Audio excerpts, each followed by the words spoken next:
Good? Okay.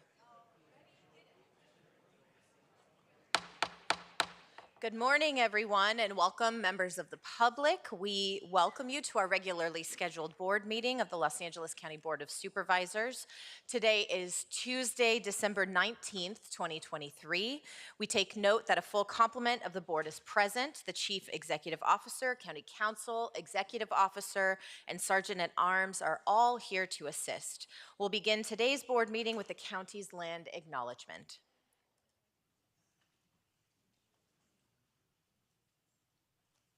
The County of Los Angeles recognizes that we occupy land originally and still inhabited and cared for by the Tongva, Tataviam, Serrano, Quiche, and Chumash peoples.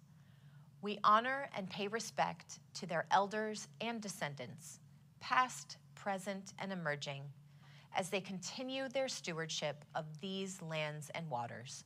We acknowledge that settler colonization resulted in land seizure, disease, subjugation, slavery, relocation, broken promises, genocide, and multi-generational trauma.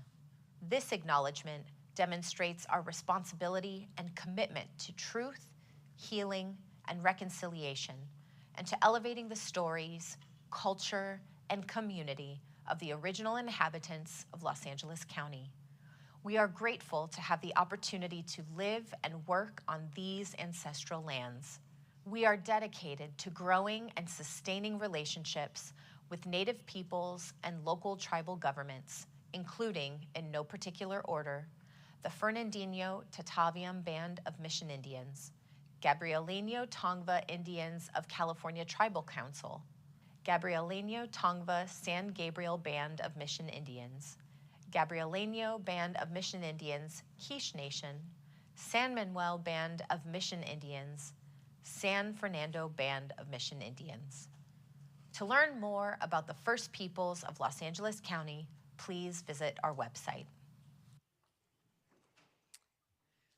Our invocation today will be led by Martha Berenicki, Executive Director of Escolas Corrientes USA from the 3rd District, followed by the Pledge of Allegiance, which will be led by John Oppenheim, former E-3 Airman 2C, United States Air Force in the 4th District.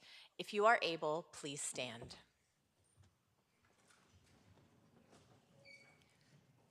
Good morning. I have the honor today to invocate God for today's board meeting, and to do so, I would like to share a recent message of Escolas Ocurrentes founder, His Holiness Pope Francis. For decades, it seemed that the world had learned from so many wars and failures and was slowly moving towards various forms of integration. But history is showing signs of turning back. Conflicts that were considered to have been overcome are flaring up, and closely resentful and aggressive social interactions are reemerging.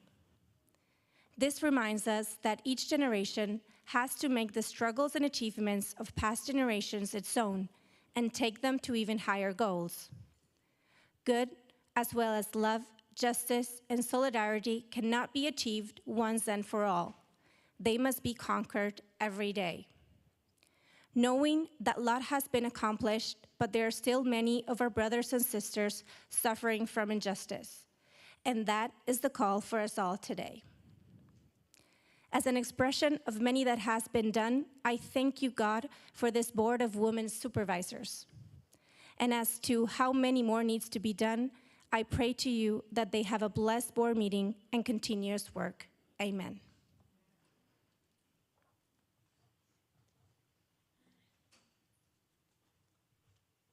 Please join me in the Pledge of Allegiance. Put your hand over your heart. I pledge allegiance to the flag of the United States of America and to the republic for which it stands, one nation, under God, indivisible, with liberty and justice for all.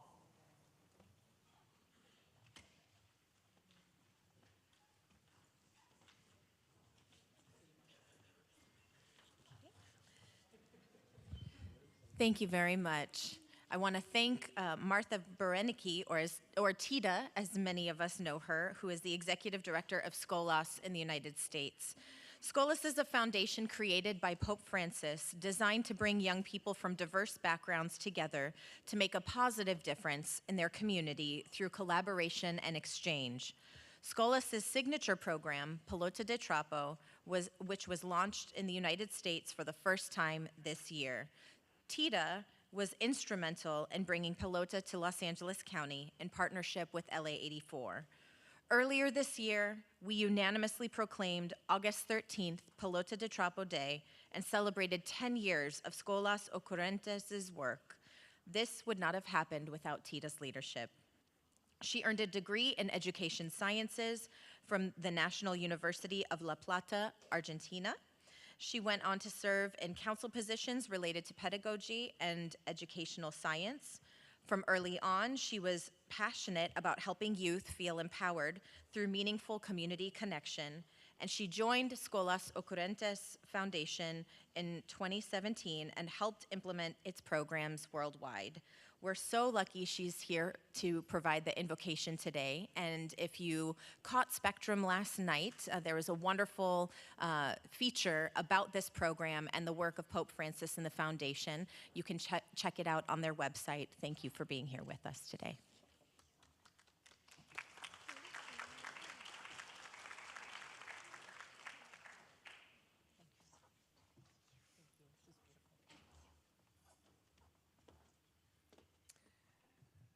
Thank you, Madam Chair. I wanted to also thank Mr. Oppenheim for joining us today and leading us in the Pledge of Allegiance.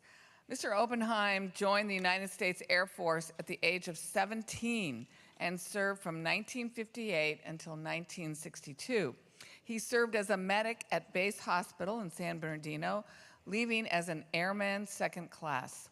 He served all over the hospital, working in every department. I like this part, even in the obstetrics department when his daughter Stephanie was born. While serving his country, he began attending San Bernardino Valley College to further his education. He later graduated from San Francisco State University with a Bachelor of Arts degree in Business and Accounting.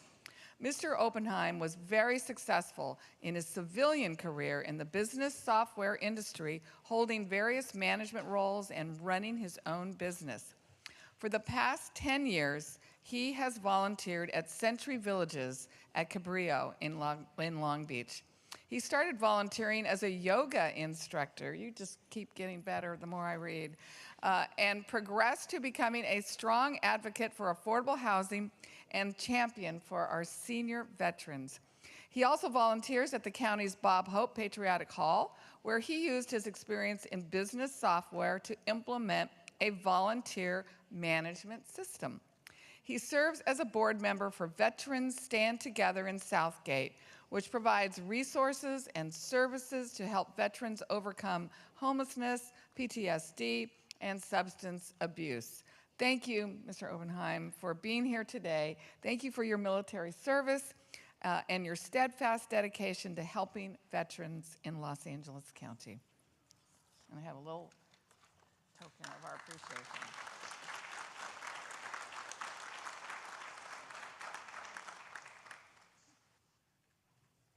Thank you so much. Really nice to meet you. We'll now have the pet presentation by Supervisor Barger. Thank you, Madam Chair. Now I want to introduce you to a beautiful little Chihuahua Terrier mix that's at the top of Santa's nice list. He's available for adoption at the Downey Shelter. You can adopt Jingle by calling 562-940-6898. He is currently staying there and is looking for a forever home.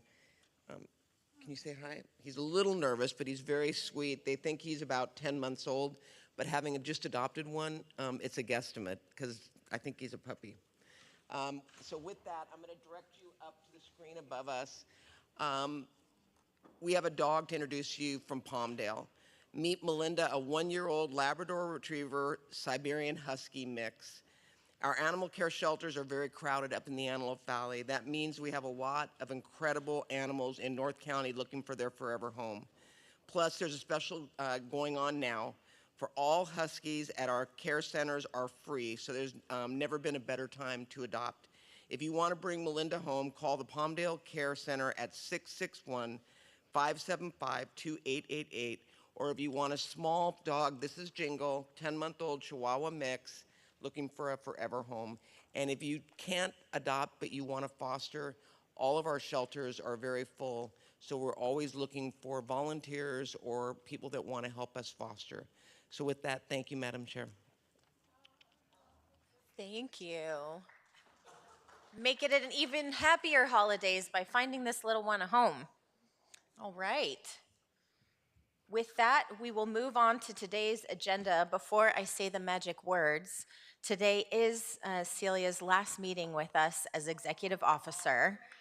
Celia, thank you both for welcoming me so warmly this year and for supporting all of us to ensure we've each been equipped as chair and that we can really lead the county in the ways that we need to. You've been a wonderful source of diligence in the most important operations of the executive office in service to the people of LA County. We thank you for your public service, your kindness, and the heart you've brought to this work. It's clear that this is more than a role for you. This is your calling to serve, and it shines through everything that you do.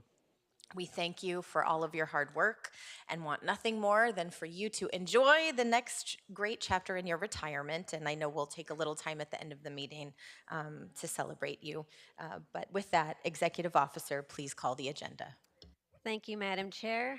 Good morning, Madam Chair and members of the board. Today's agenda will begin on page 2, consent calendar, Board of Supervisors, items 1 through 31. On item 1, this includes a revision as indicated on the supplemental agenda. On item 2, Supervisor Hahn requests that this item be held. On item 5, this includes a revision as indicated on the supplemental agenda. On item 6, Supervisor Solis requests that this item be held. This item relates to item 9 and 44. Also on this item, it has been moved under separate matters as indicated on the supplemental agenda.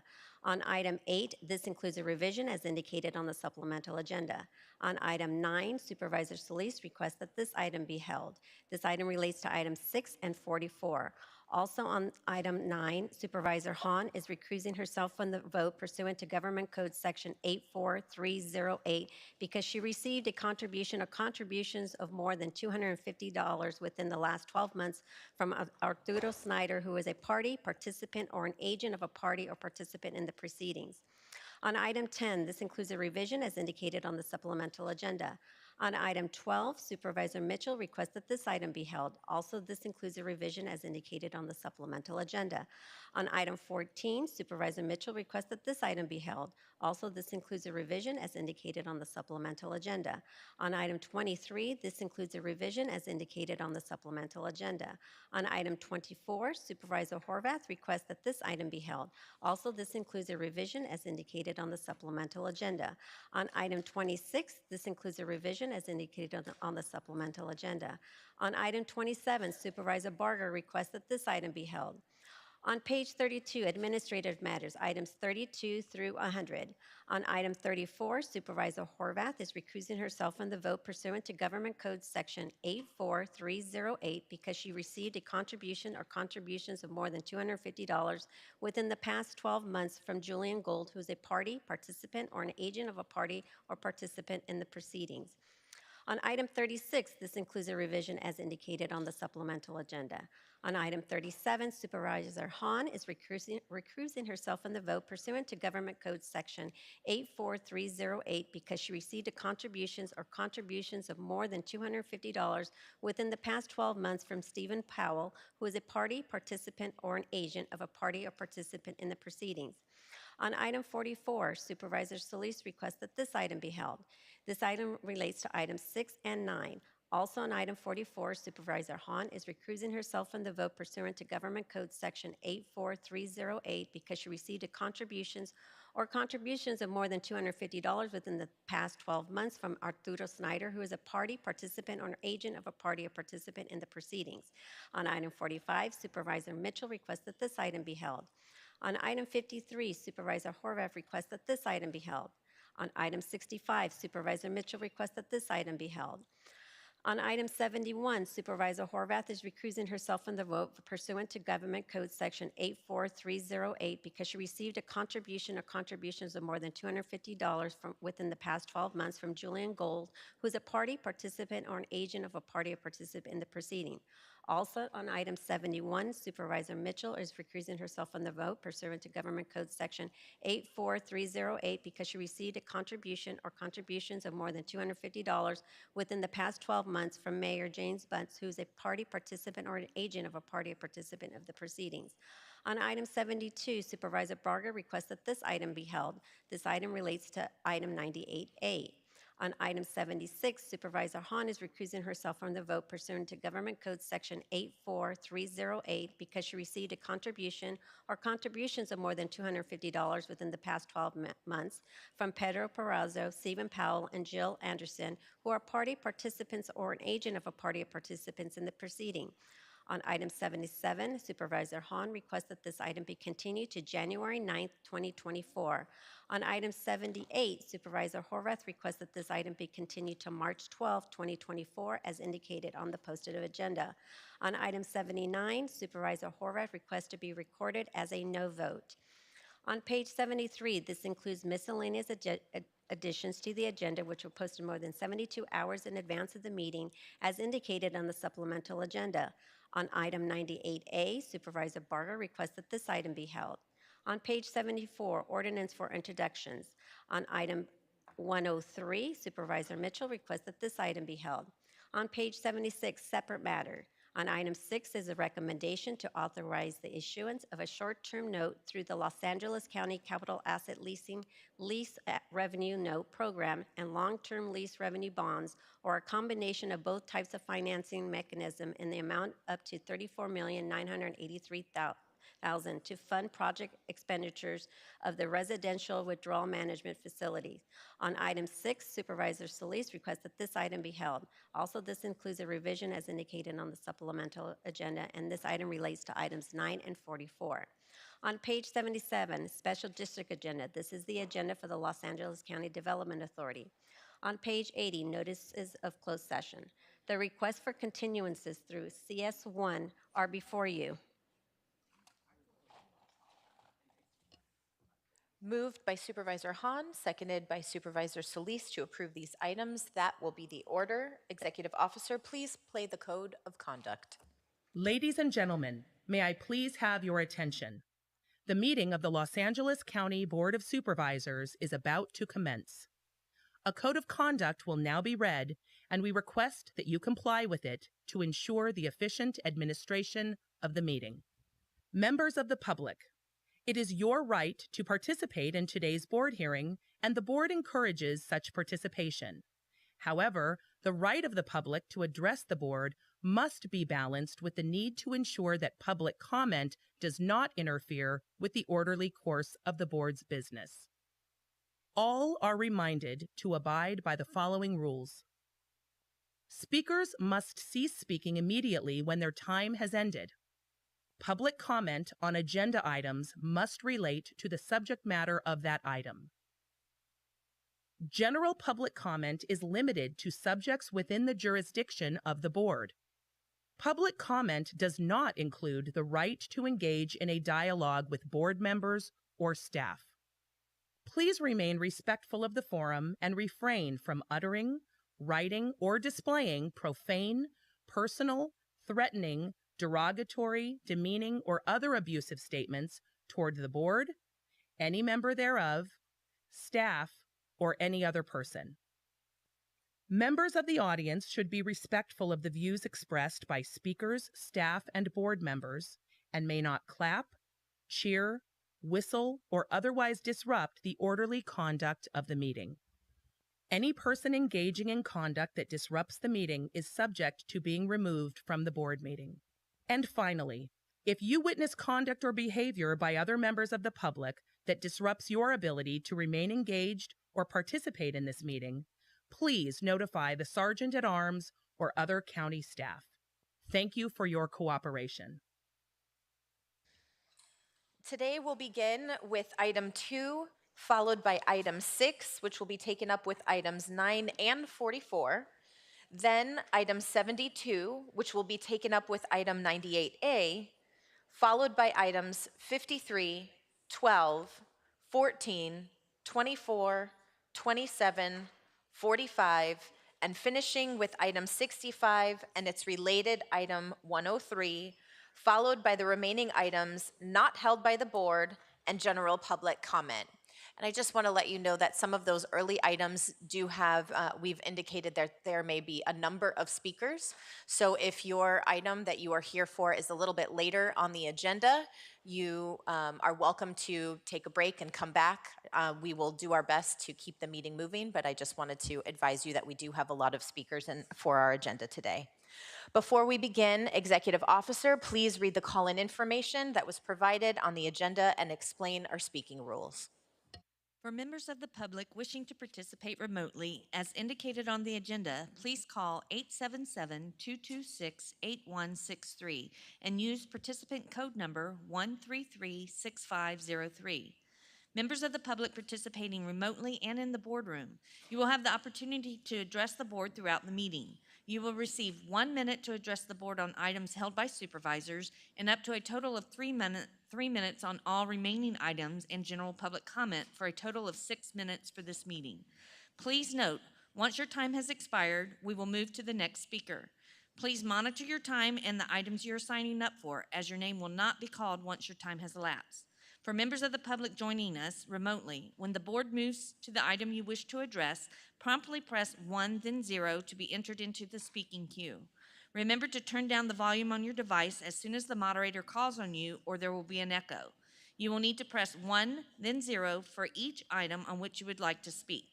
To ensure we hear from both in-person and telephonic speakers, we will alternate between the two speaking queues. Members of the public who are in attendance, when you hear or see your name displayed on the screen, please come down to the front of the boardroom and staff will assist you. Please do not approach the podium until directed to do so. We will begin by calling in-person speakers, and while they are coming forward, we will take telephonic speakers. Thank you. Thank you. We'll now begin with item 2, Southeast Los Angeles Cultural Center project, which was held by Supervisor Hahn. For members of the public on the telephone, please press 1 then 0 now to comment on this item. Supervisor Hahn? Thank you, Madam Chair. Colleagues, before us today is a project that I believe will be the new jewel in Los Angeles County. The Southeast Los Angeles Cultural Center, or as the community likes to call it, the SELA Cultural Center, has been in the making for years. Thanks to the leadership of our colleague, Supervisor Hilda Solis, Speaker Emeritus Anthony Rendon, State Senator Lena Gonzalez, renowned architect Frank Gehry, and most importantly, the residents of Southeast LA. And because of redistricting, I now have the privilege to represent this community, and I want to do my part in making this project a reality, which is why my motion today is directing our CEO and the Department of Public Works, Arts and Culture, and Parks and Recreation to report back to this board in 90 days with the steps we need to take to construct this project and develop a plan for its operations. For too long, this part of LA County has been underserved in terms of access to arts and culture. The residents of Southeast LA deserve the same access to arts that other areas of the county have. This region does not have a Ford Theater, a Disney concert hall, or a county museum of art. But believe me, the talent and love for the arts is already in this community. They just don't have a facility where they can gather to express themselves and showcase their abilities. If you look up at the screen, you will see what this project will look like. And thanks to the design of Frank Gehry, it will include art galleries, a recording studio, film, stage, ceramic studios, cafe, and much more. Its proposed location is in the city of Southgate on the Public Works Imperial Yard. But thank you to Director Mark Pastrella. He has been very supportive and has committed to doing his part by relocating the yard with the help of Governor Newsom and Caltrans. Thank you, Mark, again, for being cooperative. And my notes say for your eagerness to make it happen. So there you go. This project also aligns with this board's initiatives and priorities. We recently adopted the LA River Master Plan, and this project is included in one of the 5 major project zones in 2020. We approved the countywide cultural policy directing our departments to make sure that every resident has meaningful access to arts and culture, and that is exactly what this project will do. I want to thank Speaker Emeritus Anthony Rendon. I think he will be here with us this morning. Oh, he's here, okay. For his vision and his advocacy. He played a critical role in getting $124 million in state funds for the construction cost. And while we plan to have County Public Works build it, the Assembly member has committed to identifying the full funding needed to construct this project and pay for the relocation of our Public Works yard. He was also successful in advocating for $5 million in the state budget, which we just gave to our Departments of Arts and Culture to provide grants and programs for the Southeast community. In addition, $3 million was allocated to create a panel of community leaders that will work together to make sure that once this project is built, we are ready with a community-driven operations plan in place. There are many local partners that have helped develop this project to what it is today. The LA Phil, the Southeast Arts and Cultural Foundation, Latinas Art Foundation, and so many more. Investing in the Sella Cultural Center wouldn't just support the critical work of local artists, dancers, actors, and musicians from the region, it would create unprecedented workforce development opportunities and would be a vital destination for a community desperately deserving of one.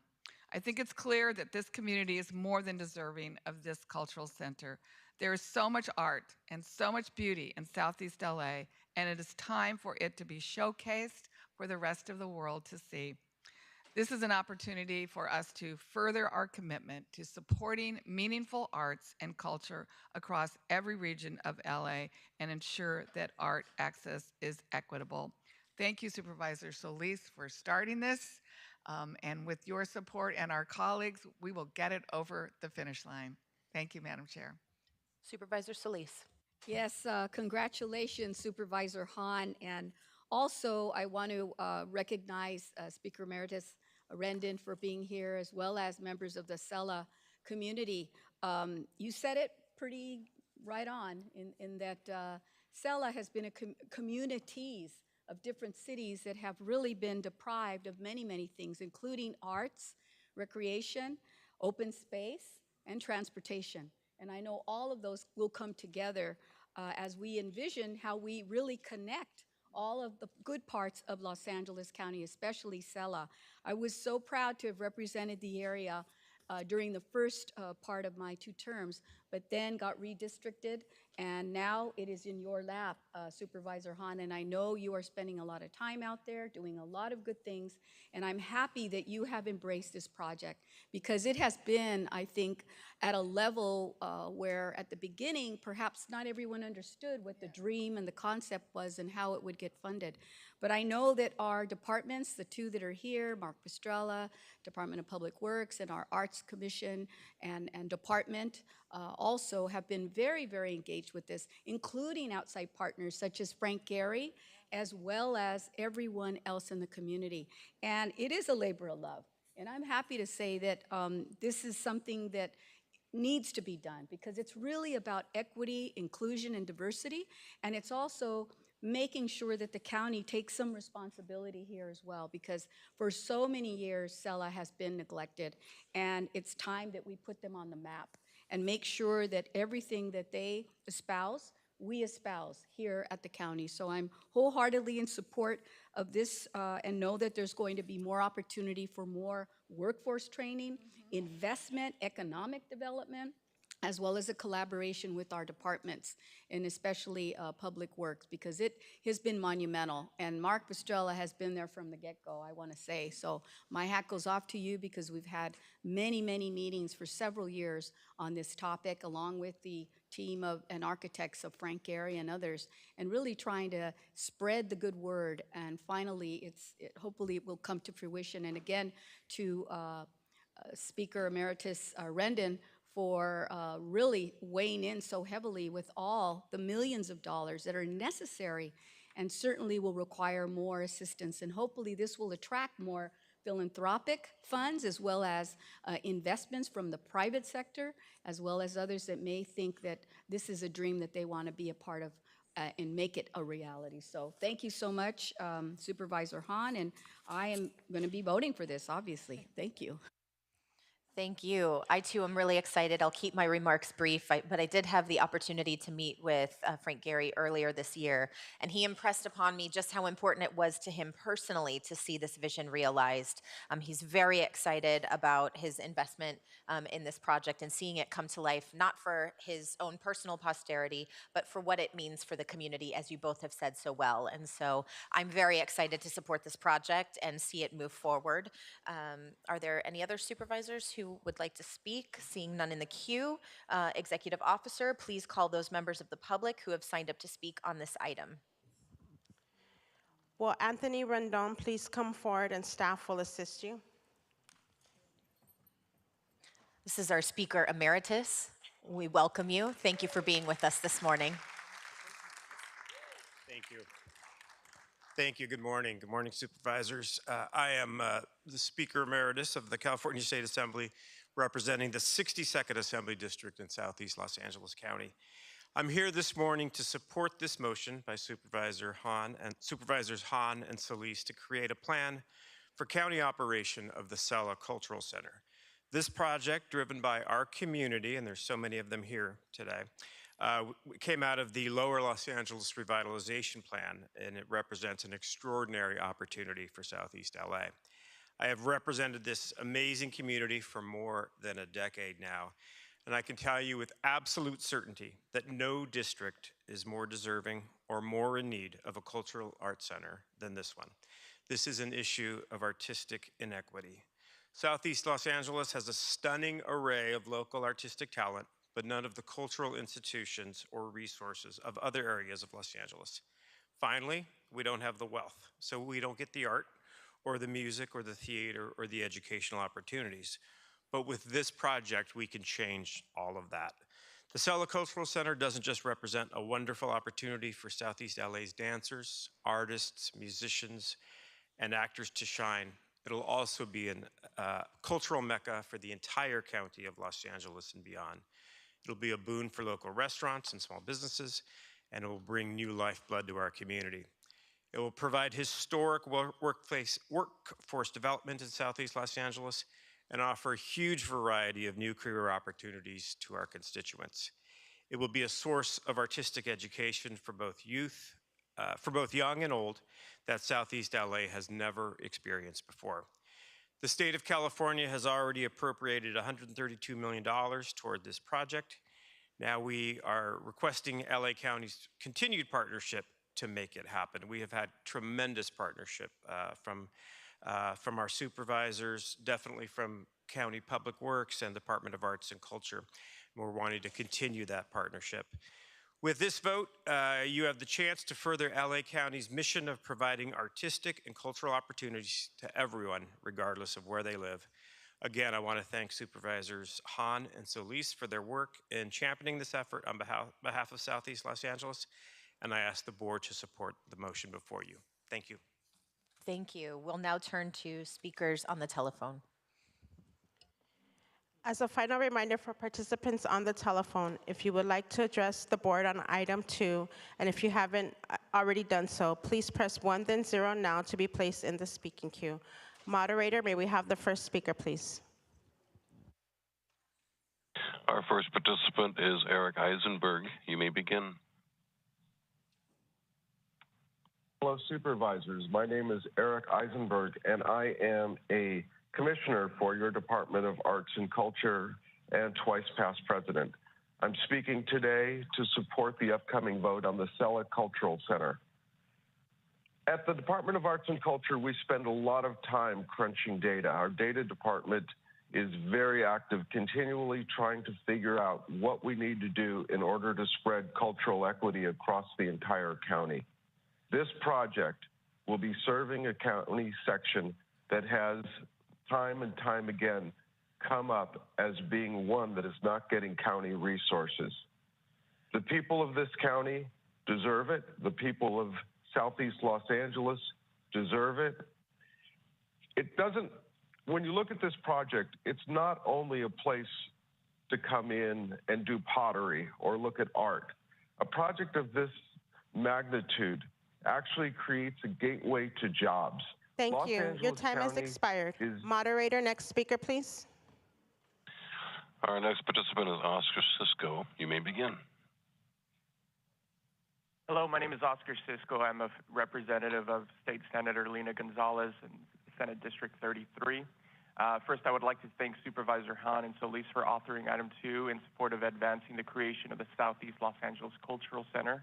The Southeast LA Cultural Center is a project identified by the community as part of the Lower LA River Master Plan and the LA River Master Plan.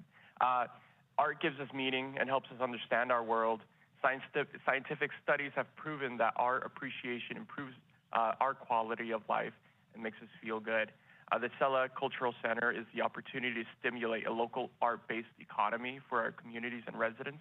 The residents in our region deserve the same investments that have been made in other parts of the county that uplift the arts and value of our culture. I respectfully ask that for your support on the motion. Thank you so much. Thank you. Moderator, next speaker, please. Our next participant is Al Rios. You may begin. Good morning, honorable members of the County Board of Supervisors. My name is Al Rios. I'm a city councilman for the city of Southgate, and employed with East Los Angeles College, the Southeast Campus. I am so happy that this motion is before the County Board of Supervisors. It's so awesome that we have this opportunity to bring the fine arts to the Southeast community, to cultivate a lot of the talent that exists there, especially the young. This is going to really cultivate the talent. It's going to really benefit the community, not only at the Arts Center, but the surrounding region, cities. This is a real uplift to an economic development for the LA River. I want to thank the Speaker Emeritus, Anthony Rendon, the state, all the philanthropy, all the organizations that have pitched in, Public Works, the counties. Thank you. Your time has expired. Moderator, next speaker, please. Our next participant is Ariel Pay. You may begin. Good morning, Chair Horvath and Board of Supervisors. My name is Ariel Pay. As the mayor, I am speaking on behalf of the city of Lakewood. I'm also speaking on behalf of the Gateway Cities Council of Government as your current president of the board of directors. I would like to thank Supervisor Hahn and Solis for authoring item number 2 in support of advancing the creation of the Southeast Los Angeles Cultural Center. I am calling in support for this motion. The Sella Cultural Center is a project identified by the community as a part of the Lower LA River Master Plan. Art gives a meaning and helps us understand our world. Scientific studies and has proven the art appreciation improves the quality of life and makes us feel good. It has been said that In children, exposure to the art programming improves communication, boosts self-esteem, builds connection and community. The Sella Cultural Center has the opportunity to stimulate local art-based economy for our communities and residents. I respectfully ask for your support on this motion. Thank you. Thank you. Next speaker, please. Our next participant is Brianna Gorton. You may begin. Hi, good morning. Thank you so much. My name is Brianna Gorton. I'm a project manager with the Watershed Conservation Authority. So I'm here this morning to voice my full support for the Southeast Los Angeles Cultural Center, which will bring great artistic and cultural opportunities to Southeast LA. And I respectfully ask you to please vote in support of this. Thank you so much. Thank you. We will now call in-person speakers. Will the following individuals please come forward and staff will assist you? Arturo Gonzalez, Claire Bowen, David Hernandez, Erica Nuno, Hector Arias, George Morales, Mark Stanley, Miguel Luna, Ray Sepulveda, and Sandra Nunez. Moderator, may we have the next speaker, please? Our next participant is Salvador Diaz. You may begin.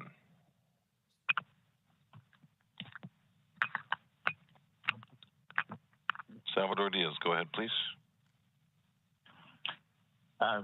Buenos días. Mi nombre es Salvador Díaz. Soy un líder y residente de la comunidad de Walnut Park. Soy el director de Walnut Park Civic Engagement. Y quiero darles las gracias a la supervisora Han y a todas las supervisoras por el Centro Cultural del Sureste de Los Ángeles. Estoy llamando porque quiero que ese proyecto se lleve a cabo, porque las artes son importantes para mí personalmente. El arte nos ayuda a entender mejor nuestro mundo y nos da un significado más profundo de la vida. Cuando tenemos arte para nuestros hijos, los jóvenes, los padres y los residentes tienen más éxito en su vida. Su vida con hijos, con papás, los padres Time con has su expired. comunidad. We will now pause to hear the English interpretation of this comment. Hello, good morning. My name is Salvador Diaz. I am a leader and resident of Walnut Park, also director on one of the committees. I would like to thank Supervisor Han and the rest of the supervisors for the Cultural Center in LA. This project, I'm calling to approve for this project to take place, and also just want to let you know that art is something that enriches our world, and it is so important for our youth, for our parents, and it creates more success. Thank you. May we have the next speaker, please? Our next participant is Ali Sela. You may begin. Good morning. My name is Ali Saleh, a council member of the City of Bell and chair of the San Gabriel Los Angeles Rivers and Mountains Conservancy, and a lifelong resident of Sela. I want to thank Supervisor Han and Solis for championing item 2, a crucial step towards the Sela Cultural Center. This center isn't just a project, it is a community-driven dream outlined in both the the Lower LA River Master Plan and LA River Master Plan, which represents unity, creativity of our community. We've witnessed the success of Sela Arts Festival, drawing over 6,000 attendees each year. Yet, despite the talent in Southeast LA, we lack centralized space to showcase a space this cultural center will provide. This initiative isn't just about art, it is about investing in our future.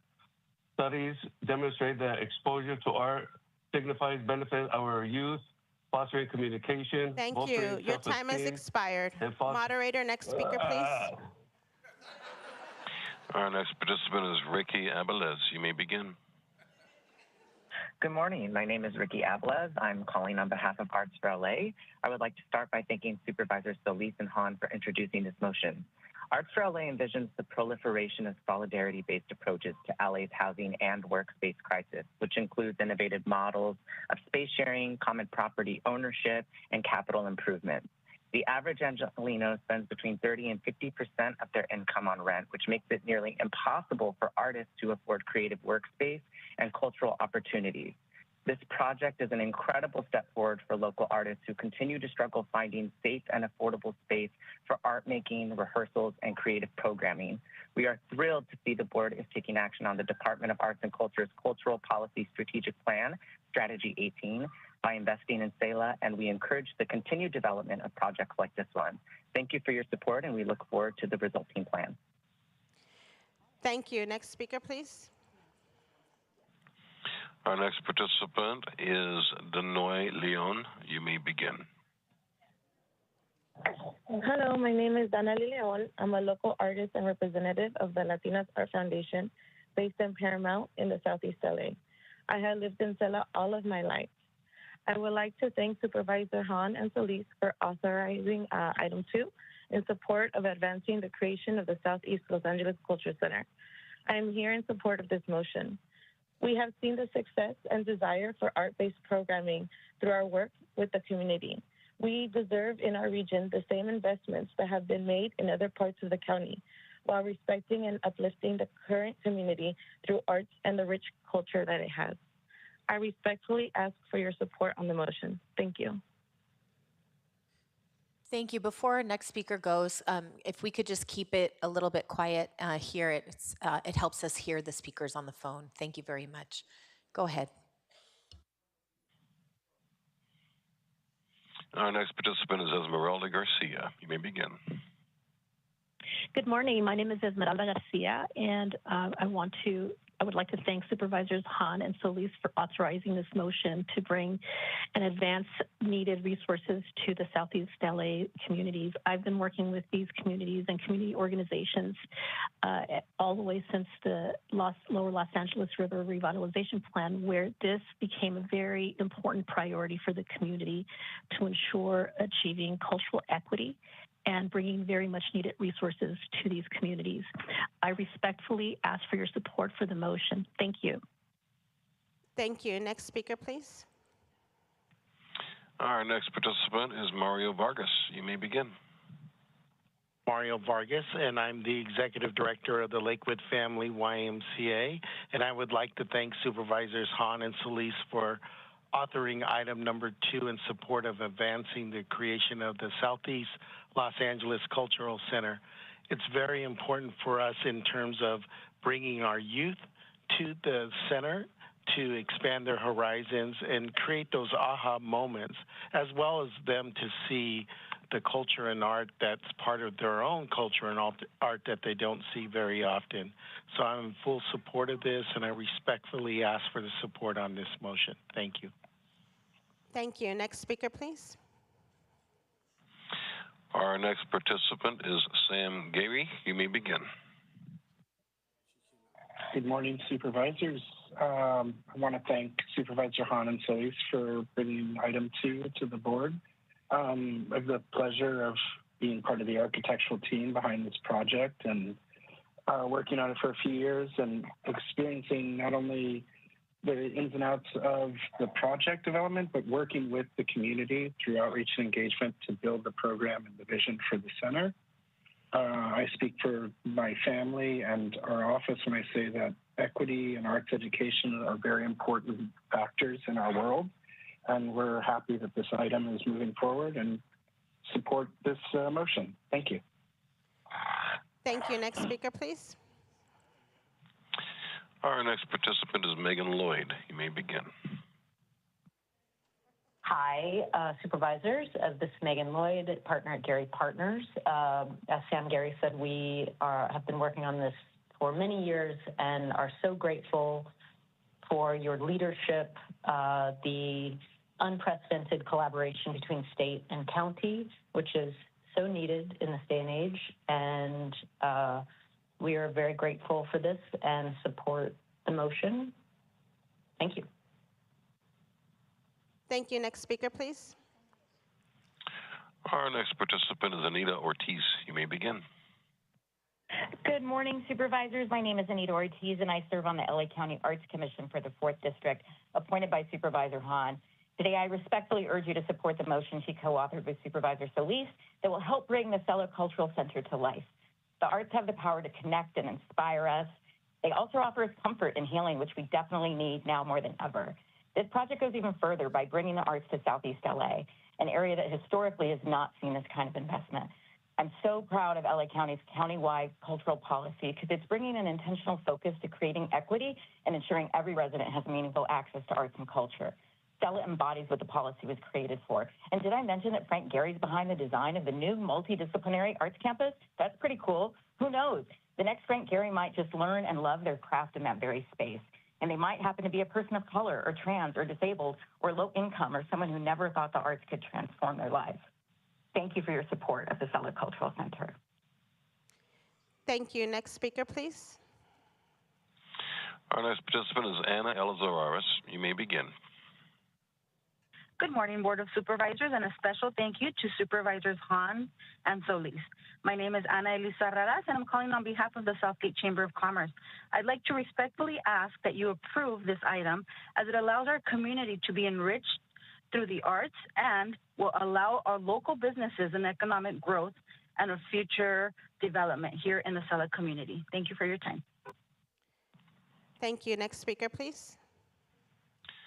Our next participant is Eddie De La Riva. You may begin. Good morning, Honorable Chair and members of the board. My name is Eddie De La Riva, Mayor of the City of Maywood. I am calling in support of this motion authored by Supervisors Hahn and Solis. Thank you both for helping elevate the importance of the Cella Cultural Arts Center. This project is of tremendous importance not only to Maywood, but the entire Southeast region. Historically, our region has been under-resourced, but this project will help to rectify that. There is a lot of talent in our communities. However, we lack the proper space to develop and showcase all that immense talent. Our region has a rich history and culture, and we need the space to help explore it, showcase it, and to tell our stories. We deserve the same investments that have been made in other parts of the county that uplift the arts and value our culture. I implore the board to invest in our region and approve this motion. Thank you, Sup Hahn and Solis, for bringing this important project to the forefront. We appreciate your efforts. Thank you. Thank you. We'll now go in person. Go right ahead. Good morning, Arturo Gonzalez, project manager with Rivers Mountains Conservancy, as well as founder of East Side of the River. We're a collective of artivists from East LA, Cella, and the SGV. Growing up in East Los and bouncing around, I come from a big Cholo family, and art was always where I had solace. When we went to school, some of the people in the audience, we found other like-minded kids, and we clung to each other like survivors of a shipwreck. We draw together and have sessions in liquor store parking lots, in garages, and wherever we could. Developing this cultural center enables the people in our community who have a wealth of artistic talent and cultural pride to have the resources we deserve, and gives us a home for us to develop our artistic skills and create future leaders. So I speak in support of this, and I thank you for your time. Thank you. Thank you. Next speaker, please. Good morning, Supervisors. Claire Bowen, Deputy Executive Officer of the Watershed Conservation Authority. I'm very pleased this morning to be here to offer my full support for the Cella Cultural Center. I also want to congratulate all of you on your leadership today in endorsing this important and transformative project. Thank you. Thank you. Next speaker. Yes, good morning. My name is Miguel Luna, and I serve as the Executive Director of the Southeast Arts and Cultural Foundation. For the past 8 years, we've been collaborating and working with local artists to really put together an arts festival in partnership with the county family in Public Works.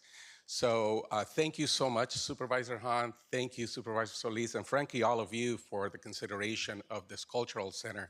For the past, I think, 2 decades, cafes and restaurants have served as the decentralized art galleries for Southeast LA, and it's time that the artists have a home.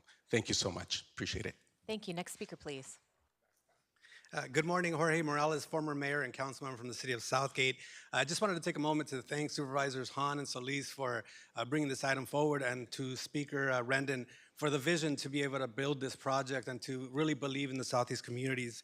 When I was mayor of Southgate, I remember hearing this demographer from Washington, D.C. say that if you told him where a kid was going to grow up, he could tell you with certainty how that kid would grow up. And growing up in the 90280 Southgate Sela, we knew that these kids were going to grow up to be asthmatic, diabetic, and obese, and in many cases have cancer. And I knew that that was true because, as many of you know, I have all four of those things. And so we need to do something to bring these communities up, to really invest in these communities. And that's why I thank the speaker and the supervisors for really investing and believing in this project. I really believe that this project can make a difference in these communities and that more people can invest in them and clean up the environment, bring more arts to these communities. So I thank you for your support, and I ask for a vote. Thank you. And I know during your tenure as president of Contract Cities, you highlighted this program as well. Thank you for your leadership. Next speaker, please. Good morning. My name is Erica Nuno. I grew up in the city of Huntington Park in Southeast LA. I lived throughout my adult life in the region as well, and I currently serve as planning commissioner for the city of Huntington Park. I'm here today in support of advancing the creation of the Sela Cultural Center. Growing up in Sela, I was drawn to music. There weren't very many outlets. I studied violin in elementary, and then it was taken away once I went to middle school. The arts curriculum was taken away. My first memories of driving through Boyle Heights were the murals, and I wondered why that wasn't in our community. It wasn't until I started going throughout the LA County and traveling throughout the world that I realized that we were very arts poor. So it's time that we made that change. We can make that change, and we're going to with the Sela Cultural Center. The Sela residents really deserve the investments in our community, and the youth deserve it. So thank you for your time.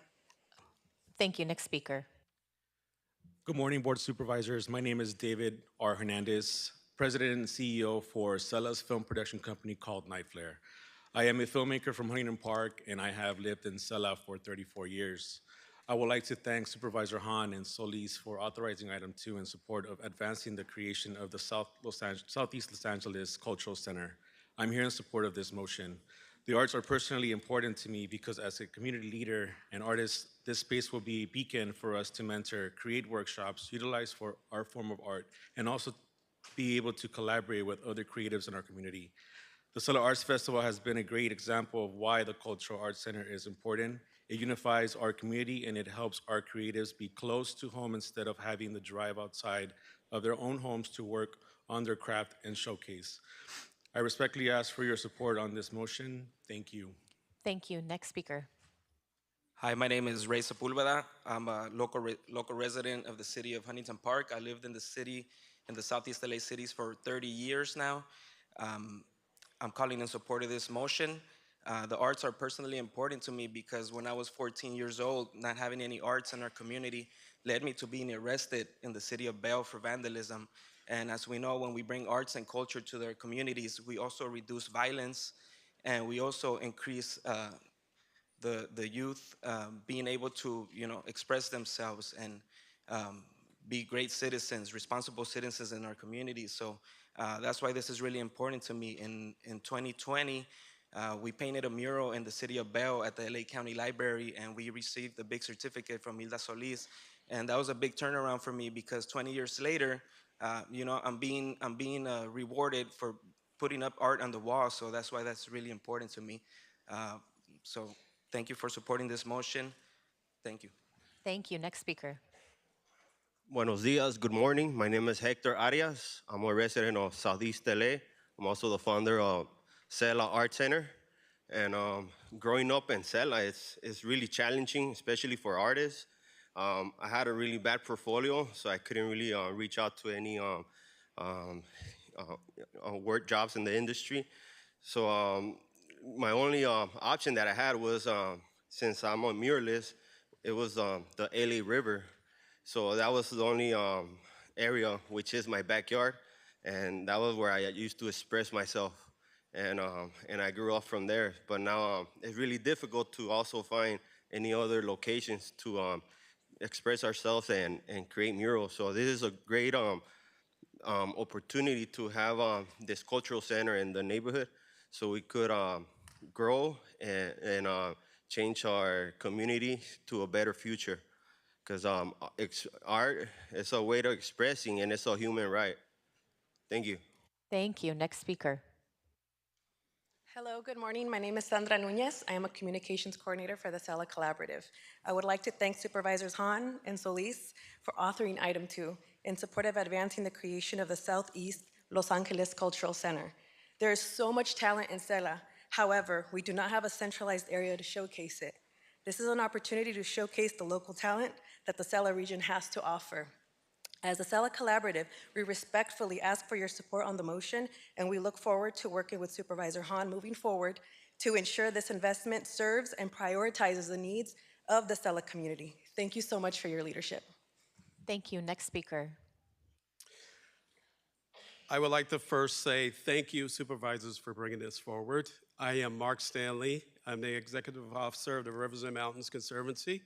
I represent 24 members of my board that go from federal, state, county, and local leadership in support of this project. We've been carrying this effort forward.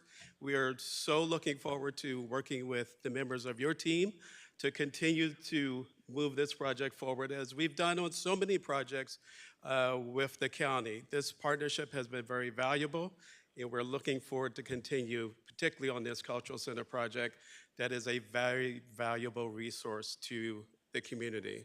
You've heard so many speakers talk about how this is going to be transformative in the community.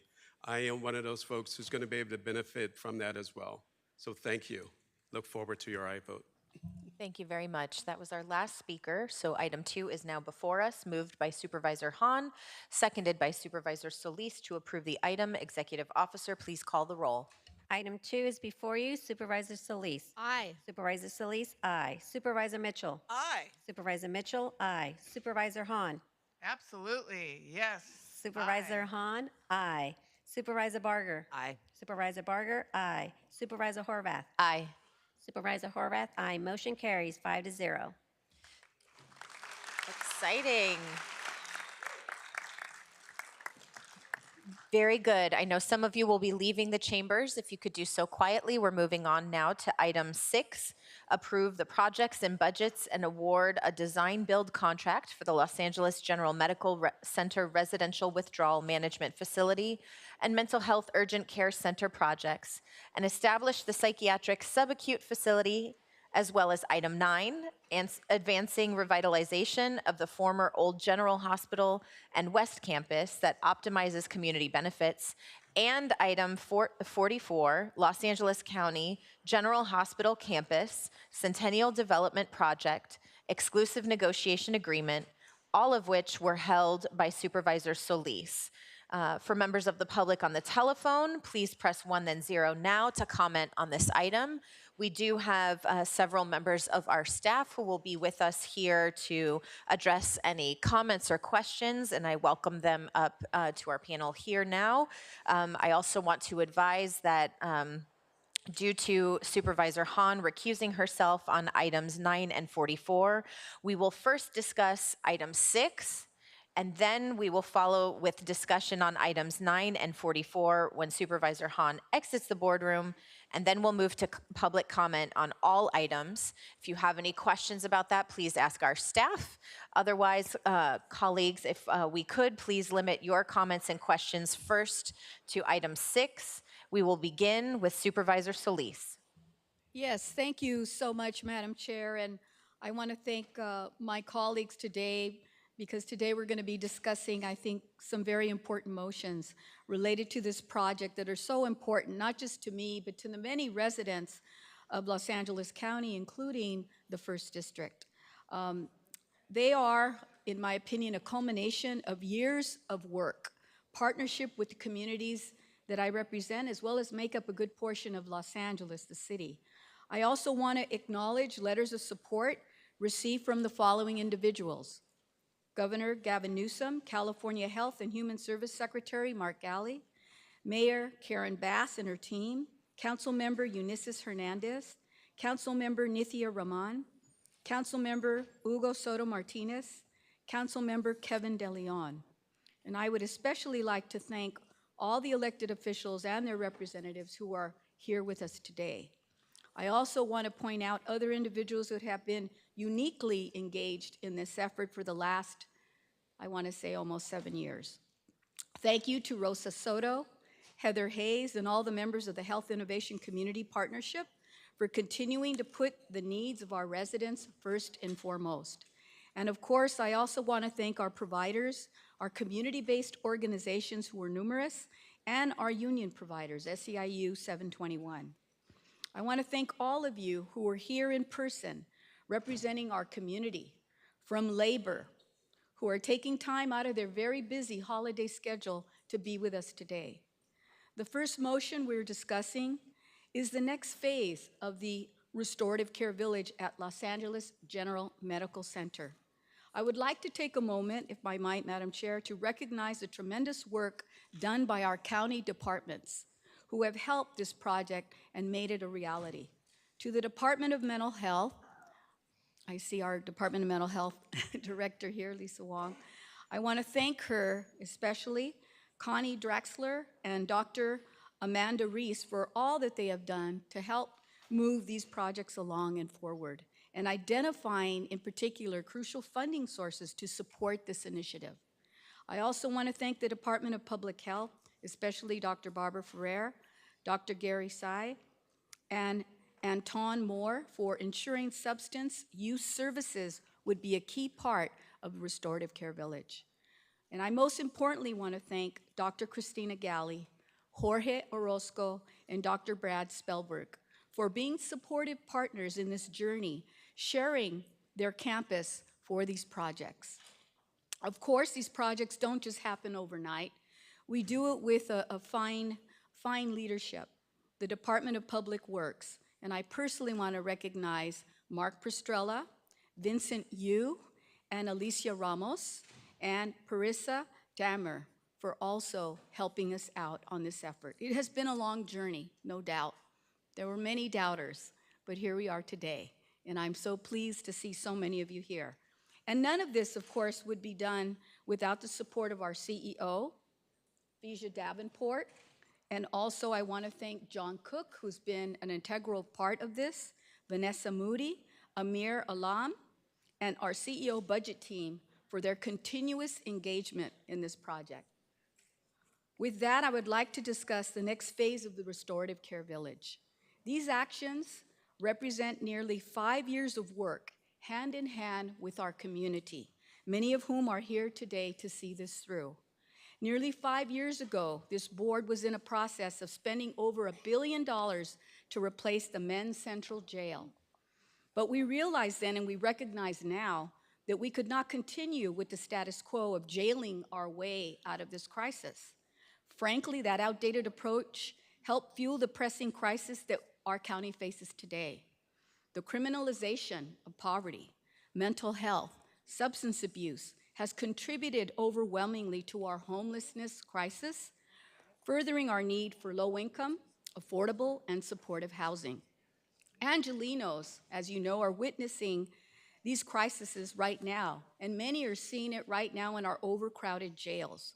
And their overwhelming number of homeless people that now go to our emergency rooms in our hospitals because they are unhoused and they need help and they need treatment. I don't think I need to remind anyone that our two most expensive county beds, quite frankly, are our jail and our emergency room beds, which is preposterous. And sadly, our jails have become the de facto largest mental health facility in the county of Los Angeles. People, as you know, are cycling between these costly county systems while the crisis continues to grow. And almost 5 years ago, we were faced with a decision. Do we continue down the same path, or do we change? Do we pivot to something new, something to break that cycle? And we know the answer because as a board, we decided several years ago to undertake initiatives that defined our North Star, and that was the adoption of the Care First, Jails Last initiatives. Since that day, together we as a board have taken significant actions to steer this behemoth bureaucracy towards real Care First solutions. We said no more jails.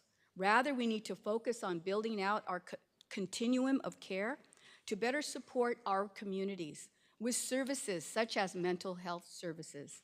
It's no surprise that we are in a tremendous need for these beds across the spectrum, from those who need this help. A helping hand with medication management, open residential beds, to servicing our most acute neighbors who require more attention and care in a setting that promotes healing and wellness.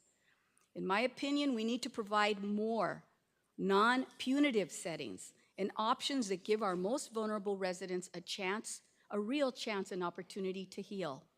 From day one, I have emphasized the importance of doing this work in collaboration with community. In my district, we launched the Health Innovation Community Partnership, so we could not only hear from the community, but work with them on how the county could meet their needs, the needs of those that they serve and those that are most vulnerable. They have influenced the direction I hope to go through today with the support of this board. They have amplified the voices I have heard across my district, voices I am sure you are hearing in many of your districts. And they're asking, what is the county doing to address our crisis? This is a responsibility that I know all of us take to heart. As a safety net for our most vulnerable residents, it is incumbent upon us to respond in a compassionate manner. And in the 1st District, that is what we intend to do on the campus of Los Angeles General Medical Center. I have long been honored to represent our county's flagship hospital. Since the 1930s, it has provided a world-class care to residents across the entire county. But for the patients who visit the medical center, the campus is more than just a hospital now. It is a community institution, a symbol of hope, and a hub for those most in need. Over the years, there have been significant changes across the campuses, expanding the care offered there and now serving as a level 1 trauma center. And now, when the need of our county is greatest, it is time for the next step in its evolution.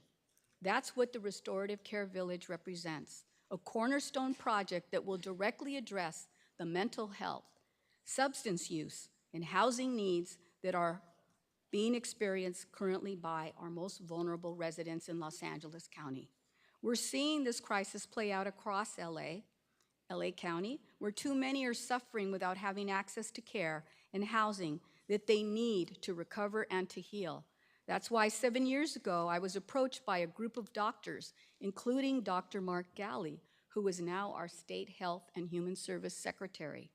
We brought our best and brightest minds together to find a holistic solution to break the streets to emergency room cycle through the creation of the Healthy Village.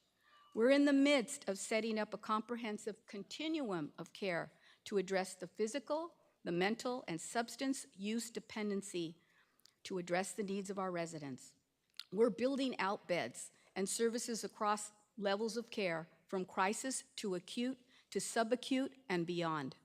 We already have completed 2 key services in operation at the Restorative Care Village, and I invite the public to go visit them. At the Recuperative Care Center, we have 96 beds operated by JWCH Institute for patients with chronic health needs that no longer need emergency care, but are still too ill to go home, and sadly, they will go back to the streets had these beds not been provided. At this center, we serve many unhoused residents, providing long-term space to heal with wraparound services to help when they leave the facility. We also have 64 beds of crisis residential treatment on the campus to address the acute mental health needs of our patients. Through these 4 16-bed facilities, which were configured to comply with the federal IMD exclusion, residents can stay for months in a care-driven setting to address their acute behavioral needs. These 2 programs are already making a profound impact on the lives of those most in need. But we know it's not enough, which is where the next phase comes in for the Restorative Care Village. The next major undertaking is the construction of a new mental health urgent care center on campus. The center will provide 24-hour stabilization for people in crisis, both adults and adolescents, where they can be assessed for medication evaluation and if necessary, further hospitalization.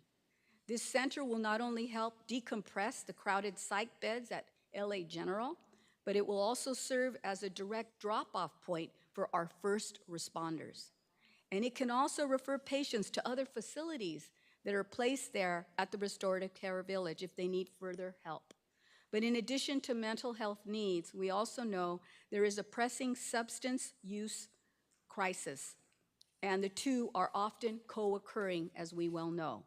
This is why atop the Urgent Care Center, we are building a residential withdrawal management facility. It will provide beds for stabilization and wraparound services for people with substance abuse dependency. This includes motivational interviewing, counseling, care coordination, and 24/7 nursing care. Once their sobering and withdrawal needs are met, patients will be easily connected to long-term programs in the community where they can continue their journey to recovery. That is in the immediate next phase for the Restorative Care Village.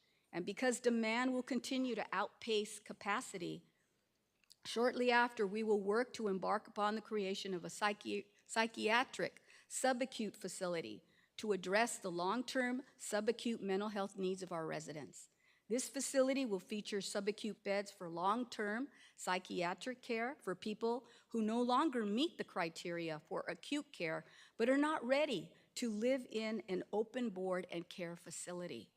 In addition, the behavioral health and wraparound services nursing care will be available 24/7. And along with the residential withdrawal management beds, DMH and DPH have identified subacute mental health beds as the most pressing need in our community. In total, these two phases of the Restorative Care Village will bring 160 new beds to our county to desperately needed individuals, adding to the 160 that have already been created on campus. These beds, as you know, will play a pivotal role in many of our county's initiatives. Supervisor Hahn, I know decompressing our jails is an initiative that you take seriously, and I want to thank you for your partnership on these efforts. The psychiatric subacute facility is central to our department's plan to create care-driven settings for the P3 and P4 population, as well as the MIS and FIS population. Supervisor Mitchell, I know you've done extensive work to ensure we're caring for our MIS population. So I want to thank you for working with me so this space can provide the services that we have long fought for. The subacute beds will utilize the critical AB $900 you fought so hard to bring down to the county. It will also be funded utilizing $10 million in DMH sales tax realignment dollars and $7.3 million of our JCOD alternative crisis response funding and $16.9 billion of ARPA funds. And thanks to the state, $20 million of the behavioral health CIP funds will also be made available. They will also provide services to many of our unhoused residents who are languishing in the streets without long-term care.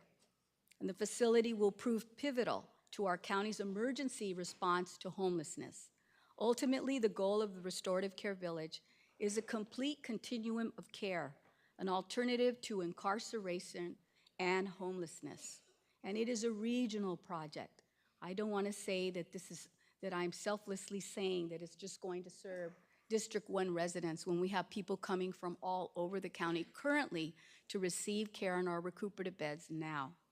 And this will also include access to housing that we're building on the campus, 300 units of affordable housing, and of course the reimagining of the historic General Hospital, which we'll be discussing shortly. And I want to make clear with this project that we're utilizing county assets to address our top board adopted priorities, uplift marginalized community members in partnership with community to address the highest needs. Madam Chair, there are also a few small edits that I would also like to read into the motion to clarify funding totals. If I might, Madam Chair, on page 7 in the fiscal impact financing section, strike the figure $34,983,000 and replace it with $34,750,000 and make the same correction on Directive 11. And on page 8, also the fiscal impact financing section, please strike the figure 92,220,000 and replace it with 91,220,000. Colleagues, I would again like to go back to the moment nearly 5 years ago. We were truly on the brink of building a new jail. And now the lot where a new jail was proposed, the site is now home to the Care First Village, providing 232 units of interim housing for our unhoused residents that live in the city of LA and the surrounding area. And instead of a jail, all of us are setting up restorative care villages in our respective districts. This is monumental and fundamental and a tangible improvement that we're delivering to the residents of LA County. We can go further, and we must, and I do believe the time is now. I also would like to express my deep appreciation to the First District residents for standing up and wanting to be a part of the solution by welcoming these services in their backyard. I hope this can set an example that encourages other communities to step forward and to do the same. And I am deeply, deeply grateful to this board for our continued shared purpose, moving the county to serve the greater compassion and greater care for all of our residents, and especially those that are most vulnerable. With that, Madam Chair, I respectfully ask for your aye vote. Thank you, Supervisor Hahn. Thank you, Madam Chair, and thank you, Supervisor Solis, for bringing this forward today and your vision for the true Care First JLS priority that this board has repeatedly vowed to achieve. These new mental health facilities and substance use facilities at the LA General Restorative Care Village are urgently needed here in LA County. I know, as you said, this facility is physically in your district, but they will undoubtedly serve residents from all of our communities. You know, we spend a lot of time on this board talking about how we need more mental health beds or more substance use and treatment facilities. So it's refreshing to finally be voting on a motion that is going to create more beds by expanding the LA General Restorative Care Village. And it's great to see that your partners in this certainly are here today. There are partners in labor, there are building trades, IEBEW 11's here, our SEIU workers are here. This is truly going to be a project that includes all the stakeholders that are important to us. I think these restorative care villages are going to be the future of care in LA County because they will have all types of services for people at different points along the spectrum of need. I have a restorative care village in my district at Rancho Los Amigos, and I'm also working with the Department of Mental Health to expand it to include some permanent supportive housing to add to the continuum of care. And I think it's important that this LA General expansion will include a mental health urgent care center because this board has been expanding alternative crisis response programs here in LA County. And there's 3 things that you need for a strong alternative crisis response system: someone to call, someone to respond, and somewhere to go. And 988 now gives people someone to call. Psychiatric mobile response teams provide someone to respond. And the last piece of this puzzle has always been somewhere to go. And most of the time, the best choice for someone in crisis is a mental health urgent care. We just don't have enough of them in our LA County network. So adding another one to our inventory will strengthen our alternative crisis response system. I support this motion. I support your vision for the LA General Restorative Care Village. Thank you. Supervisor Mitchell. Thank you very much, Madam Chair. And Supervisor Solis, you know I commend you and the Department of Economic Development, Department of Mental Health for really driving this project forward with the MLK Recuperative Care Program being the first in the county. You know I'm a firm believer and proud that we really are going to build this out county-wide because we know that Countywide, we need more affordable housing, we need jobs, and we certainly need mental health and substance use disorder treatment. So I want to commend you. This project is on county land. And given that we have these deep needs, we should leverage our assets to serve the highest need of our constituents without a question. I'm clear that this project has the potential to deliver potentially over 800 units of housing, and so I think it's really important that we do all that we can to use this asset to the fullest of its potential, so I support that. I am glad you referenced the IMD rule, and I certainly hope that all of those you said that signed on in support of this motion and all of those that are here present today will support us in attempting to secure an exemption to that rule, because we need to scale these kinds of projects up to make a real dent in the need of what we need in terms of all of the services you identified, in terms of acute settings, et cetera, county-wide.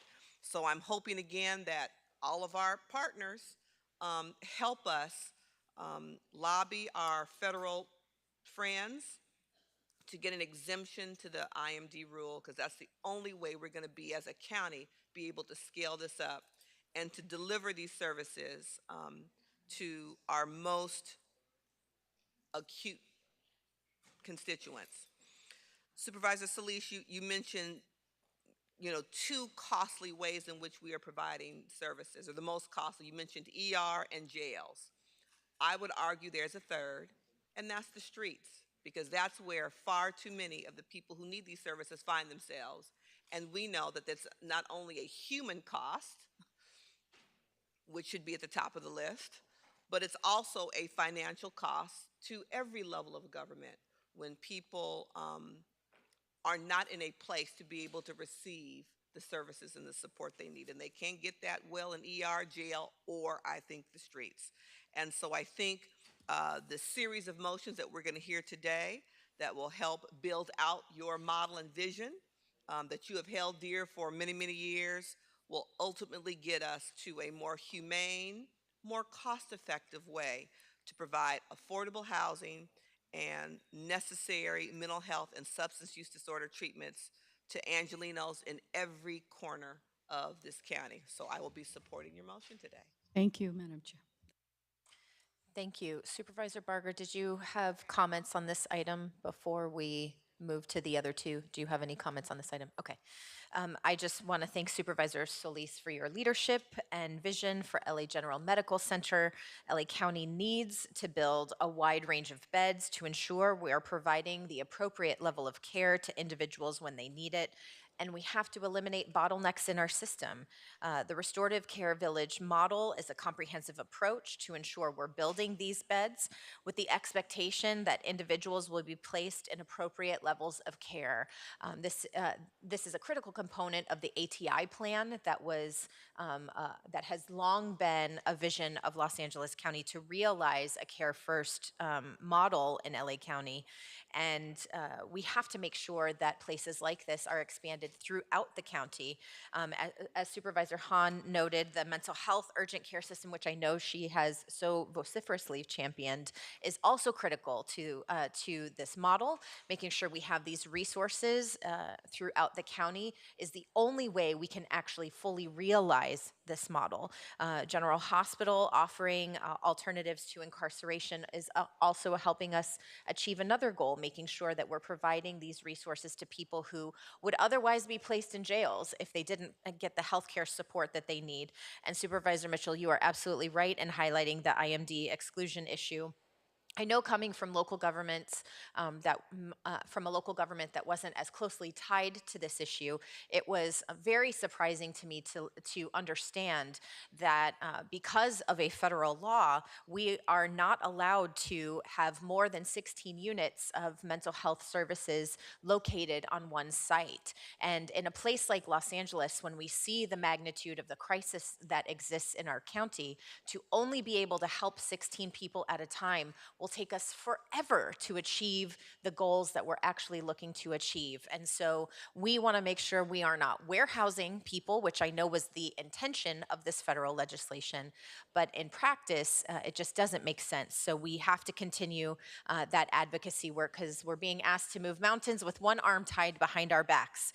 I'm very excited to see what is possible through this motion. I'm encouraged to hear the future discussion and make sure that we are able to fully realize the potential of this site and all that we need it to bring to Los Angeles County for all of the needs we're looking to serve. At this point, I don't see any other supervisors who want to speak on this item. So do we now take, this would conclude discussion of item 6. So Supervisor Hahn, we're going to take public comment on all 3 afterwards. So we'll ask you to just take a brief recess for yourself, and we will have discussion on items 9 and 44. So we can also discuss the related items with the old General Hospital. Madam. Yes, thank you, Madam Chair. Alongside the Restorative Care Village is our goal of reimagining the iconic General Hospital that you see here on display. And as with the Restorative Care Village, this is a project that was done directly in partnership again with our community. I want to again thank them for the ongoing and continued partnership, and that includes the Health Innovation Community Partnership, made up of about 40 different CBOs that met consecutively over the past few years, as well as our labor partners. I also want to recognize the Department of Economic Opportunity for their work, Kelly Lobianco and her team, for helping us usher this pivotal project along. I also want to thank Jessica Kim and Doug Cohen on her staff to help us reimagine the General Hospital. And as with the Restorative Care Village, none of this would be possible without the support of Phasia Davenport and her team. Colleagues, we all know the #1 crisis facing our communities is homelessness and the lack of adequate housing, especially affordable housing to prevent people from falling into homelessness to begin with. And residents have demanded bold action to safely and compassionately bring people indoors while expanding the county's supply of housing. And that's why I again want to leverage the resources and opportunities available to us at the Los Angeles General Medical Center. We have taken the next step in revitalizing the historic General Hospital by announcing the selected developer who will join the county in repurposing this architecturally and culturally historic building. Revitalizing the historic General Hospital building and developing the surrounding land represents an opportunity to create significant numbers of housing units. And this is in line with the community's decades-long call to have a healthy village in this area. General Hospital, as you know, opened its door back in 1930 and has since served as a beacon of hope where millions of Angelenos found care and healing over the years. But due to the damage from the 1994 Northridge earthquake, the County of Los Angeles constructed a replacement hospital, which opened in 2008, called the Los Angeles General Medical Center. And since then, the historic General Hospital, as you know, has been largely vacant. Despite that, the General Hospital building and its distinctive Art Deco style has remained culturally significant, both to our county's urban and cinematic history, and it must be preserved. Today, it represents an opportunity to house hundreds of people and families and provide space for providing services to our community. The building is approximately 1.2 million square feet with an additional 25 acres available surrounding it. I can't think of any other place in LA County where we would be able to replace this because it is 19 stories. I don't think there's anywhere that you could foresee this. When you fly into Los Angeles to LAX, this building stands out. And it sends a message, I think, to some of us that it can't be destroyed. In that space, we can construct up to 1,000 units of desperately needed housing. The community has called for low-income and affordable housing units, and that is what we hope to deliver. And I'm pushing for the maximum number of affordable housing units, hopefully 100% if possible. And community has requested a neighborhood grocery market store, green spaces, public art, and other amenities. And that's why, at my direction, the county completed a feasibility study with a robust 5-year outreach to evaluate and prioritize the reuse options for revitalizing this historic hospital. For the first time in the county's history, community was directly engaged, even in the evaluation process of the community benefits. This is a historic moment for our community because they had a seat at the table. And now we're unveiling a developer to join us in this venture who's had extensive experience working with the county on other mixed use and public facilities. The county is also contributing $129 million towards essential repairs and design development work in addition to the property and the land lease. We have secured funding from our state and federal partners who believe in this project. For example, $50 million has come from the state legislature and $55 million in the Federal American Rescue Plan Act funds, in addition to $24 million from the First District Capital Project funds. The housing will be built on this campus will directly address our homelessness crisis, which we know is primarily driven by the lack of affordable housing. The reuse of the general hospital can also leverage the physical health, mental health, and substance abuse services that will be offered and are being offered at the Restorative Care Village. And ultimately, the hope is that residents served at the Restorative Care Village can recover, can be stabilized, and access the housing opportunities that we are building on this campus. We want to ensure that we're housing those residents that are most in need. That includes residents from communities of color who were overwhelmingly hit the hardest during the pandemic. We must protect those who need it the most and do our part in lowering the costs of housing. That is what the revitalization of General Hospital represents. Again, I want to thank everyone who came here today and who we will hear from in support of this regional project. I can't tell you how profoundly impactful this has been personally to me and to my staff and to the residents of the First District and the County of Los Angeles and the City of Los Angeles. With that, Madam Chair, I respectfully ask my colleagues to vote aye on this matter. Thank you, Madam Chair. Thank you. Are there any other supervisors who'd like to make remarks on these items? Seeing none in queue, we can now welcome back Supervisor Hahn so we can hear public comment.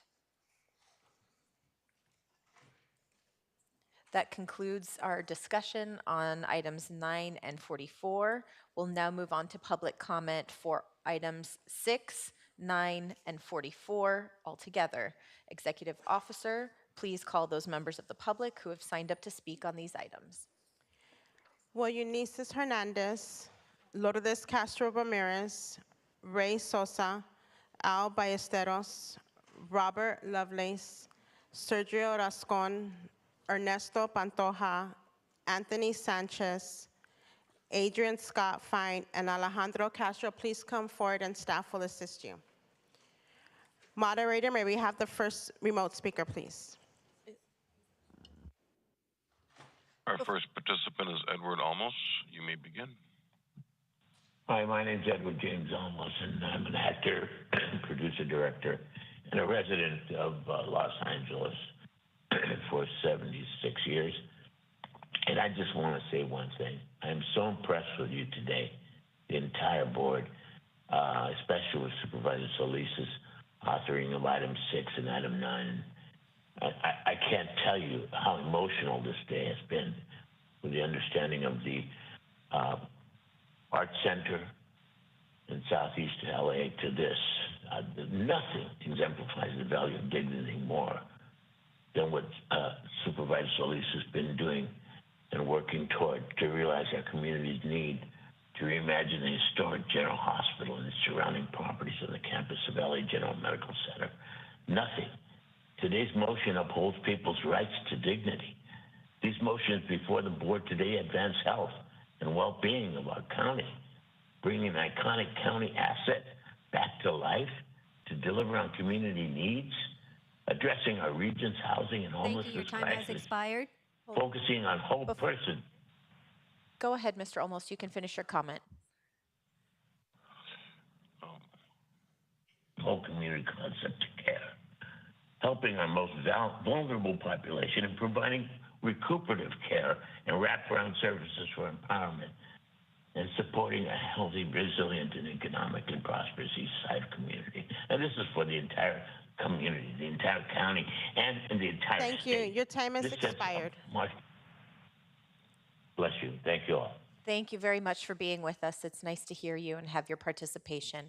We're going to, before we go to speakers on the phone, we're going to turn in person. I know we have Lourdes Ramirez here on behalf of our mayor. Thank you very much for joining us.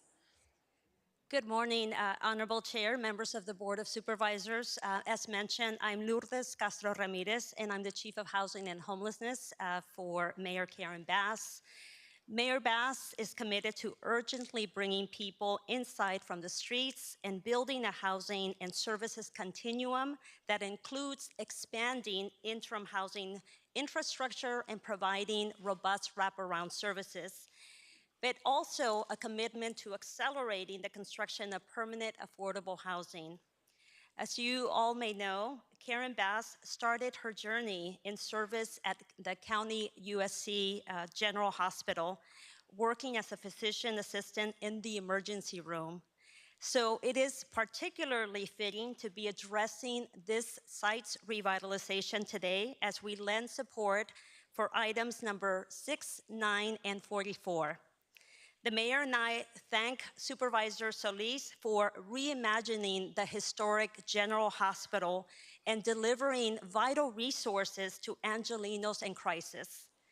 Bringing hundreds of units of affordable housing along with a restorative care village with a full continuum of clinical care and supportive services, this development is exactly the kind of thoughtful, adaptive reuse needed in the city and the county. Thank you. We commend Supervisor Solis and the entire county staff for also including a robust community engagement element to this process. Thank you. Thank you so much for being here on behalf of the mayor. We appreciate your participation in Thank the conversation today. We'll now go to, I know we have a lot of folks in person as well as on the phone. So what we're gonna do is take the first 10 on the phone. We're gonna take 10 in person and go back and forth until we complete all speakers who are in the queue. Moderator, please go ahead with speakers on the phone. Our next participant is Erica Rogers. You may begin. One moment, Ms. Rogers. Okay, your line is open. Go ahead, please. Hello, my name is Erica Rogers, and on behalf of the Community Clinic Association of Los Angeles County, I would like to thank Supervisor Solis for putting forth agenda items 6 and 9 related to the LA General Medical Center. UCLAC represents 66 nonprofit community health center member organizations. Health centers in LA provide high-quality, patient-centered health and behavioral health services to over 1.8 million patients at more than 450 sites throughout LA County. Agenda item 6 seeks to offer comprehensive care for substance use and mental health needs of residents across Los Angeles County, which aligns with the mission of community health centers. I would also like to thank Supervisor Solis for authoring agenda item 9 related to revitalizing the former General Hospital campus. This motion seeks to propose affordable housing and expand wellness services, which will better serve all the residents of LA County. Thank you. Thank you. Next speaker, please. Our next participant is Adrian Tafoya. You may begin. Buenos dias. Good morning, everyone. My name is Adrian Tafoya. I am currently a social worker contracted with the Department of Public Health, who has spent the last 10 years working both at the community, county, and federal level and trying to bring equitable services to the most vulnerable.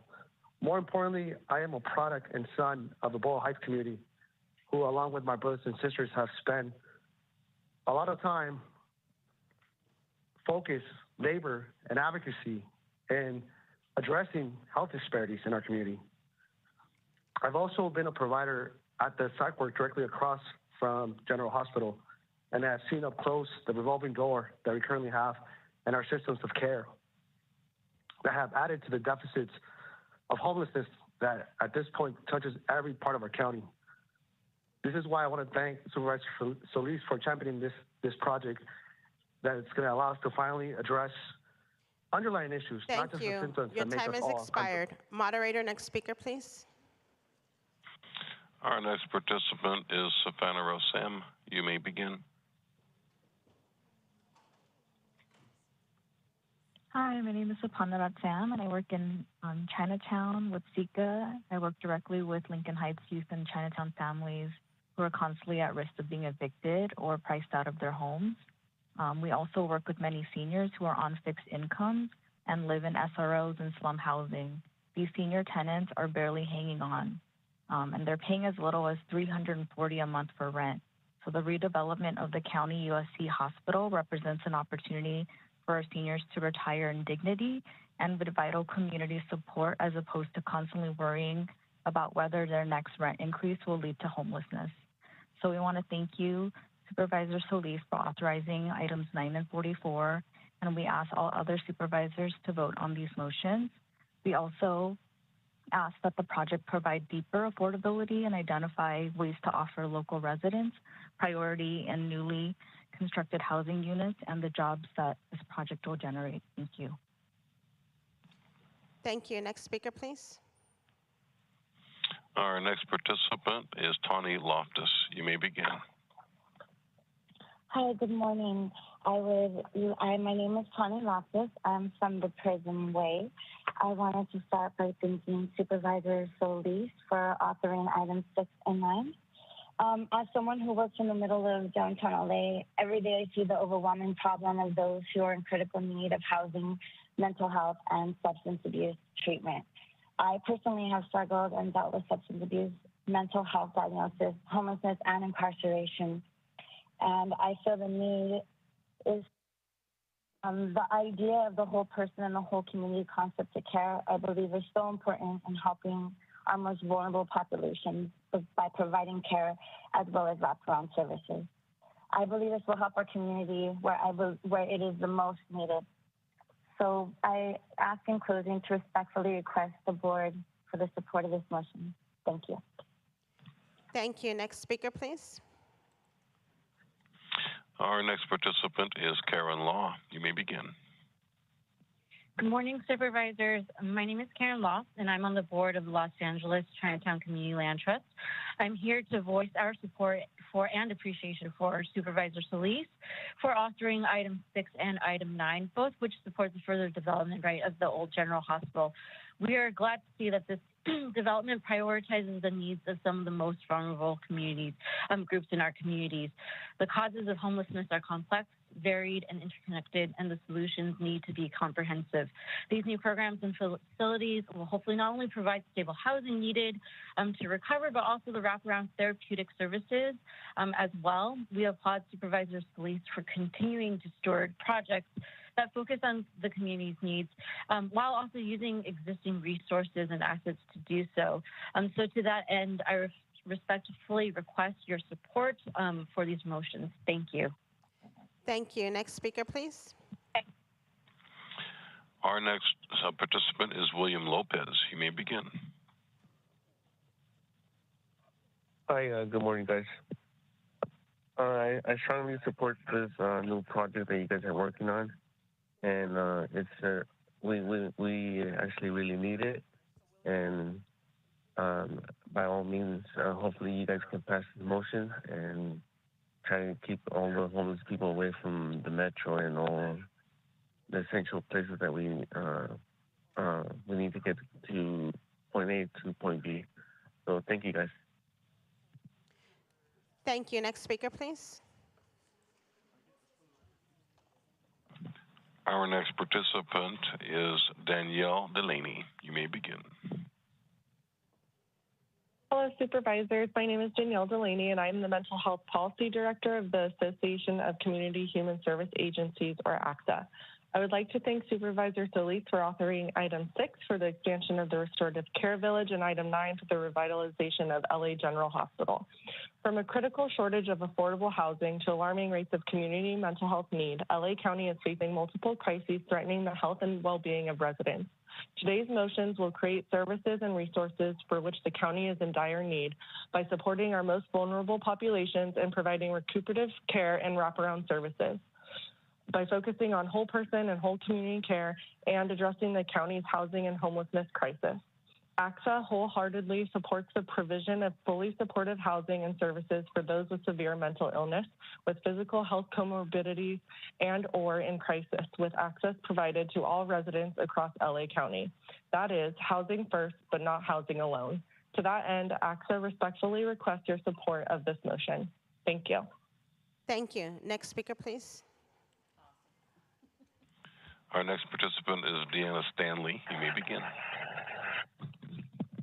Hi, my name is Deanna Stanley, and I think all of the rest of the speakers so far, my point. However, what has not been said is that simply this is the right thing to do.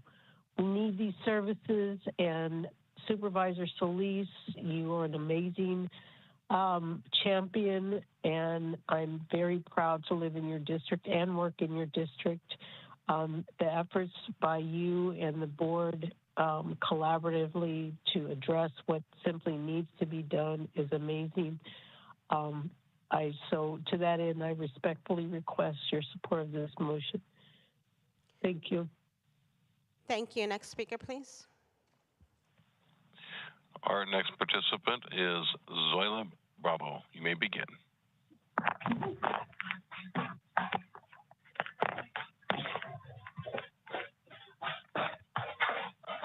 Zoila, go ahead.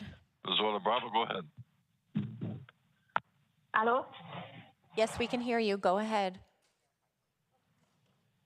Sí, hola, buenos días. Hola. Mi nombre es Zoila Bravo, de la organización Healthy Kids, Happy Faces. Me gustaría agradecer a la supervisora Solís por la autoría del punto 6, avanzar en la rehabilitación del antiguo Hospital General y el Campus Oeste, que optimiza los beneficios de la comunidad, y el punto 9, aprobar los proyectos y presupuestos y adjudicar un contrato de diseño y construcción para el Centro Médico General de Los Ángeles, proyectos de centros residenciales, de gestión de abstinencia y centros de atención de urgencias de salud mental y establecimiento de centros psiquiátricos para pacientes subagudos. Desde una escasez crítica de viviendas accesibles hasta tasas alarmantes de problemas de salud mental, y el condado de Los Ángeles se enfrenta a múltiples crisis que amenazan la salud pública y la dignidad de miles de personas y familias. Interpretation of this comment. Hello, good morning. My name is Zoila Ramos, and I am here to thank, or calling in to thank Supervisor Solis on motion number 6, which will optimize and help our community, and which is the budgets and award design built contract for the Los Angeles General Medical Center Residential Withdrawal Management Facility, Mental Health Urgent Care Center projects, and the Psychiatric Subacute Facility. This will the alarming numbers of mental health and what we have with homelessness in our communities has impacted. Thank you. Thank you. Next speaker, please. Our next participant is Ernesto Pantoya. You may begin. Good morning, Honorable Chair, Supervisors. My name is Ernesto Pantoja, calling on behalf of Sergio Rascon, Business Manager of Labor's Local 300.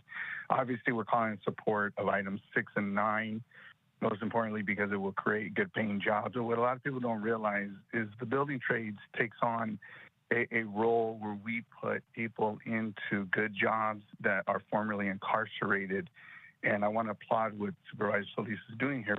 A lot of people don't realize a lot of these members, these apprentices, who are maybe one step from moving backwards and going back to prison, suffer from mental illness, substance abuse. They need the support. I currently am dealing with several members who are homeless, living in their cars. I thank Supervisor Holly Mitchell and Carolyn Terrosis for helping us find housing for them.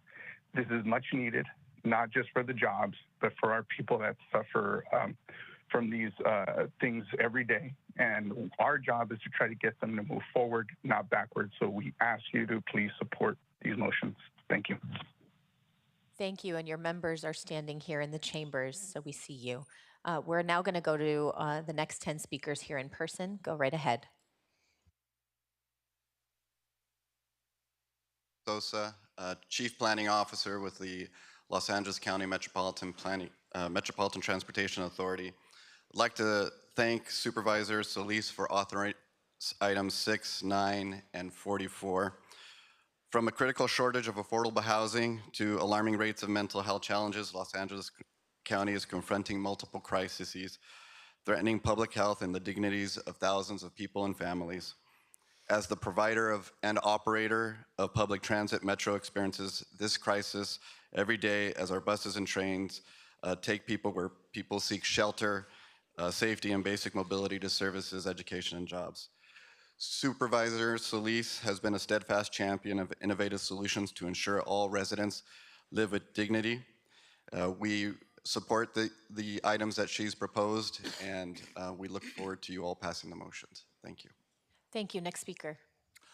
My name is Robert Lovelace. I represent the Western States Council of Carpenters, 90,000 members strong. This is a very big deal. I was here 5 years ago, and I know how much hard work has been put in this. So I'm going to break the rules. I'm going to be presumptuous, and I'm going to thank you for your yes vote on these motions. This is absolutely groundbreaking, and I feel the emotion here because it's part of us too.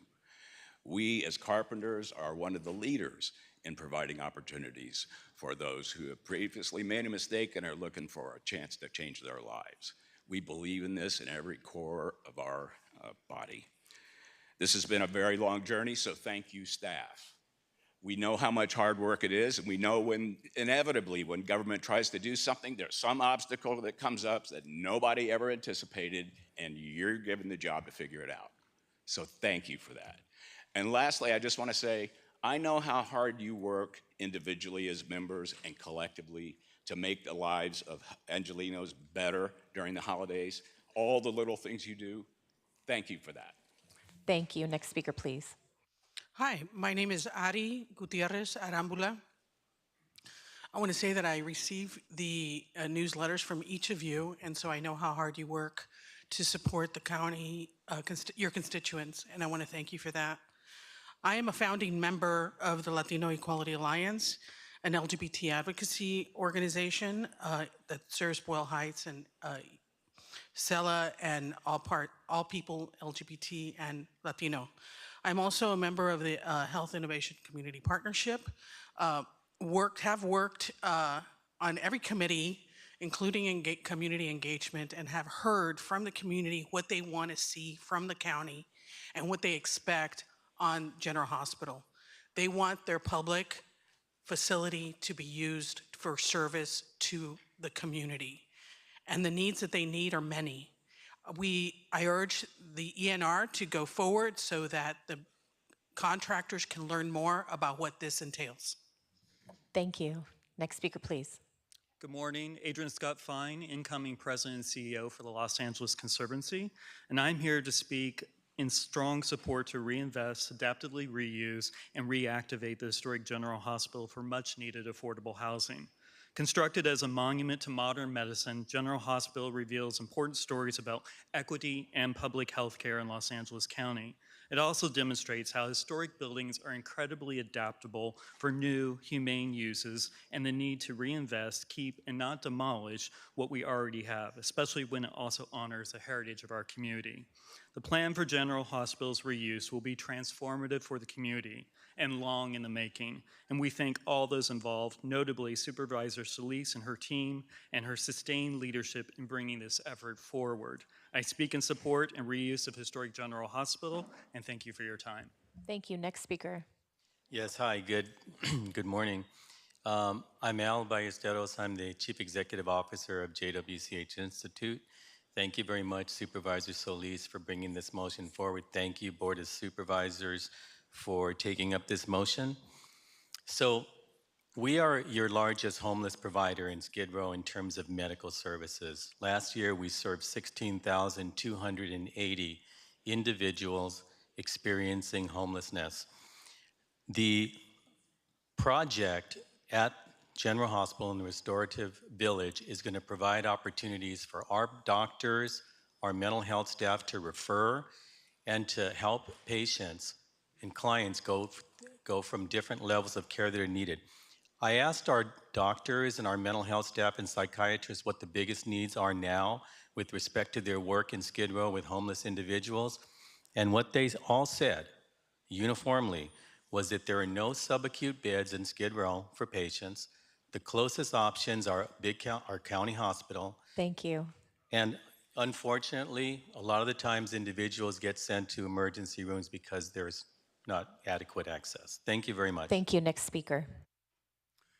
Buenos días, supervisoras. Yo soy residente de Boyle Heights. Mi nombre es Alejandro Castro y estoy aquí para apoyar el punto 6, punto 9 y el 44.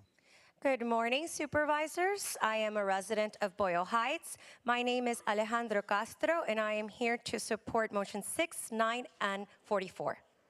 Agradezco de manera muy especial a la supervisora Hilda Solís por ser el autor del punto 6 y aprobar los proyectos y presupuestos para la atención de urgencias de salud mental del Centro Médico General de Los Ángeles y establecer el centro psiquiátrico.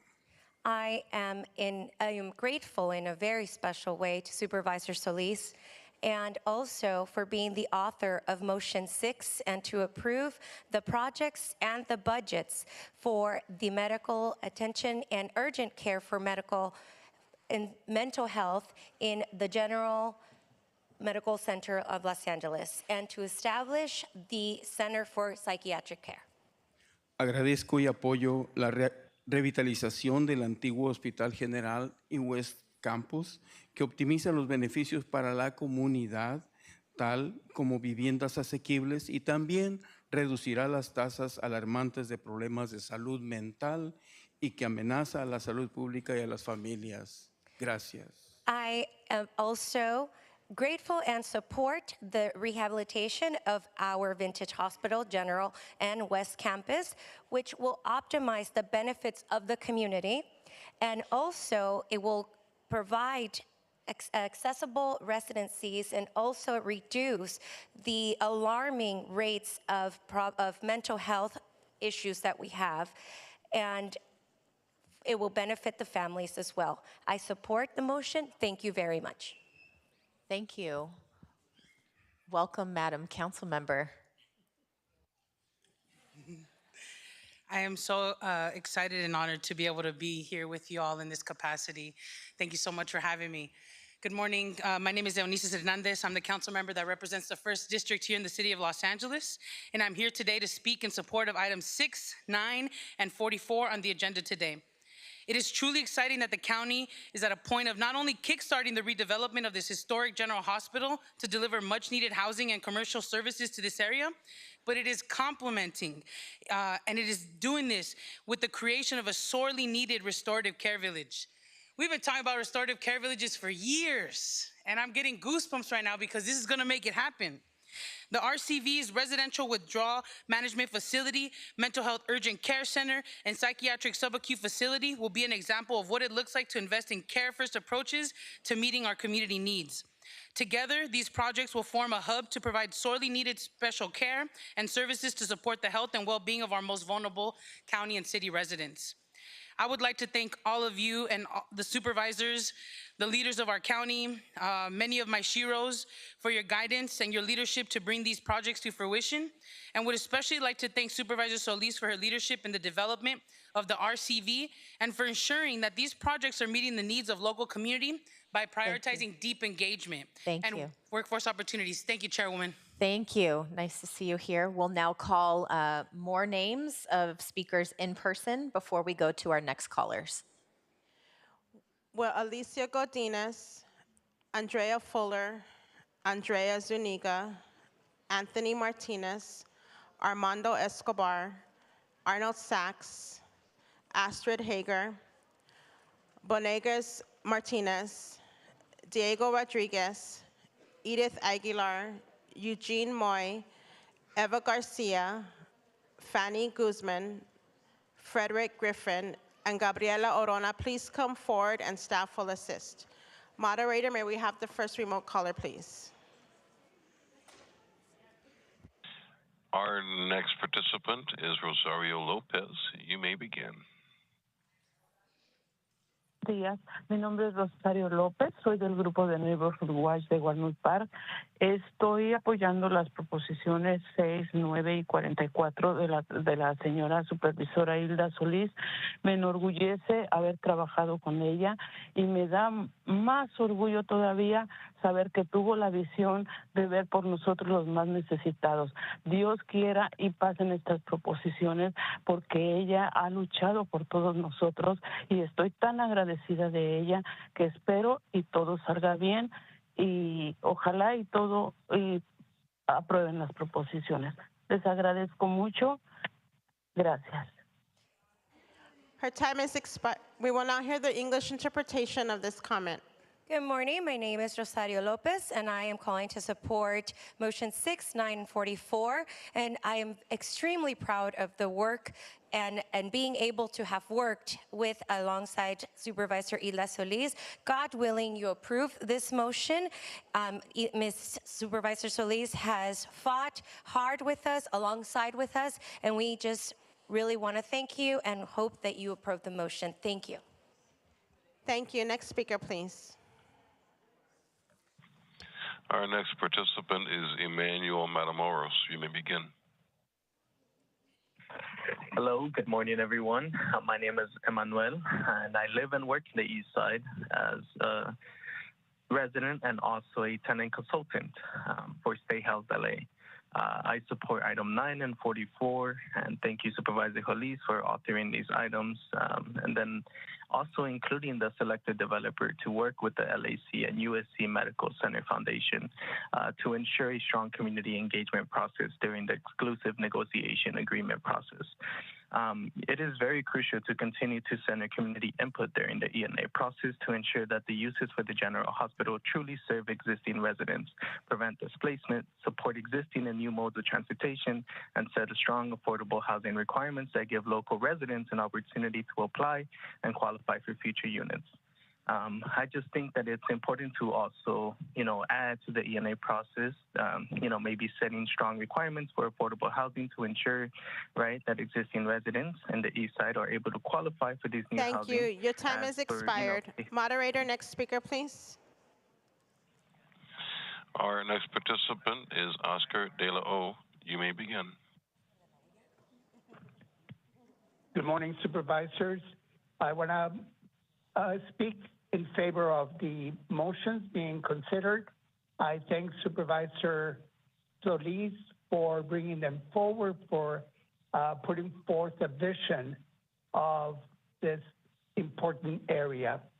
At the Enestad Human Services, where I work, we believe that this efforts will widen access to health care by creating a system of care that is founded on the whole person care, that it will provide comprehensive networks of care and partnerships in the community, and it will remove the silos in care that many times provides a fragmented system of care and doesn't deal with the whole person care.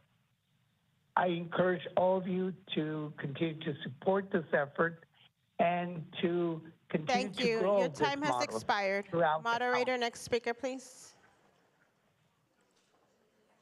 Our next participant is Alex Alvarado. You may begin.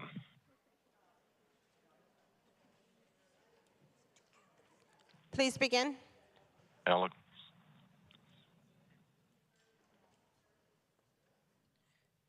Moderator, may we have the next speaker, please? Yes. No, I'm here. I'm sorry. My name actually represent the Scholars Factory. and urban zones. And as I speak and calling for items 6 and 9, which I support, I'm sitting here by MacArthur Park, and I strongly believe that this is necessary for our community. And when we start looking at homelessness as a human right, we need to address that. And I applaud Supervisor Hilda Solis and everybody on the board, and thank you for your time. God bless. Thank you. Next speaker, please. Our next participant is Ruth Rivera. You may begin. Hi, good morning. My name is Ruth Rivera. I am with the East Los Angeles Women's Center. And first and foremost, I just want to thank Supervisor Solis for her always steadfast approach and innovative ways of trying to take care of our community. And as someone who is co-located at the Wellness Center here at Los Angeles General Medical Center, we notice how much we are able to take care of the individuals as a whole person, see them, and try to come up with great ways of taking care of our community. And just like our director says, our executive director, Barbara Campos, is healing an individual is healing a community. I think that that's the best approach that the first district has always done it. So that's why I respectfully ask for the approval of this for items 6 and 9. Thank you. Thank you. Next speaker, please. Our next participant is Diane Valencia. You may begin. Hello, I'm Diane Valencia, and I work at the Southeast Asian Community Alliance with low-income youth from Chinatown and McGinn Heights. Many of our families are limited English proficient and getting displaced away from their community means being unable to access jobs and healthcare and other vital community services in Cantonese, Vietnamese, or Khmer. This redevelopment of County USC Hospital is a once-in-a-lifetime opportunity to provide jobs, housing, and health for low-income communities all on one campus. And we thank Supervisor Solis for her leadership in ensuring that County USC remains a resource for our most vulnerable Angelinos. We ask that the supervisors to vote for items 9 and 44, but ask that the project provide deeper affordability and to identify ways to offer local residents priority in the newly constructed housing units and the jobs that this project will generate. Thank you. Thank you. Next speaker, please. Our next participant is Robert Contreras. You may begin. One moment, Mr. Contreras. Okay, the line's open. Go ahead, sir. Okay. Good morning. My name is Robert Contreras. I'm the President and CEO for Bienestar Human Services. Today, I want to express our gratitude to Supervisor Solis for her leadership in bringing forward items 6, 9, and 44, a testament of her unwavering commitment to our community's well-being.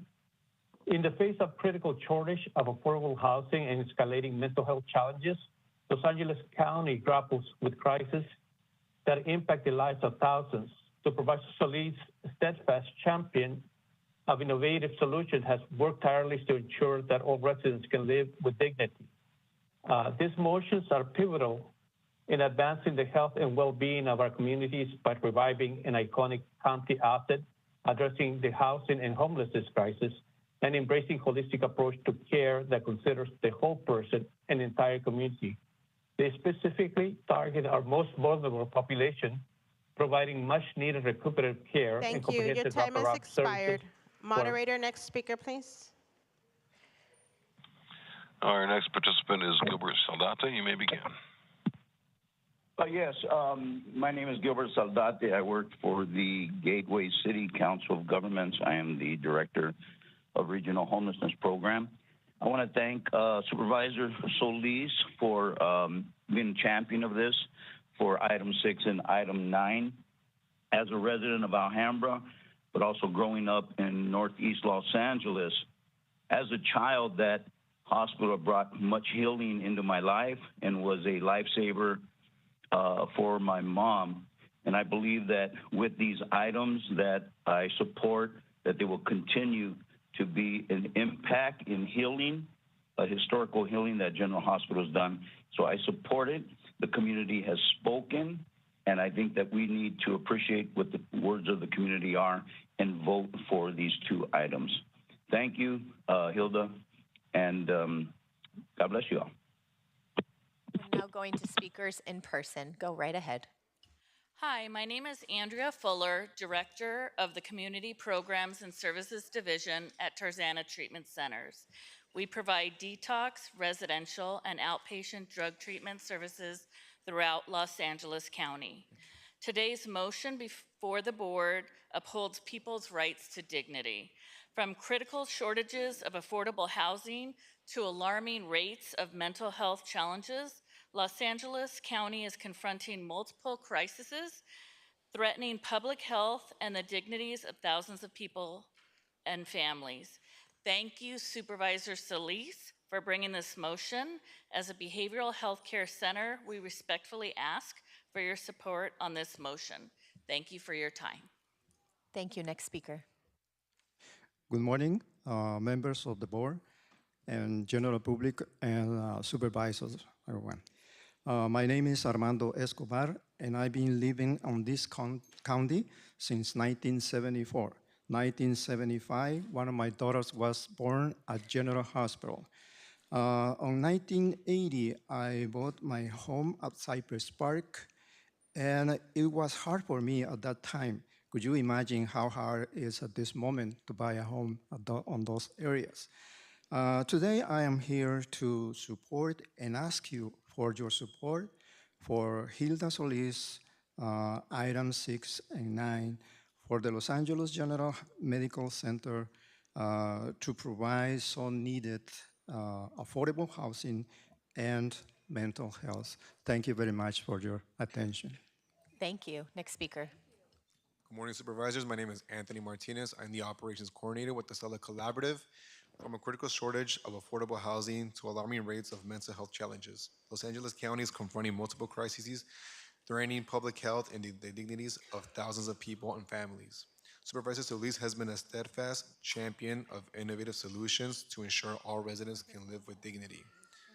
To that end, we respectfully request your support of this motion, and we look forward to working with the supervisors to continue to prioritize equitable investments in communities with the greatest needs.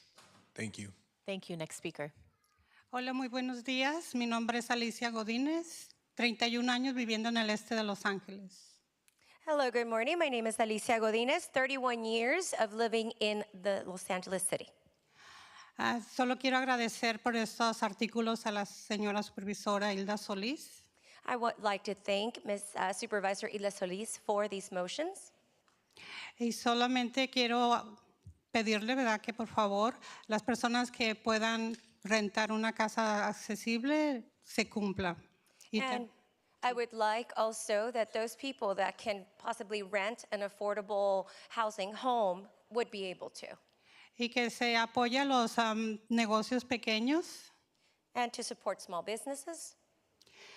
Y también queremos un restaurante con comida saludable. We would also like a restaurant with healthy foods. Y también que el tráfico no sea abundante para que podamos caminar.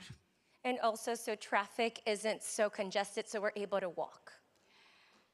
Y también solicito I'm also requesting respetuosamente su apoyo a estos artículos y muchas gracias. Respectfully your support in these motions. Thank you very much. Thank you. Next speaker.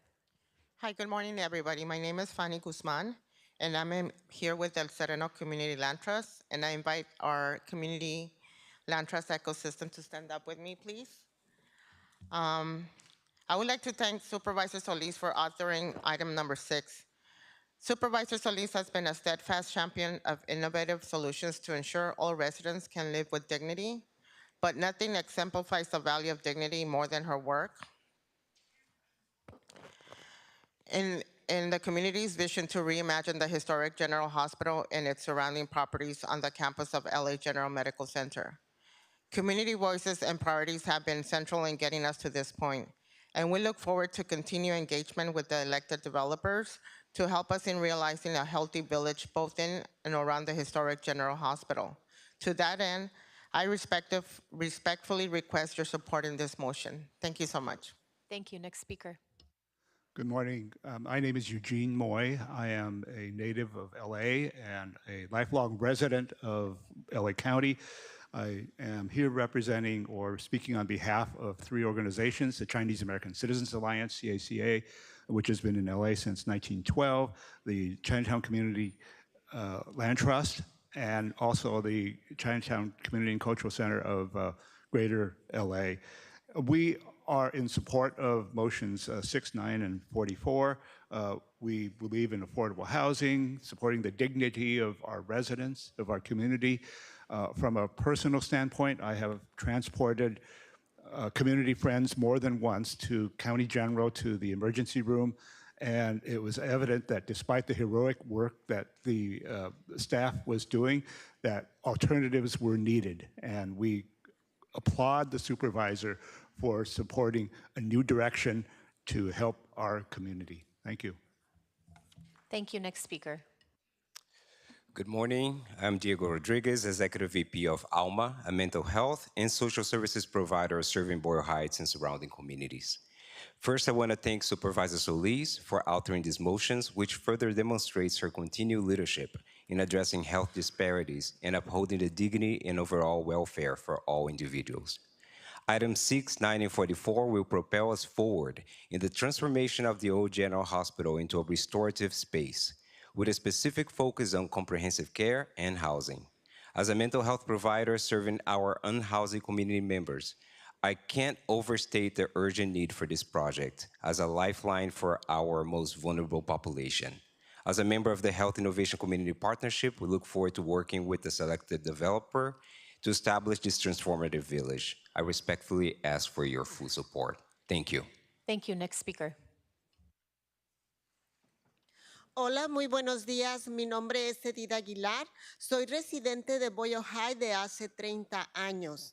Hoy estoy aquí para darle las gracias a la supervisora Hilda Solís por ser actora principal de las mociones 6, 9 y 44. Hello, good morning. My name is Edith Aguilar. I am a resident of Boyle Heights in Los Angeles, and I am here to thank Supervisor Solis for being the main author of Motion 6, 9, and 44. La supervisora Solís ha sido una firme defensora de las soluciones innovadoras para todos los residentes que vivan con dignidad. Supervisor Solis has been a beacon and fighting to find these innovative solutions for the residents to live with dignity. Estos proyectos nos darán viviendas accesibles, tendremos nuevas oportunidades de trabajos y un mercado saludable. These projects will allow us to have affordable housing and to have better opportunities for employment, as well as having a market that will be healthy. Esto ayudará a la población más vulnerable, les brindará cuidado de recuperación y integrará para el apoderamiento. These will help the population and the most vulnerable population, and it'll also bring and restore all of the services and empowerment to the community. Muchas gracias por esta oportunidad. Estoy agradecida porque soy representante de Boyle Heights. Bye. Thank you very much for this opportunity. I am thankful. I am a representative of Boyle Heights Park. Next speaker. Hello, my name is Bonaires Martinez, and I'm a peer support specialist for the Prism Way organization. I would like to thank Supervisor Solis for her vision in items 6, 9, and 44, which I am in favor for and support greatly. Rebuilding facilities like the General Hospital that offers proper mental health care, substance abuse care is vital to poverty communities who normally don't have access to affordable services. As I was walking down the street the other day, an unhoused woman approached me and she asked me for some money. As I gave her money, I prayed for her, and I told her that she had value and worth. And as she cried, she told me that thank you for acknowledging me and not passing me by like others did. One thing that we all have in common in this room is the need to be loved and supported, and having a community that builds and brings hope by having someone that will receive you when you're at your worst. And that's what Supervisor Solis is doing, is giving hope to people that feel like they're devalued and feel that they have no worth. Thank you. Thank you. Next speaker. That painting is beautiful. Hola, muy buenos días. Mi nombre es Eva García y soy organizadora de colectivo Poder Comunitario, miembro activa del Fideicomiso Comunitario Tierra Libre y vengo a apoyar el 6, 9 y 44. Hello, good morning. My name is Eva Garcia, and I am an organizer with the Community Power Collective, and I'm also a member of the Fideicomiso Comunitario Tierra Libre, and I support 6, 9, and 44. Primero que nada, agradezco a la supervisora Solís por redactar este artículo. Es importante que la comunidad siga involucrada en el proceso de ENA para garantizar que los usos de los hospitales realmente se sirvan para la comunidad. First of all, I would like to thank Supervisor Solis for being able to address these items, and also it's important that the community be involved and be part of the process for ENA, and also to guarantee the use of the general hospital that will really serve the residents of the community. Como organizadora de inquilinos, veo la necesidad de vivienda y pido que este proyecto realmente sea accesible, sin condiciones. Y no solo queremos el 30%, queremos el 80%. And porque en mi comunidad lo necesita y estamos viendo mucha necesidad de vivienda. And as an organizer of tenants, I also see the need for affordable living as well as the accessible conditions or the lack of conditions. And we don't want just 30%, we want 80% because our community needs it, and we're here looking at the need in a level that is just excessive in this market. Como siempre lo he dicho, seguiré repitiendo lo mismo. La vivienda es esencial y vital para cada ser humano. Y ya no queremos vivienda mercantilizada. Por eso es que queremos este proyecto que sea realmente accesible para nuestra comunidad. And like I've always said before, living in residency is a human right, and we do not want marketed living. We would like this to be accessible for all of the community. Thank you. Next speaker, please. Hi, good morning. Thank you for including me. I'm Dr. Astrid Hager. I am the founder and the executive director of the largest child abuse program in the United States, which is also situated at the medical center. I'm here to remind us and speak in favor of the restorative village, which I think is essential in the continuum of mental health crises that we are constantly facing in this county. But I also want us to always remember where it starts, and that 70% of those who live on the streets and 70% of those who will be going into the restorative village are products of our foster care system, and that as we plan and as we move forward, that we need to take a really strong stand on prevention. I remember being a medical student when the medical center was seen as this amazing city of hope on a hill where everyone came, and I hope we continue to see it that way. Thank you. Thank you so much. Next speaker, please. Would the following individuals please come forward and staff will assist?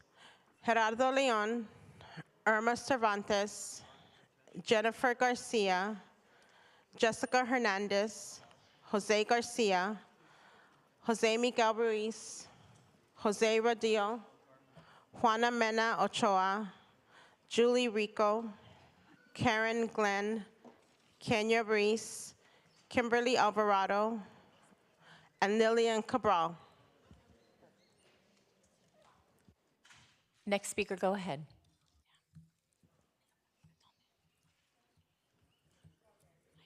Go ahead. Okay. Buenos días. Pertenecemos a la organización Colectivo Poder Comunitario, distrito número 1 en el este de Los Ángeles, Whittier Boulevard. Mi nombre es Gabriela Orona. Good morning. We belong to the organization of the Community Power Collective in Whittier Boulevard, and my name is Gabriela Orona. Somos vendedores ambulantes y queremos darle las gracias a la señora Hilda Solís y a su equipo que hemos recibido su apoyo y recibido y aprobar el contrato del diseño y construcción. We are street vendors, and we would like to thank Supervisor Solis for her support, and her team as well, for being able to approve the design and the contract for this construction. Y que tendrá un impacto muy grande, ya que somos mucha gente vulnerable. And this will have a huge impact now that we are very many vulnerable people. Pero a pesar de eso, somos gente trabajadora y honrada, y cada día tenemos que trabajar para llevar sustento a nuestras familias. But even though we are honest working people, that every day we have to take home our money to be able to meet ends with our families. Ya que un día no trabajado, no habrá un plato de comida en la mesa de nuestras familias. Y por favor les pido que apoyemos la moción que la señora Hilda Solís está poniendo aquí en este panel. Muchas gracias, señora Hilda Solís. With one day that we don't work, we don't take food to the table. So we ask, please, that you do support the motion that Supervisor Hilda Solis has set forth. Thank you, Supervisor Solis. Thank you. Next speaker. Yes, thank you. Good morning again. Thank you for navigating this program. It's an uplifting discussion. The efficacy of your work is beyond belief. Your laser-like focus is magnificent. I'm wondering, is this a general hospital from 32? Because I know MLK Hospital was also known as the general hospital. And I'm wondering, because you have this LA Care Health Plan, and it says LA Care is a local initiative for 2 million enrollees already. It's located over here at 700 East 7th Street. And I know LA Care was owned by Mark Ridley Thomas. If you could please focus your comments on the General Hospital. I know what we're talking about, Madam Chair. General Thank you. Hospital, MLK Hospital is also known as a general hospital, but it wasn't a general hospital. And General Hospital is the name of a soap opera. Are they getting paid residuals from that? And what about the elevator shaft? Thank you. Your time has expired. Next speaker. Good morning. Excuse me, we have another speaker. That is your second warning. You cannot speak over other speakers. Go ahead. Thank you.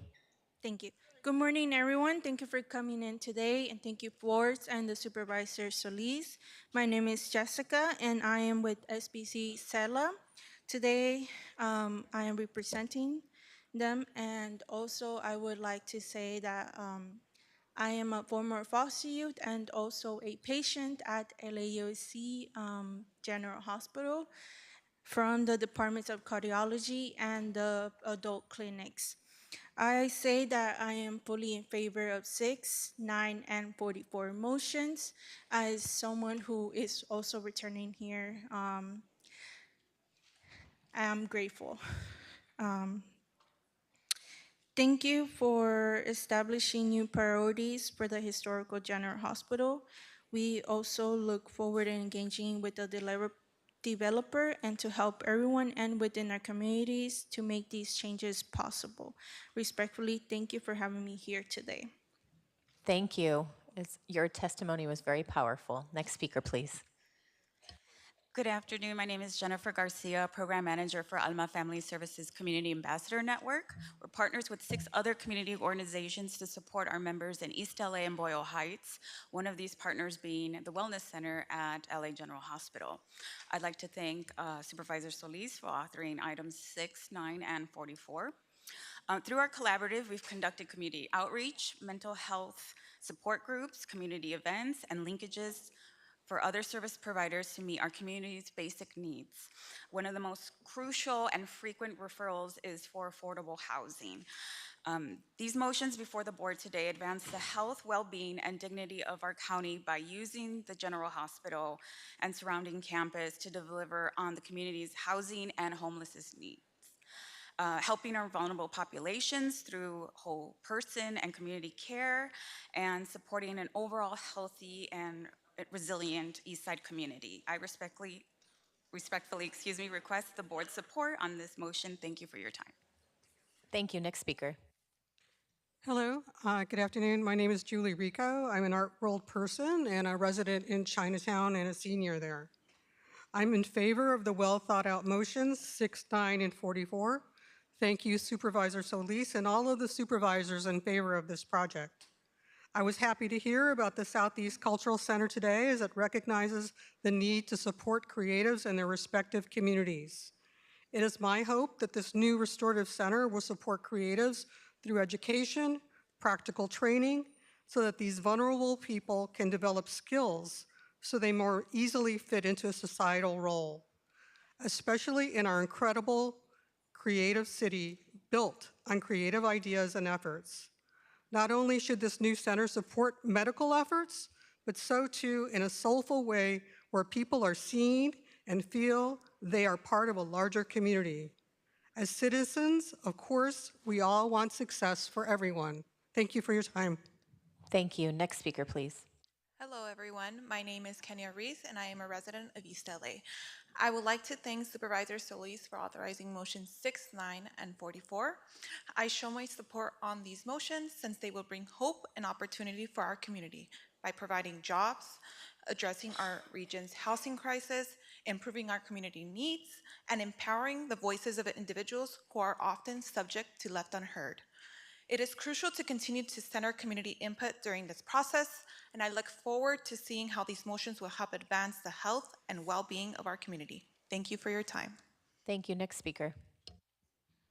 Hola, muy buenas tardes a todos. Mi nombre es Irma Cervantes y estoy aquí apoyando el punto 4, el 9 y el 44. Hello, good afternoon, everyone. My name is Irma Cervantes, and I am here to support motion 9 and 44. Y dándole gracias a la supervisora Solís. Muchas gracias. And also, thanking Supervisor Solis. Thank you very much. Como miembro comunitaria, he estado involucrada desde el principio de este proyecto. As a community member, I have been involved since the beginning of this project. Y creo que es importante continuar centrando los aportes de la comunidad durante el proceso de ENA. And I think it's important to take into account all of the community's input during the time with ENA. Para garantizar que los usos del Hospital General realmente sirvan a residentes existentes. To ensure that the use of the General Hospital does benefit the residents. Prevengan el desplazamiento, apoyen modos de transporte nuevos y existentes. To also prevent homelessness and also to support the transportation or the new modes of transportation. Y establezcan requisitos sólidos de vivienda asequible.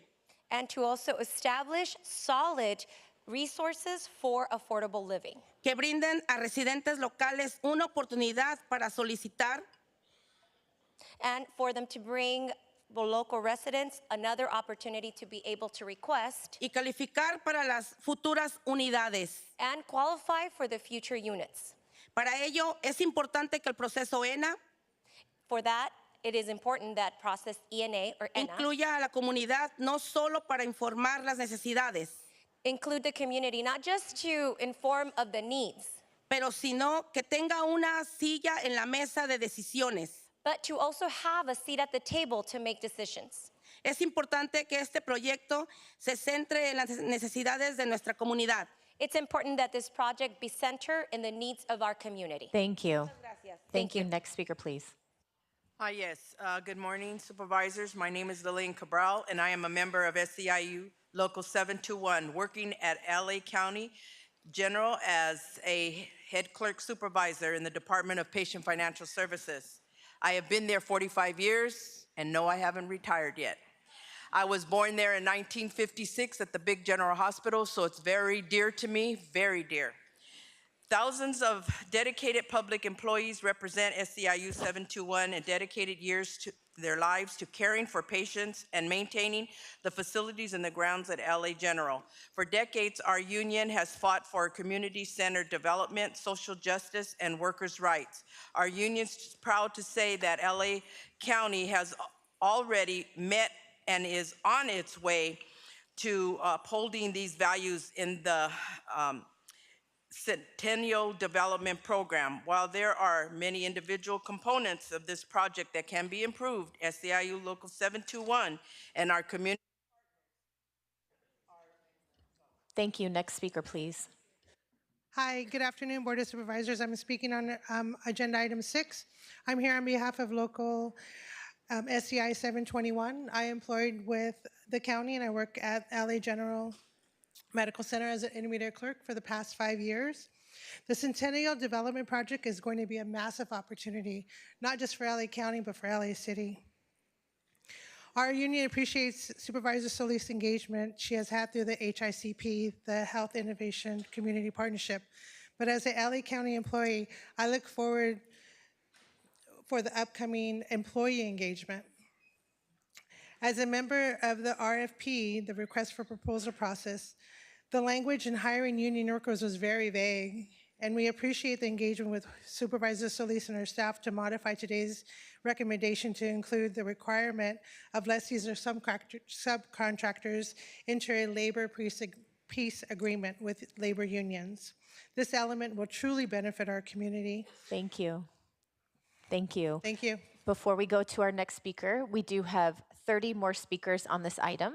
I'm not going to cut the time, but if you have already heard your comment said, or if you just want to amplify somebody who's speaking so we don't have to have all 30 speakers, please consider that. If you would like to speak, of course, you are welcome to do so. Go ahead, next speaker, please. Thank you, Chairman. Good afternoon, Board of Supervisors. My name is Jose Miguel Ruiz.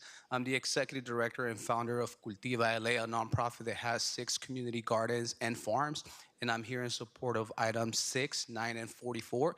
I've personally been to both the hospital and the new restorative care village, and let me tell you, it's beautiful. What it does have the opportunity to also heal. People heal through the environment as well. There's a lot of youth. I'm also representing the California Climate Action Corps Fellows, so if I ask that they stand, Cultiva, they're in the back. And then we also have folks from the Youth Climate Commission. So as an appointee to the Board of Supervisors, District 1 for the Care First community investment, I have also seen it from the CFCI point of view, and believe me, we need more units. So thank you. As a social worker, I am excited and look forward to also being part of this project, and I want to commend you for your leadership as this is also being seen across the nation. Thank you so much. Thank you, next Supervisor speaker. Solis. Go ahead. Good afternoon. My name is Karen Glenn, and I am with Grifols, a healthcare company located on the east side of Los Angeles. I'd like to thank Supervisor Solis for her commitment to the region via authoring items 6, 9, and 44. In 2017, I joined the Health Innovation Community Partnership as an original member, working alongside community residents, nonprofit organizations, county agencies, educational institutions, and LA Regional. Together, we have actively engaged in participatory process guided by community input to identify and prioritize the needs that matter most to the community members and find solutions to affordable housing, improving health and well-being, focusing on the whole person, and building a stronger community, all aligned with our company priorities. Grifols recognizes that these efforts will pave the way for a transformative change and a thriving region. For this reason, I respectfully request your support for items 6, 9, and 44. Thank you. Thank you. Next speaker. Well, Lina Mira, Magdalena Casares, Marco Cornejo, Maria Brenes, Mario Barragan, Michael Flowers, Pamela Augustine, Reina Schmitz, Rosa Soto, Rosalina Tapia, Rosalina Mira, Ryan Sanchez, Sue Ellen Chang, Susie de Santiago, Taney Ling, Tommy Favey, Tracy Evenson, Vanessa Ramos, and William Hang. Please come forward and staff will assist you. Next speaker, go ahead. My name is Ben Work in the East Side. Thank you, Supervisor Solis, for authoring items 9, 44, and for the inclusion that the selected developer work with the LAC USC Medical Center Foundation to ensure a strong community engagement process during the ENA process. It is crucial to continue to center community input during the ENA process to ensure that the uses for the general hospital truly serve existing residents, prevent displacement, and support existing modes of transportation. and set strong, affordable housing requirements that give local residents an opportunity to apply and qualify for the future units. To this end, it is important that the ENA process include ongoing canvassing and in-person outreach that builds on the existing community health worker model so that the area residents are informed and have a say on how the general hospital will be repurposed, especially during the ENA period in and beyond the HIC. Thank you. Thank you. Next speaker, please. Hola, buenos días. Mi nombre es Juana Mena Ochoa. Gracias a todo el board member, a la supervisora Solís por todo su trabajo y apoyo que ha hecho para mejorar la comunidad y construir una comunidad saludable. Hello, good afternoon. My name is Juana Mena Ochoa, and I am from Boyle Heights. I want to thank the board and Supervisor Solis for all of the hard work to be able to benefit and beautify the community. Abogo para que apoyen y voten por las mociones 6, 9 y 44 por ser residente de Ramona Gardens, donde necesitamos más acceso a viviendas, necesitamos una marqueta, necesitamos áreas verdes y principalmente necesito que cuando mi hija se gradúe tenga a dónde vivir y no esté batallando. And I advocate to vote on item 6944 as a member of Ramona Gardens. We need better affordable living, we need a market, we need green space, and also when my daughter graduates, I would like for her to have a beautiful community. Thank you, and sí se puede. Thank you, and yes, we can.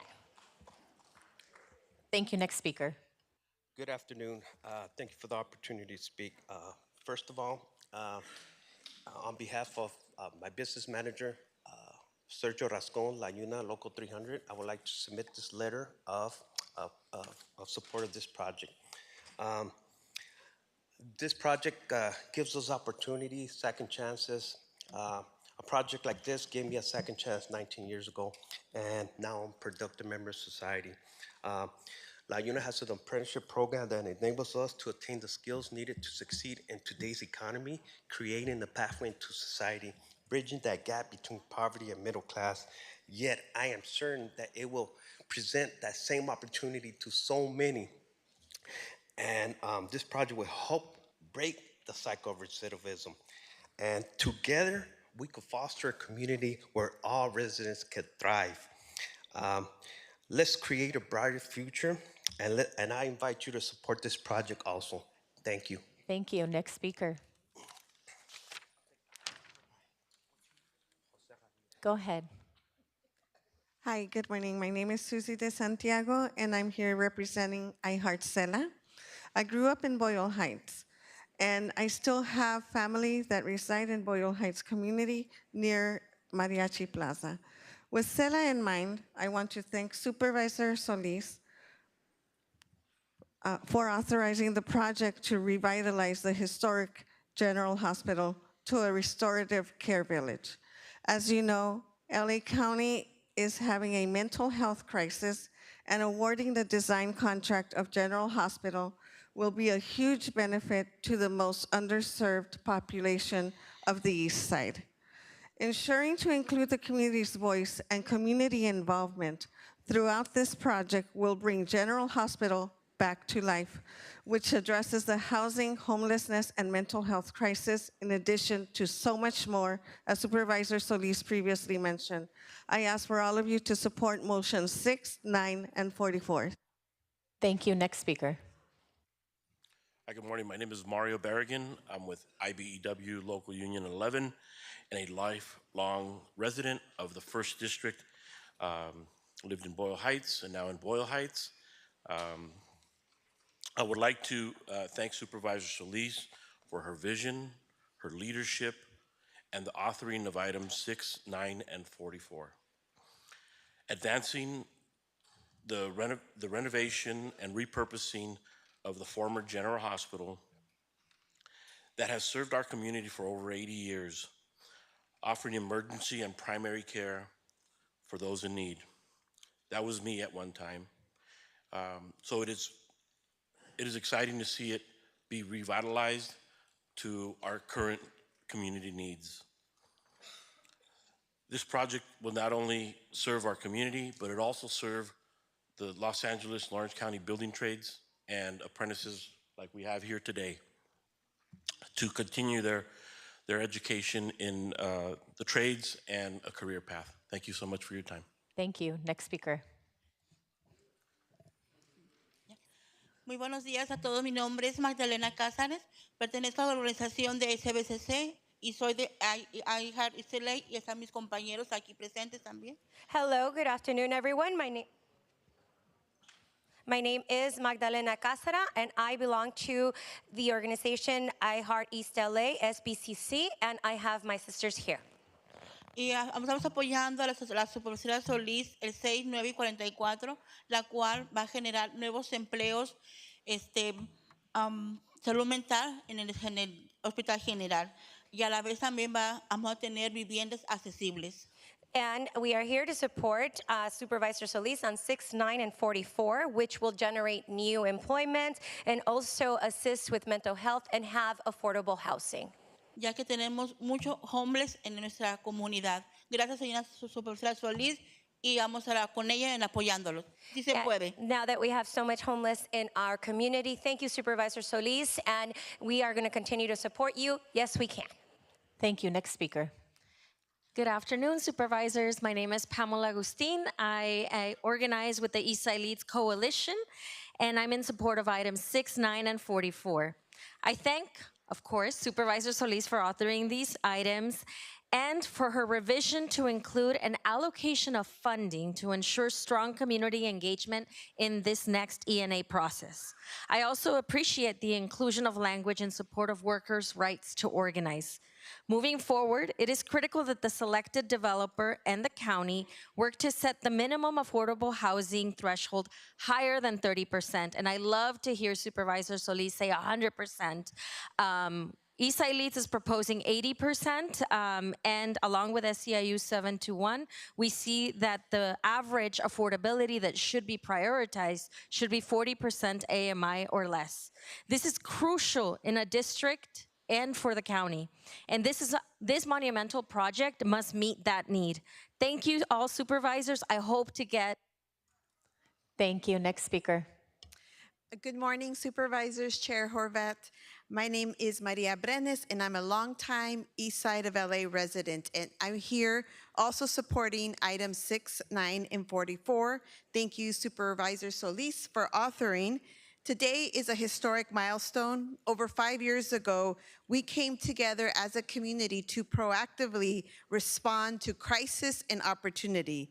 The crisis of the increasing displacement of vulnerable residents, particularly tenants and those confronting homelessness, and recognizing the opportunity for partnership to advance a major public investment to help stabilize our community and target supportive wraparound services for the highest need residents of LA County.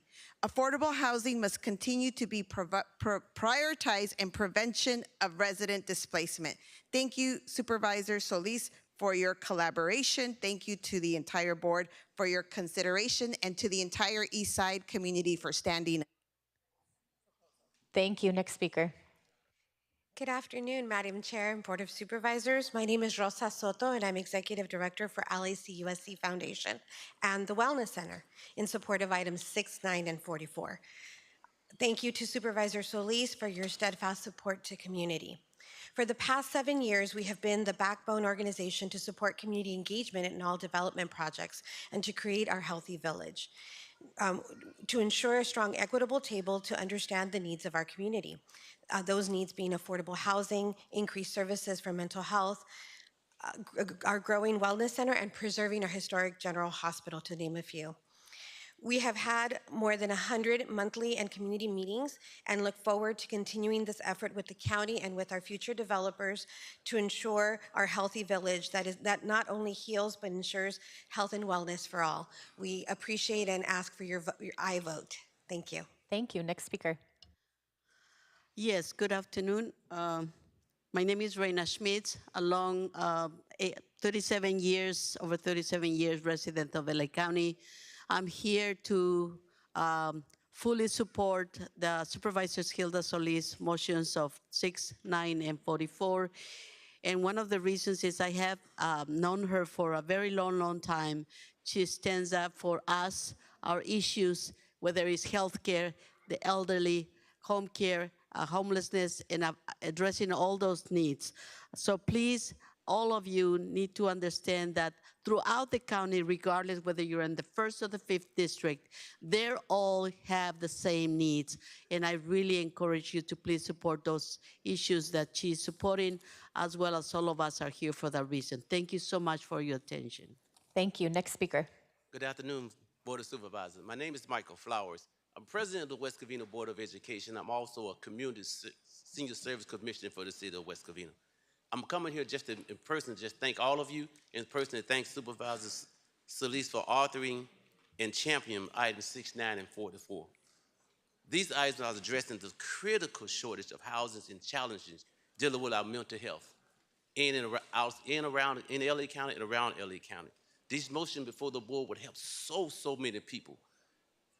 And I say that because no one needs to be eating out of garbage can. No one needs to be sleeping on the street.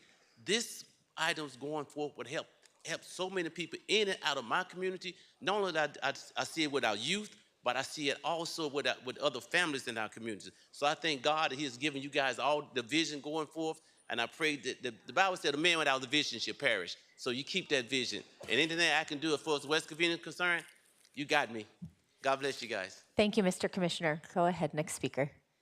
My name is Tawny Ling. I'm a resident of Chinatown. I teach in Boyle Heights at the Neighborhood Music School, and I'm representing Stop the Gondola, and I'm joined by fellow members of the coalition today.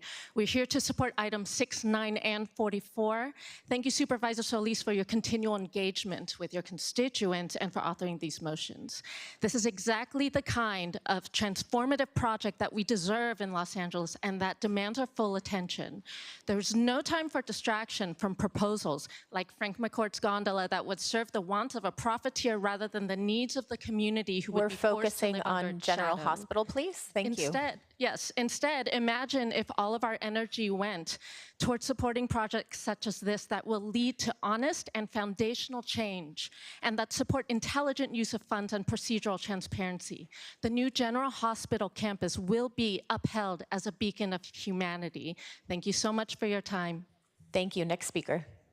Hi, my name is Lena Mira, and I'm the Executive Director of the Latino and Latina Roundtable of the San Gabriel and Pomona Valley. I would like to thank Supervisor Solis for authoring items 6 and 9, and I am in favor of both. We thank Supervisor Solis and commend her work to reimagine the historic General Hospital and its surrounding areas to include much needed green space, housing, and a healthy market. These motions advance the well-being of our county, bringing an iconic county asset back to life for service of the community, addressing our region's housing and homelessness crisis, and helping our most vulnerable populations, including low-wage workers and seniors, and supporting a resilient and economically prosperous East Side community. As someone who grew up in Lincoln Heights and benefited from medical care as a child at General Hospital, I'm glad that this historic building will have a new life and be a beacon of hope for. Thank you. Next speaker. Buenas tardes. Mi nombre es Rosalina Tapia. Estoy apoyando a mi comunidad de Walnut Park. Hello, good afternoon. My name is Rosalina Tapia, and I am here to support my community from Walnut Park. Me gustaría dar las gracias a la señora supervisora Hilda Solís por ser la autora del punto 6, 9 y 44, aprobar los proyectos y presupuestos y adjudicar un contrato de diseño y construcción para los proyectos del Centro de Atención de Urgencias de Salud Mental. And I would like to thank Supervisor Solis for being the author of points 6, 9, and 44 by approving the budgets and awards of the design for the contract of the Los Angeles Medical Center, the Residential Withdrawal Management Facility, as well as the Medical Urgent Care Center and Psychiatric Subacute Facility. Y el Centro Médico General de Los Ángeles, establecer el centro psiquiátrico en la proposición y el apoyo al número 9. Muchas gracias. Gracias a toda la barra de supervisores. Gracias. Buen día. And also with the General Medical Center and the Psychiatric Center, along with I support item number 9. And thank you to the entire board. Thank you very much for your support. Thank you. Next speaker. Hi, my name is Ryan Sanchez Gonzalez. I am here representing the San Gabriel Valley Conservation Corp. I would like to start out by thanking Supervisor Solis for the authoring of items 6 and 9. I would like to touch base on why I believe we are in dire need for the Los Angeles community to have these projects approved. We currently have a ratio for about 4 to 5 in comparisons to the LA's current population who have been diagnosed with a mental or psychiatric disorder. Many people with mental disorders or even someone with drug abuse will sometimes experience a negative episode where these facilities will play a big role in facilitating care for anyone in need and will help alleviate calls from our police force. We as a community are only as strong as our weakest members. Every member of our community matters and deserves a second chance. I implore you to stand with us in solidarity in the uplifting of our community and hope I have highlighted why we deserve the approval of item 6 and 9. Thank you once again for allowing me to speak on behalf of the SGVCC and for your undivided attention. Thank you. Next speaker. Yeah, good afternoon. My name is Tommy Falvaya. I represent IBEW Local 11, and we have our apprentices and our journeymen that are here today in support of this magnificent project and projects. Hi, Janice. Hi, Lindsay. So I just want to voice our full support behind Hilda Solis' motion, and we're happy that these projects could be required under the master plan of the Community Workforce Agreement, and then apprenticeship programs and so forth. So we urge I vote. Thank you. Thank you. Next speaker. Hi, Vanessa Ramos. And, I hope that my comment is received as intended. Although I'm extremely happy to see such movement around such an important building, I just want to highlight that the need for community partnership with, California's protection and advocacy, like Disability Rights California, is extremely important because although we want people receiving services, we also want to ensure that people have an exit plan. So sometimes when people enter into psychiatric care, unfortunately, they may get caught in conservatorship. So as excited as I am to see so many people come up and speak about this, I hope to be included personally in moving forward of this project so that those concerns are elevated. Thank you. Thank you. Next speaker, please. My name is Sue Ellen Chang, the National Historian of the Chinese American Citizens Alliance.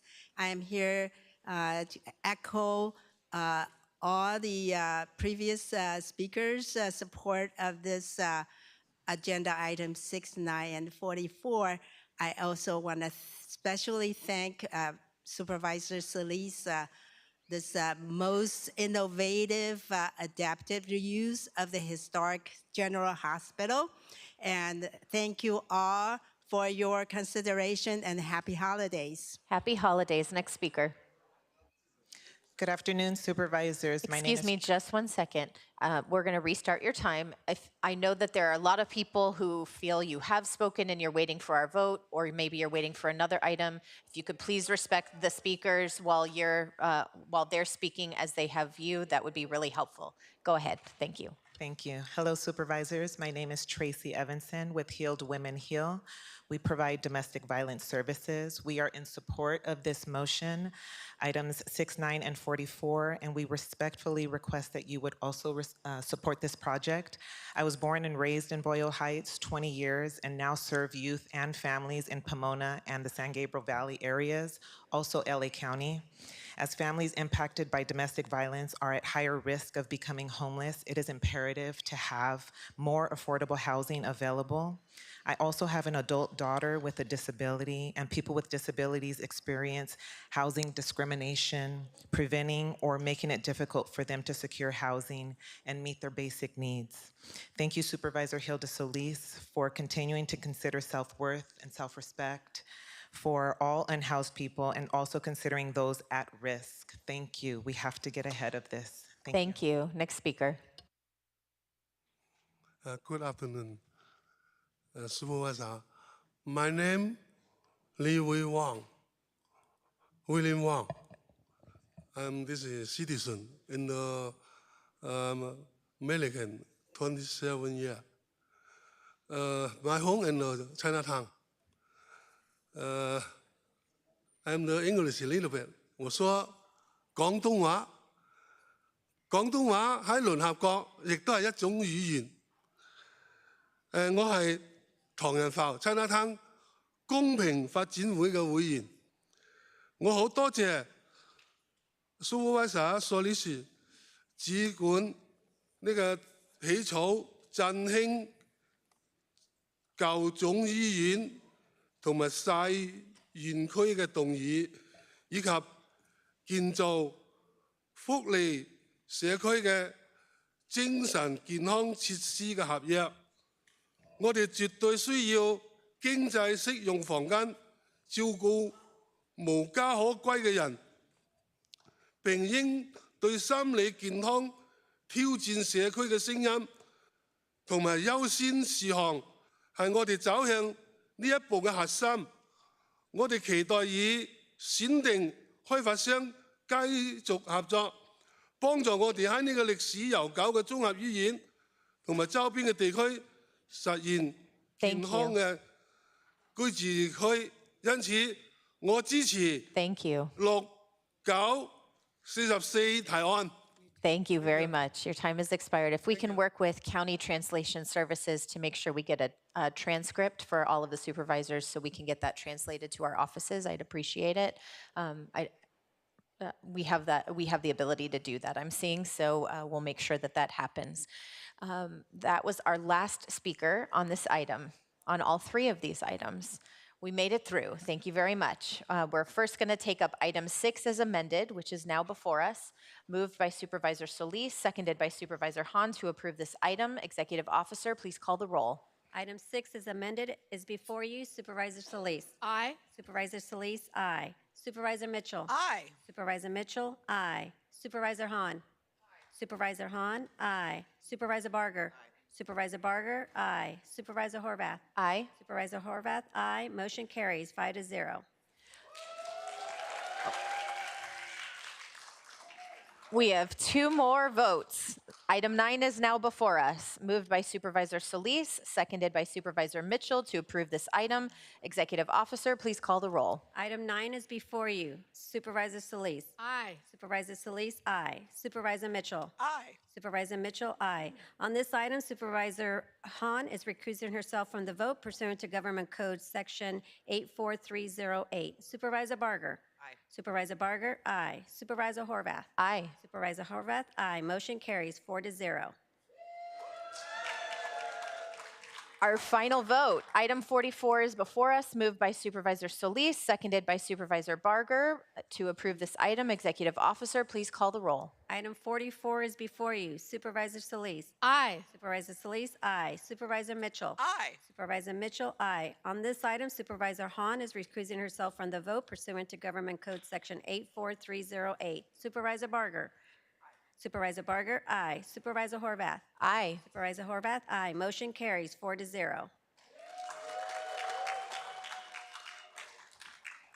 Thank you very much to everyone who was here on this item and is not staying for the rest of the agenda. Please exit quietly. We do have many speakers on the following items. Thank you for being here with us today. We appreciate your participation. Madam Chair, can I just thank all the folks that came out today? I really appreciate you. Muchísimas gracias por estar aquí hoy día en esta mañana y sigamos luchando, si se puede. Gracias. Thank you. We're now going to move on to item 72, California Environmental Quality Act Determination Appeal, and item 98A, developing a Los Angeles County ordinance for renewable energy zoning standards and requirements, which were held by Supervisor Barger.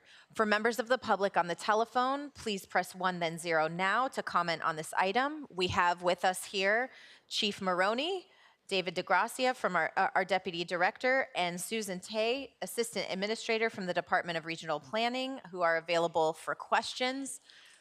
Once again, we'll have quiet in the chambers, and I'll turn it to Supervisor Barger. Thank you. Thank you, Madam Chair. First of all, thank you all for being here. I have a couple of questions just to better understand how this process rolled out. My first question is, how does the county code currently address best facilities in terms of land use approval? And does the county code have provisions for best facilities, or are they classified under other uses? So currently the county code does not have best listed as a use, and so what happens is the director has made an interpretation that the use most closely related to it would be an electric distribution substation. And so when regional planning reviews these, we review them under the standards that would be used for the electric distribution stations. How similar is that? I mean, when you say... We think they're quite similar in terms of the way that they function, in terms of storing power, putting it back into the system. And so we thought that we were confident that it was a use that would be most similar as far as what we already have in the zoning code, and the standards would be sufficient. I'm sorry, did you introduce yourself for the record? I apologize. I'm David DeGrazia, Deputy Director for Regional Planning. And Susan, just in case. Yes, good morning or afternoon. My name is Susan Tay. I'm Assistant Administrator with Regional Planning. Thank you. My second question is, why did the department approve the developer's application? Was the application submitted by the developer deemed complete? If so, are there specific requirements for the department to follow in terms of response, or as it relates to not having to go before the Planning Commission and all? Yeah, so the application was received and reviewed and deemed complete. After it was deemed complete, it was reviewed for all of the different standards in the zoning code. It was found to be compliant with all of them, and then it was approved. So that leads me to my next question, and I think it would benefit me not just for this but other projects. Can you please explain what a ministerial or by right land use process is for your department, and how you address things like the California Environmental Quality Act, otherwise known as CEQA, determinations for ministerial approvals, because some are ministerial and some are not? Yeah, so a ministerial a permit is an administrative review, and basically what that means is we look at the project, make sure that it complies with everything in the zoning code. If it does apply, we approve it. We don't have any discretion. It's either it complies with the zoning code or it doesn't. So in this case, it did comply, and so we approved it. Per state law, ministerial permits do not have CEQA. So if there was something that would have triggered like a conditional use, then it would have gone through that process. But if it's checking all the boxes, it would not go before the Planning Commission and would not come before the board. Right. Anything that's ministerial is only staff approved and doesn't go to any sort of a commission or board. I don't know if you can answer this, but what percentage of the decisions made are ministerial versus those that go before our plan? That is a great question. I don't have the exact percentage, but the overwhelming amount of permits that we approve are ministerial. That could be anything from a fence and very small things like that to bigger project. So yes, the vast majority of things that we approve are ministerial. A much smaller percentage would go to a commission or to the board eventually. So CEQA would not trigger? No, CEQA would not be triggered by any of those ministerial permits. Okay, so my next question is, some of the concerns I've read from the appellants note that they're currently in LA County, all battery energy storage systems or BEST projects are ministerial approvals regardless of size or location. Is that accurate? And I think based on what you said... No, it's not accurate actually. It depends on the zone and the location. And so for this case, it's in a light industrial zone, and so that is ministerial. It does not require a CUP. However, if it were to be located in another zone, such as residential, agricultural, et cetera, it would require a CUP, and then CEQA would be required for that. Would any BEST projects be exempt from the CEQA analysis?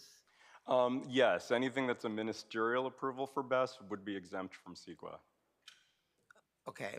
The appeal notes that the department inappropriately approved the project ministerially because Title 22 of the county code does not allow for approval of use in the M1 zone that is not permitted under the code. By finding that it's similar to a use that is ministerially permitted under the M1 zone, does the department have this authority? Yeah, the zoning code grants authority to the director to determine that a use is similar to an existing use in the zoning code. The reason it does that is uses are constantly coming up that weren't anticipated, and as technology changes, new things end up in the code. And so over time, we will codify that and put it in, but in the meantime, the director has the ability to make an official interpretation, which we memorialize in a memo and use that until that happens. So I guess my question then would be, to follow up on that, if it's ministerial and the CEQA is not required,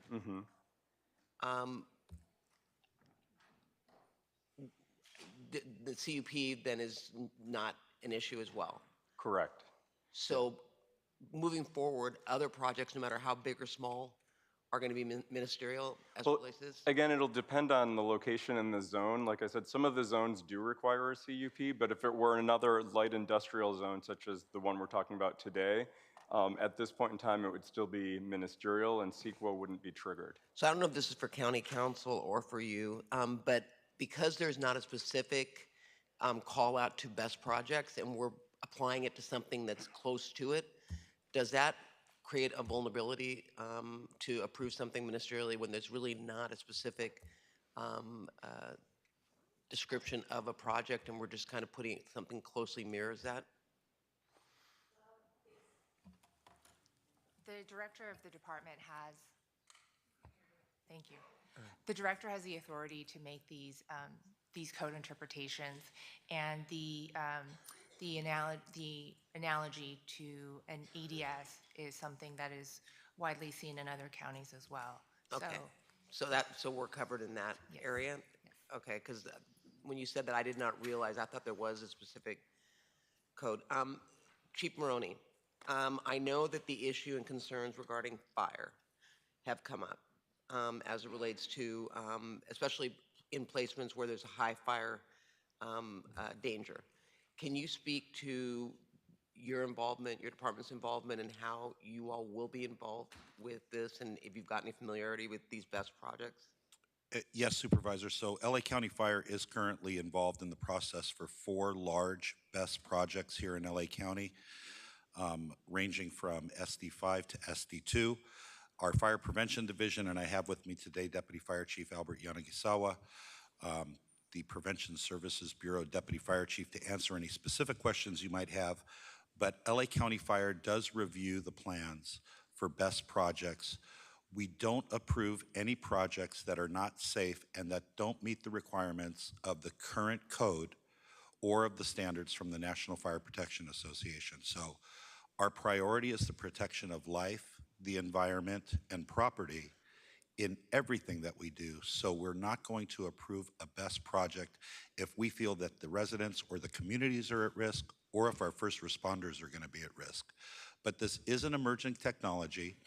There are new fire codes and regulations that are coming out regulating BEST, because as we get more projects, we're learning more and more. We have had 3 fires internationally, one in Australia in 2023, one in California in 2022, and then they had a very devastating incident with an early BEST project in Surprise, Arizona that injured 4 first responders. But the technology is important to us here in Los Angeles County with our efforts for decarbonization, and we're going to get more and more of these, but we are looking at each and every project to ensure its safety. And even if you're in the very high or high fire severity danger zone, we're going to make sure that we put things in place to make sure that the communities are not at risk and residents are not at risk. Madam Chair, I know we've got our town council and representatives from the area that are here to speak, so I will reserve the rest of my comments till after I hear from my constituents in the community, if that'd be okay. Absolutely. Thank you. Supervisor Mitchell. Madam Chair, are we holding items 72 and 98 together? Are you going to take comments on 98 now, or when would you prefer Both. my Yeah. comments? We're That's what I holding was gonna both wait. Yeah, together. Yeah, 'cause I have comments on that as well, but go ahead.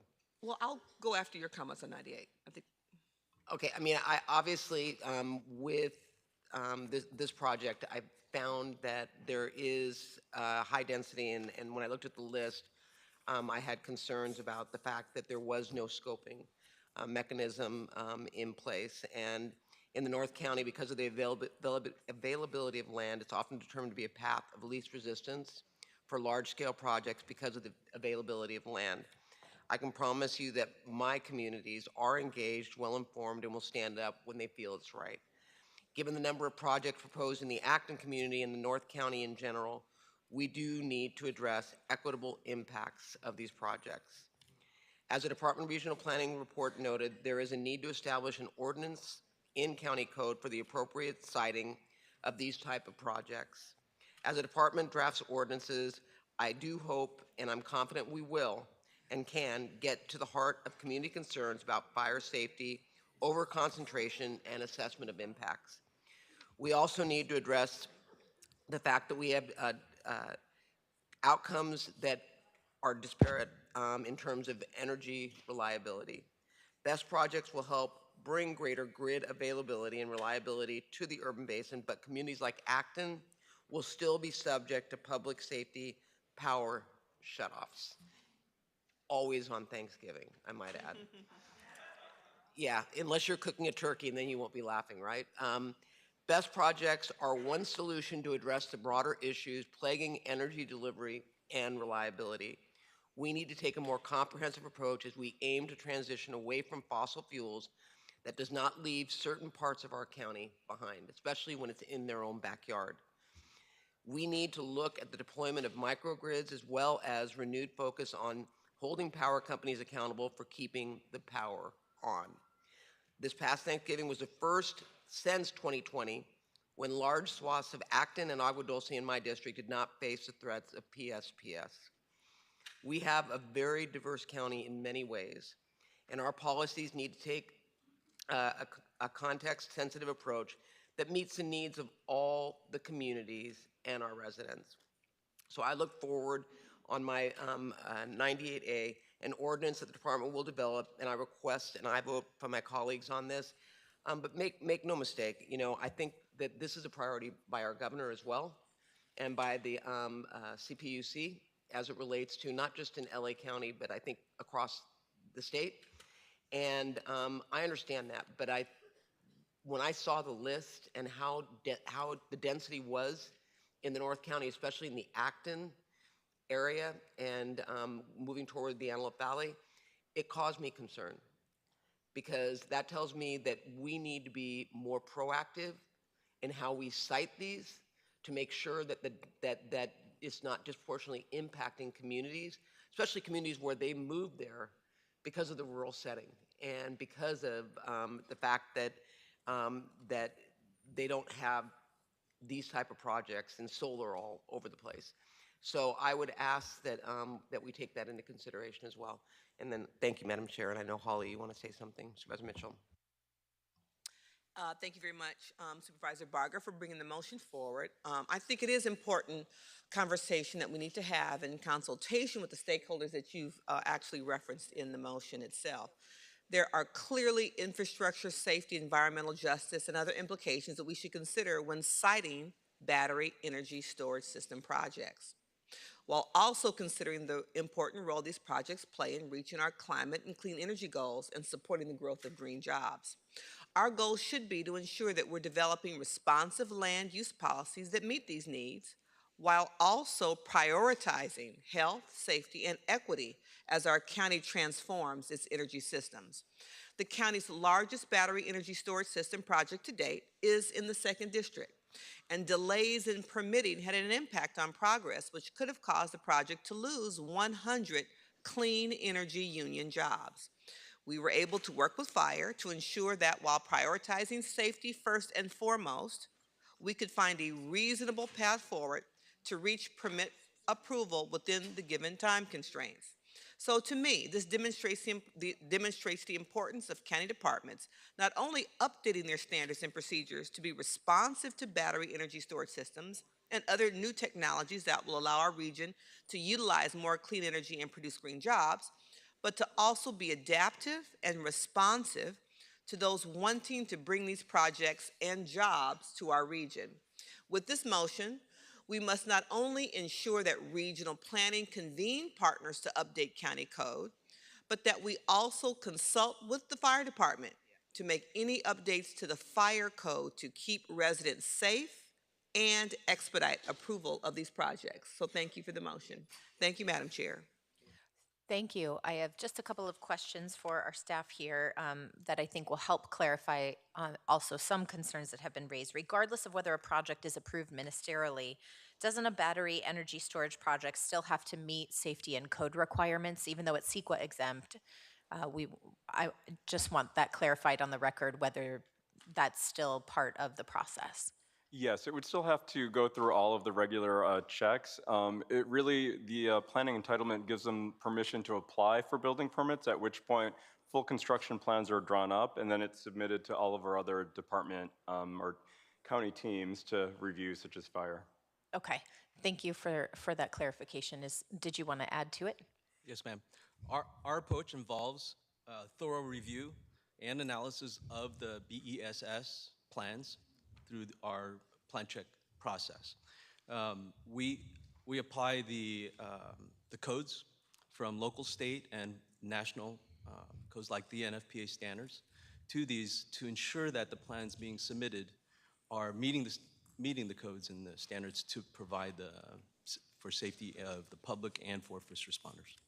That's helpful to hear that we're continuing to focus on that our expediency that we're seeking in this item will not trump safety regulations and other code stipulations that we still must adhere to in this process. I do have one slight amendment on item 98A, Directive 1.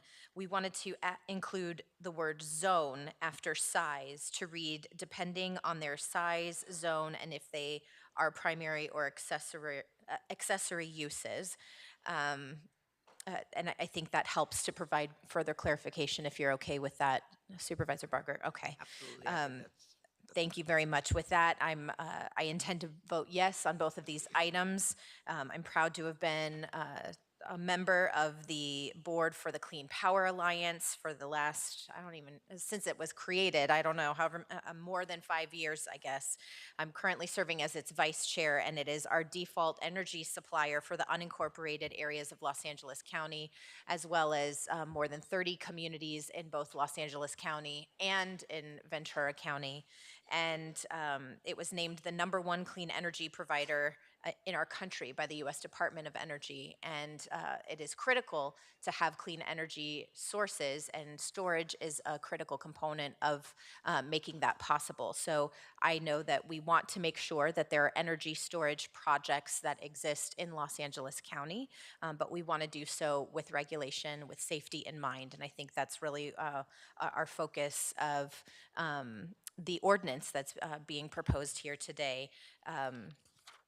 My motion with Supervisor Solis on item 23 establishes an LA County climate budget to achieve carbon neutral county operations, which will play a role in investment in projects like this, as well as jobs. So there's a lot of good work here.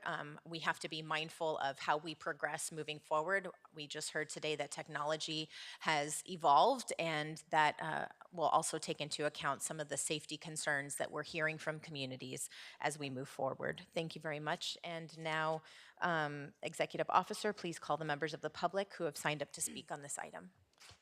Will the following individuals please come forward and staff will assist you?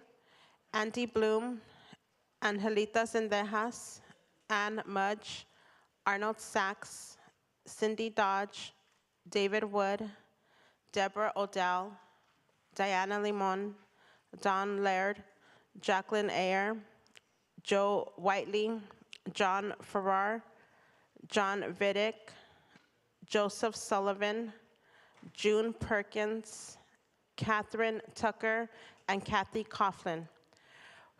As a final reminder for participants on the telephone, if you would like to address the board on items 72 and 98A, and if you haven't already done so, please press 1 then 0 now to be placed in the speaking queue. Moderator, may we have the first speaker, please? Our first participant is David Gomez. You may begin. I oppose this appeal, and I'm with a resident since 1991 in the Antelope Valley. Thank you. Thank you. Next speaker, please. Our next participant is Paul Dorigo. You may begin. Hi, my name is Paul Dorigo with Chula, Citizens for Humane Los Angeles. I'm opposed to the overruling on the case here because, first of all, we really need to look at what green energy is. We need to look at the efficacy of it, where it comes from, not the ideological narrative. Lithium ion is incredibly toxic for the environment. Mining it is toxic. There was a bill passed by Arnold Schwarzenegger back in 2009, $1.2 billion to advance hydrogen. It's a clean property that we need to look at besides the electric. So no in this area, you're going to destroy the area. Thank you. Thank you. We'll now go to in-person speakers. Go ahead. Good afternoon, Board of Supervisors. My name is Diana Limon, and I am the Director of Women Recruitment and Support for the International Brotherhood of Electrical Workers, Local 11. We strongly urge the board, I rise in opposition of this appeal, and we strongly urge the Board of Supervisors to uphold the Director's CEQA determination for this project. The Hecate Grid Humidor's Battery Energy Storage System project will support the state's greenhouse gas reduction objectives while providing approximately 100 good union job opportunities for residents of Los Angeles County and IBEW members. This developer is committed to safety and direct local benefits while increasing our much-needed grid reliability in Los Angeles County. This primarily electrical project means more opportunities for women and underrepresented constituents to enter into our trade. We urge you to vote no to this appeal and move forward with this project, and rest assured, you have the most qualified trained workforce to do this installation to avoid the catastrophes that were previously mentioned. Thank you. Thank you. Before we go to the next speaker, I just want to clarify. Yes, on the first item is a rejection of the appeal. No, a no vote would be upholding the appeal, correct? Okay, just wanted to clarify so everyone knows up here what we're voting on, and in case the comments were confusing. Then let me clarify, it is a yes to the appeal. Thank you. Understood. Thank you very much. I thought that's what you meant. Next speaker. Go ahead. My name is Angelita Sendejas, and I'm here to speak on item 72 to deny the appeal and uphold the Director of Regional Planning determination. LA County's project approval process is completely deficient in comparison to the process of the state's opt-in program. This program was developed by the California Energy Commission in response to the new AB 205 legislation, which was passed to fast-track appropriate energy projects wishing to develop in California. This opt-in program requires that projects go through an environmental review, have a community benefits plan in place, and also formally engage with public for questions and comments. The county's process required none of this. We find no evidence of any other local government jurisdiction in any other state having approved a transmission based like this humidor project by simple ministerial review. The LA County's approval process should at least be as rigorous as the SEC. Thank you very much. Thank you. Next speaker, please. Yes, thank you. My name is Jacqueline Air with SORT. I'm supporting the appeal. I put down that I support, that meant the appeal. I have a bachelor's degree in physics from Vassar. I have a master's degree in mechanical engineering from the University of California at Berkeley. I have been an environmental engineer since 1986, and for the last 2 decades, I have participated in every single transmission proceeding before the Public Utilities Commission, large proceeding in Southern California. So I am a transmission system expert. So when I say that the Humidor project is nothing like an electric distribution substation, that should carry weight. We are appealing the determination that Humidor is CEQA exempt, which is based on the conclusion, erroneous conclusion, that Humidor is a ministerial project because it is similar to a distribution substation. This determination is invalid because the ministerial finding is invalid. Also, it is not a by right use. To be a by right use, you have to be listed in the code. BESS is not listed in the code. It is not a by right use. Thank you and Merry Christmas. Thank you. Merry Christmas. Next speaker. My name is Cindy Dodge, and I'm in support of the appeal. On August 1st of this year, LA County again approved Hecate's Humidor BESS project following a small site plan revision to exclude an A2 zoned piece of the parcel. This ministerial approval was made by the Director of Regional Planning, who utilized a similarity determination stating that this Humidor project was most similar to a distribution substation. There's absolutely nothing to support such a determination. This location, function, and voltage of this project established that it is actually a transmission facility and therefore should have never been approved through a ministerial review. Most importantly, a similarity determination is not allowed under the county code to approve a use in an. Thank you. Thank you. Next speaker, please. Hello, my name is Don Laird. My wife and I joined the Postal Service as letter carriers in 1986 and purchased a brand new home in Saugus. Funny thing about dreams, they push you to be better. In 1988, we sold our track home and purchased 2.5 acres in Acton, which is where we built our home. Over the next 35 years, we lived the American dream. Our careers flourished and our family multiplied. There are always bumps in the road. We face illnesses and injuries, heavy rains, droughts, our well going dry, Southern California Edison shutting off our electricity for up to a week for our safety, pandemic, Santa Ana winds, and the wildfires that followed. Despite all this, we pushed through. We recently retired after 35 years of government service and settled to reap the benefits of the American dream realized. Now in 2023, our American dream is endangered by the Humidor project. I am asking you, give us and our dream a fighting chance by allowing a full review of the Humidor. Thank you. Thank you. Next speaker, please. Good afternoon, Madam Chair, members of the Board of Supervisors. My name is Annie Mudge, and I am legal counsel to the project. I'm here today to urge you to deny the appeal. The issues before you are very straightforward. The determination that a BESS is allowed as a by right use in an industrial zone was made by the Department of Regional Planning in 2021. That determination is not before you today, as has been made. The by right use is considered ministerial under the zoning code, and by state law, ministerial determinations are exempt from CEQA. We therefore support staff's recommendation that the appeal be denied and the site plan review be upheld. Thank you. Thank you. Next speaker.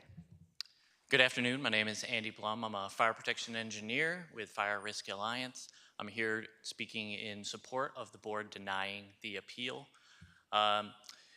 Fire safety is always a big concern with battery systems, and the state of California and LA County are really at the forefront of battery storage system safety. And so they have adopted nationally created fire codes already across the state. These are all applied to any battery storage system installed in the county, and it has to go through a full review by LA County Fire as well as any other entity in the county. And so because of these reasons, the concerns with fire safety can be addressed through those reviews to ensure that everything is safe for the community as well as any individuals at the site. So thank you. Thank you. Next speaker, please. Lithium-ion batteries produce several extremely toxic gases when burning. These include hydrogen fluoride and hydrogen chloride, in addition to the more commonly produced gases such as carbon monoxide, carbon dioxide, hydrogen cyanide, methane, and ethane, to name just a few. Hydrogen fluoride is one of the most deadly gases, and exposure can happen through inhalation or contact with the skin or eyes. Because of these toxic gases, firefighters must wear highly protective equipment when fighting a lithium-ion fire. Unfortunately, Acton residents do not have such protection. These superheated and highly toxic gases produced by the fire of lithium-ion batteries pose an even greater and more far-reaching risk to public safety than the fire itself. All this risk for power Acton will never receive, and risks we do not ever want to take. My note added. Thank you. Next speaker. Yes, good afternoon, Board of Supervisors and staff. Thank you for the opportunity to speak. My name is Joe Sullivan. I work for the National Electrical Contractors Association of Greater Los Angeles and the International Brotherhood of Electrical Workers, Local 11. And I'm here to speak in support of item number 72 and allow for the construction of the battery energy storage project. We need these projects to achieve our ambitious climate goals. There's no way we can move forward without battery energy storage. These projects are safe. IBEW and NECA have been installing these throughout the country safely for many, many years. Over a decade ago, we installed the first of its kind microgrid at our school, at our training center, with a large battery system, and it's been functioning safely. We emphasize safety at our school. We have a full-time safety professional who works with our contractors and electricians. We are trained in NFPA 70. We have offered first responder training for free at our training facility for many years. Thank you. Okay, thank you. Thank you very much. Next speaker. Hi, John Vidic here. SORT is appealing the determination that the Humidor BEST project is exempt from CEQA. Given its significant safety and environmental risks, as pointed out by our previous speakers, the Humidor project poses significant risks to the California grid. And that is because the smoke will produce ionized gases that will short out the transmission lines that are very close to this project.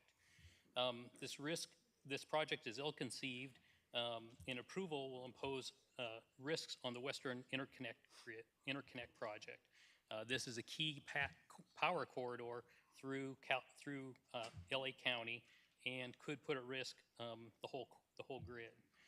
This project will put 150 million lithium cells in Acton near this critical corridor.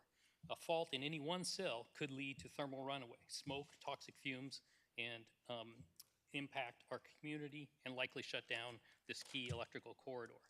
A 2022 research paper in the Journal of Energy Storage on thermal runaway concludes variations in commercial cells. Thank you. If you have something in writing that you'd like to share with the board so we can read the rest of it, you can give it to that nice woman right there, and we'll be able to read it. Thank you. Next speaker, please. My name is Joe Whiteley. I've been a resident of Acton for 20 years. I've been in the aerospace business for 50 years, and my primary job is rocket motor testing and explosions. And when things go bad, they go bad in a big way, real fast. Lithium batteries, not much different. It's like putting a rocket test stand in the location that you want. This is not really about the batteries. We love the battery, the best ideas. The problem is the location. The location is in a severe fire area. We're 100 yards from the hillside, which can just take down the whole Acton. I'm 1 mile up from the facility here. When the winds blow through that corridor, it's just going to take out a whole canyon. It's going to take out the Angeles National Forest that we just recouped right with several years ago. The location of it is also next to the Metrolink train station, the Sierra Highway 14 freeway, Angeles Forest Highway, Pear Blossom Highway, Carson Mesa, which could all. Thank you. Next speaker. Hello, board. I'm Catherine Tucker, resident of Acton for over 20 years.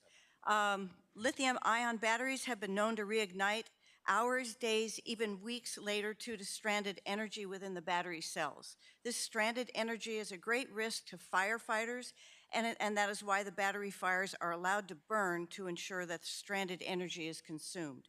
Firefighters may flow hundreds of thousands, even over 1 million gallons of water to cool and prevent the spread of a lithium-ion battery fire. The humidor will utilize water from Waterworks District 37, supplied by a 12-inch water main.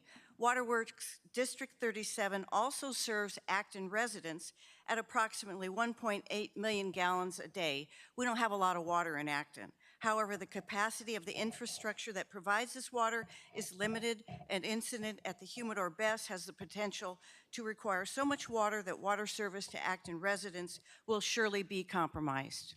Thank you. Next speaker. Hi, my name is Kathy Coughlin. I oppose all this project. It has been proven that once a thermal runaway event begins, it is impossible to stop. Though the overheating or malfunction may start in only one battery cell, it quickly cascades and spreads to other batteries. Even de-energizing the system cannot stop this thermal runaway because there is energy still stranded within the battery cells. Professors of physics from Oxford University did a detailed study on this very issue with the final determination that thermal runaway cannot be stopped nor prevented by a fire suppression system utilizing a clean agent. The flow of thousands and thousands of gallons of water will also not stop a thermal runaway event. It will only keep the fire from spreading outside the battery container. Next speaker. Don't mess with Acton. Hello, and thank you for the opportunity to present our point of view here, especially to our Supervisor Barger. Thank you. My name is John Farrar. I've been a resident of Acton and property owner there for 33 years, almost 34 now. And I'm a former member of the Acton Town Council.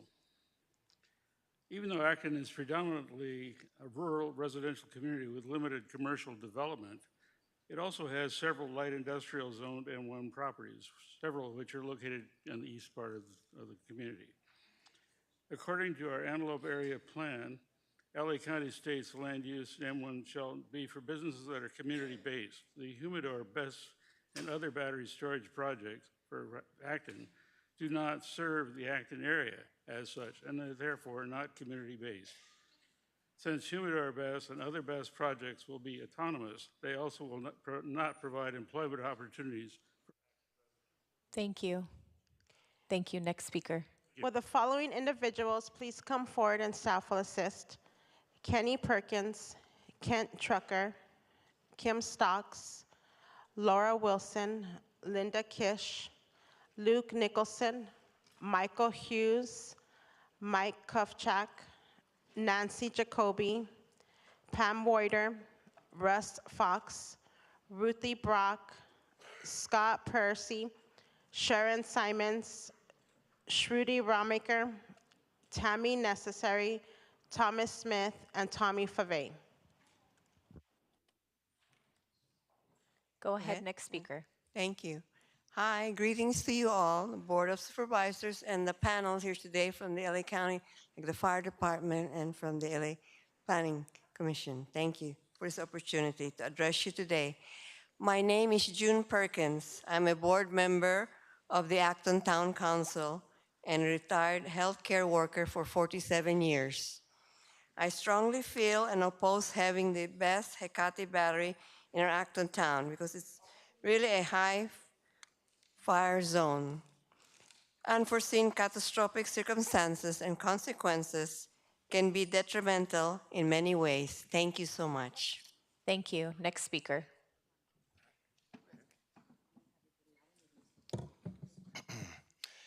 Hello, my name is David Wood, and I'm Senior Director at Rosendin Electric, and we're here to say yes on 72 and support the construction of the BESS project. Rosendin is proud partners with both the National Electrical Contractors Association and the IBEW. We literally employ thousands of Los Angeles residents. This project will indeed produce 100 local jobs. I'm sure you're going to hear that a few more times before the day is over. And I want you to know that we build these projects nationwide here in Los Angeles, throughout California, Nevada, all through the Southwest, and safety is paramount. And we pay very close attention to design in accordance with all the fire codes. And I was sorry to hear that Supervisor Barger is already experiencing outages on important days, but this will supply reliable power to 300,000 homes. 300,000 homes. So. Thank you. Next speaker, please.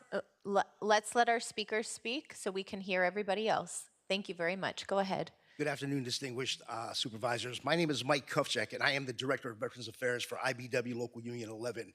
I am speaking in opposition to the appeal of the Humidor project, meaning I do support this project, as it has great propensity to uplift not only the community regarding stored energy, but our veteran population as well. My direct interest is regarding the economical development of jobs this would help create for veterans of this community. Currently, the Antelope Valley is home to some roughly 45,000 veterans. We, the IBEW, recruit veterans into skilled trades through our Veteran Electrical Entry Program to not only provide them with good jobs, but to provide them with intangibles that are needed to sustain families regarding health and medical. But in the bigger picture of things, it also helps eviscerate veteran homelessness, which is a partial result of depression that settles in when an individual cannot earn or provide for themselves or family. By opposing this project, we ensure careers for some of our veterans in construction jobs by building grid reliability and clean energy transition in Los Angeles County that benefits all of us. Additionally, I stand in support of 98A. Thank you very much. Next speaker. I'm Kim Stocks, Acton resident. I support the appeal.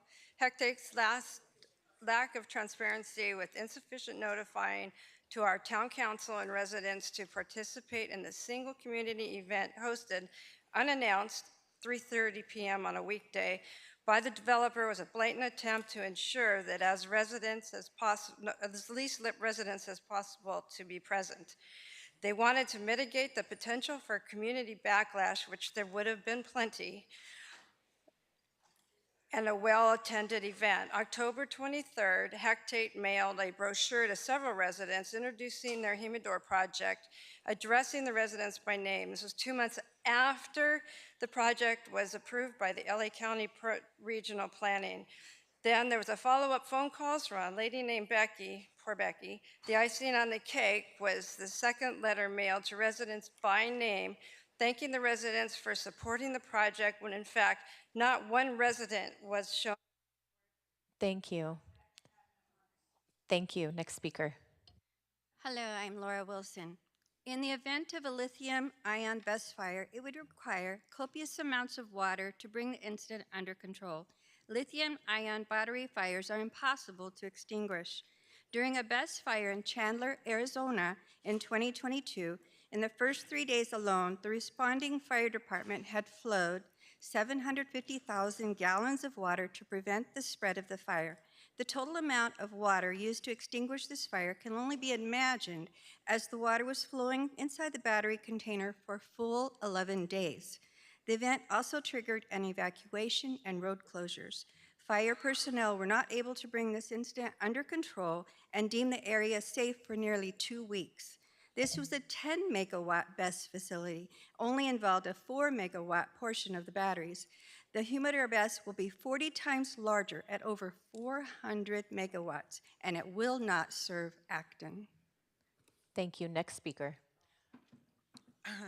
The picture I'll give you guys is of Vincent Pass and Acton, Palmdale. The dark lines you see that were left out of the project descriptions we received for Humidor are 3 500 kV lines known as the Pacific AC Intertie. They maintain the stability of the interconnection for 11 Western states. For system security and stability, the only place they come together is the approach to Vincent. 2 or more of those lines are the VIC LA, which carry most of the load for LA, Burbank, Glendale, and Anaheim. The location of the Humidor project is the single worst place to put a BESS facility in Southern California, because relaying even one of those lines during peak load means load shedding and blackouts. Relaying the right 2 or more breaks the Western interconnection, the cost of which is calculated to be billions of dollars. Thermal runaway at lithium-ion battery storage systems has proven to result in large fires generating great quantities of toxic. Thank you. Thank you. Next speaker.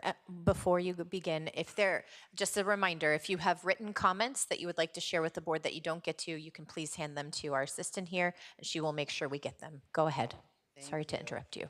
Thank you. The residents of Acton and those of our neighboring sister town, Agua Dulce, are united in their concern and opposition to the Hectate Humidor and any other BESS projects slated for development in our community. We have held rallies and utilized social media to inform our residents of the dangers associated with the lithium-ion batteries which these BESS projects will utilize. A petition of protest was circulated through our community this summer over a 6-week period, and we were able to easily gather 1,892 signatures from concerned residents. Those signatures were submitted electronically to LA County on August 25th, along with our appeal of the notice of exemption to CEQA now before you today. Build your project, build it out in the middle of the desert where there aren't communities and people living there. Next speaker. Hi, my name is Michael Hughes, 23-year resident of Acton, small business owner. Acton is of the belief that Hecate neglected to make a sincere effort to inform our community about their project. The Acton Town Council called a special meeting on January 9, 2023 to accommodate Hecate's late December 22 request to present their project, only to find out that during the special meeting that this project has already been approved months prior with no notice given to the council. The Acton Town Council identified several issues with the Humidor BESS project and were able to convince regional planning to set aside an initial project approval. In addition, Hecate provided no prior notification to our residents nor our Acton Town Council regarding the one and only public outreach meeting held at our library on May 23 of 23. Despite our residents only finding out through the happenstance, 30 minutes prior to the meeting, there was 20 concerned attendees. Next speaker. Honorable Supervisors and Chief Maroney, Regional Planning.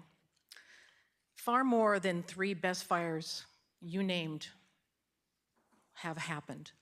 Those were the worst, and you know that. There's a database for failures of BESS projects. Similarity determinations are not allowed by county code on M1. They are allowed on M1.5 and M2. Please look at the code and verify. Lithium-ion are holding back BESS in their approvals. The technology is dangerous. The energy industry itself mentions the dangers of lithium-ion. That is what is holding back our community from accepting this project. LA County rank and file, hazmat, are worried about these BESS. They're worried about what they will do when they catch fire. My husband is retired LA County fire hazmat. The BESS will not serve Acton. None of the 300,000 homes you speak of will be in Acton. Thank you. Next speaker. My name is Russ Fox, and I'm a resident of Acton, and I walk 3 to 5 miles on Carson Mesa most days, and I can tell you it's not light industrial, it's rural residential. Residents living in East Acton are already facing extreme hardships in obtaining fire insurance for their property due to being designated as a, quote, very high fire hazard severity zone, unquote. Many residents have found that their insurance providers will no longer write policies in this area, and they've issued notices of non-renewal, while others have seen their premiums increase significantly, as much as $20,000 a year for fire insurance for their homes. The only alternative for many is the California Fair Plan, and all of this before even one shovel of dirt has been turned over on the first BESS project planned for this area. How will those residents protect their most valuable asset, their homes, when 4 of these lithium-ion battery storage projects? Thank you. Thank you. Next speaker, please.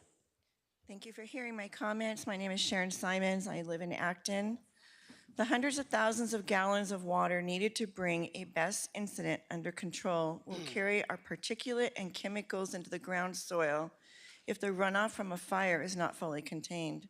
Because the Humidor project sits over the Acton Water Basin and is adjacent to the headwaters of the Santa Clara River, these toxic chemicals will then leach into the groundwater, causing contamination of both. Most of the residents in the East Acton area are served by wells. This is the very same water at risk of contamination. While it might take months and many rains for the chemicals to make their way into the groundwater, it would be impossible to prevent once the contaminated water permeates and contaminates the soil to be drinkable again. Thank you. Next speaker, please. Hi, my name is Scott Pierce.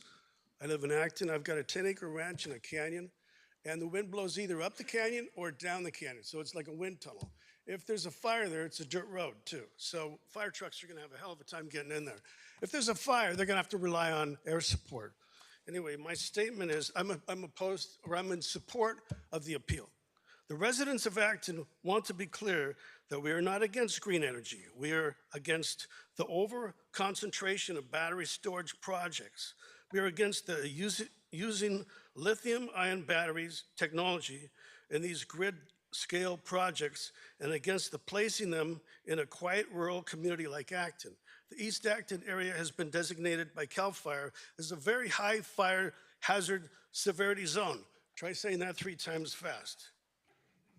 There are many homes in proximity to the proposed Humidor project. Lithium-ion batteries have been proven to be at risk for overheating, which can... Next speaker, please. Thank you very much. Good Thank afternoon, you. Supervisors. My name is Luke Nicholson. I'm an employee at Hecate Grid. Thank you for your time today. I ask that you deny this appeal. I wanted to touch on the short and long-term climate benefits of this project. In the short term, climate change is causing more stress on our grid through heat waves, droughts, and floods. None of us want to lose power in any of these emergencies. This project will provide power to hundreds of thousands of homes. In the long term, climate change is only going to be more of a problem, and we need to decarbonize our grid in order to achieve the statewide and climate goals that we have set forth. This project allows us to shift our energy mix from fossil fuel producing and pollution producing peaker plants to renewable sources that can't be used at times of day where the sun isn't shining or the wind isn't blowing. I thank you for your time, and I ask that you deny this appeal. Next speaker. Good afternoon, Supervisors. My name is Kent Trucor, and I work with Hecate Grid on the Humidor project, the applicant. We would request that the Supervisors deny this appeal. The Humidor project will provide grid reliability for 300,000 homes. That means keeping the lights on and power flowing, helping to prevent blackouts and brownouts on the grid. This is a critical aspect as we decarbonize the grid. We need these energy storage facilities to help support the grid as we bring on additional wind and solar power. The project will generate, on average, annually $2 million in taxes to LA County to help invest in public services. It will also directly invest $100,000 per year in the local community to help make sure there's direct investment. It will also create at least 100 union construction jobs, further helping develop the workforce we need to help build out the grid infrastructure as we combat the climate crisis. We're committed to doing this project right. We're committed to working with LA County Fire. We've directly engaged with over 2,000 homes in the area. We urge the Board of Supervisors to deny this appeal. Thank you. Next speaker. Good afternoon, Board of Supervisors. Again, my name is Tommy Falvai. I'm here to urge the item to be to deny the appeal and move forward with the project with our apprentices that live in the affected area, whether it's District 1 or all the rest of the districts. We're going to create local jobs, local community, and so forth. And I urge the council when it comes to 98A, we are support. We like to see stakeholders at the table, whether it's labor, fire, industry developers that are in this space, that we could come together and then talk about how we can discuss and bring back a great ordinance in the near future. Thank you. Next speaker. Yes, my name is Kenny Perkins. I'm a resident of Acton. When I first heard about this storage system, I decided to go online and investigate it, and also with Google and everything. And I was shocked with the horror stories that I heard about these batteries in other communities across the United States. And and also,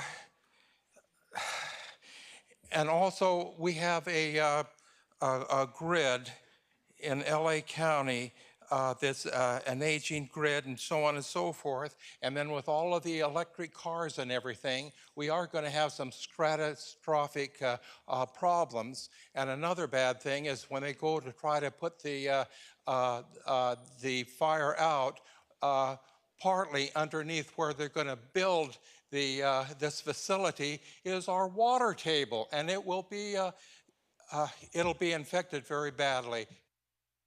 Thank you. Next speaker, please. Hi, my name's Tom Smith, another Acton resident. And Ms. Barger mentioned that there's 4 projects that they're looking at in California. I hope they're not all in Acton, as I hear. But rumor is it that if this one goes into Acton, it's the tip of the iceberg. There's going to be 3 more that follow. And if that's true, the rumor is that it's going to be a 2.2 plus gigawatt area. For BESS, that would be the largest in the world. I don't think we need that in our neighborhood. And the other thing is, you know, I was out front and I was looking at what our flag stands for LA County. I was surprised. Green stands to keep our county beautiful. There's nothing about a BESS project that is going to keep this county beautiful in Acton. Thank you. Thank you. Next speaker. Hi, my name is Tammy Necessary. I'm a 45-year resident of Acton. The battery energy storage projects are being met with opposition in many towns, cities, and countries across our nation. BESS projects have been defeated and withdrawn due to outcry by residents and their planning commissions over the fire-prone lithium-ion batteries they utilize and the fire safety and health risks they pose. In response to their residents' concerns, local governments are now pushing back against BESS developers, including imposing moratoriums on BESS projects so that they can more carefully assess the safety and appropriateness of where to site these projects. So you see, Acton residents are not alone in our concerns in opposition to the Hecate, Humidor BESS, and the 3 other large BESS projects proposed for development in our small community. We ask that county uphold our appeal based on all we have said today. And as a side note on this, Acton Reserve, we get 0 benefits from any of this BESS project. We get 0 power or energy from. Next speaker, please. Good afternoon. My name is Shruti Raymaker with Stantec. Stantec was brought on by Hecate for consulting and permitting support for the Humidor Battery Energy Storage Project. I wanted to reiterate, as indicated in the county staff report, the project is sited on a parcel zoned as M1, which allows for industrial uses. The site is currently used as a paintball facility and truck storage yard. The M1 zone allows for BESS and uses similar to BESS with a site plan review approval. Thank you. Thank you. Next speaker, please. Hi, my name is Pam Wolter. I'm a 35-year resident of Acton. Hi, Susie. I am a 10-year member of the Acton Town Council, and I am a retired 30-year president of the Acton Agua Dulce Brokers Association. Unfortunately, I wasn't running fast enough about a year ago and I got cancer. So today I'm here fighting for my town. So I'll try to keep my composure. For many people, their home is their most valuable asset. Most Acton residents have chosen to live in a more rural setting for the lifestyle it affords. Acton residents have gladly traded the comforts of an urban neighborhood for the quiet, peaceful setting of a home, likely accessible only by a dirt road, and we're on wells. My well cost me $60,000. To put out this fire. Thank you. Thank you. Do we have any other speakers? No other speakers.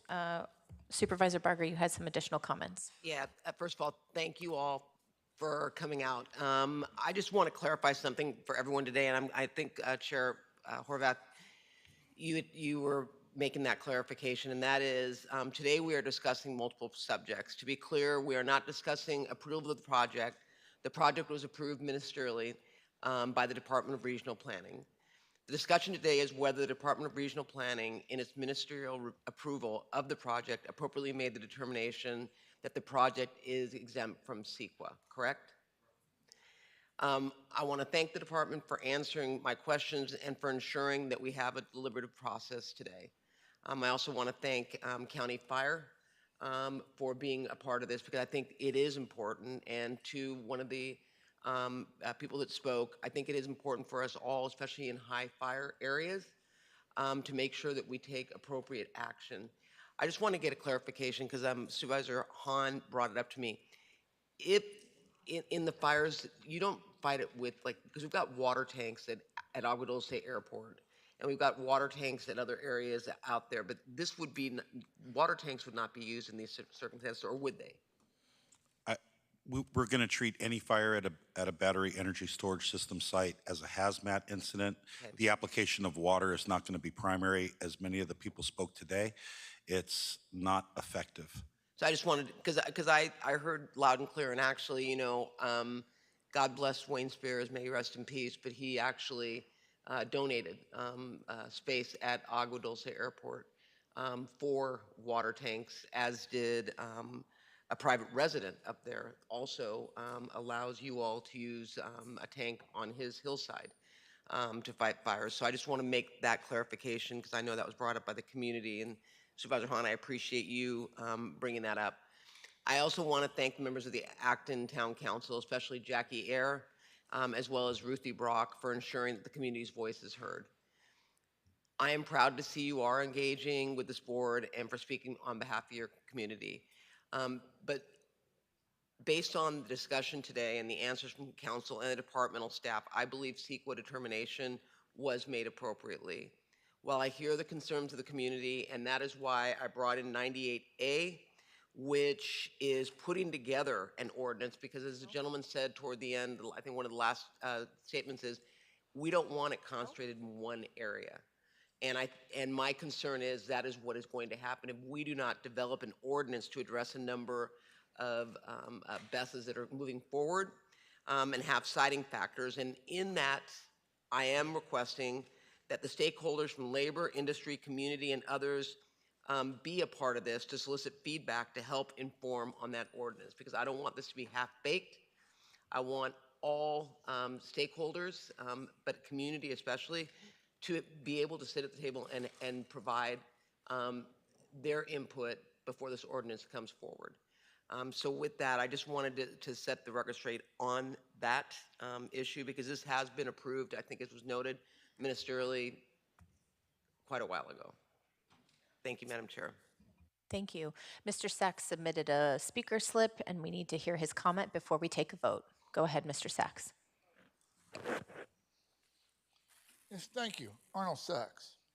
I'd like to commend you on your laser-like focus on this item. It's an uplifting discussion, navigating this CEQA. Somebody mentioned that the county flag, the green is for going green. The blue is for what? I think it's for federal dollars. He said he went outside. Have you been outside? Have you seen the Metro buses? We're focusing on the appeal project as well as the proposed CEQA, ma'am. ordinance. CEQA is a California Environmental Quality Act. You have the dirtiest air in the country. The buses that run on the streets say they're America's largest clean air fleet. Once again, we're focusing on the proposed project and the you're proposed ordinance. You keep cutting me off. You're Because cutting you're me off off. The topic. air is dirty. You want lithium-ion batteries. If they catch on fire, you have a problem with Exide already with a battery. Thank you very much. Your time has expired. Thank you. We'll now go to a vote.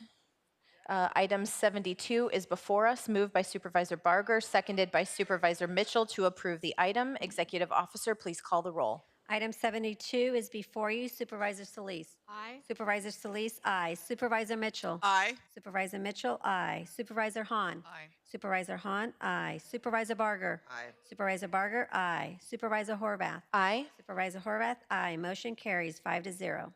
Next item 98A as amended is before us, moved by Supervisor Barger, and I will second to approve the item. Executive Officer, please call the roll. 98A is before you as amended. Supervisor Solis. Aye. Supervisor Solis, aye. Supervisor Mitchell. Aye. Supervisor Mitchell, aye. Supervisor Hahn. Aye. Supervisor Hahn, aye. Supervisor Barger. Aye. Supervisor Barger, aye. Supervisor Horvath. Aye. Supervisor Horvath, aye. Motion carries 5-0.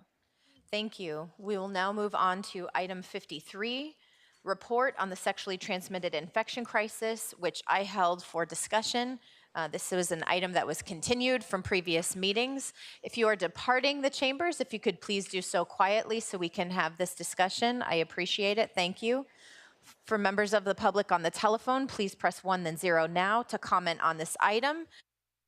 Dr. Barbara Ferrer, Director of Public Health, and Mario Perez, Director of HIV and STD Programs. Department of Public Health will begin with a presentation. Thank you for being with us today and for helping navigate this all-important conversation we've been hearing about at the board for quite some time now. Thank you, Supervisor Horvath and the entire board, for the opportunity to provide an update on the local STI crisis, a crisis that is growing in terms of impact and complexity.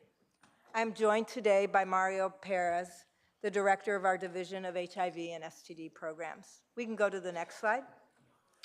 Today's presentation will review trends over the past decade tied to chlamydia, gonorrhea, and early syphilis infections, with a focus on syphilis and congenital syphilis, both of which have been worsening at a faster rate in recent years. We'll briefly highlight the intersecting nature of the STI crisis with other public health challenges and our current policy landscape.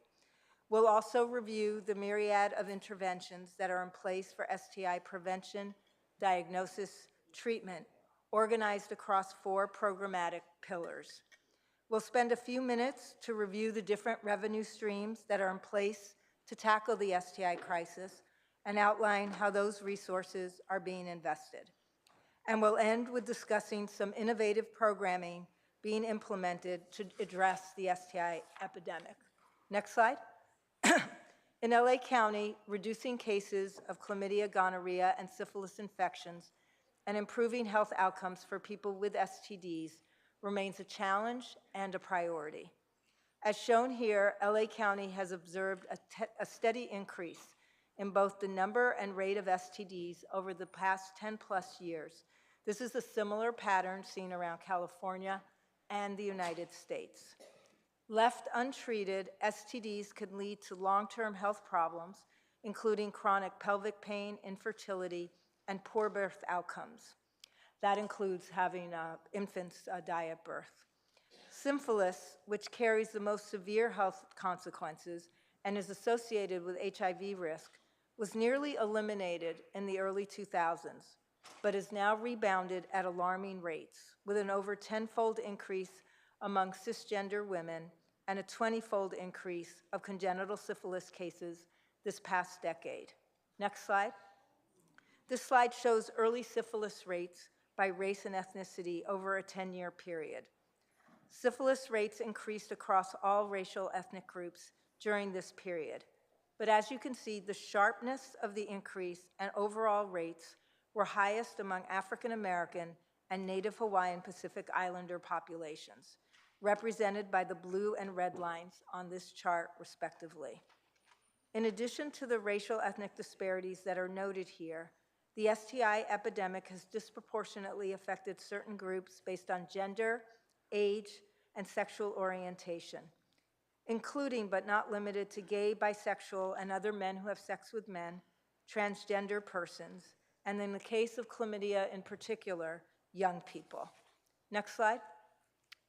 This slide shows the 10-fold increase in female syphilis cases and the more than 20-fold increase in congenital syphilis cases over the last decade.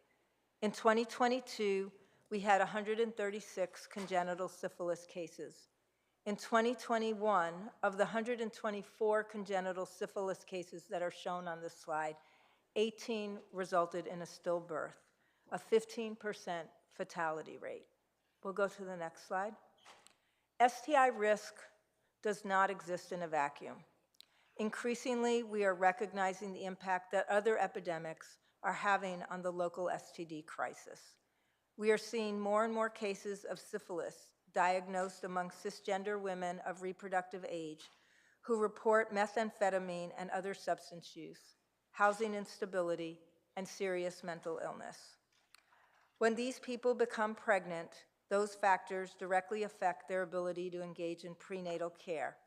And ultimately, they aren't treated and their child is diagnosed with congenital syphilis, which can result in stillbirth and a range of neurocognitive developmental issues.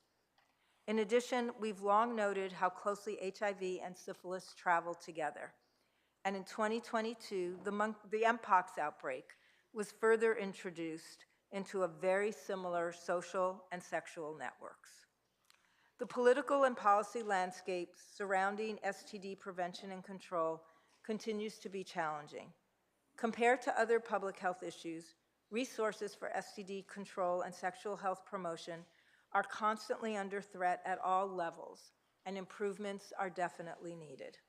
Next slide. This slide provides a snapshot of the public health supported STD control strategies, organized, as you can see, around the core pillars of prevent, diagnose, treat, and respond. These are the same pillars that guide our Ending the HIV Epidemic initiative. Next slide. Under the prevent pillar, we are pursuing key activities to prevent STIs. Some of these activities include helping schools provide comprehensive sexual health education and supporting our student well-being centers along with youth leadership development programs.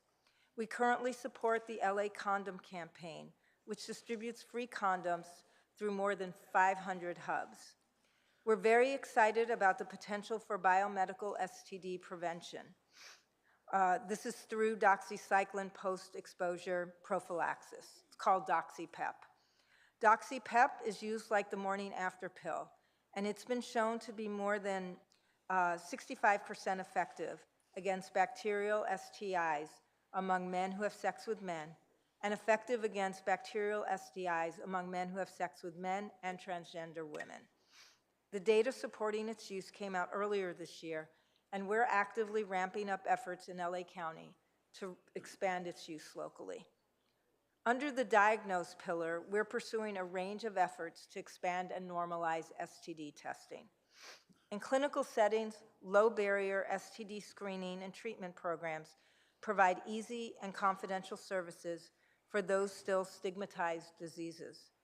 In addition, many clients at risk could be reached if more emergency departments offered testing. Non-clinical settings, including our school well-being centers, syringe support programs, are also great venues in which to reach individuals who may not be engaged in regular health care. We also have self-test kits that are available through our Don't Think No program to diagnose chlamydia and gonorrhea, and we offer free HIV self-test kits available through our Take Me Home program. Separately, we are using a rapid syphilis test to improve syphilis diagnosis rates among women, including through street medicine programs and at the county regional detention facility. I'm going to turn the next set of slides over to Mario Perez. Thank you, Mario. Thank you, Dr. Ferrer. Good afternoon, supervisors. We know that treating people as soon as possible after diagnosis ensures optimal treatment and reduces the forward transmission of these infections. As noted by Dr. Ferrer, we are seeing increased cases of syphilis among marginalized women, some of whom end up delivering a baby with congenital syphilis.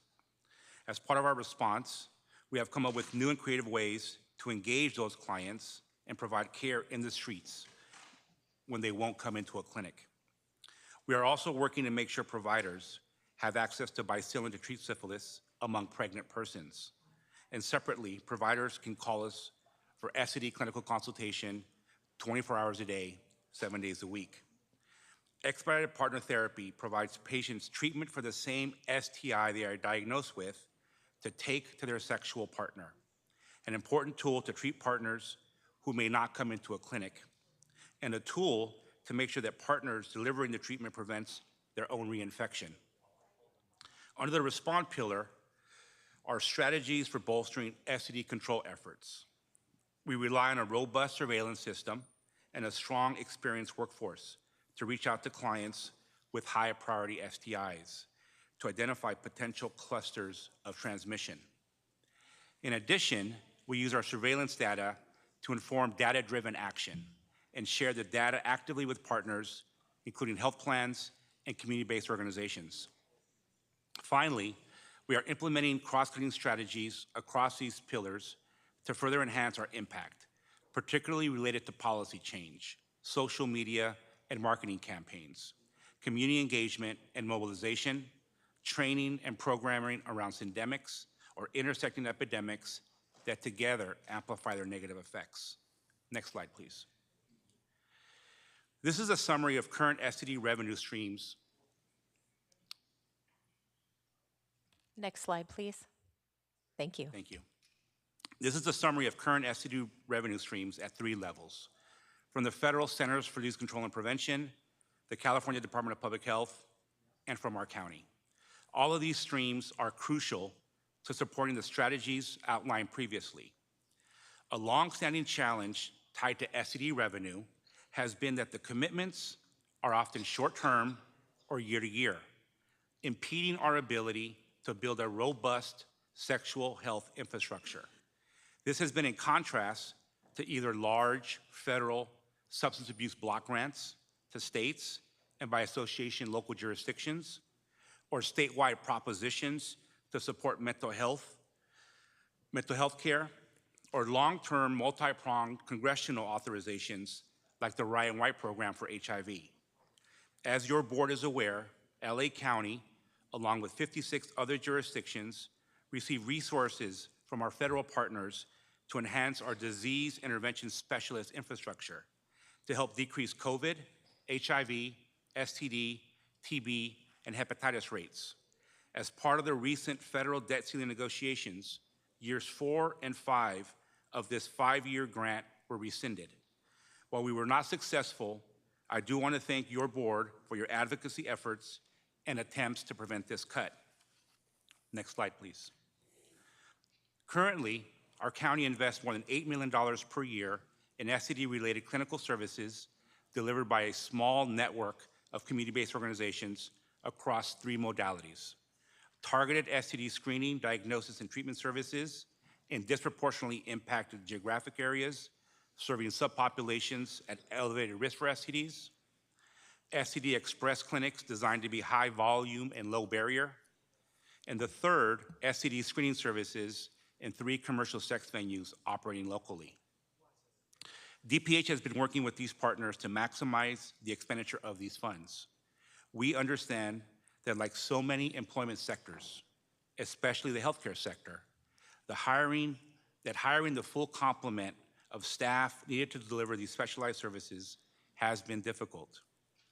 As part of the planned investment of additional tobacco settlement funds and future of public health funds, our department will be investing an additional $3.2 million per year with these providers to further increase their service capacity, expand their community-embedded disease intervention specialist teams, use technology to improve visit efficiency and data collection, and in some instances, improve their in-house laboratory infrastructure.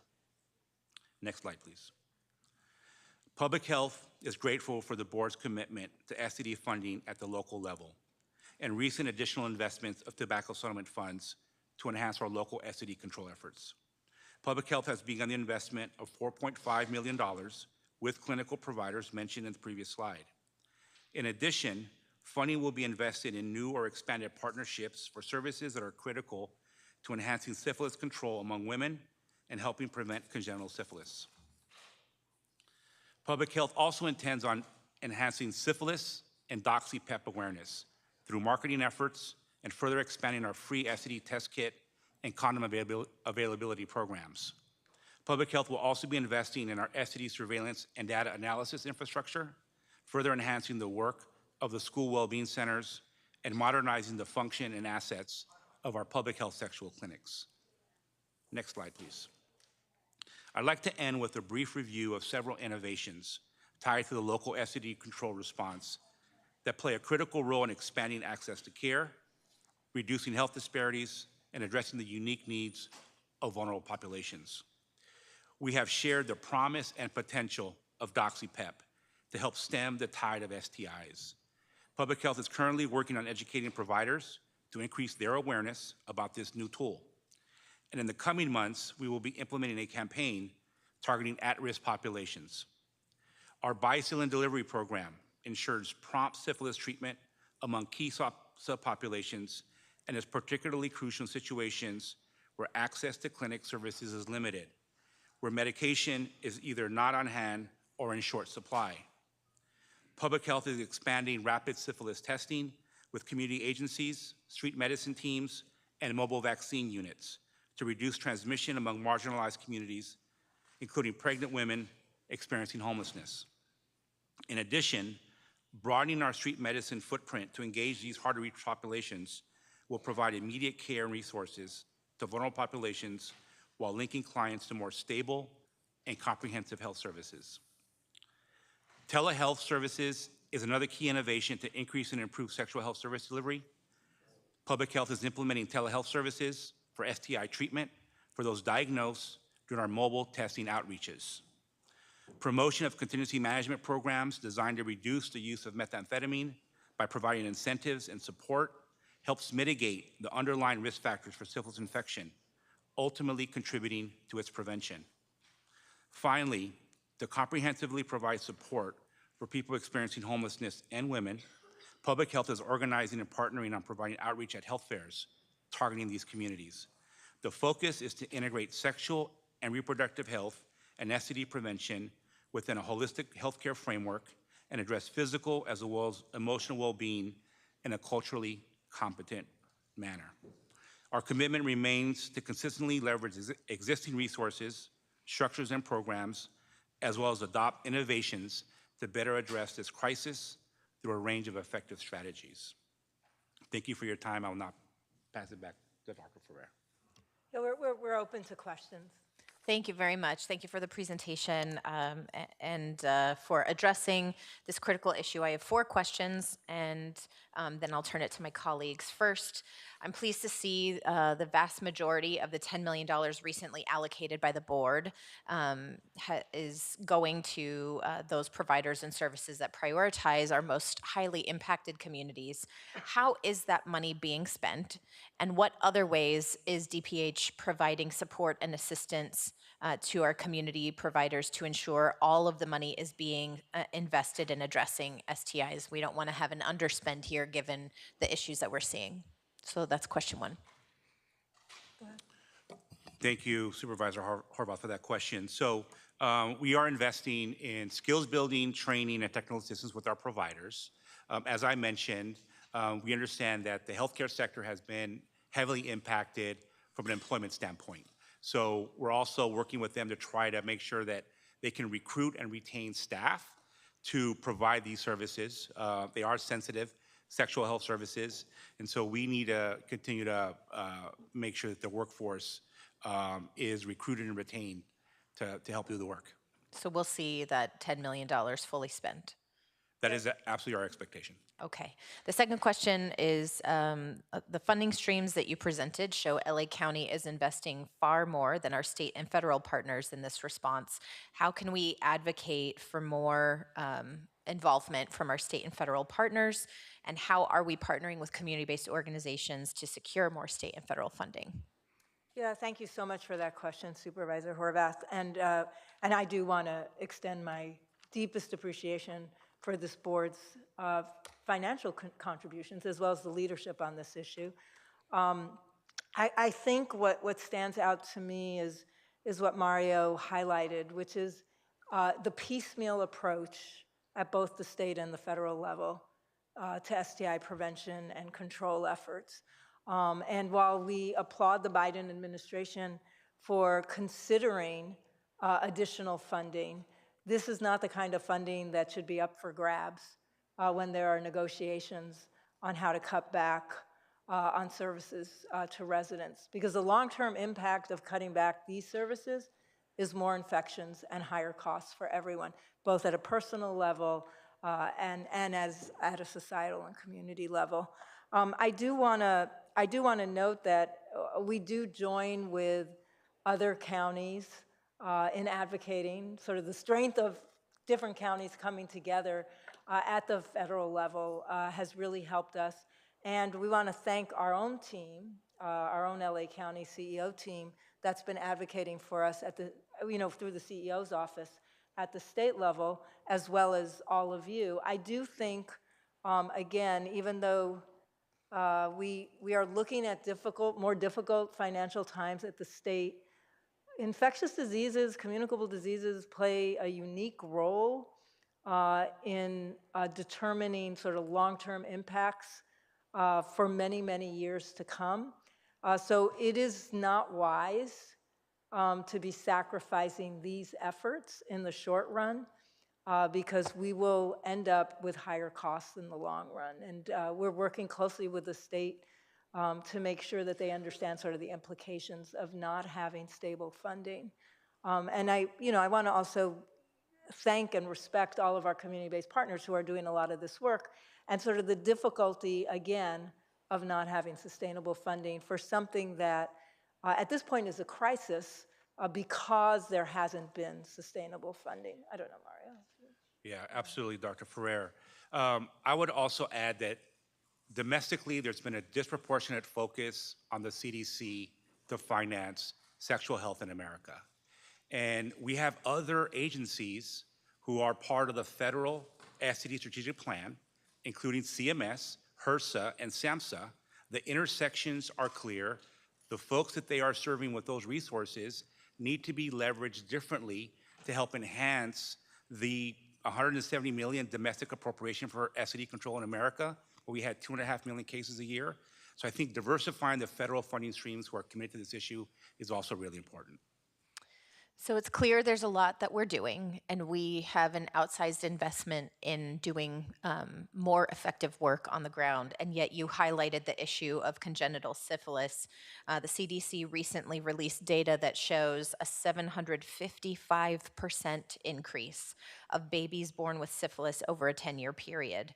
The number of babies born with syphilis is now greater than pediatric AIDS cases at the height of the AIDS epidemic in this country.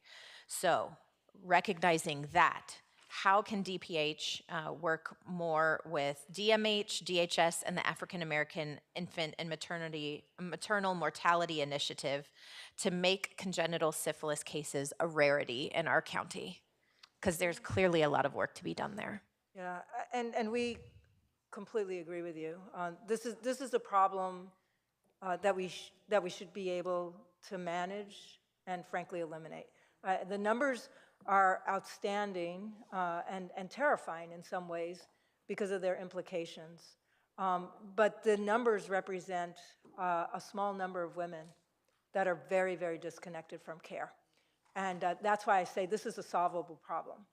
Our team, I think, is hard at work at solving the problem, and it will be complicated because at the root of this are women who tend to be very disconnected from the healthcare system. Because they're so disconnected from the healthcare system, we have to do a better job on the outreach efforts in non-healthcare settings. We cannot rely on women coming in for prenatal care and getting the kind of screening and testing that they need. Now, obviously, we have to do a great job there as well, so that wherever women are showing up for care, they're getting screened and tested twice. But the bigger challenge is meeting women where they're at.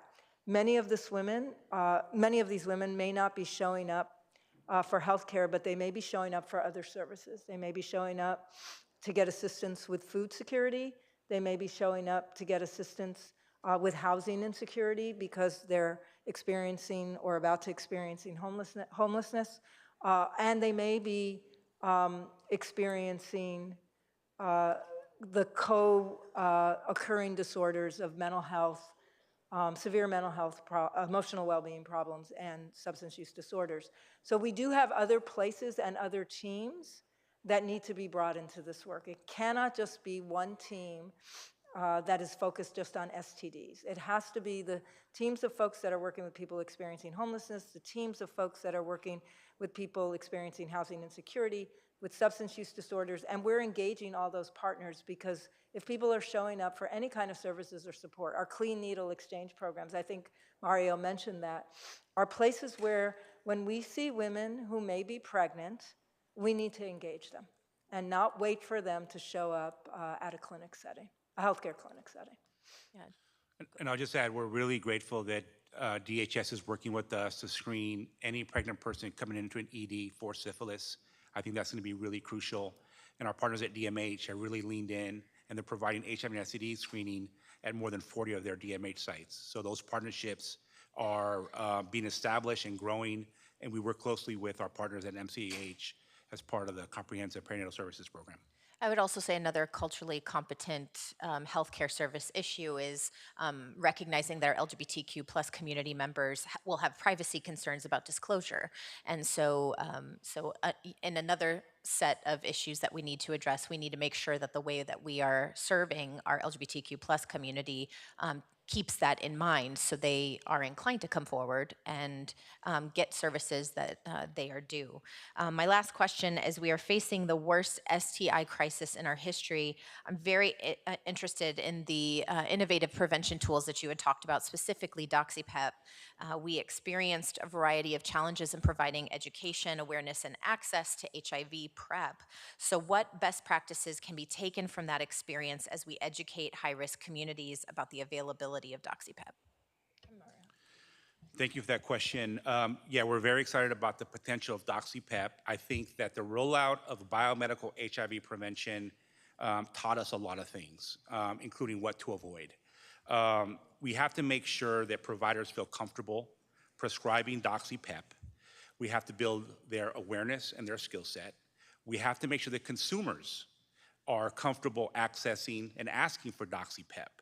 We cannot repeat the past when we stigmatized HIV PrEP, and there were some prominent persons who really, I think, cast a shadow on the benefit of HIV PrEP that I think in many ways still plays out with the disparities we see around HIV in the Black and Brown community in particular.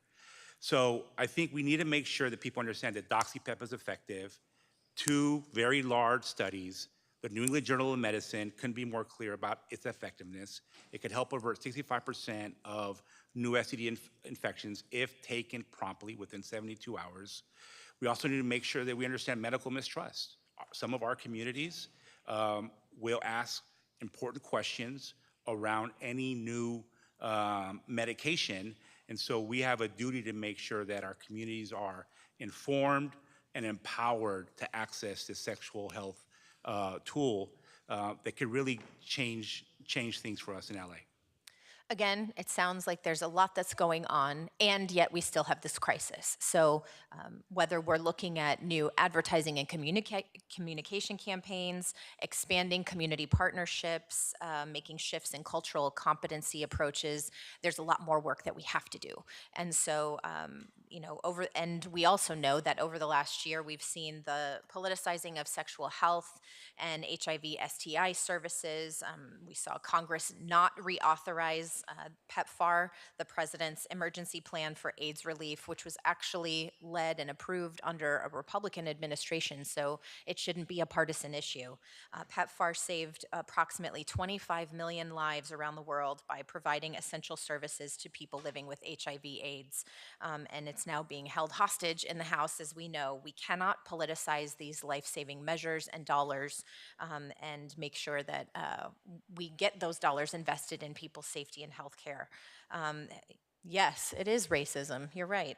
As we address the STI crisis in LA County, we can't forget to speak up and speak out about critical programs that impact global health efforts as well. And so I know we're thinking globally, but we're acting locally here in LA County through the efforts that you mentioned, and we have to dig in deeper because what we're seeing requires even more work. Thank you very much. I'm now going to turn it to Supervisor Hahn. Thank you, Madam Chair. Thank you, Dr. Ferrer and Mr. Perez for the presentation. And certainly, just following up on Madam Chairman's last remarks, looking at that presentation, you're doing a lot. It seems like you have a very robust budget. You're doing a lot. You're looking to solve this crisis. And yet, here's what I'm hearing, particularly from my commissioner, Justin Valero, who's been on the Commission on HIV for several years. he has continued to raise the issue about access to care. There are 10 DPH sexual health clinics for a population of 10 million. Many of these clinics are only open a few days a week for limited hours. There's no services offered on Friday afternoons and no weekend availability. There are 1 to 2 clinics in each service planning area, spas. However, these areas are huge, and it's easy to believe that it could take someone a substantial amount of time to get to one of these clinics. Then you throw in the limited hours, and you can see how accessing this care can be off-putting. The county has a strong relationship with community providers who help with the challenge of distance, but still there are so many areas with little to no care, especially in suburban areas. So I hear what you're both saying about trying to, when they do come in for various reasons, we got to make sure we're screening women who are pregnant, particularly those who are experiencing homelessness. But as you can see, a lot of people maybe would like to be proactive and seek testing or treatment, but are finding it really difficult. So, Dr. Ferrer, I'm just going to maybe throw it to you or either one of you. So, I mean, I think our goal would be to make sure that a person who wants to seek testing or treatment can get it quickly and conveniently in all areas of LA County. So what do you propose to fill in that gap in these service areas? Thank you so much, Supervisor Hahn, and I share your concerns. I do think, as we outlined, we're trying to close those gaps in places where it's been hard for people to reach care. But I 100% agree with you. If you are looking for care, it shouldn't be hard to find it, not in LA County. So we're working on a few fronts, and I'll let Mario talk a little bit more about sort of the community partners, because obviously we can't do this alone. Huge county, we made a very big investment in community partners for a variety of reasons, including that they are very local and culturally competent in their ability to build trust and to serve specific communities. And we want to support that, and we want to acknowledge the need for that level of diversity. I've asked our team to start looking at those clinic hours. I share the same concern. But because we have limited clinic hours, we are starting to use our mobile vaccine teams to actually do mobile STI screenings, testings and screenings. And we're also using, as you heard from Mario, telehealth. So we're trying to look at some of the investments we made when we decided it was really important to make sure everyone had easy access to free vaccines, that we think similarly about access, particularly around testing and treatment. We've had a lot of meetings over the last few months with our provider community, because I want to note that we have a very vast provider community, not just our federally qualified health centers and the community providers we're working with, but we have lots of other providers. And Mario has been trying really hard to figure out how, wherever you go, testing is easy. That effort at the emergency rooms took a lot of work, but it again is a place where people who are maybe poorly connected to care are showing up, and we should make it very easy at those sites to go ahead with testing.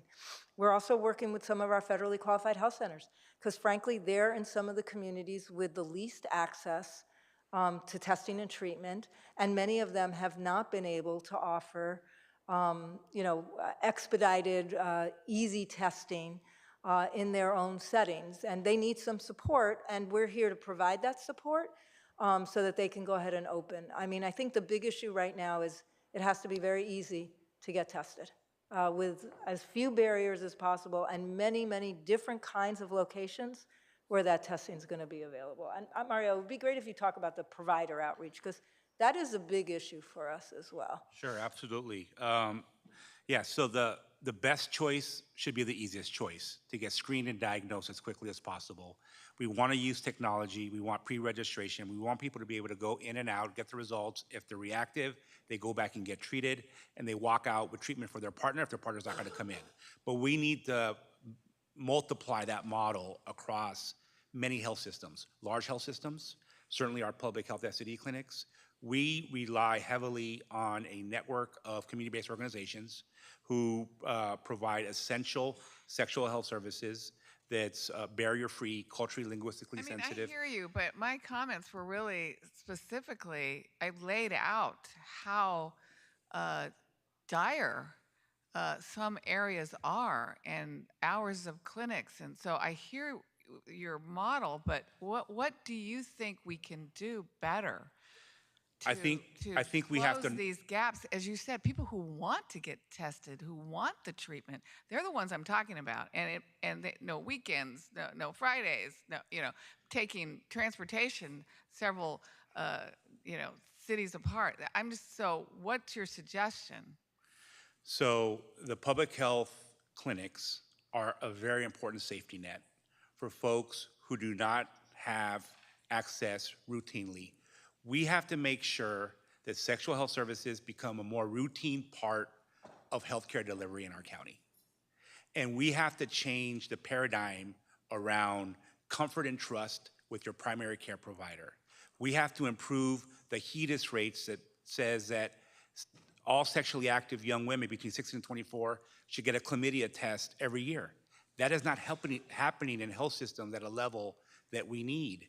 And so I agree that the public health STD clinics need to be modernized, and there is an effort afoot to do some of that modernization, but it needs to be complemented by what UCLA healthcare system and what the Kaiser system and the network of FQHCs, the 65 that serve 2.2 million residents, like we have also reached out to them. We've talked to LA Care Health Plan and HealthNet about improving how they approach and prioritize and finance sexual health. So that these become a place where people can go for testing and treatment as opposed to just our clinics. Exactly. That's what you're saying? And how do we think we get there? We're working pretty hard. I mean, I will say the financing is driving a lot of this, so I want to give the public health team a lot of credit. We spent the last 6 months meeting with the larger health plans, laying out a series of suggested recommendations for them. We've had great cooperation for them to move in a direction that, again, makes it easy for providers to be paid for services that they do that may be slightly different than the way the billing codes are set up now. So, some of this is just this very detailed work on how are people getting paid. All right. We share your concern. Yeah.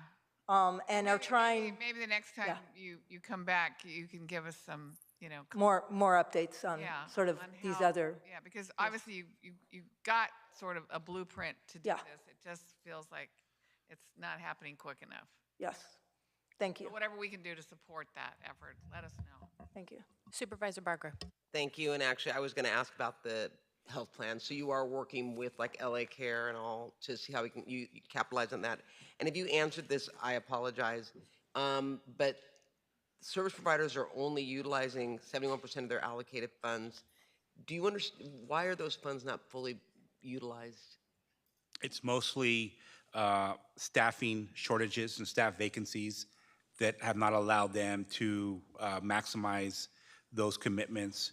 As part of the most recent investment of resources made available by your board, the Tobacco Settlement Fund, we met with each provider individually to try to understand why their spending patterns were what they were. And as part of the investment of additional resources, we also wanted to make sure there was a plan to spend at a faster clip.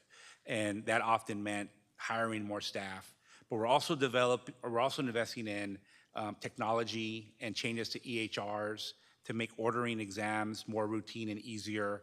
And so we're trying to support their access to tools that make the visits as efficient as possible. So I trust that those resources, they'll catch up and spend, and then they'll also spend the new resources we're investing. So, and I don't, this is not a, I agree or disagree, I just want to understand the thought behind, because I know that we've changed how providers bill for insurance, for testing and recouping.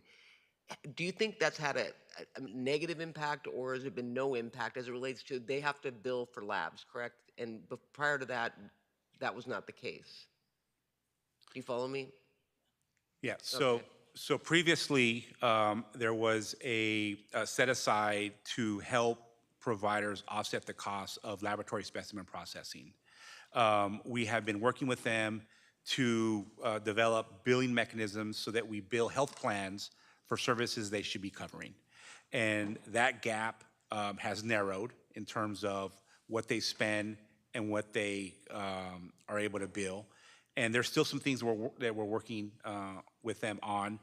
But the laboratory specimen processing is a cost tied to the STD visit, just like the visit cost is. So, and I'm glad you said that, Mario, because one of the things that I questioned on that was if we're billing the insurance provider, which, they have an obligation to pay it, the concern is confidentiality. And will that push away people from coming and getting tested? Because some want to remain anonymous and not have their insurance billed.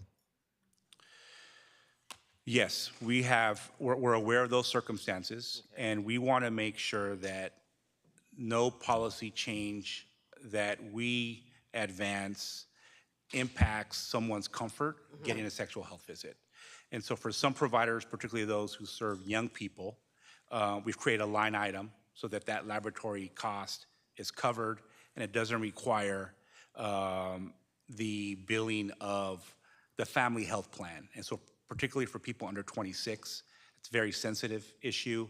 We're also very grateful that your board supported AB 1645, the bill advanced by Assemblyman Spur that would have eliminated co-pays and premiums for anyone accessing sexual health services. That would have been one barrier removed along the same lines. That unfortunately was vetoed by the governor. But we're trying to address some of those structural barriers that impede someone's comfort level with having a sexual health visit. Yeah, I think that it's helpful then to have all the stakeholders discussing what they're, from the private sector, nonprofit, as well as, internally, so we can get something that makes sense. So I appreciate that. And then last but not least, I'm glad you brought up the whole issue of the number of babies being born with syphilis. I mean, up in the Antelope Valley, met a woman who currently is fostering a baby that was born with syphilis, but also meth and other issues. And one of the questions that I had, and you probably are already doing it, but to your point, Dr. Ferrer, it's probably more often than not, I mean, the homeless people that I come in contact with that are pregnant are using. And I have to wonder if we maybe need to do an all hands on deck front load medical out for these women that are on the street to see if we can address it there, because there is a common theme, and substance abuse is definitely one of them, and I'm sure that there are other lifestyle choices that are impacting it as well. And it just breaks my heart because we don't know how these babies are going to develop, and I think I just want to make sure that we're doing everything we can. Yeah, no, thank you so much, Supervisor Barger, and we 100% share the concern and have done just that.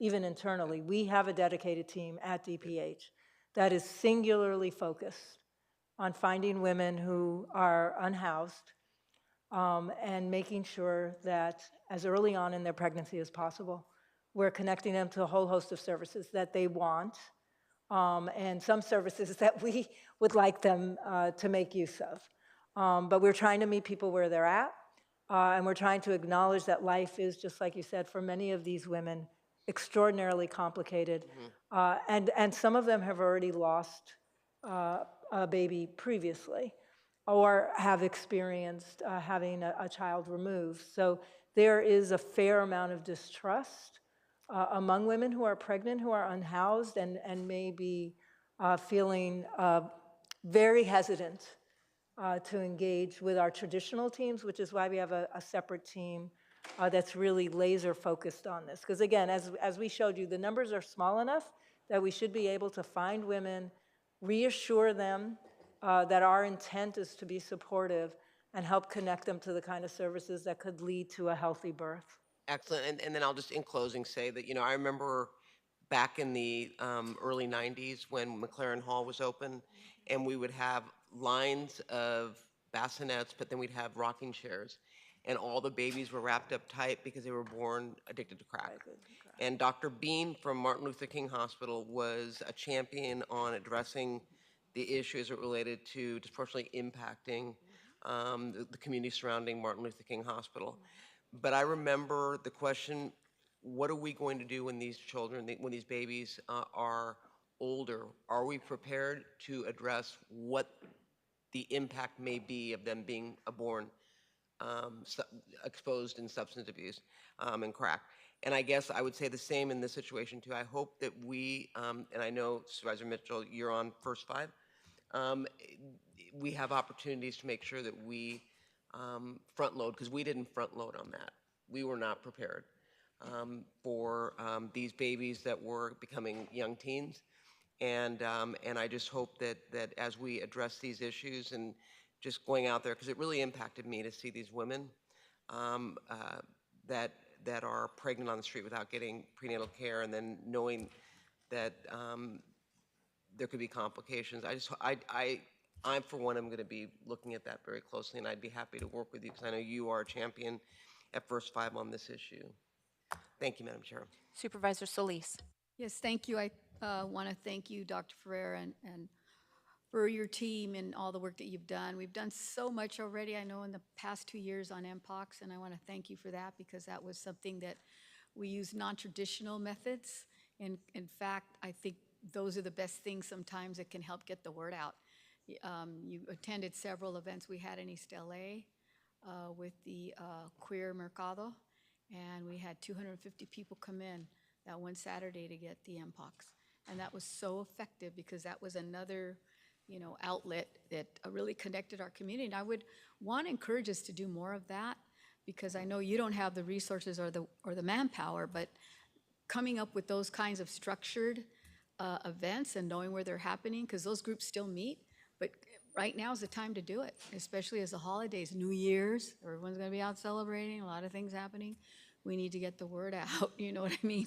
I mean that in a positive way, but I also am concerned about the whole issue regarding homelessness and Skid Row, because now that I have all of it, very concerned about what we are doing there with LGBTQ, but also with women, young women, and how we're connecting with the Downtown Women's Center and with our project that we have on Skid Row that's ongoing now. You're a part of it, your team is there, but just making sure that this is also front and center as we move along, because I think it is really important, and especially for people who have limited English and other disabilities as well. I don't just mean language, but disabilities.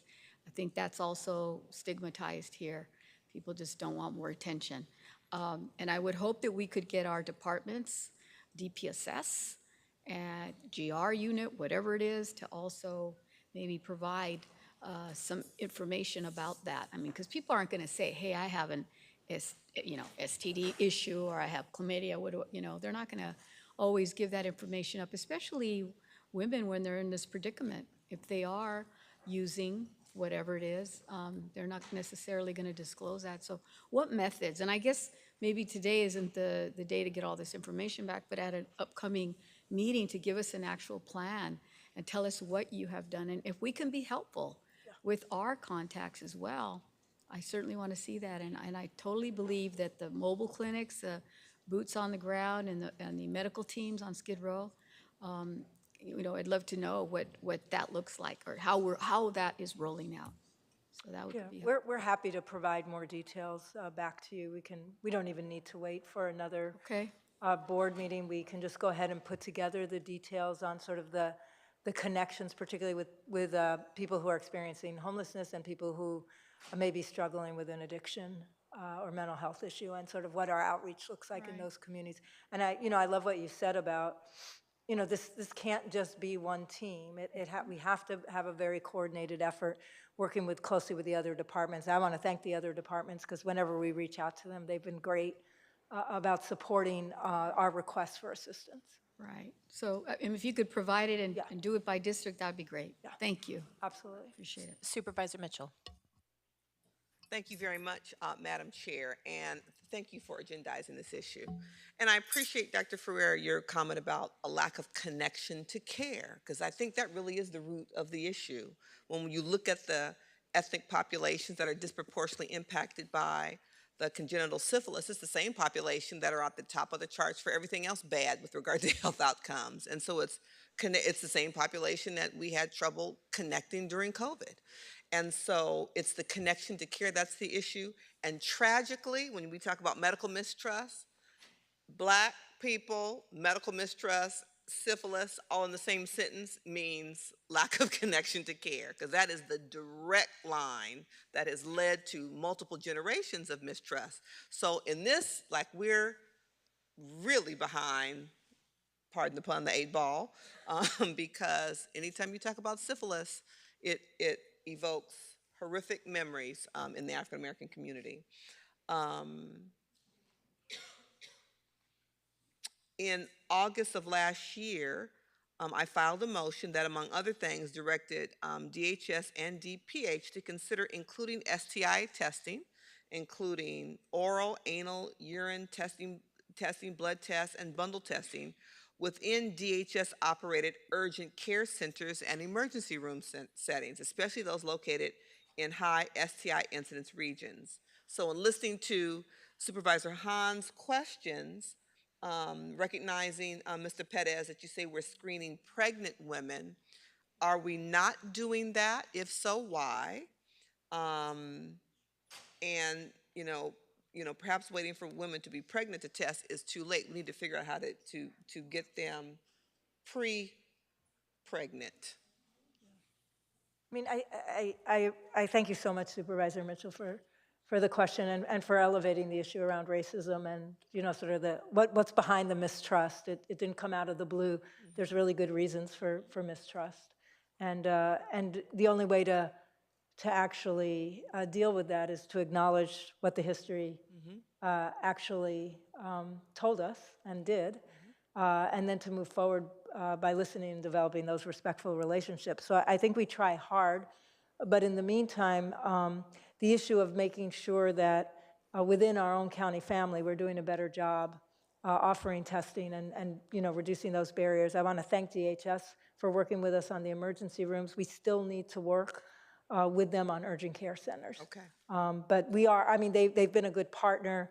Again, like with everything else, it sounds very straightforward. It's always a little bit more complicated.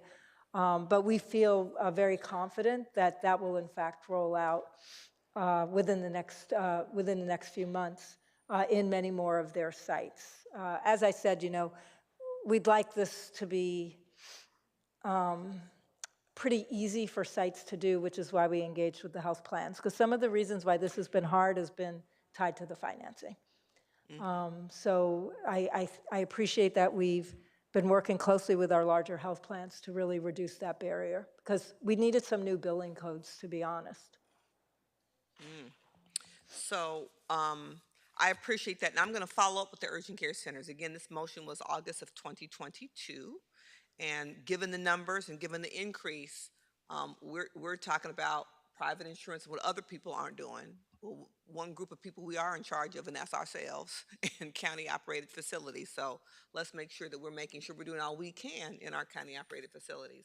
It is tragic at best to me to think that, and to hear, Mr. Perez, that as you talked about annual chlamydia testing and what's not happening. And when I think about, my own approaching 60th birthday, and when I was, in that catchment area age, it was autopilot in my my employer-based HMO. And so, so they were able to get it right over 30 years ago. Really? And so the rest of the collective healthcare delivery system hasn't figured out that basic preventative, ask the questions and do the test every year as a part of a woman's pap smear exam?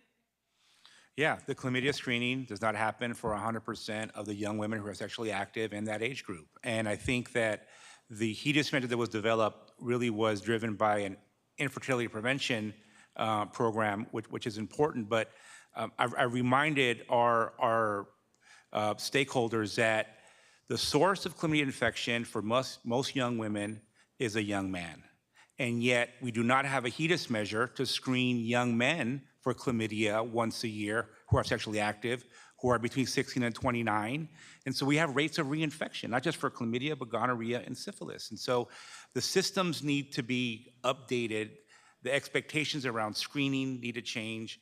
Providers need to be more comfortable. So it's an ongoing lift for us to make sure that all clinical providers serving young people have a comfort level, because we want young people to start accessing and consuming sexual health services that are responsive to their needs for generations to come. Right. And so it will require us changing things structurally and from a policy standpoint and from a reimbursement standpoint and also from a social imperative standpoint. And those are another population that may not have a innate connection to care. And so if we start those practices early, then we won't continue to have to figure out unique ways to outreach, because it will be kind of a part of their expectation of their healthcare experience and the delivery. Again, we'll be following up with regard to urgent care centers and whatever we can do to make sure that women before becoming pregnant have access. Because I agree with you, and I appreciate hearing Dr. Ferrer said this is solvable. I think the problem is the world was overwhelmed by the crack epidemic, and our response was not from a public health perspective. It was punitive. And so this feels different to me and feels solvable, which gives me hope that we do have the opportunity. But again, recognizing the population that's at greatest risk, it's a lack of connection, period, to services, to housing, to food, to everything, up to and including healthcare services. So I think we shouldn't talk about this in isolation for those pregnant women who are unhoused in Antelope Valley. It's a lack of connection to a collection of services that we have to be prepared to step in and solve for all of that, for them to trust and be willing to receive our care. But I'm your partner in that. Thank you, Madam Chair. Thank you. And Executive Officer, please call the members of the public who have signed up to speak on this item. Will the following individuals please come forward? Anna Estrada, Andrea Fuller, Antigon Robinson, Arnold Sachs, Carlos Oriana, Carolina Gonzalez, Christian Espinoza, Celia, how many? Daniel Gonzalez, Genesis Discua, Jaime Kenrick, Jessica Parel, Lauren Natoli, and Sylvia Castillo. Please come forward and staff will assist you. As a final reminder for participants on the telephone, if you would like to address item 53, if you have not already done so, please press 1 then 0 now to be placed in the speaking queue. Moderator, we may have the first remote speaker, please. And our first speaker will be Amber Guerra. Please go ahead.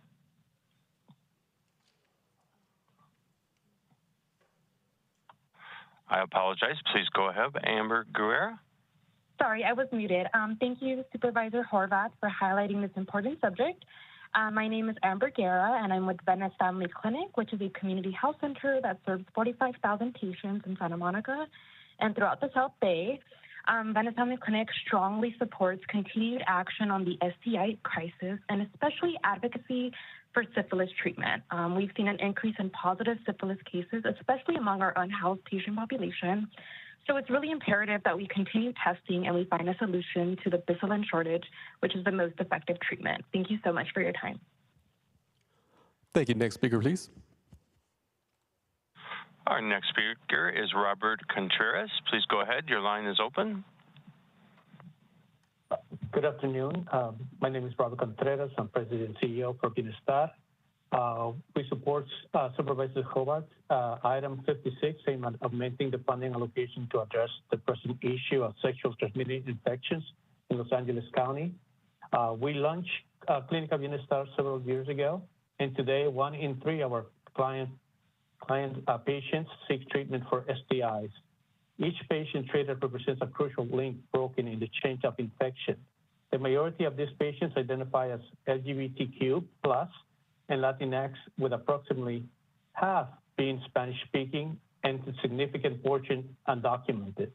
Our success lies in our ability to offer safe and inclusive environments staffed by bilingual professionals, while ensuring that costs for visits, lab work, and treatment are never an obstacle. We believe that it's imperative for us to collaborate more closely and promptly with the county in response to the escalating STI crisis. We envision Thank you. Bienestar as Your a time valuable has resource expired. for the Department Next of Public speaker, Health. please. And we have no further speakers in queue. Thank you. We'll go to in-person here. Go ahead. Hi, my name is Andrea Fuller. I am the Director of Community Programs and Services at Tarzana Treatment Centers. We serve with dignity and respect a population that often gets forgotten. With our 6 primary care clinics, behavioral health units, detox centers, and our psychiatric hospital, we are the last line of care for many. In the past 3 years, our STD rates have increased dramatically. What used to be a sporadic diagnosis in our primary care clinics are now daily findings. In particular, syphilis. Syphilis rates have increased across all racial and ethnic groups, but the highest has been among Blacks and the Latinx population. In LA County, case numbers have greatly increased among such groups as men who have sex with men. We have partnered closely with LA County Department of Public Health to fight this war. Please approve motion 53. Thank you for your time. Thank you. Next speaker. Good afternoon. My name is Dr. Chris Espinoza. I'm the Director of Clinic Operations at Tarzana Treatment Centers. At Tarzana, we have a daily fight with STDs. In the past 6 months, we have diagnosed more STD cases, including latent syphilis, than we have in the past 3 years. This means many cases are still not being diagnosed in the community. This is going to be detrimental in the future due to all the health and financial complications that will occur. We have partnered closely with public health and fully support Dr. Ferrer's plan against this health crisis. Even though clinics like ours are diagnosing and treating patients, cuts and threats at the federal level and challenges at the state level will no doubt worsen this emergency. Please continue supporting motion 53. Thank you. Thank you. Next speaker. Hello, supervisors. My name is Genesis Disqua. I am the Public Affairs Specialist at Planned Parenthood Advocacy Project, Los Angeles County.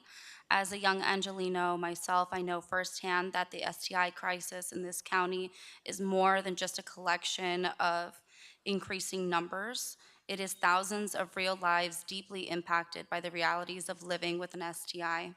I want to thank you all for your previous support in advancing reproductive health throughout the county and for having this conversation here today.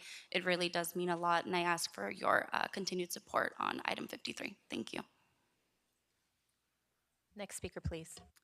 Hello, my name is Anna Karen Estrada, and I am the Raiz organizer for Planned Parenthood Advocacy Project, Los Angeles County. In Los Angeles, the STI crisis has had a profound impact on our community, affecting thousands of lives far beyond that, just being a set of statistics. I am here today to express my support for item 53. Thank you, Supervisor Horvath, for putting this item on the agenda today, and to the board and LA County Department Public Health partnership in addressing the STI health disparities. Together, we can make a substantial impact on the lives of those affected and collectively strive for a healthier and safer future for our county and its residents. Thank you. Thank you. Next speaker. Good afternoon. My name is Antigone Robinson. I work at AIDS Healthcare Foundation and am here to speak on item 53 and general public comment. Congenital syphilis rates have increased tenfold over the past decade, yet some pregnant women have been unable to access syphilis treatment due to the Bicillin LA shortage. NCSD received reports about a month ago of sexual health clinics in 13 different states who could not provide syphilis treatment to at least one pregnant woman for up to 28 days. In fact, only 56% of all 287 sexual health clinics and health departments that completed the NCSD Bacillin Shortage Survey could say that syphilis treatment was provided within 1 week. 31% said it took between 8 and 28 days. We cannot afford any more missed opportunities to screen and treat congenital syphilis. We need increased communication between all parties to manage this shortage. We ask LACDPH and the board to help find a way to ensure congenital syphilis treatment is available for those who need it most. Thank you. General public comment is at the end of the meeting, so you can ask for that, or you can request it at the end of the meeting if you'd like to speak for another minute. Thank you. Next speaker, please. Hi, all. Jamie Knirk from Planned Parenthood Advocacy Project, Los Angeles County, or PPAP. Echoing my colleagues' comments, thanking you all for this fruitful conversation today. PPAP is pleased to support Supervisor Lindsay Horvath's continued effort to increase support and funding to combat the sexually transmitted infections crisis. As a queer person, I especially appreciate the nuance and highlights to the disproportionate difficulties that our community will face seeking this care. So PPAP commends the supervisor, the rest of the board, as well as the Los Angeles County Department of Public Health for continuing its essential, longstanding partnerships with community-based organizations and providers. Thank you. Thank you. Next speaker. Good afternoon. Carlos Soriano with AIDS Healthcare Foundation. STIs are an epidemic. Testing, treatment, and public health messaging are needed to combat the epidemic, and adequate funding is now required to power those services. Federal funding for STIs has decreased across the country, but unilaterally, STIs are on the rise. LA has a very high rate of STIs, and it has to be addressed. I appreciate that you titled this presentation, Report on the Sexually Transmitted Infection Crisis, because this is truly a crisis. It's going to be very difficult to fix this if we're not funding prevention, testing, and treatment. Unfortunately, you may find that if the federal dollars are not coming in, you may need to fund the solution to this crisis yourself. The $10 million in STI resources over 2 years is a decent start to turning this tide on the crisis. Thank you. Thank you. Next speaker. Good afternoon. I'm Lauren Natoli from AIDS Healthcare Foundation. Thank you so much for this presentation, and we appreciate and notice that the supervisors raised a lot of questions around topics that we bring up here all the time. So we appreciate that you're addressing the real concerns in the room. STIs are constantly on the rise, and we know that in 2018, the Board of Supervisors requested quarterly reports on the state of STIs and the expansion of funding. And in reviewing those reports, it seems that the rates have gotten a lot worse, and the trajectory of actions taken on STIs has been lacking. I love all these innovations that have been brought up here today. They're really fantastic. And it's been noted by the CDC and CSD that we really need to meet the people where they're at and engage with the community on a very personal level. The people who need those services the most are the people least likely to access them. So we need to be doing that outreach. A recent study found that among 4,000 patients visiting 26 STI clinics across the US, around half had insurance, but only half of those were willing to use it. So we have a real problem with people who want to remain anonymous being able to access the care that will serve them best. So thank you so much. Thank you. Next speaker. Hello, my name is Carolina Gonzalez. I'm a program manager for the AIDS Healthcare Foundation, and I will say that STIs are on the rise. Syphilis in particular has exploded in recent years. In the early 2000s, syphilis was nearly eradicated in the US, and now is a growing epidemic that killed 15 newborns in LA in 2022. The CDC reported last month that across the US, over 3,700 babies were born with syphilis in 2022, which was more than 10 times the number of cases in 2012. Congenital syphilis can cause miscarriage, stillbirths, infant deaths, and lifelong medical issues. We need public health systems to intervene. Since the STI rates in LA are so dire, why won't you dedicate Nick County dollars? The crisis does not have time to wait. Those pregnant parents with undiagnosed syphilis cannot be put on hold. The role of public health and our leaders is to find solutions. The public health interventions you discussed today need to be delivered with a focus on results. Next speaker. Good afternoon. My name is Katya Nelson, and I work at APLA Health, and I'm the 3rd District Representative on the LA County Commission on HIV. I want to start by thanking the board for past STI investments and DHSP for their tireless work they do every day to support providers community members and other stakeholders working to end this crisis. We clearly still have a lot of work to do, and as you've heard, this issue is incredibly complex. I think one of the key takeaways is that current investments are just not matching the magnitude of the crisis, and we really lack the resources that we need to substantively address all of the different things we've talked about today. And we have things like missed opportunities, the governor vetoing a bill that would have been, really instrumental in increasing access to STI testing and treatment.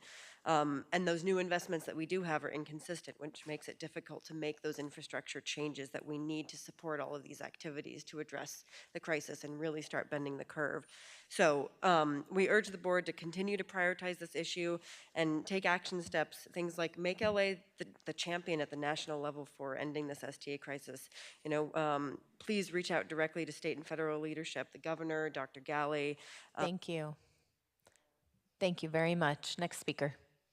Hello, my name is Jessica Perel, and I'm a policy advocate with the Los Angeles LGBT Center. I'm here to provide public comment on the STD crisis in LA County. We are asking that the board work to get private health care plans to step up their efforts to routinely screen, test, and treat STDs. We cannot rely on publicly funded health systems alone to curb the STD epidemic. At the same time, I want to echo what Katia said and urge you to advocate with California leadership, the governor, the legislature, and officials at the California Department of Health and Human Services, as well as Secretary Becerra and Congress, to stress how important it is to increase investment in STD services. While we are extremely grateful for the advocacy done by the county's legislative office, we urge you as board members to reach out to your fellow elected officials to help stem the crisis by prioritizing the health of our communities and investing in their lives. Thank you. Thank you. Next speaker. Hi there, my name is Daniel Gonzalez. I'm with the Los Angeles LGBT Center. First, we wanted to thank Supervisor Horvath for requesting this presentation on the current investments and programs that are being used to address the STI crisis in Los Angeles. The center has a deep commitment in addressing and ending the rising surge of STIs we are seeing across the county. As one of the largest providers of STI testing and treatment in the county, we see firsthand the rise of STIs that have been happening over the last decade. We want to thank Dr. Ferrer and Mr. Perez for this informative presentation, and again, thank Supervisor Horvath for continuing to highlight this issue and continuing to work towards ending the crisis. Thank you very much. Thank you. Next speaker. Good afternoon. My name is Sylvia Castillo, and I'm with Essential Access Health. We champion and promote quality sexual and reproductive health care for all. We are one of the many entities working to urge our state and congressional leaders, our federal government, to invest more in addressing the crisis nationwide. We are a proud partner. We are proud to work closely with the LA County Department of Public Health to support the delivery of quality care and prevent the spread of STIs. Thank you, supervisors, for your leadership in shedding light on the STI crisis in our county. The additional investments made for STI prevention over the last few years are a step in the right direction, but it's going to take a while to start turning the tide against STI rates. We're grateful to the Department of Public Health for prioritizing county resources on addressing the STI epidemic among youth and combating congenital syphilis rates. The department's strategic direction led us to provide direct quality improvement support to community health centers in LA, seeking to increase youth-friendly services, expand our youth engagement work specifically in District 2. Thank you. Next speaker. Yes, thank you. It's too bad that Dr. Gailey left. I'd like to give these two items to somebody. Absolutely. This is the logo for the public health. It's in black. This is the logo for public health. It's in white. So I'm wondering why you have two different public health services for the county. When you're losing funds, you have one in black and you have one in white. Why is that? You mentioned MLK Hospital, but it's MLK Junior Hospital, and it's not part of the county system anymore. What happened when it was shut down in 2008? We're talking about STI funding? Yeah, I know what you're talking about, STI. Why don't you talk about SDT funding? You also mentioned LA Care, right? This is LA Care. This is also a letter from LA Care. It's a local initiative. It's in black. This one's in white. Are they different LA Cares? Is it part of Obamacare? Again, we're focusing our comments on the STI crisis and what Department of Public Health is doing. Thank you. Thank you for your comments. Your time has now expired. This item today does not require a vote by the board, but we will get further reporting as Dr. Ferrer indicated on our questions today for future action. So this report is received and filed, and hearing no objections, that will be the order. And presentations like this one will now be on their own meeting, likely the fourth Tuesdays of the month, to be able to have these conversations that are clearly important but outside the context of our regular meetings, so we can kind of keep things moving on these days. So I really appreciate everyone's participation today in it. We'll now move on to item 12, creating an independent process for complaints related to school law enforcement services, which was held by Supervisor Mitchell. For members of the public on the telephone, please press 1 then 0 now to comment on this item. Supervisor Mitchell. Thank you very much. I'd first like to provide some much needed clarity about what the motion actually does. This motion takes steps towards creating a process independent of the Sheriff's Department for complaints involving sheriff personnel in schools that contract for law enforcement services. It does not in any way reduce or eliminate services. Each school district will make its own decision about whether to contract for Sheriff's Department services. This motion also instructs the Probation Oversight Commission to work with school districts and the Sheriff's Department to augment, not duplicate or replace, existing complaint processes. Lastly, while the Probation Oversight Commission can refer complaints, they will not be authorized to conduct investigations or discipline Sheriff's Department personnel. So, getting to the purpose of the motion. Our youth don't get to choose their county supervisor, but they will live with the long-term consequence of our decisions. And when it comes to their education and safety, our decisions can make all the difference. Every young person has a right to a quality education that provides an opportunity to build a life of dignity and purpose and to become a contributing member of our county. Reliance on punitive practices, however, can deprive a young person of this right and the life-changing benefit it affords. Providing a safe and supportive learning environment is so critical for fulfilling the mission of our public education system. It's important to protect our youth from the harms of the school to prison and school to deportation pipeline. An Office of Inspector General analysis found that Black and Hispanic students had disproportionately higher contact with school resource deputies, including through arrest and citation. I was particularly disturbed to read that the school resource deputies had contact with children as young as 5 to 7 years of age. A report by the Human Relations Commission helps illustrate why some students feel unsafe about making a complaint. Most students reported feeling intimidated and targeted for being themselves or for their appearance. Students commonly reported that school resource deputies antagonized them to get a reaction and cause problems to escalate. Those were quotes from the report. These responses underscore the need for a process that is safe, responsive, and independent of the department that complaints are made against. I think it's very important that this process be administered by an oversight body that has deep expertise in youth development and youth justice. And given their specialization in this area, as well as its community-facing, person-centered orientation, the Probation Oversight Commission is best suited to refer these complaints to. A complaint process by itself is not nearly enough to ensure accountability and the protection of students. The Office of Inspector General and the Sheriff's Civilian Oversight Commission have recommended several revisions to the contracts for school law enforcement services. Clearly defining a limited role and responsibilities for school resource deputies will be critical, especially when it comes to their involvement in disciplinary matters. An independent complaint process can help hold the county and school districts accountable to the new agreements. In addition, services provided by the Department of Youth Development, Office of Violence Prevention, and other departments can help ensure that our youth are appropriately served. And so I'd like to thank our oversight bodies and the Human Relations Commission for doing the hard work of engaging stakeholders, especially our students in this conversation. Thanks to their outreach to over 1,100 public comments about school resource deputies were submitted to the Sheriff's Civilian Oversight Commission just this past summer alone. And we took the public's input seriously and used it to inform this motion.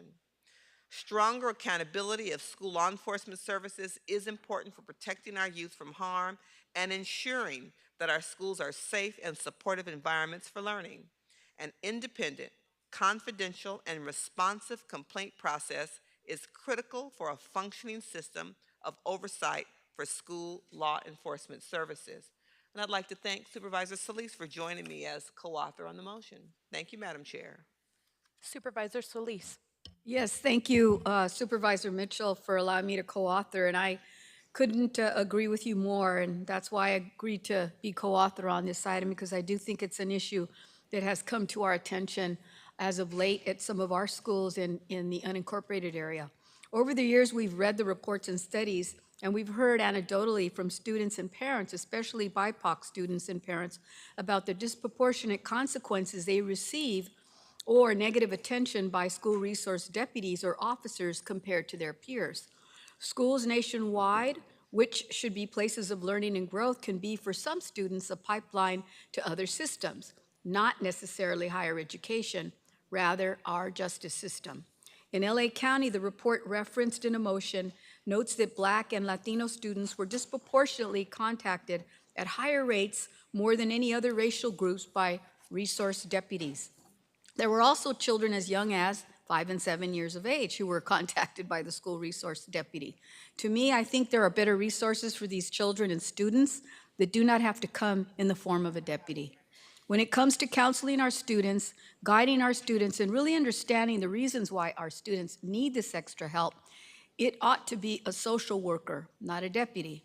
There also needs to be an extra level of accountability when it comes to how our students are being treated and in what kind of environment our students are in. Creating a system for students to complain to an independent entity like the Probation Oversight Commission, I think creates trust and transparency. It's very unlikely that a student will feel comfortable complaining about the misconduct of a school resource deputy to another school resource deputy or even to a school administrator. This proposed process wouldn't preclude a student from going to a school resource deputy who they trust, but this can provide different pathways to convey concerns to those who need it, just as students learn through different modalities. The motion also makes clear that the ordinance to allow the Probation Oversight Commission to be this entity would not give it authority to investigate or discipline LASD staff.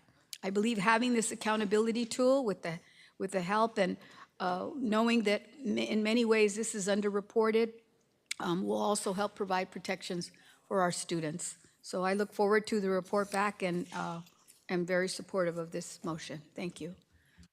Supervisor Barger. Thank you, and I want to thank you for this motion. Every child has a right to quality education that's provided in a safe, supportive school environment. You know, I have personally witnessed the good that having a deputy or officer on a school campus can provide, but I've also, especially in my district, heard about the problems associated with those that are not being a valuable resource. I'm concerned with the findings of the OIG in the Civilian Oversight Commission related to school resource deputy contacts, especially those up in the Antelope Valley. And these concerns have been brought to my attention by community groups, and I've actually discussed them with the sheriff as well, because I have concerns about deputies being used as disciplinarians. That is not their role. And unfortunately, school districts who contract with the sheriff are in some cases using them as the disciplinarians. If a teacher does not like the way a student is acting or feels it's inappropriate, they will call in the sheriff. That is not the sheriff's role. The interactions that students and parents have with the deputy should be the same no matter what school they are assigned to. I know my staff has been in communication with the Sheriff's Department and has discussed these concerns, as I have with our sheriff. I've also directly communicated with the organizations up in the Antelope Valley that I understand and validate their concerns, because I have been an advocate for school resource officers when used appropriately. More work needs to be done to make sure the roles and responsibilities of a deputy in a school are clearly defined and then understood and then enforced, and that there's monitoring taking place. This has been one of many recommendations issued by the OIG and the Civilian Oversight Commission. I am supportive of this motion and that would create another independent avenue to report complaints. It is important that those reporting feel safe reporting and have trust in the process. And when I say trust in the process, that means confidentiality as well as thorough investigation. So I will be supporting this motion today, and I appreciate you bringing it forward. Supervisor Hahn. Thank you, thank you, Madam Chair. Thank you, Supervisor Mitchell. I too am supporting this because it, you know, I agree with you, Supervisor Barger. I have been very supportive of school resource officers when used for the purpose for which they exist, not to discipline or by any means say disparaging remarks to young people. And it makes sense that a lot of these young students feel nervous about filing a complaint about a school resource deputy directly to the sheriff's department, and this might end up deterring them from filing the complaint in the first place. So I think it's a good idea to give everyone another way to lodge a complaint through a third party. And I agree that the Probation Oversight Commission is a good choice to receive and triage these complaints because they have the expertise in youth development and have established themselves as a trusted public-facing commission. I like that this motion includes a biannual report back to this board so that we can see the data and pick up on any trends that we are seeing in complaints, and maybe then that would require us to take action or look at the policy. But one of the things I was thinking about is I think the board deserves to know in real time when a deputy at a school in our district maybe acts inappropriately. So, because that happened in one of my schools, and I wanted to know because the complaints were coming into my office about it. So I'm hoping that there would be a way to get district-specific information more frequently than just twice a year. And I've talked to Wendy Julian, who's the director of the Probation Oversight Commission about this, and she's agreed to look into making it happen as long as it's legally permissible. And I can only speak for myself. I don't know how you all would want to get that information. But our students deserve to be safe in their schools.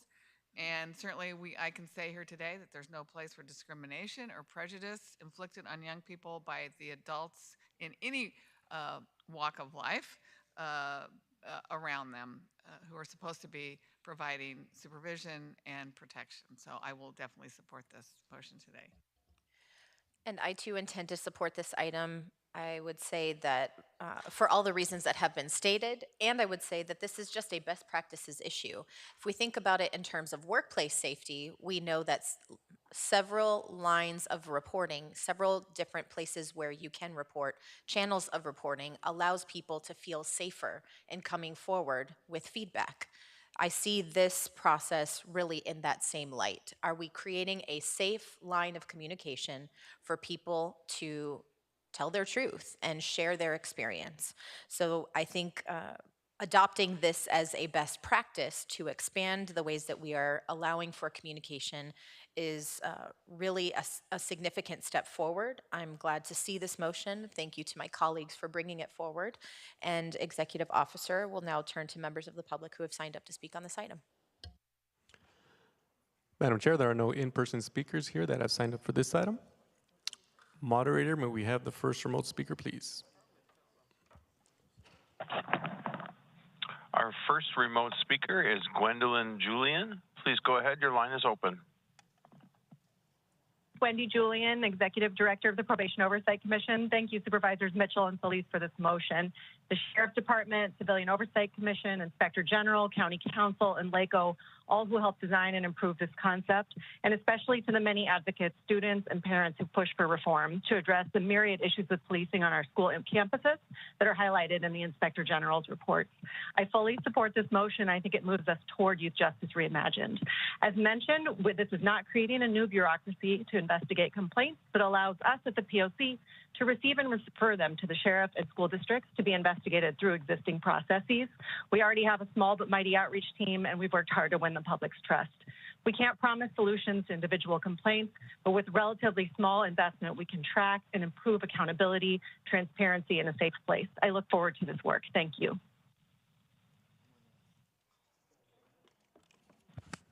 Thank you. Next speaker, please. Our next speaker is Mel Bailey. Please go ahead. Yes, good afternoon, everyone, Madam Chair and Board. A couple things. One, while I have the utmost respect for Wendy Julian, I think she does an amazing job with the POC. It's a little confusing because this seems like an item that would be best slated for your Youth Development Commission, your Youth Oversight Commission, also your Civilian Oversight Commission, since this falls under that jurisdiction. It would be interesting to at least identify why you think the POC will be best suited for this. And I say that because it's putting more on their plate. Right now, you're missing your real chair. The chair that stands in is very rude and cuts everybody off. And you have, I believe, Ms. Mitchell, the person you appointed, is barely at any meeting. So you don't even have a real full complement of commissioners. And I just would want to not put anything else on their plate that, because they're needed in other areas. Like I said, Ms. Thank Julian, you. Your she's time has amazing. expired. And you have about Next speaker, 2 please. commissioners that are good. Thank you. Are there any other speakers? No other speakers, Madam Chair. We have no remote speakers in queue. Okay, are there any speakers here? Okay, great. Then item 12 is before us, moved by Supervisor Mitchell, seconded by Supervisor Solis to approve the item. Executive Officer, please call the roll. Item 12 is before you. Supervisor Solis. Aye. Supervisor Solis, aye. Supervisor Mitchell. Aye. Supervisor Mitchell, aye. Supervisor Hahn. Aye. Supervisor Hahn, aye. Supervisor Barger. Aye. Supervisor Barger, aye. Supervisor Horvath. Aye. Supervisor Horvath, aye. Motion carries 5-0. We'll now move on to item 14, expanding care first violence prevention strategies in county parks, which was held by Supervisor Mitchell. For members of the public on the telephone, please press 1 then 0 now to comment on this item. We have Norma Garcia Gonzalez, Director of Parks and Recreation, available. If we have any questions to direct to her, I know there were some at our last meeting as well. Supervisor Mitchell, I'll turn it to you first. Thank you very much. I want to apologize. I think we may have lost some advocates who I think assumed that we would go in numeric order, so they had thought we would take this up a little earlier. So I want to apologize to those who may have left. I'm sorry. I also want to thank Norma Garcia for spearheading the implementation of 64 community meetings across LA County this past September to hear community members' concerns and priorities as it relates to the parks. And I know that the feedback from these meetings, along with that from staff, has elevated the issue of park safety. So thank you for your leadership and being so responsive.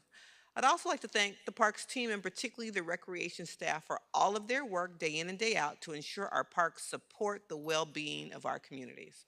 Our recreation staff are truly frontline community workers, providing important programs and services to so many Angelenos that rely on our county park system to access nature, support their health, and experience, to just have connection and to have employment for many of your youth programs, Parks After Dark, the sledding on the snow this past week. So we appreciate them all. In fiscal year 22-23 alone, the Parks Department reported 288 safety incidents, a trend which is increasingly impacting our staff, parks patrons, and the broader community, and disproportionately occurs in low-income communities of color that lack adequate safety net resources and programs. In our past 2 board meetings, we've heard from park staff about how these incidents have impacted them personally. And in our last meeting, we adopted the Park Safety Ordinance as an additional tool to address incidents when they occur and to reduce repeat incidents. This motion ensures we simultaneously systematize and expand our violence prevention, intervention, and alternative response tools through increased interdepartmental coordination, strategic use of data, and leveraging collaborative funding opportunities. We know that Parks has effectively collaborated with other departments to bring important programming to communities experiencing the highest rates of violence. Example, the Safe Passages program and our Spot Teen program. As a county, we need to explore creative ways to sustain and expand effective prevention-based programming and to support county parks in the implementation of a comprehensive care-first approach that addresses the root causes of the incidents their staff and all of us are witnessing. This motion also instructs parks in coordination with the Office of Violence Prevention, the Sheriff's Department, and ARDI to report back with a plan to incorporate county park safety data into a public-facing dashboard that will be implemented by July 1, 2024. Compiling this data in one place is critical to see the big picture of what park staff and patrons are facing when it comes to safety incidents and to evaluate our current approaches. With this data, we can better inform staffing and budget decisions, target programs, and ultimately be accountable to our park staff as well as our park patrons. It's our responsibility to ensure that everyone who comes to our parks feels safe and welcome, including our staff, our young patrons, and those in need. In doing so, we can advance our commitment to a care-first approach and truly invest in the mission and vision of our county park system. Thank you, Supervisor Solis, for choosing to join with me in this motion. I appreciate it and ask for an aye vote. Supervisor Solis. Yes, thank you, Madam Chair, and thank you, Supervisor Mitchell. You know, at our last board meeting, I think it was loud and clear that we all heard unfortunate testimonies from our park staff about the harassment and incidents that they face while working that may have made them feel unsafe and in many ways traumatized. I know that that's something you care about, Director Garcia, and I do too. And I know that in many ways we are down on staff. We don't have as much staff as we needed. And I know in some cases we've talked about that, where it may not be sufficient to have just one person, especially a female late at night when it's dark and she's assigned to close the park.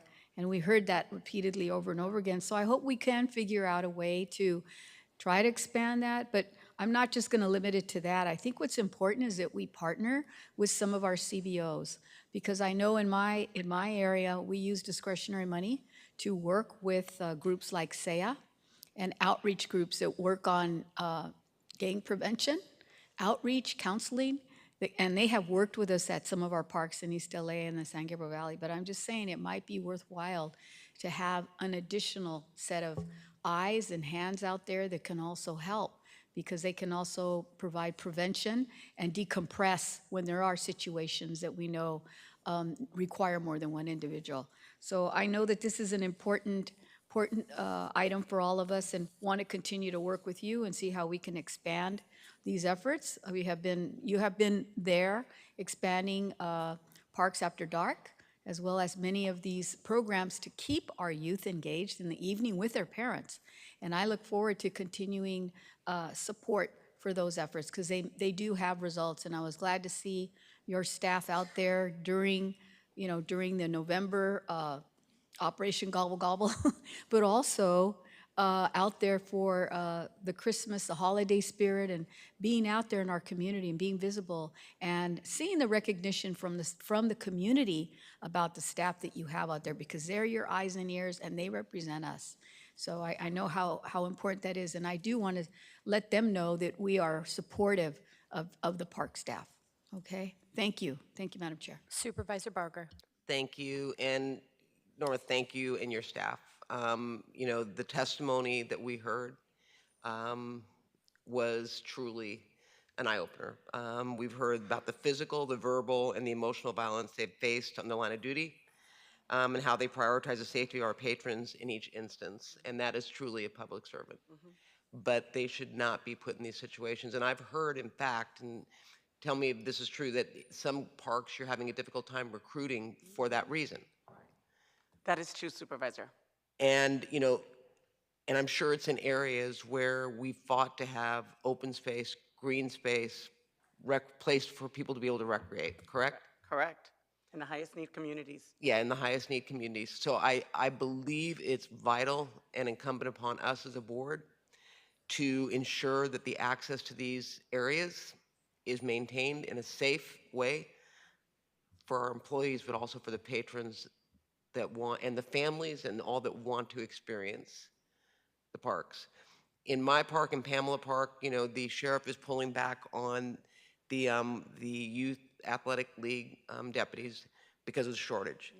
And we too we in the past used discretionary and are looking to work with JCOD on opportunities to actually backfill. And you know, with every silver lining, or with every dark cloud, there's a silver lining. This could be an opportunity to expand on services in all of our parks, especially in areas where we know that there's been issues surrounding gang activity and all, so that these kids know that there are other opportunities and channel their ability to do art, ability to sing, ability to act, ability to play basketball, baseball, whatever. But we can't do that unless our employees are safe and unless our employees are willing to show up. So I appreciate moving forward this motion because I think it's important. But in the immediate, Norma, what are we doing to ensure the personal safety, especially in those areas where the staff have come forward and really put us on notice, so we know that they've been subjected to drive-bys, shootings, and just other things. So what are we doing right now to address that? And thank you, Supervisors, for just sharing your support of our park safety. I know it's very important for you and our patrons and our visitors and specifically our staff. It's one of my highest priorities. We have a very comprehensive safety program for our parks. Yes, you know, last board meeting, you approved the safety ordinance, which was a big policy component that we've been working on for a whole year. But we have various measures that include park safety infrastructure. We've made a significant improvement in regards to our lighting program. We spent $3.2 million of salary savings in fiscal year 22-2023 to install 430 safety security cameras. This fiscal year, we spent an additional $700,000 on security cameras with salary savings. We've also put $650,000 with salary savings to do a complete lighting study, which was a significant priority in the community meetings that we held in September, 63 community meetings, that people wanted to see more light in the evening, walking from the park buildings or to the baseball fields or to the fields to their parking lots, and even helping to illuminate the surrounding communities so that children can walk to their homes safely. We finished that study, and we're now in the process of prioritizing that lighting as well. What we've also done for the past 2 years, in parks with high violence scores and high crime rates, we've actually allocated salary savings and provided overtime to staff so that our high-need parks have 2 people closing the parks. So in our high-need parks, but I think what we're also seeing, Supervisors, is that some of these issues have expanded not only to like our highest need communities. We're seeing an increase of mental, people, experiencing mental illness, homeless, a lot of issues in other parks that were not necessarily our high need parks. And so we are dedicating salary savings this fiscal year to actually having 2 people at every park closing, and that is effective January 1st. So we're actually right now, we've gotten all of our summer staff that have worked in our parks during the summer, have been calling them to come back to work during the year, and are committing salary savings to make sure that every one of our parks, irregardless of what we've experienced in the past, have those 2 people closing our parks. Norma, that's a lot of salary savings. How many salary savings pots are you drawing from? Because if you're down staff, yeah, you're going to need to hire staff. And so I'm a little concerned that a lot of this is being backfilled with salary savings. So I will tell you, in the monies that we've put towards the security cameras and the lighting studies were in the past fiscal years. We do have some salary savings from our aquatic division, and because we do have a vacancy rate, in regards to our full-time staffing. We do have salary savings, and we're prioritizing our recruitment of our aquatic staff, but we are prioritizing that we have that salary savings for our staff. So every year we've had quite a bit of salary savings because of the high turnover of our staff. But we do that analysis on a monthly basis so that we can balance our books. So I assure you, Supervisor, we are not overspending, but we are utilizing our salary savings in a way where we're prioritizing the needs of the department and of our park staff and of our park patrons. No, and I appreciate that. I just want to make sure that, having 2 on site is good, but that's not going to cure some of what ails these parks. And so I just want us to be cognizant of the fact that it's a very probably multi-layered as it relates to how we're going to address this.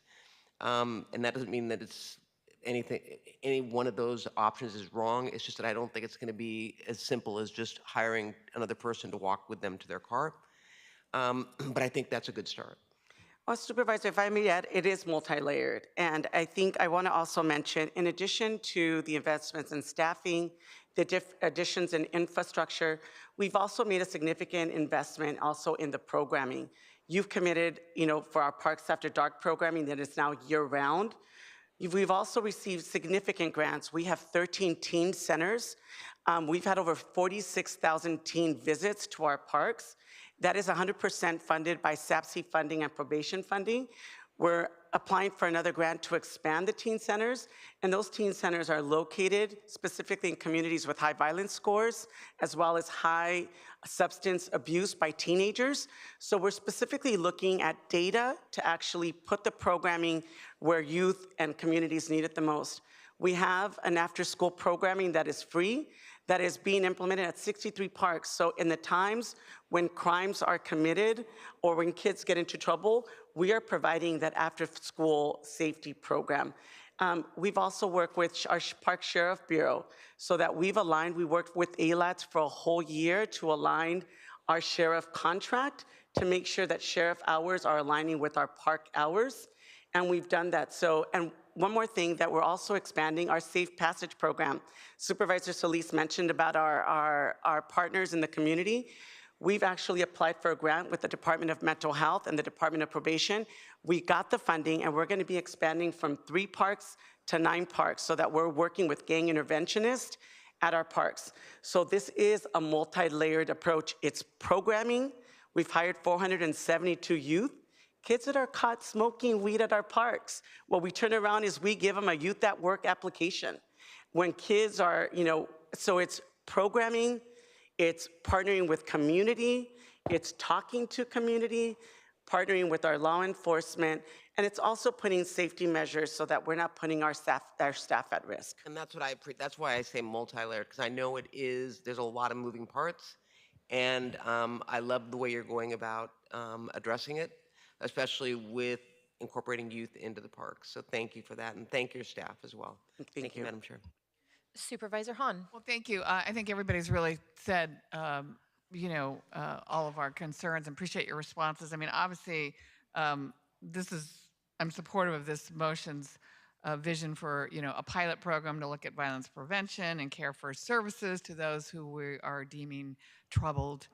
And I'm glad that we have the ordinance that will remove some of these folks for up to 30 days, but that's not a long-term solution, right? So I think what you're hearing from us, I think we were pretty horrified at some of the testimony from your staff, and I think, as women particularly, we're relating and we're sensitive, particularly to the one that said, I was alone at 9 o'clock at night closing, and so even though you're short-staffed, I know you're going to figure that one out and just never have one person alone at night. I'm curious to know about the light study. How much did you say you spent on that study? So we spent $650,000. We have 183 parks, 40,000 acres. So Yeah, the okay, light but study. I mean, to be honest with you, did we really need a study to tell us that light is good and that everybody wants lights and they want them in their neighborhood and they want them in their parks? I mean, I was a little shocked by that. I don't know if you needed a study for that, but maybe it was more strategically where you're going to place them. Everybody wants more lights. That is like a given. People feel safer, and by the way, people are safer. I think law enforcement will tell you, putting lights anywhere increases the level of safety for people. What I, listening to you, realized this is not a parks problem, right? You need help from JCOD, from the community CFCI investment, from law enforcement. This is not a parks problem. This is all of our problem. Particularly, I'm concerned about the light. For some reason, I'm honing in on those lights. That's going to be expensive, right? But I think we would all agree that that is something we need to do as soon as possible. And maybe the study gave you a cost figure for doing it, but I don't think that should necessarily come from your budget. I mean, that is really a safety issue that I think, again, law enforcement would tell you that that makes their job easier. Those of us who are trying to prevent violence would say that makes our job easier. JCOD and the initiative of this board for CFCI would say that that's our goal. So maybe we could figure out, how to get you more help throughout county departments. We all have the same goal. Just because they're in your parks or our parks doesn't mean that somehow that's separate from them being part of the residents of the County of Los Angeles in every other area of their life. So I feel like, yeah, and I'm a little nervous about the salary savings too, because you better not take it from lifeguards. So help us help you, I guess is what I'm saying. And it's an aggressive program that I think we're suggesting, but ultimately it's safety for our residents in each one of our districts that happen to be enjoying themselves in our parks. So lighting is key. Let us know how we can figure that out. Ephesia, I don't know if that's a you question, but I just don't feel like that should be solely Norma's burden to create a safe environment. I think that there's a lot of departments that would share that responsibility and would want to share that responsibility. So Supervisor, we know that the department does have a budget unit that is dedicated to facilities and maintenance and all of that. And I'm sure if you ask Norma, she would say that her need is greater than the amount of the budget. So we are happy to work with Norma and figure out if we could do a comprehensive plan. No department is, no one is alone, and I don't think they're going to run to offer up funding, but I think we can work collaboratively and negotiate something with relevant departments, and we need to get the cost out if we don't already have that. And yeah, I mean, every time she mentions violence prevention, safety for women, I mean, every time one of those words is mentioned, that is another initiative in another department. And again, let's get out of the silos and work together to ultimately keep particularly women safe in our parks. Kids. Supervisor Mitchell. Well, thank you. I just wanted to, as the director was kind of ticking through some of the physical safety elements, I just wanted to remind us that the ordinance kind of talked about that. The point of today's motion is to really talk about how we operationalize a care first approach to prevention. And how we support in prevention-based programming, which I would agree is not kind of one-time funding. But I just wanted to make sure that it is a layering approach, and that the focus of today's motion is around the prevention services. So thank you, Madam Chair. Along those lines, I just wanted to ask Norma, have you considered that investment going to our Youth at Work program and hiring young people into our parks? Because the programming that's in our parks is one intervention, but giving young people a job and making them responsible for keeping their parks safe, making them, and by their presence, not for some of the safety, let's be clear, but I think giving them a role in keeping safe spaces within their community, one that pays them and puts them on a track to maybe working with you someday in a different capacity. Have you considered that at all? And Supervisor, we are the largest employer of youth at work for both the public and private sector in Los Angeles County. We're this last fiscal year, we hired 472 youth at work. And what's really exciting is we did a directive that every one of our parks hire from 5 to 10 youth from the local community. And what we've also done is out of the 472 youth that we've hired from Youth at Work, we've hired 122, 26% of those youth as park employees with the department. So we have created now the largest pathway program for youth in LA County parks. And that is part of our violence prevention strategy. As a matter of fact, hiring the local youth to provide and help with our after-school program, with our teen centers.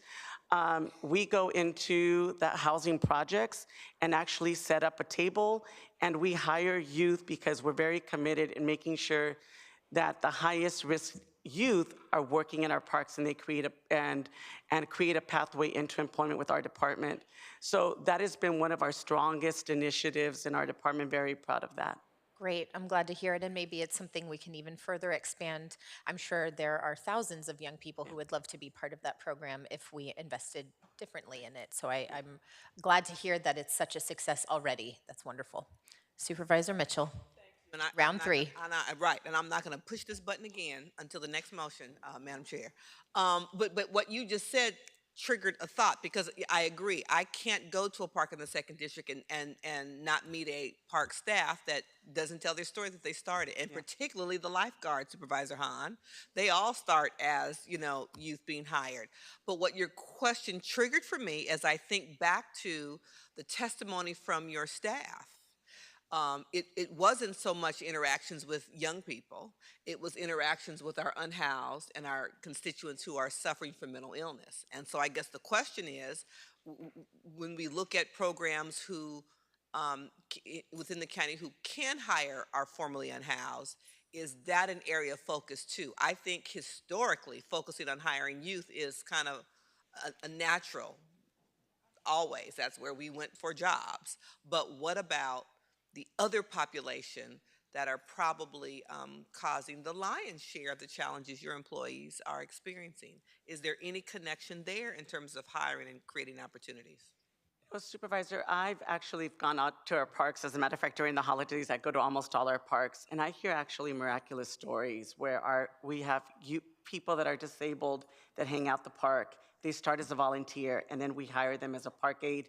We created that classification just last year so that we can create an entry-level position with zero experience, and we can hire. And we're now working with the Department of DHR to actually remove the medical clearance so that we can hire from the local community people that are with disability. We've also hired in the past people that hang out at the park that started as volunteers that were homeless, and we're volunteering, and we've hired at the park. We have to go through that process, but we are working with DHR to eliminate those barriers to that access to our employment. Thank you. Executive Officer, please call those members of the public who have signed up to speak on this item. Madam Chair, there are no in-person speakers who have signed up for this item. As a final reminder for participants on the telephone, if you would like to address item 14, and if you have not already done so, please press 1 then 0 now to be placed in the speaking queue. Moderator, when we have the first speaker, please. Our first remote speaker is Brianna Clark. Please go ahead. Hi. I just wanted to speak on a few things. I was listening to Norma when she said that a few things that were going on in the park.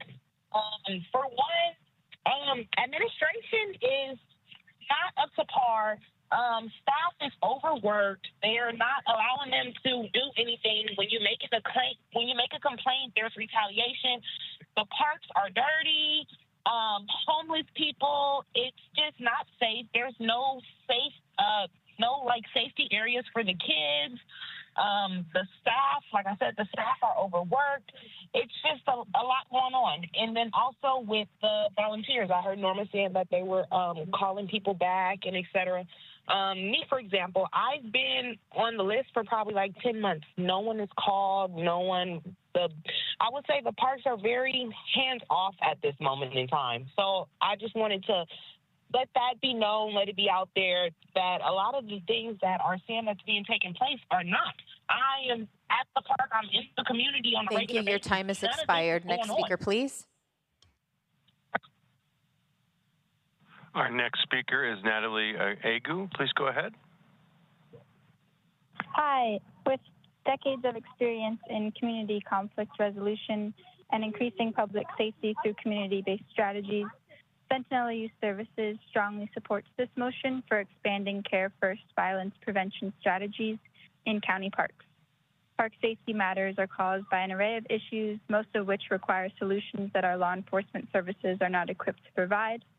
So much of what impacts safety or the perception of safety issues in our park are related to unauthorized camping by unhoused persons, addiction issues, and mental health crises that law enforcement services are not equipped to address.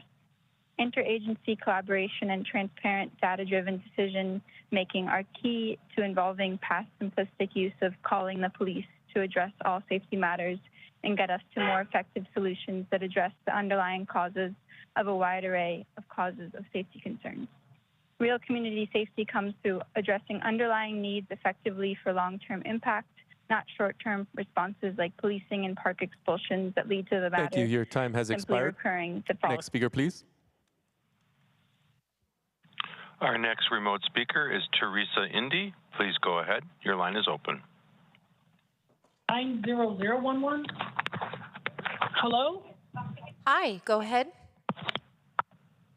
Hello, am I in public comment? No, this item is about our Care First violence prevention for parks. Okay, well, I'm disabled. I apologize. I want to be put back in queue. No apology necessary. We'll put you back in queue for general public comment. No problem. Thank you. Are there any other speakers? No other speakers, Madam Chair. All right, then item 14 is before us, moved by Supervisor Mitchell, seconded by Supervisor Solis to approve the item. Executive Officer, please call the roll. Item 14 is before you. Supervisor Solis. Aye. Supervisor Solis, aye. Supervisor Mitchell. Aye. Supervisor Mitchell, aye. Supervisor Hahn. Aye. Supervisor Hahn, aye. Supervisor Barger. Aye. Supervisor Barger, aye. Supervisor Horvath. I voted for you, Aye. Jan. Supervisor Horvath, aye. Motion carries 5-0. Supervisor Barger having an identity crisis up here. All right. Now we're moving on to item 24, silicosis prevention education, which I held for members of the public on the telephone. Please press 1, then 0. At least we agreed on that one. Now to comment on this item. All right. We're all in agreement on that one. And now I'd like to thank all of our community partners and all of our partners who have diligently been working on silicosis prevention and advocacy, including Dr. Fazio and the Department of Public Health, our community partners, state elected officials, county departments and staff, and my colleague Supervisor Mitchell, who has co-authored the second motion on this all-important item. Silicosis is an occupational lung disease caused by inhalation of respirable crystalline silica. Most stone contains silica. However, engineered stone imported and sold in the U.S. today may contain as much as 95% silica. In comparison, granite contains about 50% silica or less, and natural stones such as marble can contain an average only 2% silica. The disease typically takes 10 to 30 years to develop, and the health effects include pulmonary diseases, respiratory failure, and in many cases, death. There is no cure beyond a lung transplant, which may only extend survival on average 5 years post-transplant. And according to the State Department of Health, as of December 14th, 100 individuals have developed silicosis, 4 have received lung transplants, 5 are under evaluation, and 10 have died. The numbers are consistently growing. At LA County Olive View Hospital in my district, 57 workers have presented with symptoms of this disease. Unfortunately, the San Fernando Valley has become ground zero for silicosis cases in LA County and in the state, in part because hundreds of engineered stone cutting and fabrication businesses are concentrated in the region. Impacted individuals in this industry tend to be young Latino immigrants from Latin America. It's unacceptable that hardworking young men are exposed to high levels of silica, often without protective equipment, and are becoming victims of this disease, the devastating consequences of which were made extremely clear last week when the entire country of Australia outlawed the sale of engineered stone altogether. That's why I authored a motion June 6th to explore how we can address this deadly disease in LA County. And based on a DPH report, we know that regulatory action the county takes will have limited impact and will likely push some of these already marginalized stone fabrication shops further into the shadows of the economy, having the exact opposite effect than that we intend. Like Australia, we need stronger, comprehensive regulations at all levels of government. I applaud the state for strengthening stone fabrication shop workplace regulations with the emergency temporary standards that are set to go into effect on December 29th, 2023. This is a great step in the right direction, but investments in enforcement and education must continue to also be a priority. Today's motion commits additional funding to engage and prevent individuals working in the stone fabrication shops from developing silicosis. This includes education on the disease, how to use protective best practices, and how to access care and resources as needed. It also provides education and support to the stone fabrication shops to ensure compliance with life-saving best practices and education. Not only will we continue this important work, but we will expand it to the entire county. We can't tackle the challenge alone, and everyone must come to the table to ensure that we will do everything we can to protect the health and well-being of individuals who are potentially at risk of this disease. And I want to thank our partners at the state who, since our motion here at the county, unanimously approved by this board, have also taken action. We will continue to advocate at the state level for these comprehensive regulations to ensure the safety regulations we're expecting. I ask for your continued support in advocating for these stronger regulations, for enforcement, and for education, which this motion would approve. And I will turn it now to Supervisor Mitchell. Thank you very much, Supervisor Horvath, for your office's continued leadership to protect our vulnerable workforce from this really dreaded disease. And we're learning that it's a very complex problem. Some businesses are trying to do the right thing and are providing education and protective gear to their workers, but they have to compete with other businesses and so who aren't protecting their workers in the same way. So enforcement will continue to be a critical challenge, but a very important thing to do. So I appreciate that we're trying to land on the best approach by engaging multiple departments, medical experts, business stakeholders, legal advocates, nonprofit agencies, enforcement agencies, the workers themselves, as well as consumers. Because again, figuring out a way to enforce this across the board is what will bring the workforce true relief. So thank you for your leadership in today's motion. Thank you, Supervisor Solis.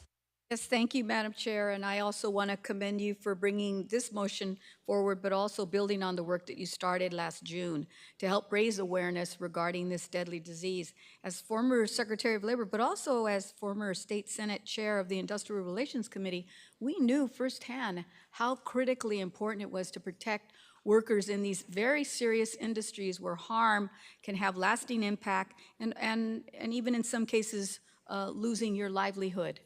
In addition to many other things. And workplace occupational hazards continue to abound.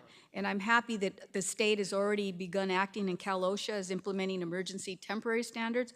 And I agree with you, Supervisor Mitchell, that enforcement is very important, penalties, and making sure that people can report these kinds of abuses are really critical as well. Educating the public about where things are going on if there isn't decent protection for workers in the workplace. And that means arming them with the right respiratory equipment and clothing and everything that goes into that.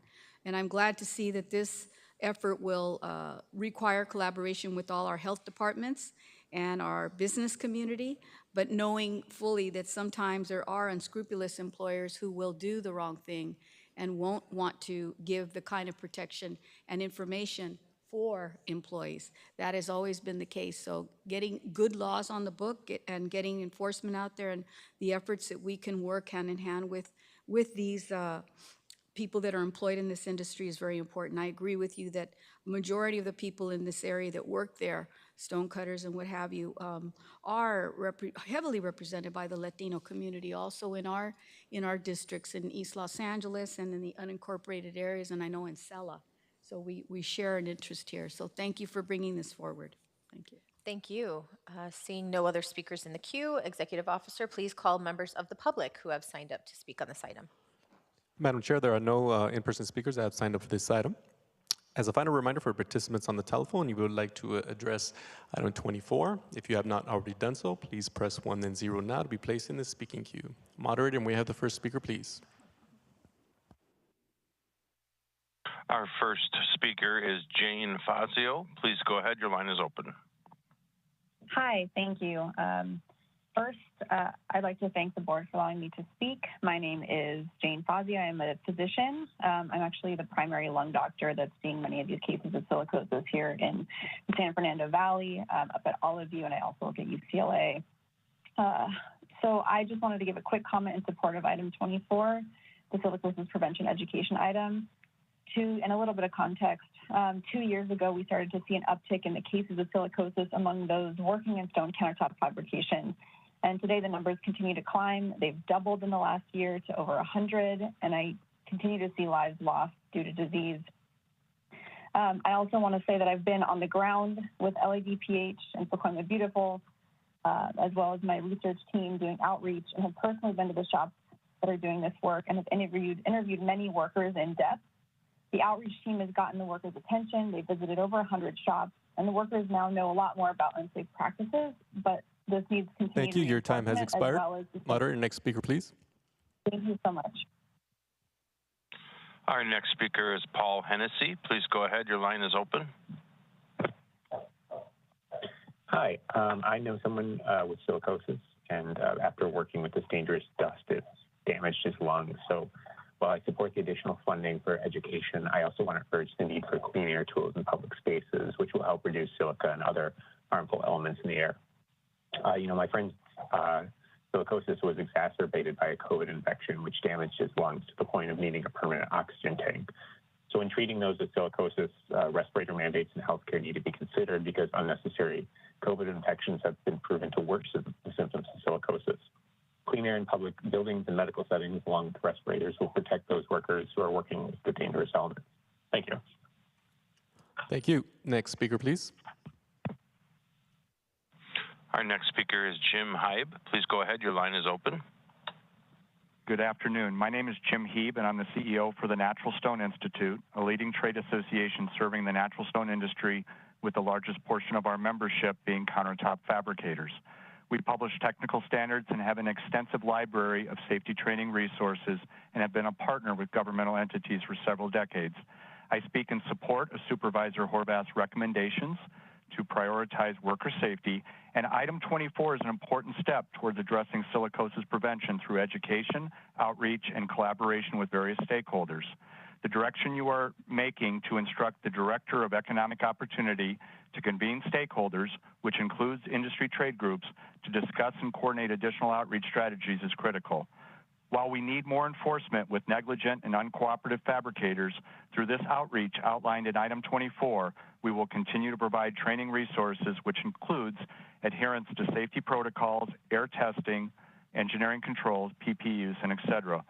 We also support you extending Thank you. the Your agreements time that has you've done expired. with your local Moderator, county next outreach speaker, please. organizations. Thank you. And we have no further remote speakers in queue. Thank you. Item 24 is before us. I will move it, seconded by Supervisor Mitchell to approve the item.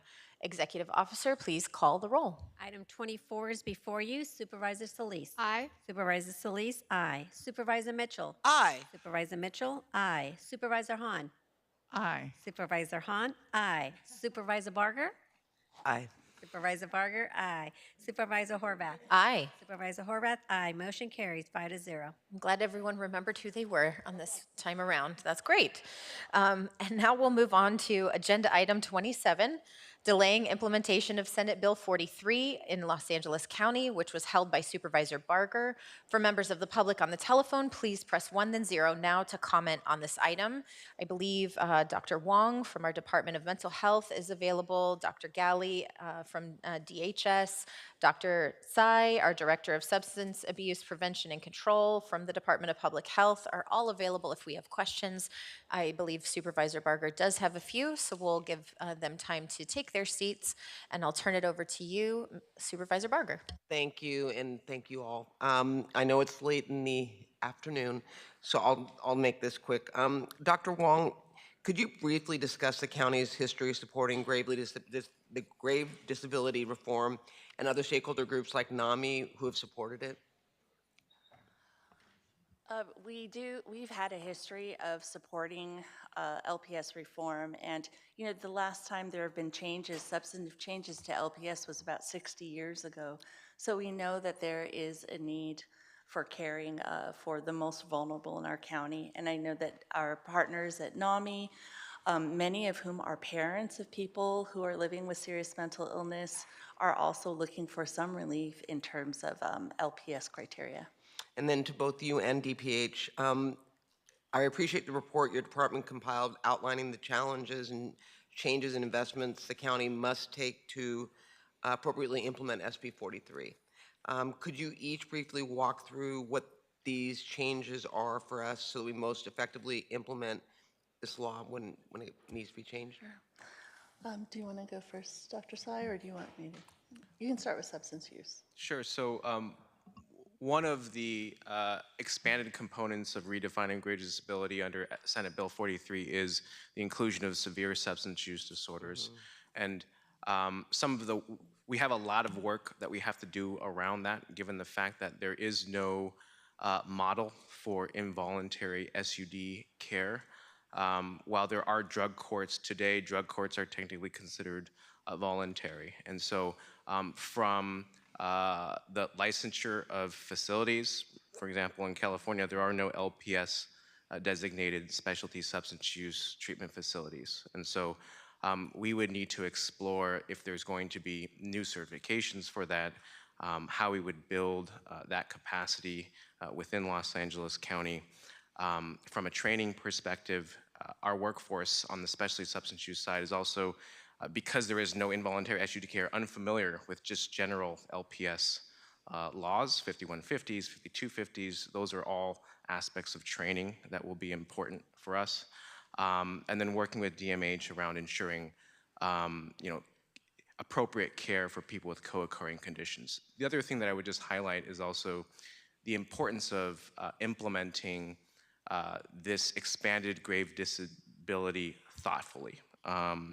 We do have some significant concerns about driving people who use drugs and people with substance use disorders further into the shadows if it turns out that a lot of people are being placed on holds inappropriately, or that it's being done in a way that's not consistent with equity. And so I think that those are some really critical considerations that we'll need to approach thoughtfully as we move forward with implementation. Does the state do the certification, or does the county certify facilities? The state does the. Okay, so I would think that that's not going to be insurmountable. But having said that, I do appreciate what you're saying regarding pushing them into the shadows. In terms of those that have substance abuse problem. But my impression was that there was a checks and balance in terms, you just can't put someone into the system. There are safeguards to ensure that it's not used as a weapon or weaponized.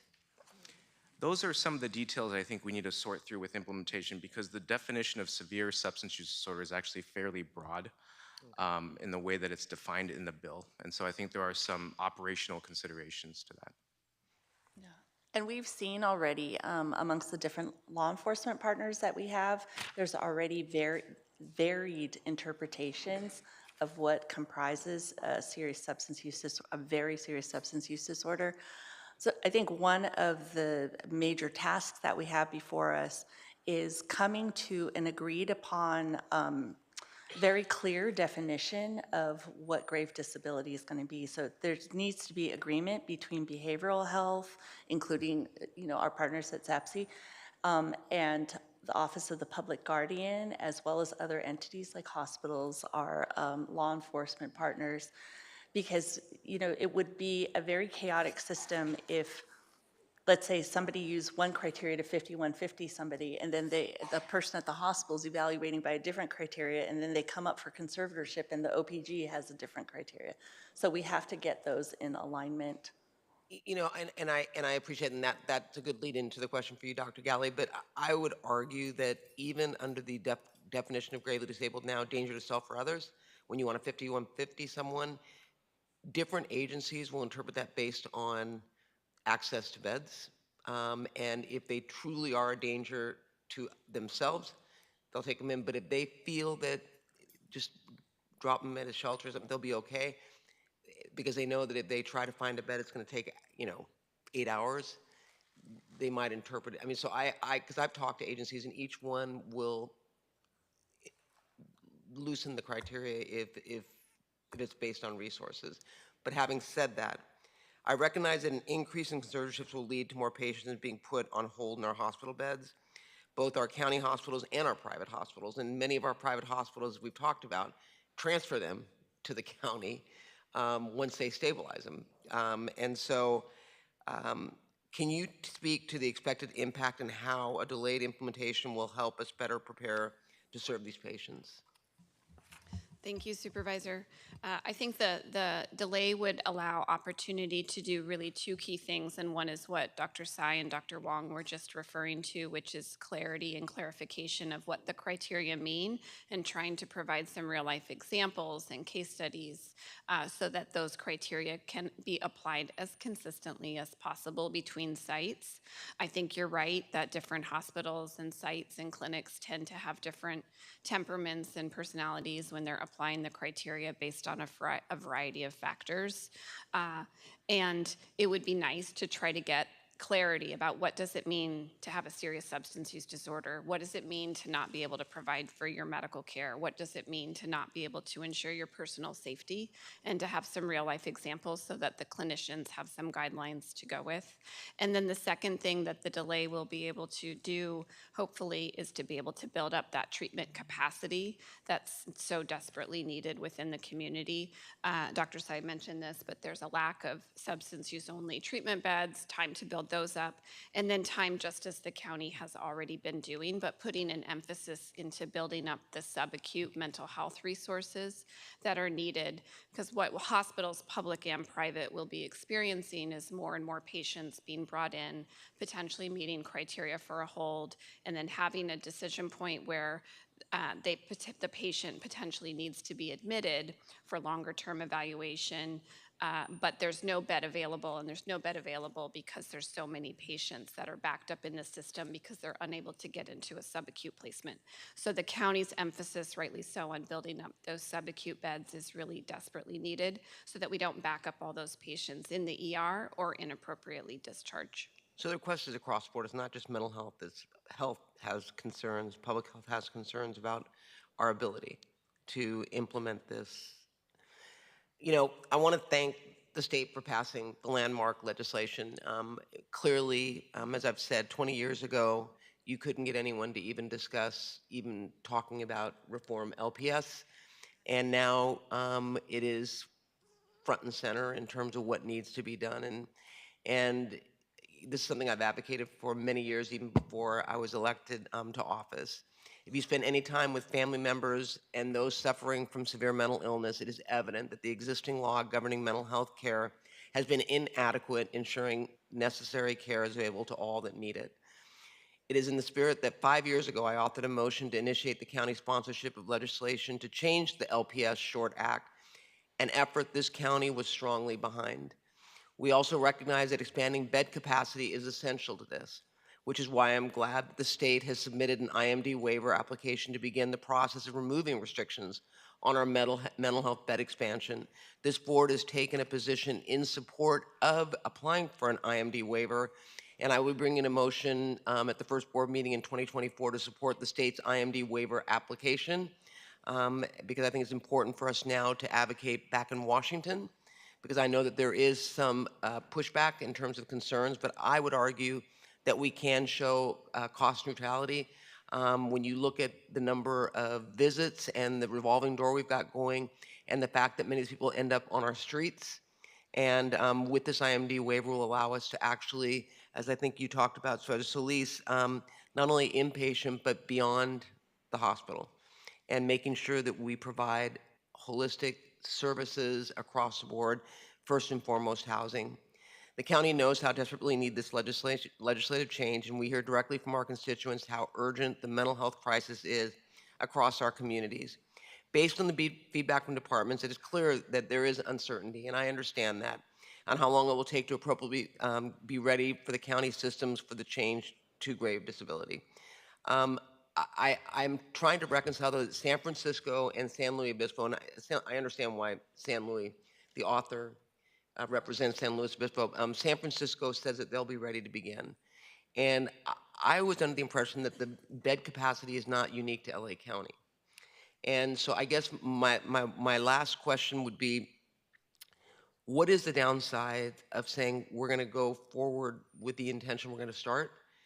And if we can't, we can't. But by delaying two years, are we, I don't want to say kicking the can, but what is the downside to beginning to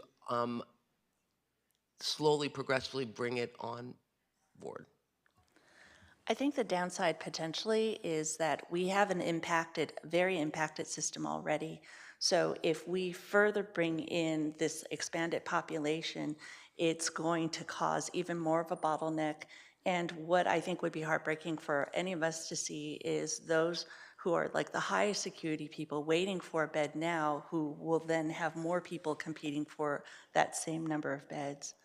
I think none of us want to see this put off in terms of being able to help our highest security folks, but we want to go about it in the most, I think, responsible, thoughtful way possible. And I think that's also why, this legislation has the language built in to allow for 2026, because it's such a huge landmark change in grave disability interpretation that it's going to take some time to get everything to a point where we can implement, I think, safely and effectively. And I don't know if this would be you, and then I'll turn it over to my colleagues, but I know that, I think Supervisor Solis, you brought in the motion to contract for 500 beds, mental health beds. Was it 500? And I know that we are looking at contracting for beds like in the San Gabriel Valley with Charter Oaks. What is our ability to contract? I mean, where are we on the 500 beds? Because I feel like we're contracting, we're competing for the same beds.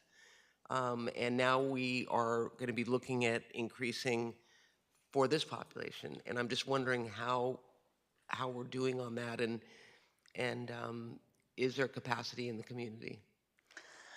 I think the capacity in the community is always a challenge, especially because there are some communities who don't want to have these kinds of facilities, in their surrounds. There is room, though, to expand where we already have a footprint, and we also are speaking to new providers all the time about, well, what would it take for you to be able to stand up more? Like, for instance, just from June 2022 until October this year, we've added over 800 beds to, our beds in DMH. So we have a plan going forward, a timeline for when additional beds will be added. We also have funding that's coming in at regular intervals to pay for some of those additional beds. But it's not going to be in time to implement in, next year or even 2025. I think a lot of our funding is going to mean that our additional beds, some of them, especially for those high acuity spots will be in 2026 and further beyond that. So beyond hospitalization, average length of stay, and then where do we place them once we stabilize them? And then I yield to my colleagues. Average length of stay is variable because it just depends on the individual situations. You know, we have our crisis residential treatment programs that can take people coming out of hospitalization who aren't quite stable yet up to about 30 days. They can be extended a little bit beyond that. A lot of it is, I think, dictated by availability, unfortunately, and by, you know, as you mentioned before, temperament. So to say what somebody truly needs, I think that people truly do need more care in that in-between space between acute care and being on their own. And I think that's really the challenge for us to build that out and have the service capacity to back that up. Supervisor Hahn. Thank you, Madam Chair. I mean, I understand that expanding the definition of the gravely disabled to increase the number of people who will be eligible for conservatorship is the point of this legislation. And I realize that that presents a heavy lift to everyone to implement it. But I think I share those who were behind this, that it does have the potential to save lives. And I know you all agree with that as well. And I sit here today and am worried about the consequences of delaying this for 2 years. You know, these people are facing severe mental illness, severe substance use addiction, and who are on our streets and are unable to take care of themselves. And I'm not sure they're going to survive for 2 years. So let me just ask some questions. Dr. Tsai. So one of the things I was thinking about, because a couple stories have come out, been hearing about it recently, that fentanyl is now becoming the leading cause of drug overdoses in LA County. Some of these people are in our jails, but many of them are on our streets. And the overall number of overdoses has increased every year for the last 7 years. In 2022, we lost over 3,200 LA County residents to drug overdoses. And I hear your concerns. I hear everyone's thoughtfulness about not wanting to implement this too soon. But don't we need to weigh that against the consequences of delaying this and continuing? I'm just going to call it, it's a status quo. And I think that's what we're also hearing from the public, is they're like, whatever you're doing, it's not working. We're still seeing people on our streets severely challenged with mental illness and drug abuse. Are you concerned, Dr. Tsai, that waiting 2 years, we could lose lives? We certainly feel the urgency around the ever-increasing drug overdose deaths happening across the county. I think, and we certainly agree that the status quo is not acceptable. There are a number of new initiatives and approaches that we're taking to try to take a different approach to address this longstanding issue.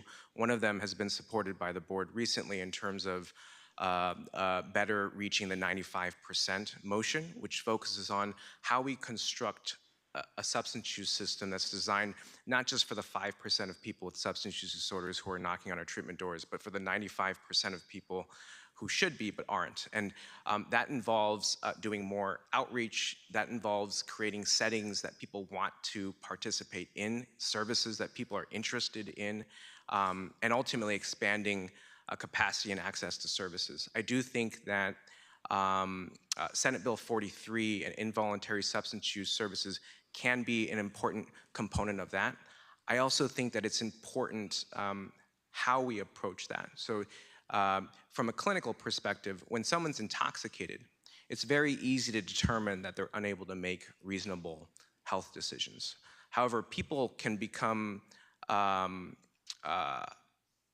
sober relatively quickly, a matter of hours, kind of depending on the substance. And at that point, I think that the question that we'll have to work through in terms of Senate Bill 43 implementation is, when do we determine someone no longer can make reasonable health decisions, even if they're no longer intoxicated and clearly able to answer questions about, where they would stay, how they would feed themselves, how they would clothe themselves. Those are just issues that we haven't dealt with, but I certainly recognize the balance in terms of wanting. So the answer is no, you're not concerned that we're going to lose lives by delaying this 2 years. I think that we do feel urgency, and we are concerned about people who are unable to access services for whatever reason. Right. Okay. Yeah. That's what I'm concerned about. And maybe just, I know, Dr. Wong, you were saying part of why you want to delay it is so that we can have a better sense of the definition and have consistency. But again, I would point to San Francisco. How are they going forward with this, with that specific thing, the definition? How are they able to do this? This is something that San Francisco has, I think, been trying to implement for a while, so they've had a little bit more time with it, but also they've recognized that they don't have the appropriate treatment facilities or anything to start with, so they're not sure how they're going to handle this when it implements. And I think, San Francisco as a county behavioral health is actually only a city, and it's a very different scale than what we have here in Los Angeles County. And I think that for us, the implementation matters not just because of finding a common definition. It really is a common definition, the necessary training, and most importantly, the capacity building. We can certainly start in January and expand that definition and start having people 5150 for SUD only. But if we have only a finite number of beds at this point, that person being hospitalized for that purpose will not only perhaps not get the appropriate treatment, they will also take the bed of somebody else who could be higher acuity and also in danger of having an adverse outcome, and that's not what we want to see. I kind of feel like whenever we implement this, we're going to have that problem because we all know we're never going to be able to have the capacity that we sort of need for all of our issues. So I kind of feel that's going to be an issue, and we're just going to all have to figure that out. I mean, I think sitting here, I'm feeling like, we declared a state of emergency in the county for those living on our streets. The city did the same thing. I feel like Care Court, some of these other things is in line with this idea that it's all hands on deck for these people on our streets who are severely challenged with mental illness and drug addiction. And we have to use every tool possible to help these people. And I know the law says that, we all have to implement it, right? Every county has to implement this, but the law allows us to delay it for 2 years. But even the governor, I think he issued a statement being disappointed in us and the counties that are not treating the situation with more urgency. And I will say, to the benefit of all of our county departments, it seems like when we give our county departments a deadline, they meet it. I mean, if it's 2 years, you're going to meet it. If it was 1 year, I'm pretty sure you were going to meet it. Care Court was a good example. We weren't really sure if we were going to be able to do it, but everybody came together and we met that deadline. And I think it's like if we give you 2 years, it'll be 2 years. If we only had given you 1 year, I feel like it would have been 1 year that you would have come together and figured out how to do this. I'm just not comfortable, colleagues. I haven't really spoken to the rest of you about this, but I'm not comfortable postponing it for 2 years. I just feel, and I know, it's not even feel, I know there are people on our streets who are not going to survive and maybe would have a chance if we implemented this sooner to help them get the treatment that they need. So I'm not going to be able to support this motion as it is. I wish there were another option on the table today, but 2 years, January of 2024 or 2 years, I think both of those are bad options for us, but so I can't support this one as it is. Thank you, Madam Chair. Supervisor Mitchell? Thank you very much, Madam Chair. I just have to say, with all due respect, I don't see this as a delay at all. Having been a member of the legislature, I know that there are times when any elected body sets an arbitrary date. In my office, we would call it a pull it out of you know where, because in creating the policy change, arguably the most significant change to the Lanterman Petra Short Act since it passed almost 60 years ago. This is huge and significant. You said in 20 years it couldn't pass when I left the legislature 3 years ago. So this is a lot of movement in a very short period of time, and that's wonderful. I don't see it as a delay. I see it as our ability to plan for its success. So I wish that, the term delay hadn't been, I agree. I wish it had not been entered into our lexicon, because I just don't see it as a delay. I see it as a way that we make absolutely certain that it's successful. At a recent public meeting with the health deputies, the health departments identified various operational issues that must be addressed before implementation. This is a pretty long list. Those issues include client flow, system mapping and system guidelines, designation and training, treatment and care planning, management of individuals ineligible for new criteria, court processes, adherence to court orders, community education and collaboration, staffing and budgetary issues, managed care plan coordination, and data collection of demographics on who's being conserved. And many of these issues were identified in the Barger-Hahn November 23rd written report as a result of your motion. And so my question to all three departments, or two departments that are present, three. Dr. Wong, the October 2023 motion by Barger and Hahn asked you to create a timeline to implement SB 43 and to report back biannually thereafter. Will those future reports include clear deliverables for each of the operational issues identified by the departments? And the reason I'm asking is, we can do these sweeping motions. We're going to close something, we're going to open something, we're going to start a new process. I would hope that we would also, and we as a board, are clear about the steps it takes, because we can then lean in on the accountability, the budget decisions, the policy decisions we may have to make to operationalize this sweeping motion. So will those future reports include clear deliverables for each of these operational issues identified by the departments and provide status updates on progress on any challenges that you may incur? Yes, Supervisor, we're ready to do that. In fact, we have a 7-point implementation plan already with the timeline, because this was part of our process in figuring how long and what it would take to implement this. Because I think likewise, I don't see this as a delay. I see this as phases of implementation. And in fact, SB 43, it's only part of it that is subject to delay to 2026. The other part of it still implements January 2024. And those parts include the hearsay rule changes, the requirement that counties consider like least restrictive alternatives, new DHCS data reporting requirements, and perhaps some more. Yes. So it's not the whole thing. Yes. But again, it gives us time to plan, in that we are the level of government that has to operationalize. I think plan and take action, because we plan for every step to have an action that will come with it, and we are happy to report back to the board about that. I think the other piece that concerns me, you ask about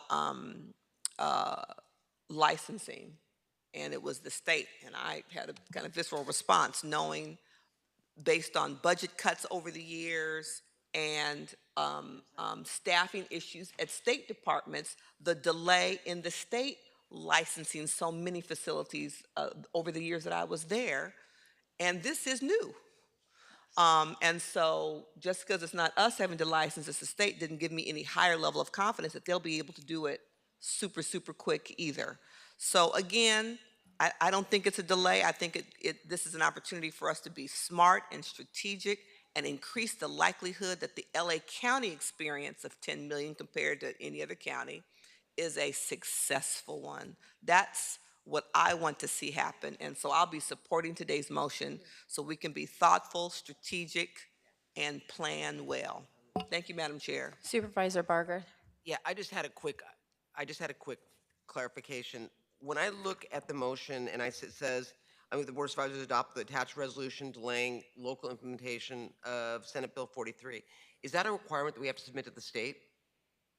Yes, there has to be a resolution submitted by the board. So this is the resolution. So because to Supervisor Mitchell's point, we are already planning and trying to implement, but we have to build the capacity, correct? Yeah. So delay sounds to me like we are saying we're not going to do anything, and we need until 2025. But in fact, as we build capacity, you are going to start to roll out, correct? Yes. We will So I think delay is not an accurate, because I will bet you if I go up to San Francisco, even though they're ahead, I will bet you that they will not have fully implemented this, and I bet you San Luis Obispo hasn't either. Yeah. So I'm just wondering, because I hear a commitment by everyone on this board and by you all to do it, but you want to do it right. And there are things we have to seek clarification on from a legal standpoint in terms of definition of on the substance abuse side. What did you say, Doctor? You said we need to get a clarification so we're not conserving people and using that as a weapon, weaponizing the whole program, the care accord. So I don't know. I mean, I just don't feel like we're delaying. I mean, I'm really having a tough time with this because I'm as anxious as anyone to get this going. I mean, like yesterday, we've known about this problem for a long time. But I just don't want us to let our guard down. And then it concerned me when the governor chastised counties who were delaying, because I don't want to be one of those counties who's part of the problem. I know. I think we're strong on record for being a county that stands tall and recognizes, especially when it comes to the unhoused, that we need to address the substance abuse and the mental health. Otherwise, we're not going to address those that are languishing on our street. So that's all. I just wanted to get a clarification on that. Thank you. Supervisor Hahn. Thank you. So, yeah, I mean, I understand what everybody's saying, but just to be clear, we are delaying. I mean, that's the name of this motion. We're delaying implementation of SB 43. As Dr. Wong said, we have to submit something saying we are delaying. And just to be clear, the report back that Supervisor Barger and I requested came back with a date of 2025. So it was January 2025 in the report back, but you have since changed your mind and are urging us to delay it another year. And just to be clear, there sounds like there's going to be a lot of work done. You're not just standing still, but by doing this, we will not start accepting people under the new definition until January 2026. Yes, that's correct. Okay, just to be clear, everybody, this means we will be delaying accepting people under the newly defined gravely disabled until January of 2026. So there's work that's going to be done. I get that. And we're not standing still. But basically, we are delaying implementation of the state law that's asking us to begin accepting people who are gravely, the expanded definition. So I get it. And everybody, we want to move forward. I think everyone knows all of our commitments to those who are struggling on our streets. But again, maybe if it was January 2025, I would vote for it, but I'm not in favor of delaying this until January 2026. And I understand your concern, Supervisor. I think it's really, a matter of what we think realistically we can do to do this responsibly. And out of the 58 counties in California, only 2 have opted to not delay at all. And so far, only 3 till 2025. All the rest have been so far till 2026. Supervisor Hahn, are you done? Okay. Supervisor Solis. I just want to say that, I was one of the votes to say, let's go forward initially. But having heard from you all and knowing the reluctance that you all had back then, and we've had time to now settle in and figure out where these resources are going to have to be planned out as well as how fast we can get beds up. And today, we just passed, our restorative care. It's taken a long time even to secure funding for that. We're waiting for the state to do more. We're waiting for a lot of things, but it doesn't mean we're going to stop. Today's proof of that. And I know that everyone here is working on trying to do something to create beds, whether it's even in our own facilities, and I hate to even admit this, but even in the jail. We're doing that. We have to, because we have other factors that are pressing and pushing us in that direction because of lawsuits and what have you. So I get it, and I'm fully supportive of what you all want to recommend. And the urgency is, it's here, it's before us. We are going to lose lives. I mean, we're losing them now, right? So I don't say that with any malintent, but to say that we know that there's a problem and we want to address it as a board. So I'm willing to go this route and support this motion because I think I'm basing it on the experts and what you all are prepared and can be prepared to do, because we can't afford also to end up in court. And as my understanding is, this is a voluntary program. There's so many people also out there that think that, oh, I can just quickly come out and say that this person is gravely disabled and has to be put under conservatorship. There's a whole process, and we still don't know what that looks like. So I think that's also going to be an issue with our courts and with our public defenders and everyone else that has a say-so here, as well as our community groups that some of whom may not even want us to do any of this. So I understand that. So thank you, Madam Chair. I support the motion. Thank you. As the author of the motion, I have a few questions for our panel, and then I'll just offer my comments before we go to public comment. First, I understand other counties are delaying their implementation. How many are, and which ones are they? Excuse me. So far, 45 counties have officially been approved by their boards to delay till 2026. 2 counties have been 2025, 2 counties have been no delay, and then the rest of the counties, the rest of the 58, are still going before their boards. So, so there are, it sounds like an overwhelming majority of counties who are also recognizing that they might need the help that your departments are requesting. So this isn't uniquely a Los Angeles County request. And you said that part of what you would need this time for is alignment and understanding the implications of different definitions and what terminology you're using and how it would be applied. This alignment wasn't required by the law? This alignment was required by the law previously, but with this change to the LPS definition, there would need to be a realignment. Okay, so the law provided a definition, but it didn't provide for the alignment that you need to do. And didn't provide for clarification. And I think that's why the law has built into it the potential to delay for, till 2026.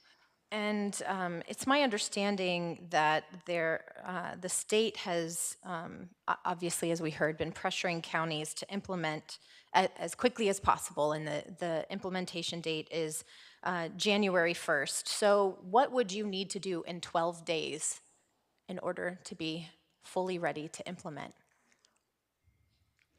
I don't live in an alternate universe. Yeah, I mean, I just want to highlight that the implementation date as set by the state is in 12 days, and we've identified some of these challenges and, that I just don't think we're going to be able to overcome in that amount of time. But also, the state doesn't have policies in place for licensed locked substance use treatment beds, and yet this law requires those to be in place in order to fully implement. So how are the 2 counties that are going to implement on January 1st going to do that if the state law doesn't provide them to do the very thing that this law requires them to do? They've had no clear answer about that. Okay, so that leads me to why I decided to bring this forward. It is, I appreciate the sentiment around we're not delaying because we are taking action, and I'll get to that. But we are delaying because the implementation date is January 1st, And the state law doesn't even provide for the very thing that this law requires us to do. That kind of lack of clarity and that disconnect in levels of government is exactly what frustrates people when announcements like the ones that were made around this bill and expectations that were set with this bill cannot be fully realized on the ground. It is absolutely absurd that we would be asked to implement this by January 1st without the kind of support that we need in order to get it right. I know our hospitals and our healthcare partners have expressed overwhelming gratitude for this motion today because they have expressed they are not prepared. In a Care First county, our healthcare facilities are not prepared for the magnitude of what this response could look like.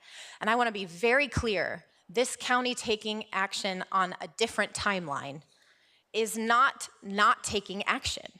DHS this year alone, just off the top of my head, I was writing down notes, has authorized over 1,000 new ODR beds. DMH is moving forward on 3,000 plus new beds in the Alliance settlement and has accelerated the implementation of Care Court on an accelerated timeline. SAPSI, just in partnership with this board at our direction, has announced the Reaching the 95% initiative. And these are just a few of the things that this county has proactively done to address the issues that motivated the drafting of this legislation.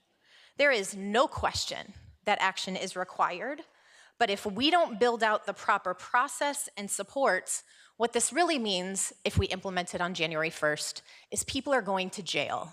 And I don't believe we should be incarcerating our unhoused, incarcerating our impoverished, incarcerating people who are struggling with addiction, incarcerating people who are struggling with mental health crisis because we want to meet this arbitrary deadline.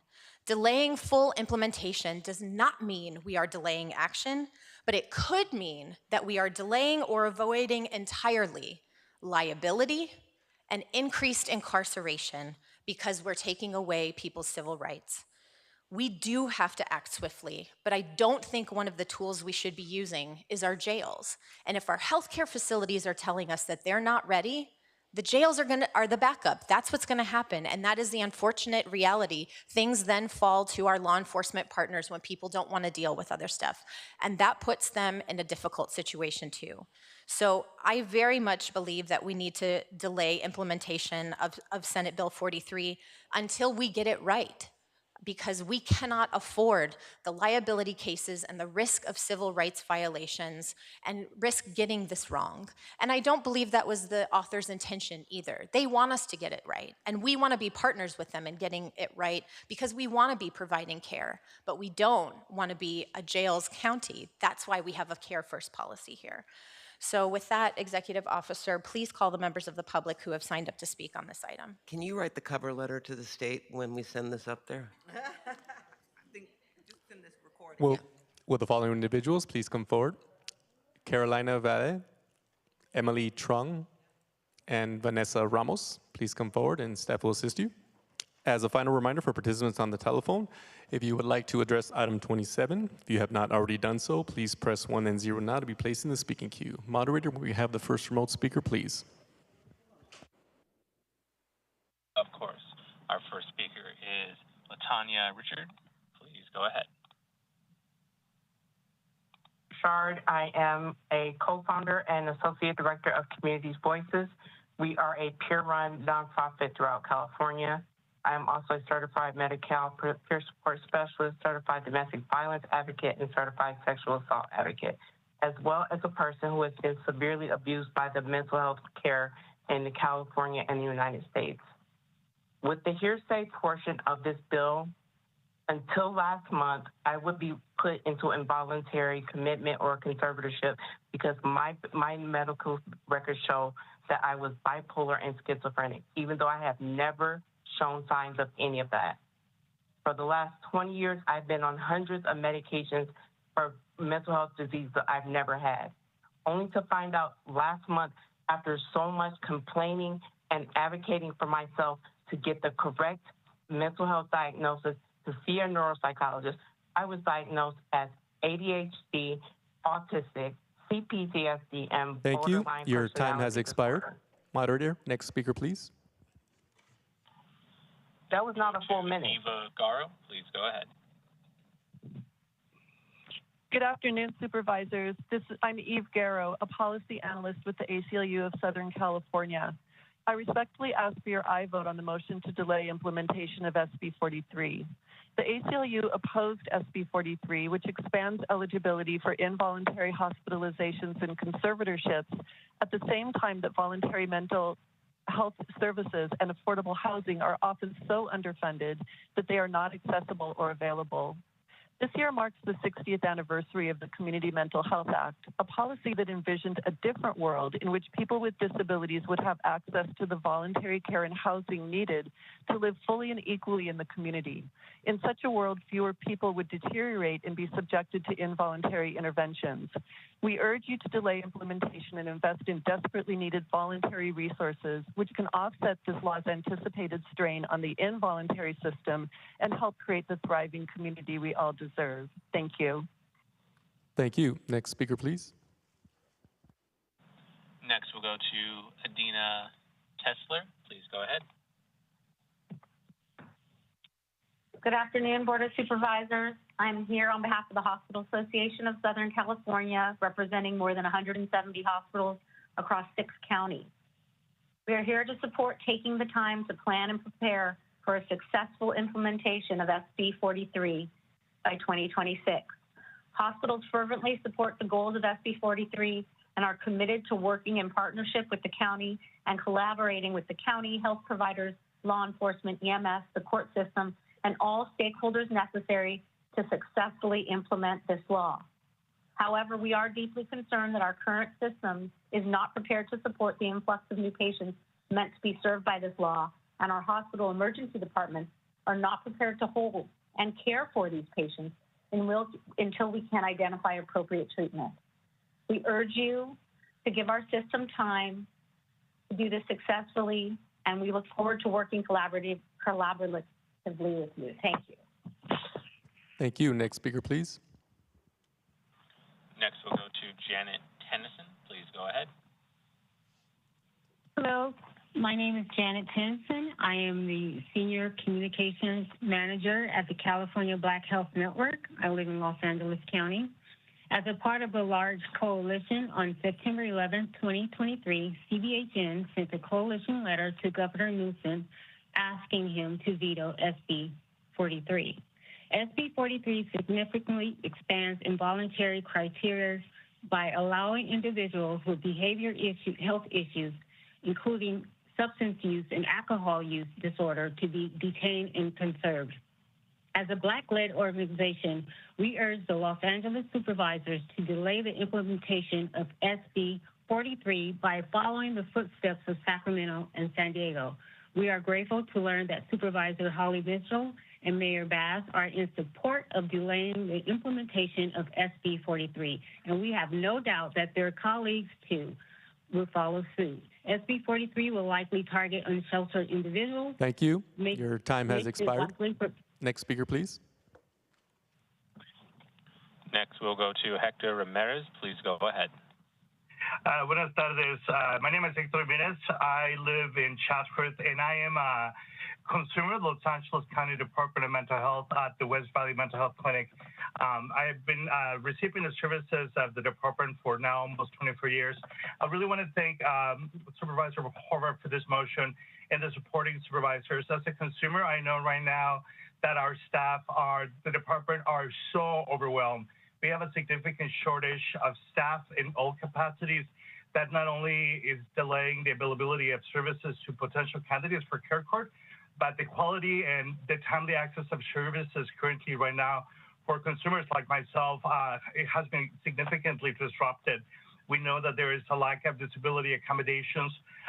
There's a lack of services for Latino, Hispanic students, individuals, and for queer people with substance use disorders are candidates for the Department of Health, but for the longest time, I know very well that they have not been welcome and treated horribly. Thank you. When trying to access Your time has services. expired. So Next I really speaker, please. hope we can develop this further so that better people can have better services. Thank you. Thank you. Your time has expired. Next speaker, please.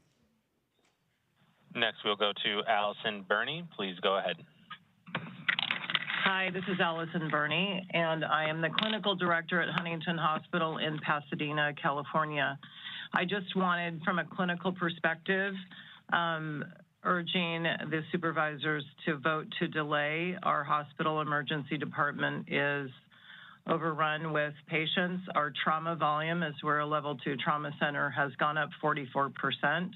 And holding these patients in our emergency department is not the best place for them to be when we cannot provide wraparound behavioral health services for them. Appreciate your support in delaying SB 43. Thank you. Thank you. Next speaker, please. And next, we'll go to Salem Allman. Please go ahead.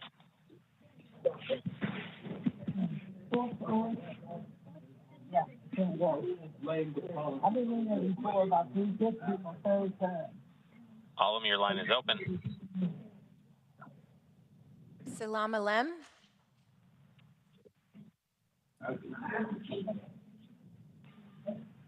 Yes, your line is open.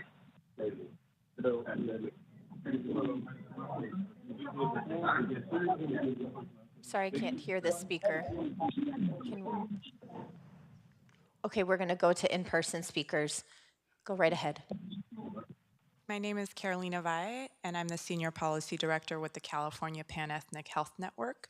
We are a statewide multicultural policy advocacy organization, and we are here to voice our support for the delay of SB 43. We are part of a broader coalition of organizations that have been opposed to SB 43 and are supportive of Supervisor Horvath's motion.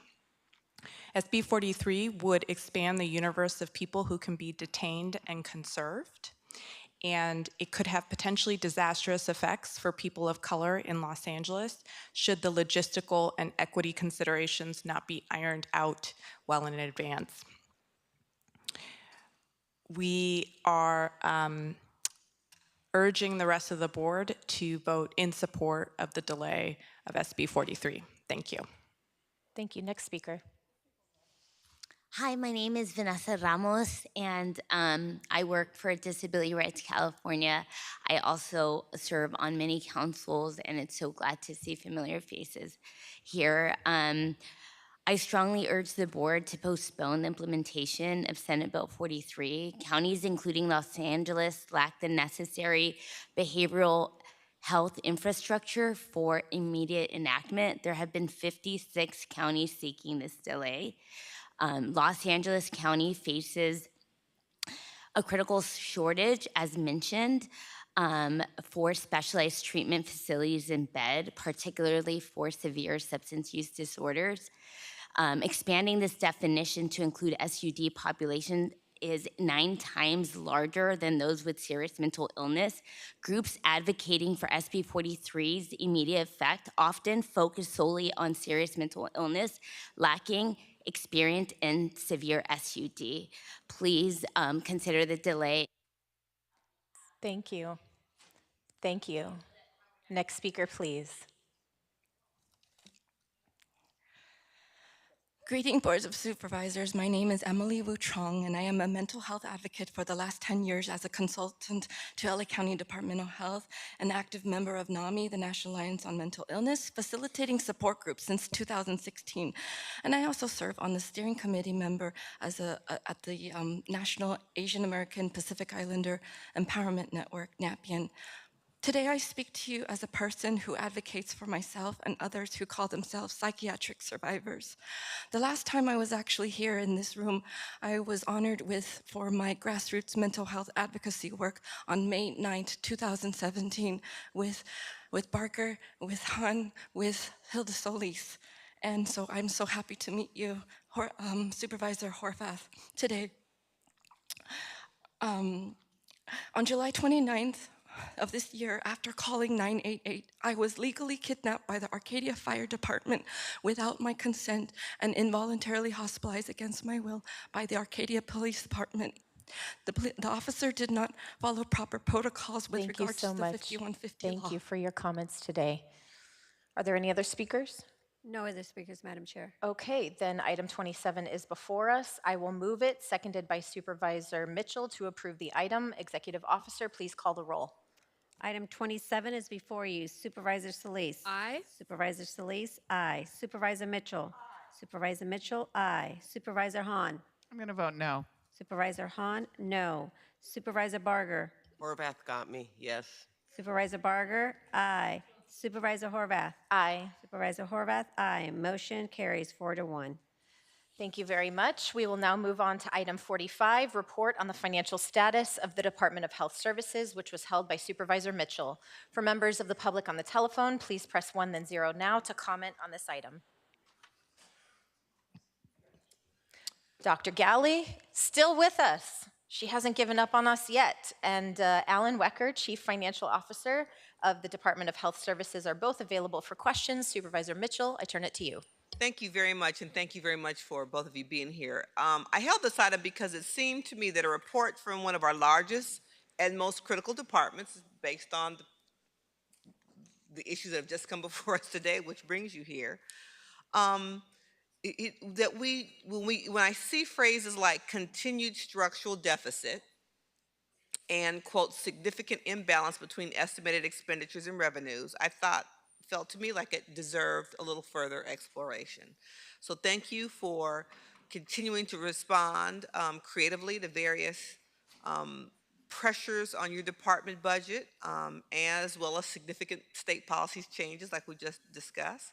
So I wanted to ask you a few questions just so I could get some clarity, if I may. Of course, DHS is our provider of last resort, serving thousands who were uninsured. We now have a Medi-Cal expansion occurring where theoretically every county resident should be eligible for Medi-Cal and has a choice between public or private providers. So how does this change, I guess, DHS's purpose, who you serve? How does that impact you directly? Thanks, Supervisor, for the attention and interest in DHS. We appreciate it. I think there's been a lot of change in the role of public hospitals over the last couple of decades. Decades ago, several years ago, we were a place where people went to if they didn't have insurance, because there were so many people that were underinsured or uninsured because of all the holes in the safety net.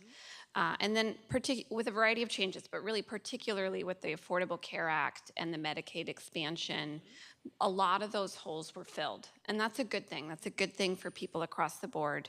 I think because of that, public hospitals had to ask themselves some hard questions, and counties had to ask hard questions about really what is their role. And I still think there are strong roles for public hospitals, but it's not so much only that they must exist because there's these broad swaths of uninsured. And I think it's a more nuanced answer. There still are large sections of the population, sadly, that are underinsured or uninsured. They might be eligible for insurance, but for a variety of reasons, they don't have insurance. They haven't completed Medi-Cal paperwork, or they are undocumented individuals, though thankfully California has also closed many of those holes as a result of their state-only Medi-Cal expansion. But public hospitals also serve a lot of individuals that are not adequately cared for in the private sector, that the private sector often, depending on the hospital or the clinic, might discharge easily. We have a large number of programs that serve specialty populations. We operate 2 of the level 1 trauma centers in the county. We have a disproportionate share of trauma services and emergency services. We operate the only 3 locked psychiatric emergency departments in the county, and the 3 of the main psychiatric inpatient facilities that serve patients really that don't have any other place to go and are easily discharged by private psychiatric hospitals, patients that are sent to us from jail, patients that are brought in by law enforcement, patients that are waiting for state hospital placement, and the patients that are seen in our psych ERs and our inpatient units are really categorically different from those in the private sector. There are, at one of our hospitals, LA General, there's actually a jail ward in the basement, and we provide specialty care services, so it's a collaboration with correctional health services. And what we find again and again is that as public hospitals have really embraced the need to become a provider of choice and not just a provider of last resort, that we've retained a large number of patients that really feel at home in the public sector and feel at home in the public hospitals and clinics. And we're so glad that they have a choice to seek care in a variety of places, but we believe that public hospitals really can serve their needs well by filling their whole person needs, addressing often complex psychosocial issues that cross over with behavioral health, substance use disorders, social determinants of health, and really seek to fulfill their comprehensive care needs. I appreciate that and couldn't agree with you more. And until Medi-Cal reimbursements are higher, Medi-Cal is a wonderful benefit package, but it doesn't always include everything. I think, and thirdly, I hear from constituents all the time who talk about the high caliber and quality of their experience at a public hospital, which always makes me feel good. So I'm glad that you see, because I share your perspective, that there is an ongoing and a continued role.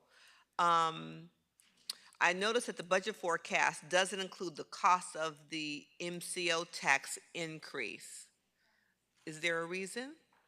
The MCO tax will lead to additional revenue that comes to hospitals, both public and private, as well as other healthcare facilities such as clinics. But there's not sufficient clarity into how that money will be distributed in California across the variety of healthcare providers for us to be able to put a specific estimate into the fiscal forecast.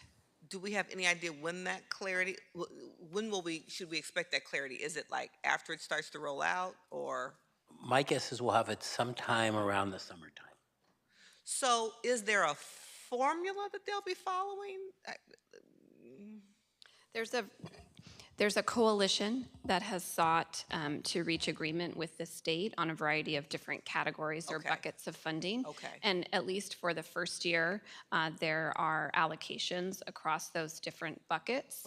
And so one thing that remains to be seen is whether those buckets are implemented in the same way that they have been agreed to this point, and then whether there would be changes in those buckets of funding in subsequent years. But then even at that level, it's just a bucket of funding. So for example, there might be a couple of $100 million, $300 million, for example, to fill a certain clinical service for obstetric care, emergency departments, additional payments, but it's then unclear how all that money would then be divided up on a provider-to-provider basis, because the specific criteria and data that would have to go into how that money would be earned and drawn down isn't yet known.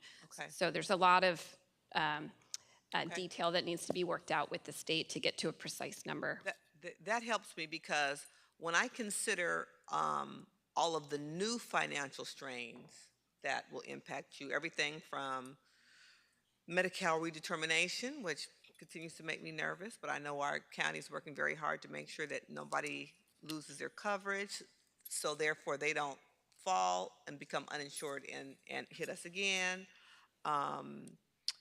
Many of your community programs, including Housing for Health, which is important, the IHSS provider health plan that was negotiated as a part of their labor contract, our recent board action to provide gold standard health coverage to contractors, the changes to healthcare minimum wage workers, SB 525, the cost for the Harbor UCLA Medical Center replacement, the list goes on and on. Conversations we're having about Martin Luther King Community Hospital stabilization costs, additional costs related to LA General Hospital improvements. I mean, that's just kind of a short list. Should I, as a board member that watches and has to vote on budget, have a growing concern about the kind of ongoing shortfall or in your department? The continued structural deficit, quote. I feel like we have a variety of steps in place that are going to put us in a reasonable position to be able to manage the structural deficit, and I'll talk through a couple of those. That said, the fundamental problem that's leading to the structural deficit is pretty simple. It's that our costs rise faster than our revenue. And our costs are rising for a variety of the reasons that you mentioned, as well as many others. And we don't receive increased revenue from the state or the health plans, which are our major payers, that keep pace with those cost increases. And so that's what creates the fundamental structural deficit. And we're seeking to address those. Again, I'll walk, if you would like, through a few of the categories, line of business by line of business, but it also makes the emphasis for us really to be both to go after revenue opportunities, which we always do, but also to be really careful about our expenditures and to be careful with our costs.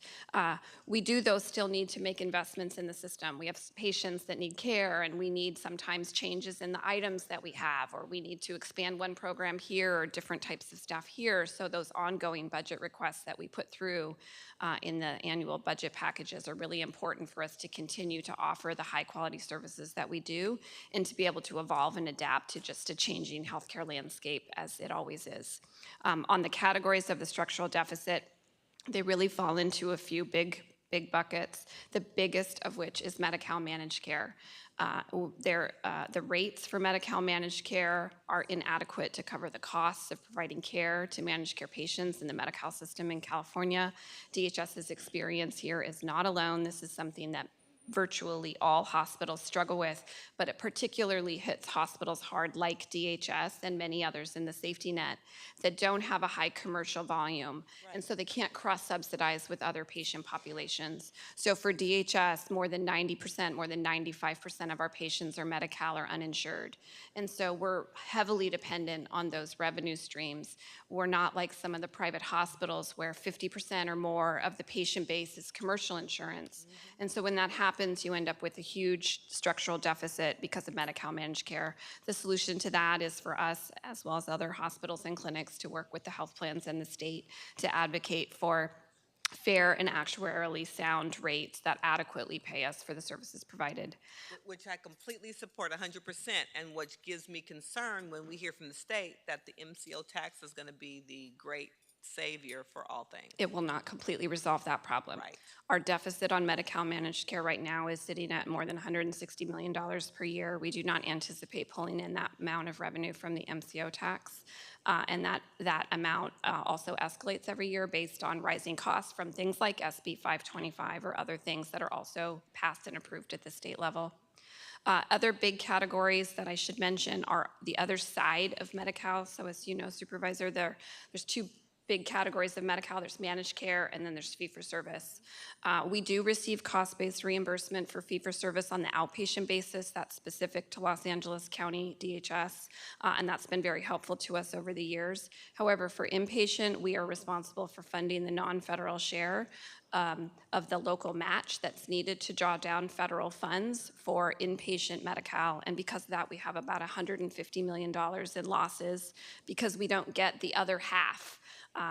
It's not always exactly half, but we don't get the other portion of the funding because the state does not put money into the inpatient beds for Medi-Cal fee-for-service. We have an $85 million gap annually for IHSS. We haven't had a rate increase there in 15 to 20 years on the healthcare premiums, and healthcare has gotten more expensive, so our costs have risen, but the amount of premium that we're paid through the IHSS program has not. So we're working in partnership with CEO and the health plans to seek a rate increase there to help fill that deficit. And then we have some other, a smaller deficit on the uninsured of about $50 million. That number hopefully should go down just as the number of uninsured also continues to decline. And then there's smaller structural deficits on the other lines of business, but those are the major ones. That was very helpful. Thank you very much for coming. Thank you, Madam Chair. Supervisor Barger. First of all, Alan, I mean, we are fortunate to have you still on board because you were here when we were on our cliff before. And I think arguably working with your unit worked on the 1115 waiver. And intergovernmental transfers, but I'm so happy to see that he's still here, Dr. Galley, because it seems like history is repeating itself. And my question is, when I look at what you're projecting for fiscal year 26-27, $528.6 million, Alan, do you remember what it was when we were facing the brink of like collapse? What was the threshold? Under $1.3 billion. think it was like 650 something. 650, 650. Oh, sorry, 655 million. Yeah, so I just want to kind of drive that home because that's when we did, I mean, we were in panic mode, Saturdays doing cascading, moving staff, laying off. And so I think that I'm glad you held this, Supervisor Mitchell, because I think it's important for us to be cognizant of that. But Dr. Galley, when we talk about the waiver, it says that a combination of 915B and 1115 waivers, that there's going to be a statewide 1.3 billion gross statewide one-time funding and 298 million gross statewide one-time funding for community-based residential continuum. Is there going to be a formula with that, or is that already baked and included in the budget? It's on page 5 and 6 of your memo, Alan. Are you talking about CalAIM? Yeah. For CalAIM. CalAIM.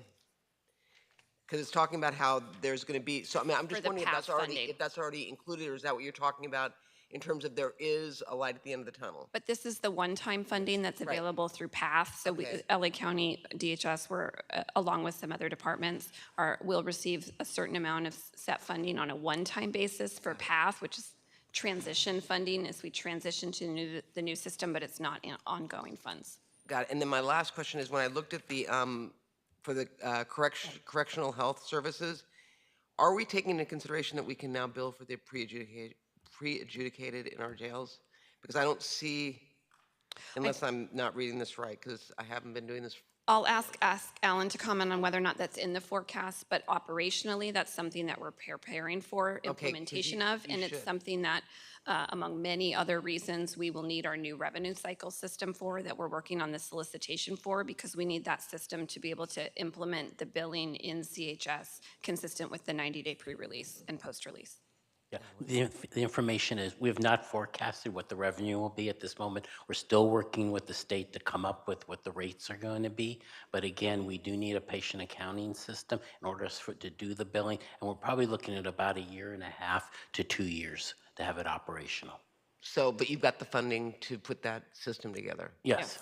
Because I mean, that would be a priority for sure. Yes. But I really am happy that you held this, but all kidding aside to my colleagues, right there, an amazing financial wizard when it comes to health services, and it's good to see you, Alan.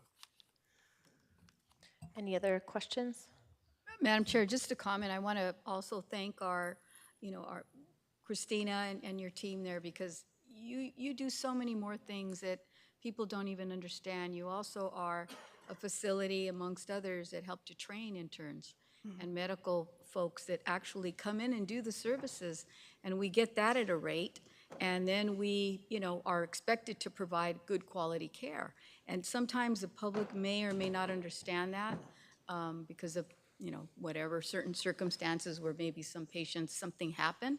But I think that's an anomaly, because for the most part, you all have stood up a really good system of care, and I saw that first time directly with COVID and the pandemic. And I really want to just say thank you and to the staff, because the morale there, I think, at least I know for our hospital, is good.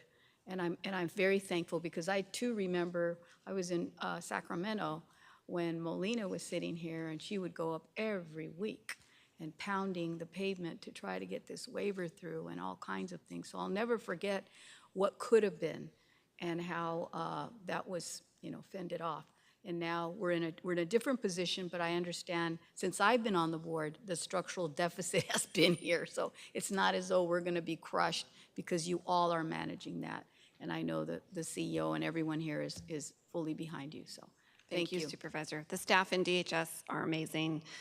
They do hard work every day, and they do it really, really well. Thank you. All right. Seeing no other comments, Executive Officer, please call the members of the public who have signed up to speak on this item. Madam Chair, there are no in-person speakers that have signed up for this item. As a final reminder for participants on the telephone, if you would like to address item 45, if you have not already done so, please press 1 then 0 now to be placed in the speaking queue. Moderator, may we have the first remote speaker, please? Our first speaker is Salam Alim. Please go ahead. Your line is open.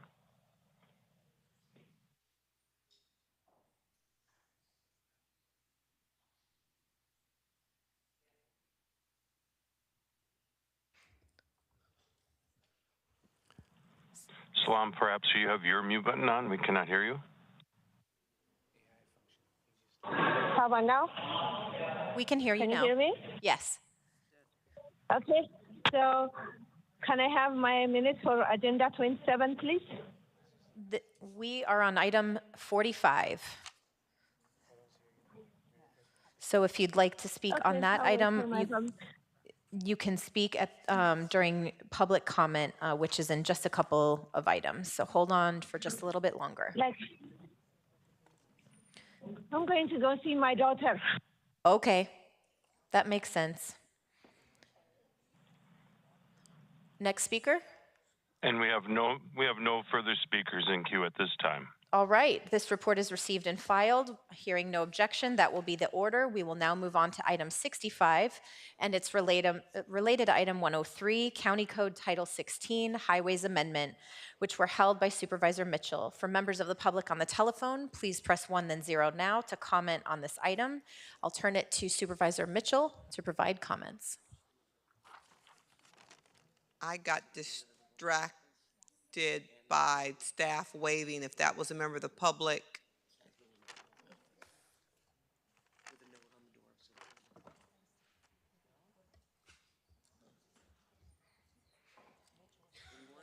Supervisor Mitchell? I will go ahead with following your lead and stop looking around and what other people waving. Okay. I'm sorry, Madam Chair. That's all right. It's the sugar from the candy. Don't I know. let me have any more. Don't let me have any more.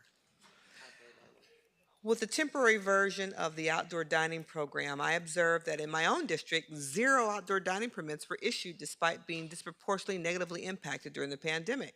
So last April, we directed departments to move forward on creating a permanent version of the program with a focus on equity. Minority-owned businesses and businesses in low-income communities within the county receive little to no support through the temporary program, but I have high hopes, particularly with the Department of Economic Opportunities involvement, that the permanent program will be different. So I've asked staff to come today to answer a couple of questions, and I'll start with how will the program be delivered equitably, and how can we track it this go round? Good afternoon, Jessica Koo Kim. I'm the Chief Deputy of DEO. Thank you for the question. We are going to deploy an active campaign where we will both focus on the digital and the in-person outreach with measurements that seek to both reach the community in person, engage our stakeholder groups, and ensure that we're partnering with folks like our restaurant associations, our hospitality associations, as well as our chambers of commerce and others. We'll also be tracking the outreach, and so we'll have those measurements made readily available. And we will also ensure that our outreach is done both in English and in Spanish. And so we want to make sure that it's accessible, and that as we're demystifying anything, as we think about the language, as we think about how we present the information about the permitting process, and that it's also clear. And so we'll be engaging the community to make sure our communication is also really clear. And so are English and Spanish our only options when I consider, I represent Koreatown and the number of Korean restaurant establishments that also weren't included in the outdoor dining permits in the 2nd District, but wanted them?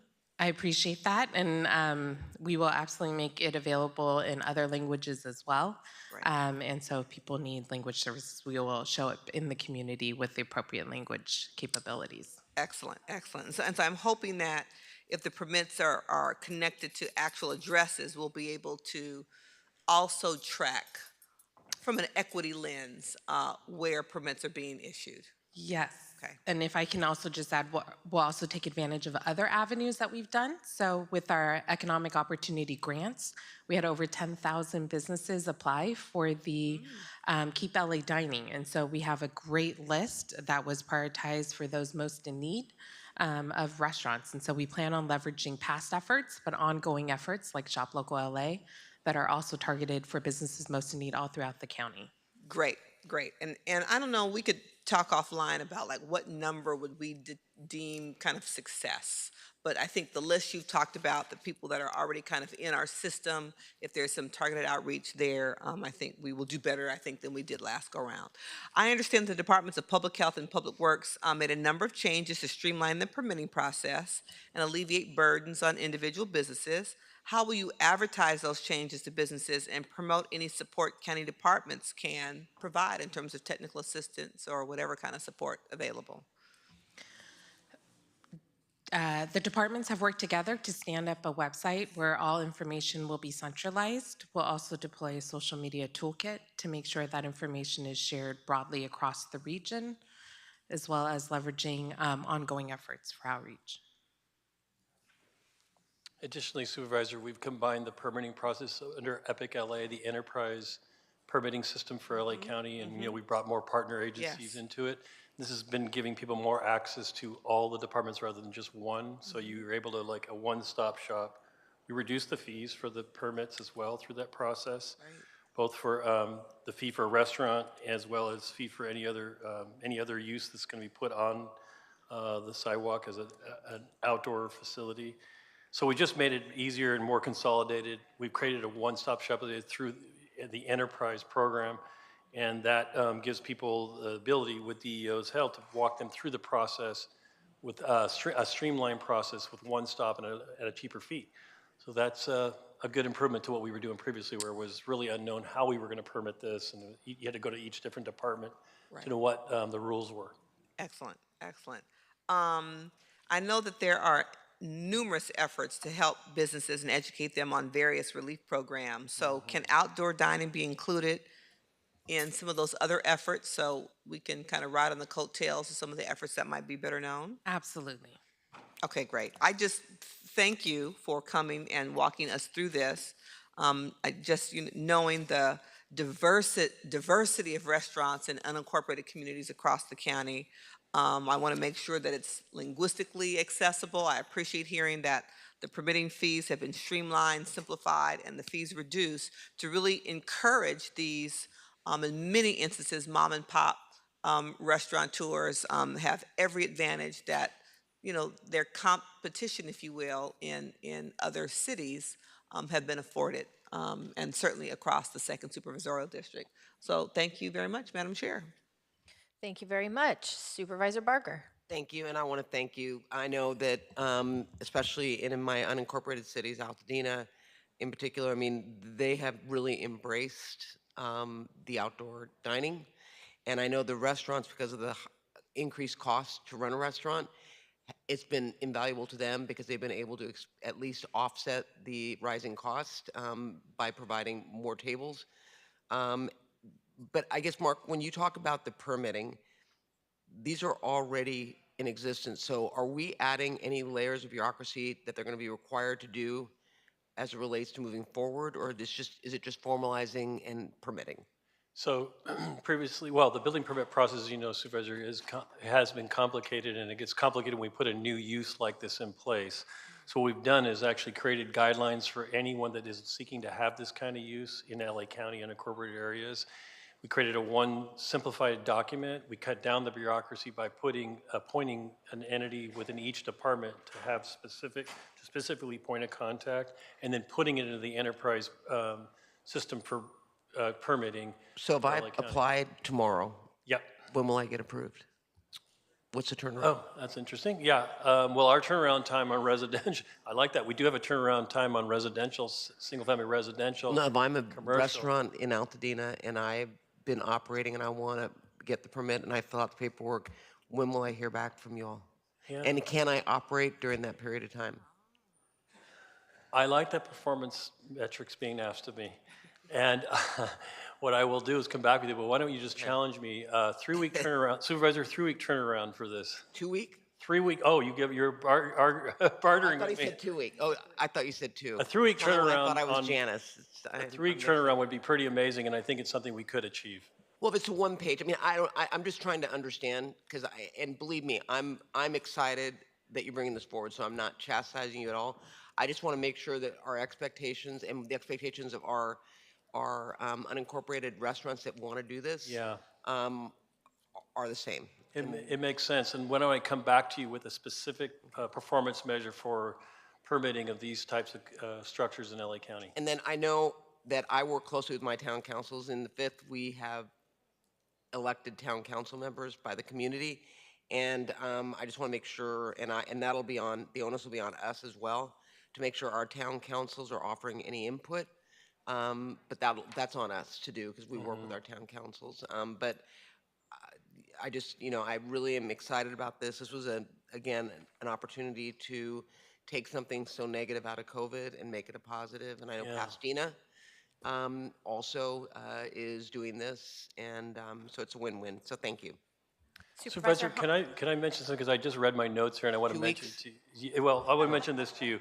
Previously, we required plan review process. Now is simplified because we have standardized plans for these uses. So you don't necessarily have to hire an architect or engineer to do the work.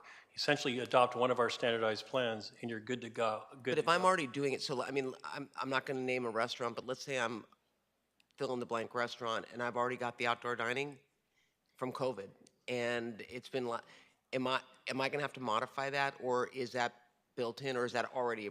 You're already good. You're good to go in that situation. Yeah. Okay. Thank you. Supervisor Hahn. Thank you. You guys keep bargarisms like I do. I write down little, every time she says, she's like, things like, with every dark cloud, there's a silver lining. You said that earlier today. I liked it when you said, and it won't cure what ails these parks. And you just said, take a negative and make a positive. I know there's a bunch of them. You guys should start. I have a whole little drawer of bargarisms. But on that note of taking a negative and making it positive, or with every dark cloud, there's a silver lining, that's exactly what outdoor dining really is that came out of the pandemic. And those restaurants that were able to pivot and do outdoor dining were the ones that were successful. I mean, we all saw complete dining rooms being set up in a parking lot with a few tables and some plants. And it was sad because some of the restaurants that were unable to pivot to outdoor, some that weren't where a parking lot was or had no sidewalk space, were some of the ones that didn't survive. So I think this is great. So I was noticing that there's no active permits in my district to apply for this, and just kind of wondering how are you doing your outreach? How are you engaging some of these businesses to let them know that we now will be having this outdoor dining permanent ordinance?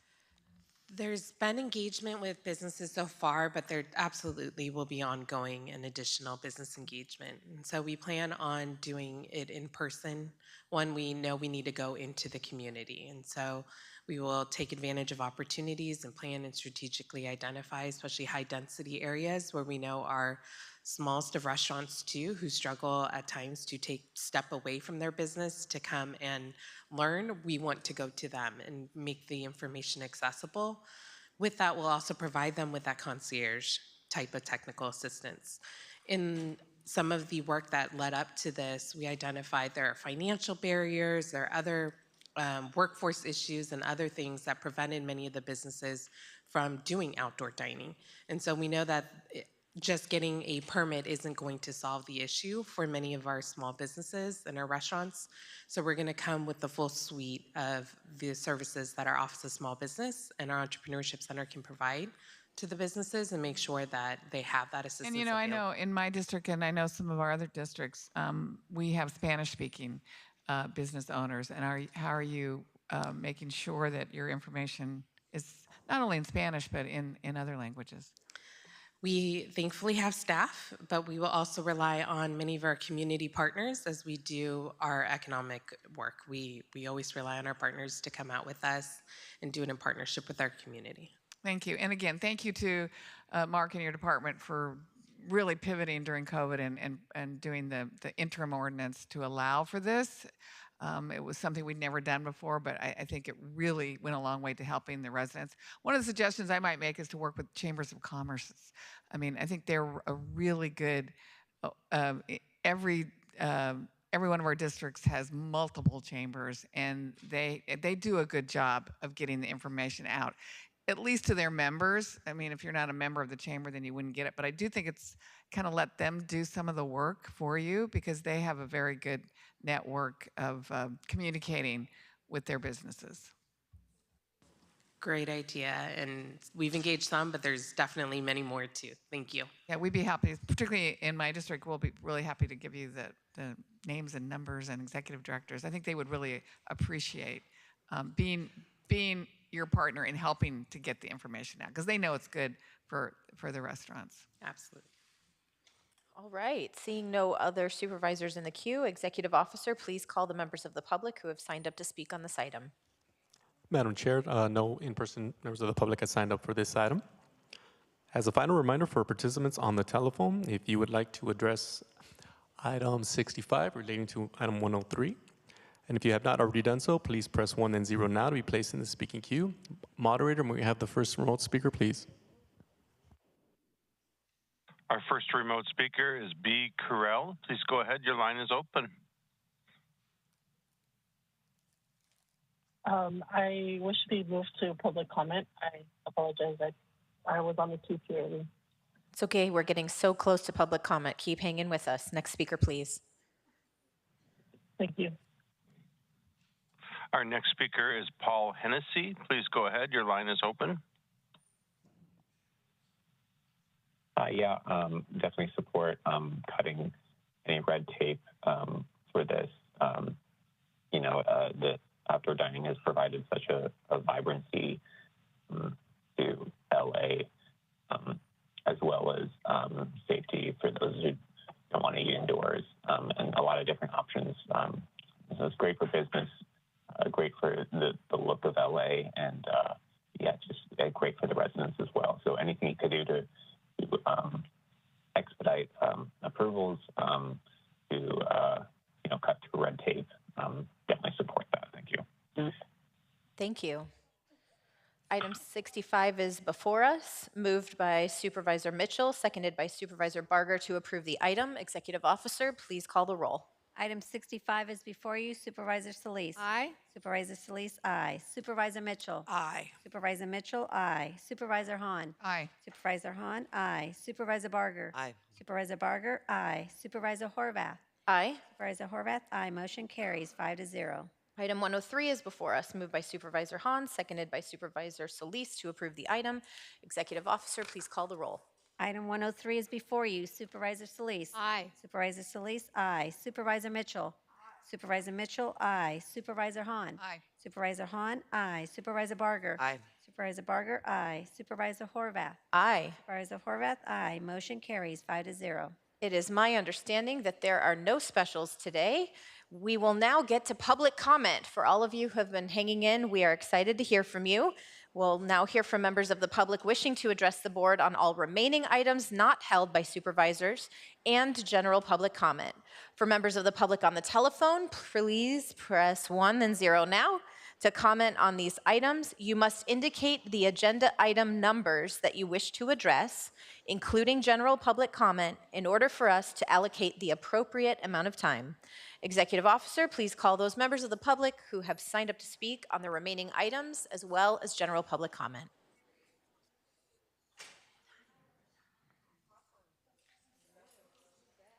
Executive Officer, I know you don't want to leave us, but maybe want to keep this part going.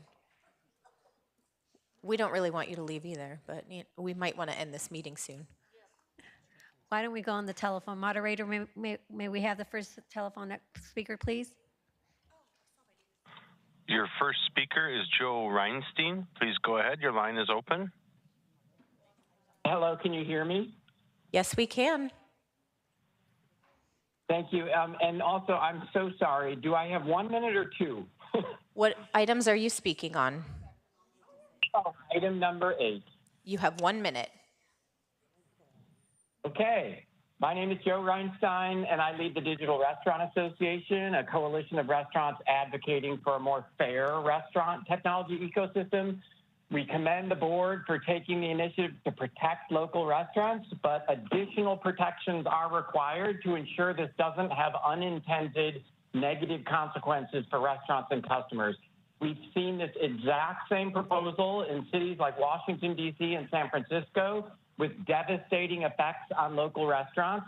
When these cities replace their fee caps with the ability for delivery platforms to charge for, quote, optional additional services, restaurants that refused to pay for the additional services saw their visibility on the platforms dramatically decrease and order volumes and revenue plummet.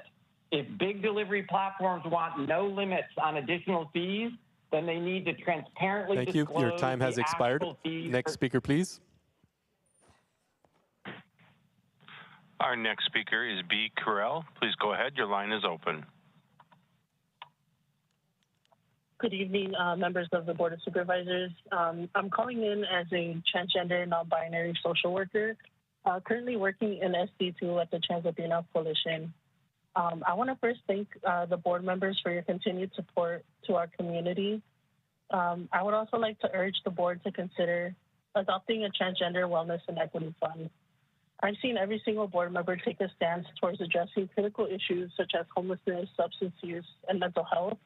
And as we take time to strategize how to best optimize our county departments for the need in LA County and how to best build capacity, I urge you all to consider the gaps that transgender people face in accessing services. I serve as a training coordinator at the Trans Latino Coalition, and we currently got funded to provide capacity building and training sessions to organizations who provide homelessness services. And I've seen the potential that these type of programs are able to provide, how grateful service providers are for the knowledge and the expertise that we're able to give them. But I've also had people in my training walk out on me. Thank you. Your time has expired. Moderator, next speaker, please. And so I please urge you to... Next speaker, please. Our next speaker is Teresa Indy. Please go ahead. Your line is open. Hello, can you hear me? Yes, we can. Hello. Oh, thank you. And so do I get 1 minute or how many? General public comment on all items, please. General public comment is 1 minute. Okay, so I want you to know that I, against my will, inhaled methamphetamine smoke on the MTA bus and train. Excuse me, the A line and the red line. I've had to quit a job because of being exposed against my will to drugs in open air. The police are not helping. I think you think that you've had the media to believe that having the police has done a better job. It's not. I want to be followed up with after this call by Holly Mitchell's office. The police are just, the people on the trains, just avoid them. You need undercover officers. I want each of you to ride the train for a week with no security and see what the actual experiences are. I want you to please get it safer. There's mental and violent incidents and gore. Thank you. Your time has expired. Next speaker, please. Thank you very much. We also, your contact information will be provided to Supervisor Mitchell's office so her staff can follow up directly with you. Thank you for calling in. Next speaker, please. Our next speaker is Paul Hennessy. Please go ahead. Hi, I'm commenting on items 51, 53, and general public comment. The U.S. has reported a record syphilis and I-syphilis cases. It's running out of drugs to treat these. Syphilis cases are at the highest they've been in 70 years. Unsurprisingly, SARS-CoV-2 causes immunodeficiency, and then we're left with more susceptible to recurrent viral, bacterial, fungal, and parasitic infections. That's why there's pneumonia outbreaks in China as well. Lymphocytopenia is most often due to AIDS and SARS-CoV-2. Is that not enough for you? COVID also fuses brain cells, even in the vaccinated. So get ready for more mental health needs in the coming years as well. Additionally, there's a new superbug strain of gonorrhea, which is outsmarting antibiotics. Our healthcare system is facing unnecessary strain from lack of mitigations. We've been begging public health to mandate respirators in healthcare.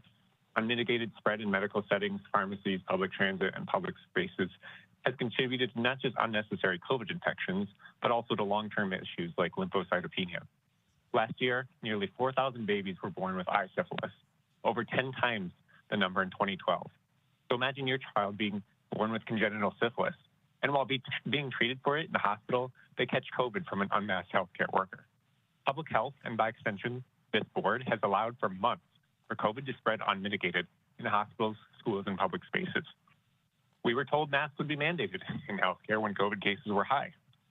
Now that COVID is once again surging, where are the mandates? The latest COVID variant has increased immune evasiveness and transmissibility. You could have prevented so many unnecessary infections with simple mitigations. I beg you to take this virus seriously and mandate respirators for all patients, staff, and visitors, regardless of vaccination status. All I want for Christmas is for you to do something, anything, to protect Angelinos from airborne illness. Thank you. Thank you. Next speaker, please. Our next speaker is Minchi Murakami. Please go ahead. Your line is open. Hi, my name is Minchi Murakami, and I'm speaking on public comment item A10 and item 31. And I'm just here to ask you to please reinstate mask requirement in healthcare facilities in LA County. I already know a handful of people who are getting COVID, and there are people who don't even talk about it, and there are people who are getting other respiratory illnesses. I know those people. Now, you supervisors must also personally know some people who are getting COVID right now. Now, it's everywhere. I don't know how bad it has to be for you to reinstate mask requirement in healthcare. My son, who is 6 years old, has been masking since he was 3 years old, and he has been protesting with me every week to reinstate mask requirement in healthcare. Now he's becoming more and more aware of what's happening in the world. He asked me, Daddy, why don't people wear masks? And I have to tell him, well, because people cannot do the right things, or people don't care to do the right things. Either way, that's why I'm calling in right now. That's why we protest, because we need rules in place. We need policies to keep people safe, because it's a basic human right to safely access hospitals, healthcare, doctors. So please make that happen. And I'm going to finish what Paul was saying. All I want for Christmas is masks in healthcare systems. That's what I want. Thank you very much, and happy holidays. Happy holidays. Next speaker, please. Our next speaker is Vilma Asensio. Please go ahead. Sí. Buenas tardes. Mi nombre es Vilma Asensio. Estoy llamando acerca del artículo 54A. Necesitamos viviendas más saludables y seguras para todo el condado de Los Ángeles, porque por el momento no hay reparaciones de parte de los propietarios y necesitamos que nuestra comunidad esté siendo más segura y que nuestras viviendas sean más saludables y estén más seguras para nuestros hijos y nuestra familia. Gracias. Yes, good afternoon. My name is Vilma Asensio, and I'm calling on Article 54A. We need healthy living in the county of Los Angeles. We need these owners to repair our homes so that we have a healthy space to live for our children and for our family. Thank you. Thank you. Next speaker, please. Will the following individuals please come forward and staff will assist you? Frederick Griffin, Bonarguise Martinez, Raymond Shepard, Twani Loftus, Charlie Parfrontandana, Cindy Short, Ellen Burnett, Bobby Kimbrough, Jack McFadden, Ashley McGowan, Hayden Burhi, Belis Maldonado, Oscar Zarate, Flor Rosales, Mariana Luna, Demetria Scott, Celia Andrade, Emily Wu Trong, Christopher Agee, Montezaret Morales, Stuart Telecha, Mito Aviles, Silvio Hooper, Matthew Inagwe, Sarah Reyes, Ana Gonzalez, Alberta Franklin, and Frida Frios. Please come forward and staff will assist you. Moderator, when we have the next speaker, please. Our next speaker is Sonia Roman. Please go ahead. Your line is open. Good afternoon, everyone. My name is Sonia Roman. I'm a resident of unincorporated East LA and have been living in my home for 11 years, and my husband is a native here of East LA for 45 years. Today, I'm here to urge the Board of Supervisors to pass the county's proposed short-term rental ordinance because it works to preserve housing for long-term tenants and homeowners. For the past year and a half, I have been dealing with the effects of unhosted short-term rentals in my neighborhood. Every week, new people are coming in. There is noise at all days and day and night. I also have noticed increase of trash in the short-term rental because the hosts do not live in our community. Short-term rentals stop us from able to build relations with our neighbors. Because we do not have the relationship, there is a lack of safety in the community and feeling of disconnection to the place we live in. I am supporting the ordinance because it will make the community safer and help to protect long-term housing for my neighbors. For these reasons, I strongly encourage the Board of Supervisors to support the short-term rentals registration ordinance soon to protect the quality of life of our neighbors of working class and those that are 60 years and over. Please, I ask that for next year, Thank you. 2024. Your time has this is expired. time. Moderator, next speaker, please. Our next speaker is Julep Thomas. Please go ahead. Your line is open. Hi, my name is Julep Thomas, and I, along with many other community members with Action Care Equity, have been calling and protesting and writing letters to the board for over half of a year to bring back the mask mandate in healthcare spaces. I don't know what else needs to be done to protect the citizens, to protect the community members in this county. I don't have any more comments about this. We have brought plenty of comments supporting the need for masks in healthcare forward. I just have questions now. I want to know, what is the threshold for action? By the Department of Public Health's own data, it shows COVID hospitalizations have tripled in the past month's time. So what metric is it that we're looking for when you say we're keeping a close eye on this situation? How many Thank you. people need Your to time has die expired. before we can Moderator, prevent next speaker, please. preventable death? Our next speaker is Marcia Cohen-Zake. Please go ahead.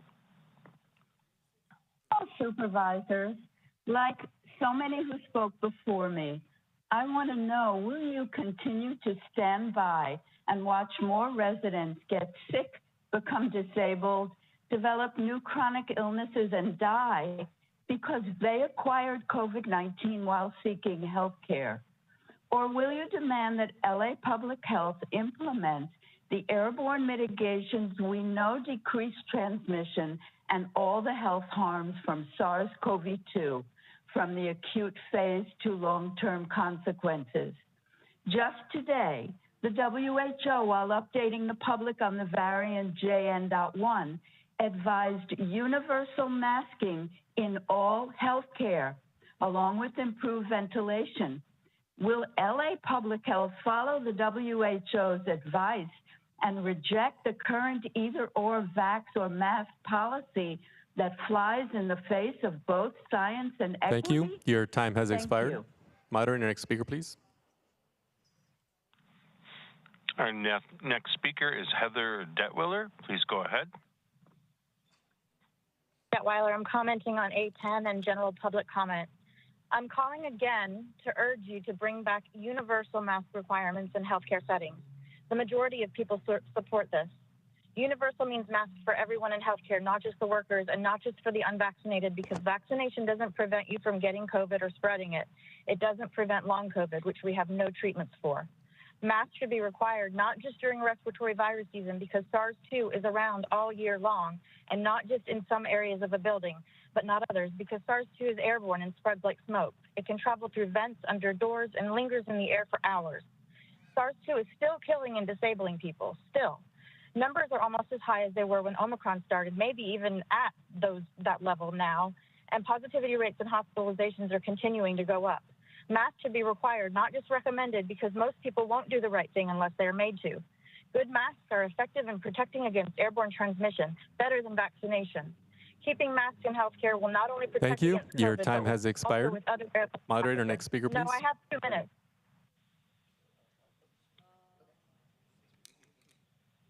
Our next speaker is Paul Dariago. Please go ahead. Hi, I'm Paul Dorigo with Chula, Citizens for Humane Los Angeles. I'm commenting on item 74 and public comment.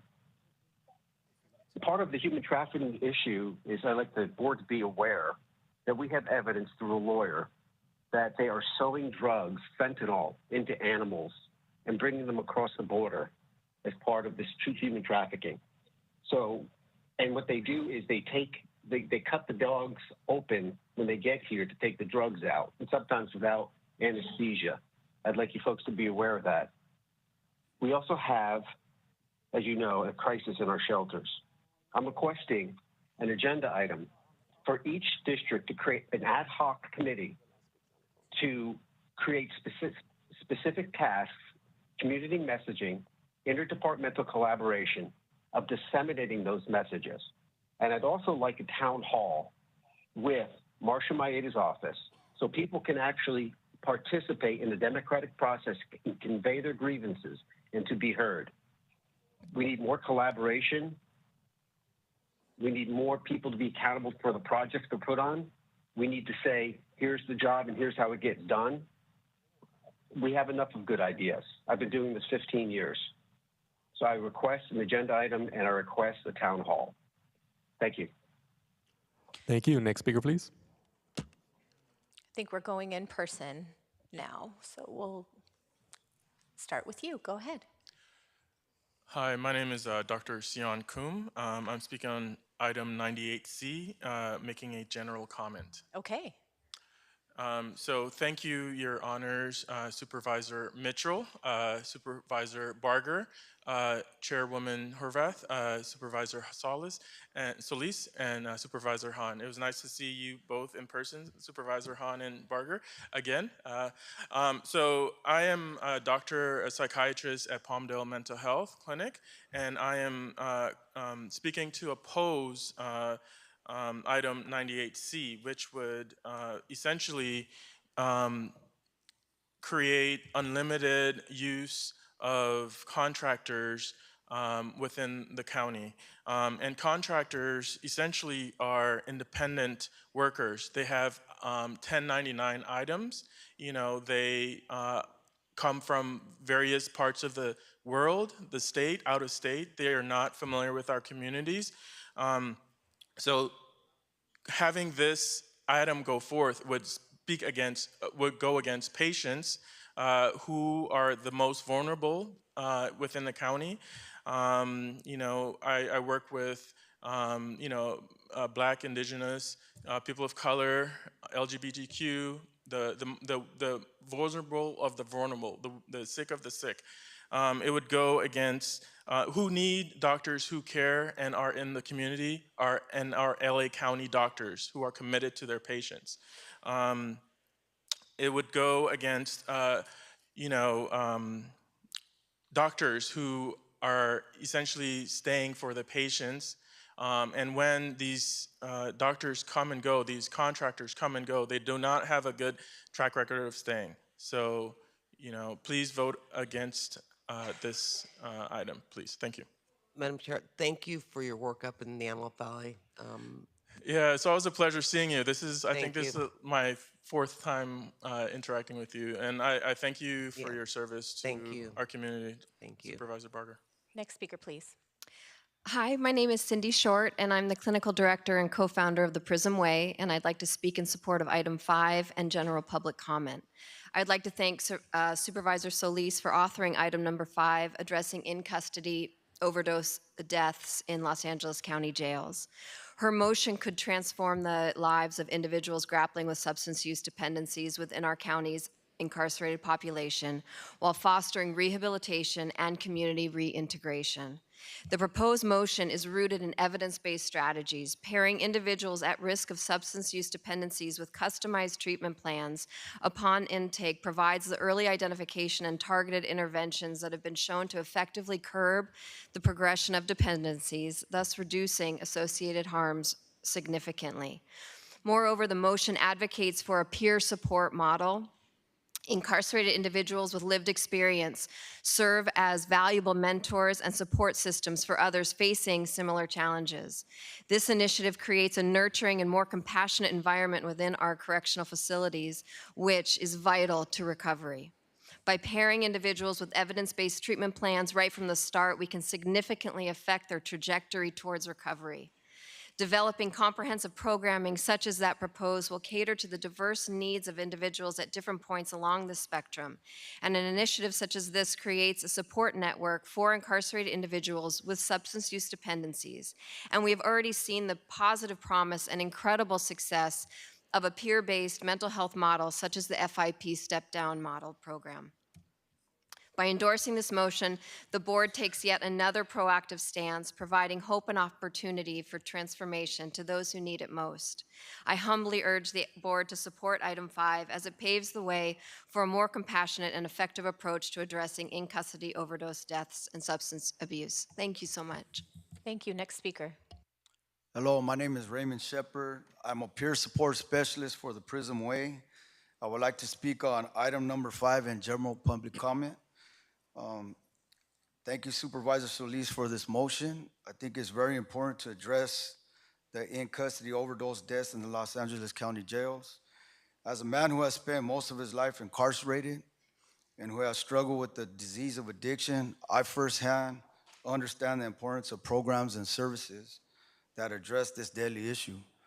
Today, I am a graduate of the Tarzana Treatment Center College as a peer support specialist.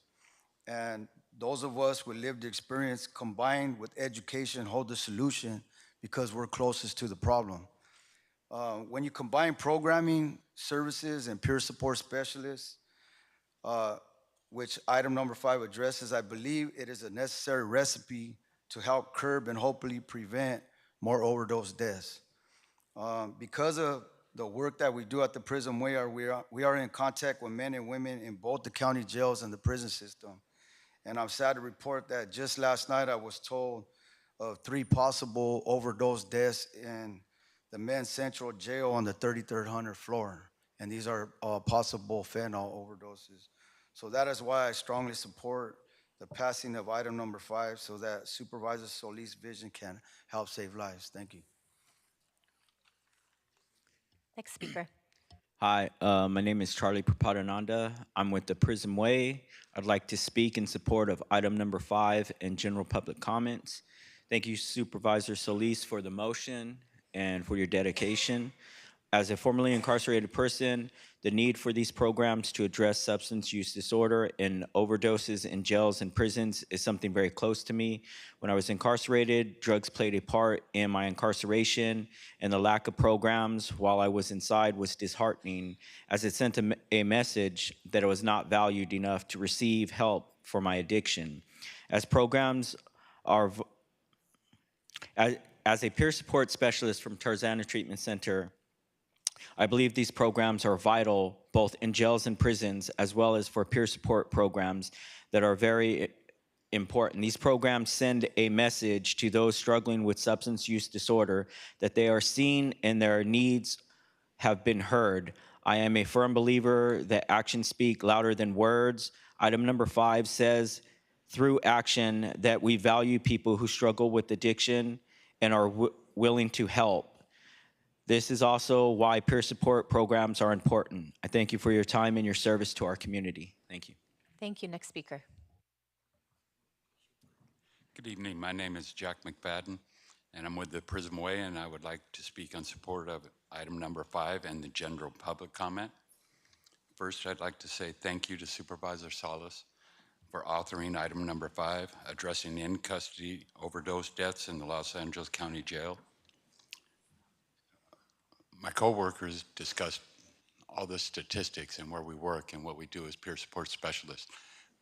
But I'd like to bring a more personal point to it. I've watched people as a formerly incarcerated person and seeing men being taken out on stretchers that never come back.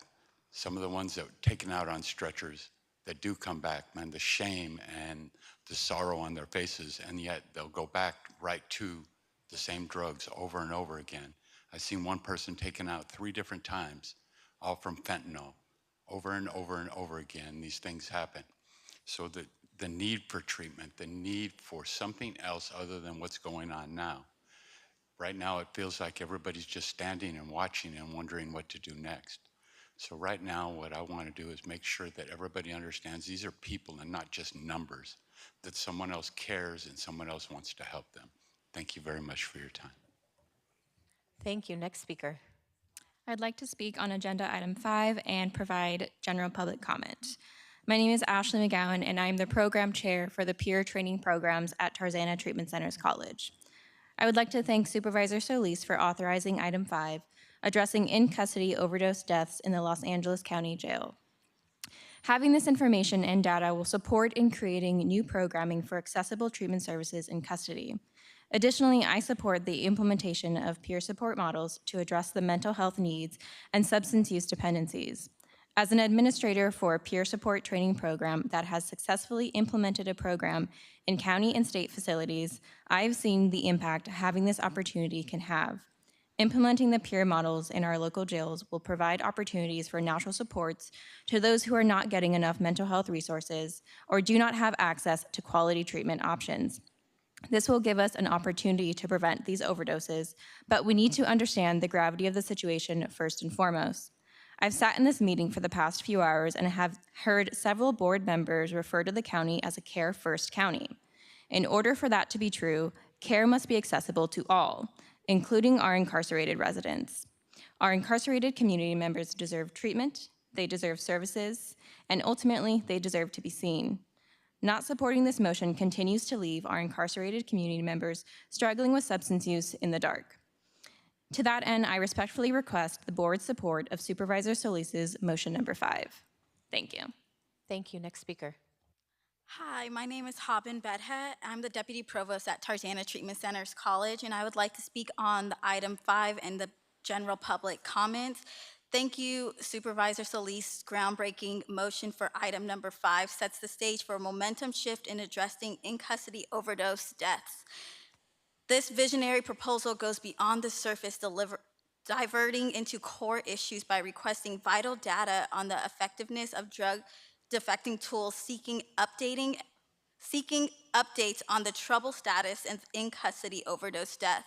What sets this motion apart is the commitment to the accountability involving the LASD oversight entity. But it does not stop at data. This motion propels us into action by instructional county departments to develop robust programming and provide essential supportive services. Among these initiatives is the creation of a comprehensive plan for the peer support program, the rehabilitation program tailored for incarceration individuals with substance use deficits.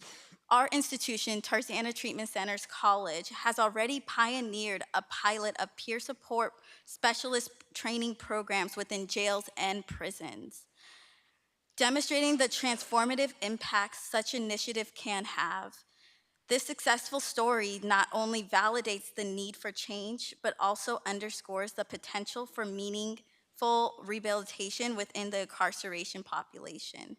By endorsing this motion, the board has a chance to champion a comprehensive strategy for addressing the root cause of in-custody overdose death. It's not just about directives, it's about creating a fundamental shift in how we approach rehabilitation altogether with incarcerated facilities. Let's embrace this opportunity to advocate for the well-being of those in custody. Thank you. Thank you very much. Next speaker, please. General public comment. Utilizing an equity lens, please note the urgency to adopt a code enforcement system to hold landlords accountable for breach of habitability now. I'm Demetria Scott, a Black female head of household, tenant, and clinical social worker living with my 2 daughters and 3-year-old granddaughter in the Westmont area of unincorporated Los Angeles. 90044. I'm also a SAHI committee member for healthy housing. As evidenced by qualitative research, community needs assessments, and my own personal experience living with toxic habitability conditions such as mold, outdated inoperable wall heaters, red tagged by the gas company, hazardous electrical panel and outlets, plumbing leaks, broken dry rotted wooden windows, cracked ceilings and floors and walls, to name a few, since 2019. Throughout COVID pandemic shut in, and to date, landlords Efunaha, Oprah, and Pastor Maxwell Nelson Okiki continue to breach warranty of habitability by failing to complete requested repairs, impacting myself and my family's mental, physical, and well-being and safety. Even after Thank you so much. Your time is expired, but we can connect you if you'd like to go to the corner where it says Constituent Assistance Team. We can have somebody help you today to file the claim that you were just talking about. You're absolutely welcome. Next speaker, please. Good afternoon. My name is Flor, and I'm here a member at SAGE. I'm here today to please ask in the most respectful manner to help with the mold issue in the community. I suffer asthma, and I really would like to change and our voices to be listened. Our families deserve so much better, a healthy life. Our dignity should count as a resident of the community where I will love others and myself to feel alive, live, and safe. I would like to have a system that helps us get repairs with consistent follow-ups and short wait times. We can have landers just paint over mold and be considered an acceptable repair. We, as SAGE members, want our landlords to take action as soon as possible without posting over and over what they are supposed to do. Thank you so much. You'll have a good evening and happy holidays. Happy holidays. Thank you. Next speaker. I'm here to in favor of agenda item 15 and 73. So I think I have 2 minutes at least. That's right, 2 minutes. Thank you so much. And so I also wanted to continue from what I said earlier about my 5150 from July 29th. The Arcadia PD said to me, this is how they informed me that I was 5150. They said, I'm sorry to have to do this to you, but do you know you're being 5150'd? And to me, that sounds like they're saying, surprise, you're in jail in the USC Arcadia Hospital for the next 72 hours, and you're not allowed to leave this place. I was never informed of my patient's rights at USC Arcadia Hospital, and I was treated terribly inside the ER and Kaiser Mental Health Center on College Street. My life turned upside down. I experienced a living nightmare for 50 hours. I literally felt like I was in a scene of a movie, but like One Flew Over the Cuckoo's Nest with Jack Nicholson, but there was no movie director to say, cut! I felt helpless. I felt hopeless. I come to you pleading for answers. I do not know how to navigate this system. I do not have disability. I have a terrible private healthcare insurance called Kaiser. To this day, I do not have a public defender nor patient's rights advocate to help me cope with this system failure. I am a minority of minorities, and I do not want this experience to happen to anyone else. I do not appreciate being involuntarily hospitalized and then financially burdened with bills that amount to over $3,300. And I know that my voice shakes, but RBG, I am wearing her t-shirt right now, and it says, fight for the cause that you believe in. And she also said, speak even though your voice shakes. And speak, and I have another t-shirt that says, take breaks, but stay woke. Do not let psychiatric survivors not go unprotected, just like the seniors in the elderly homes. We need your help, and there needs to be accountability. Thank you. Thank you. Madam Chair, do you live in Arcadia? I mean, because I can have a. Okay. Are you an Arcadia resident? Yes. I'll have someone come out, and we'll see if we can get you some help. Okay. Thank you so much. Thank you. Thank you, Supervisor. Next speaker, please. I'll be speaking on item 98C, item 45, in public comment. Hi, I'm Christopher Eget from the Union of American Physicians and Dentists. We opposed 98C since we were not notified of the item, or did we meet and confer on the impacts of it. We have concerns about how this motion does not have a time limitation to contract out our jobs. We have a right to strike on December 27th. We don't want retaliation by contracting out our jobs in the future.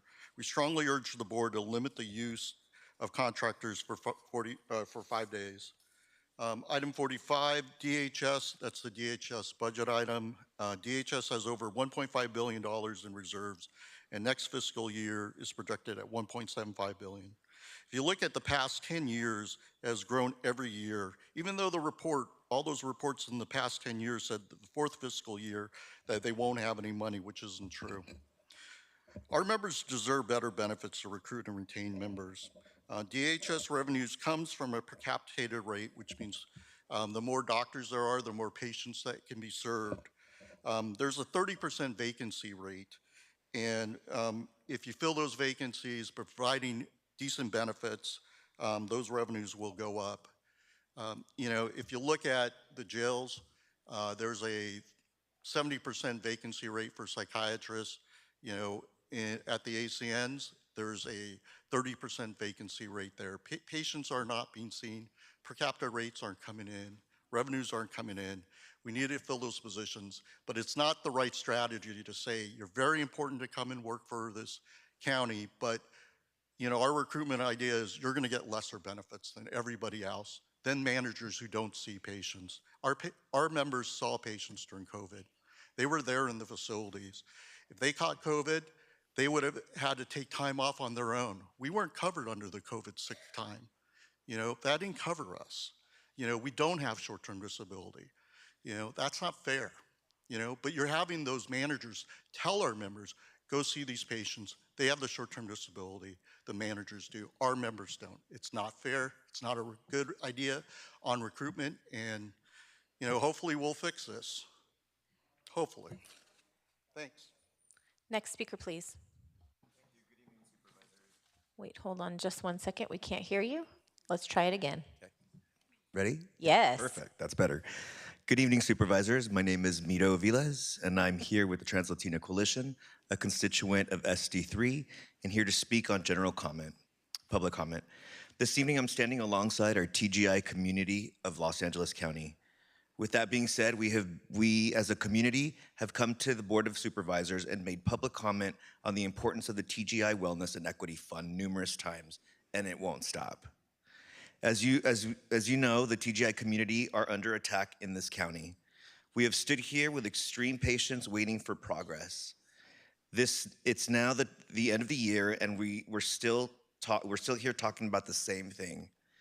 We would like proactiveness and not to be overlooked. We have shared our excitement to work with each other and every one of you.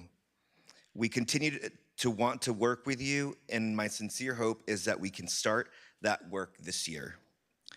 All I want for the holidays is for the TGI community to find champions in each and every one of you, and we look forward to have this happen during. Thank you. Next speaker. Yes, my name is Alberta Franklin, and I work with the Trans-Latina Coalition.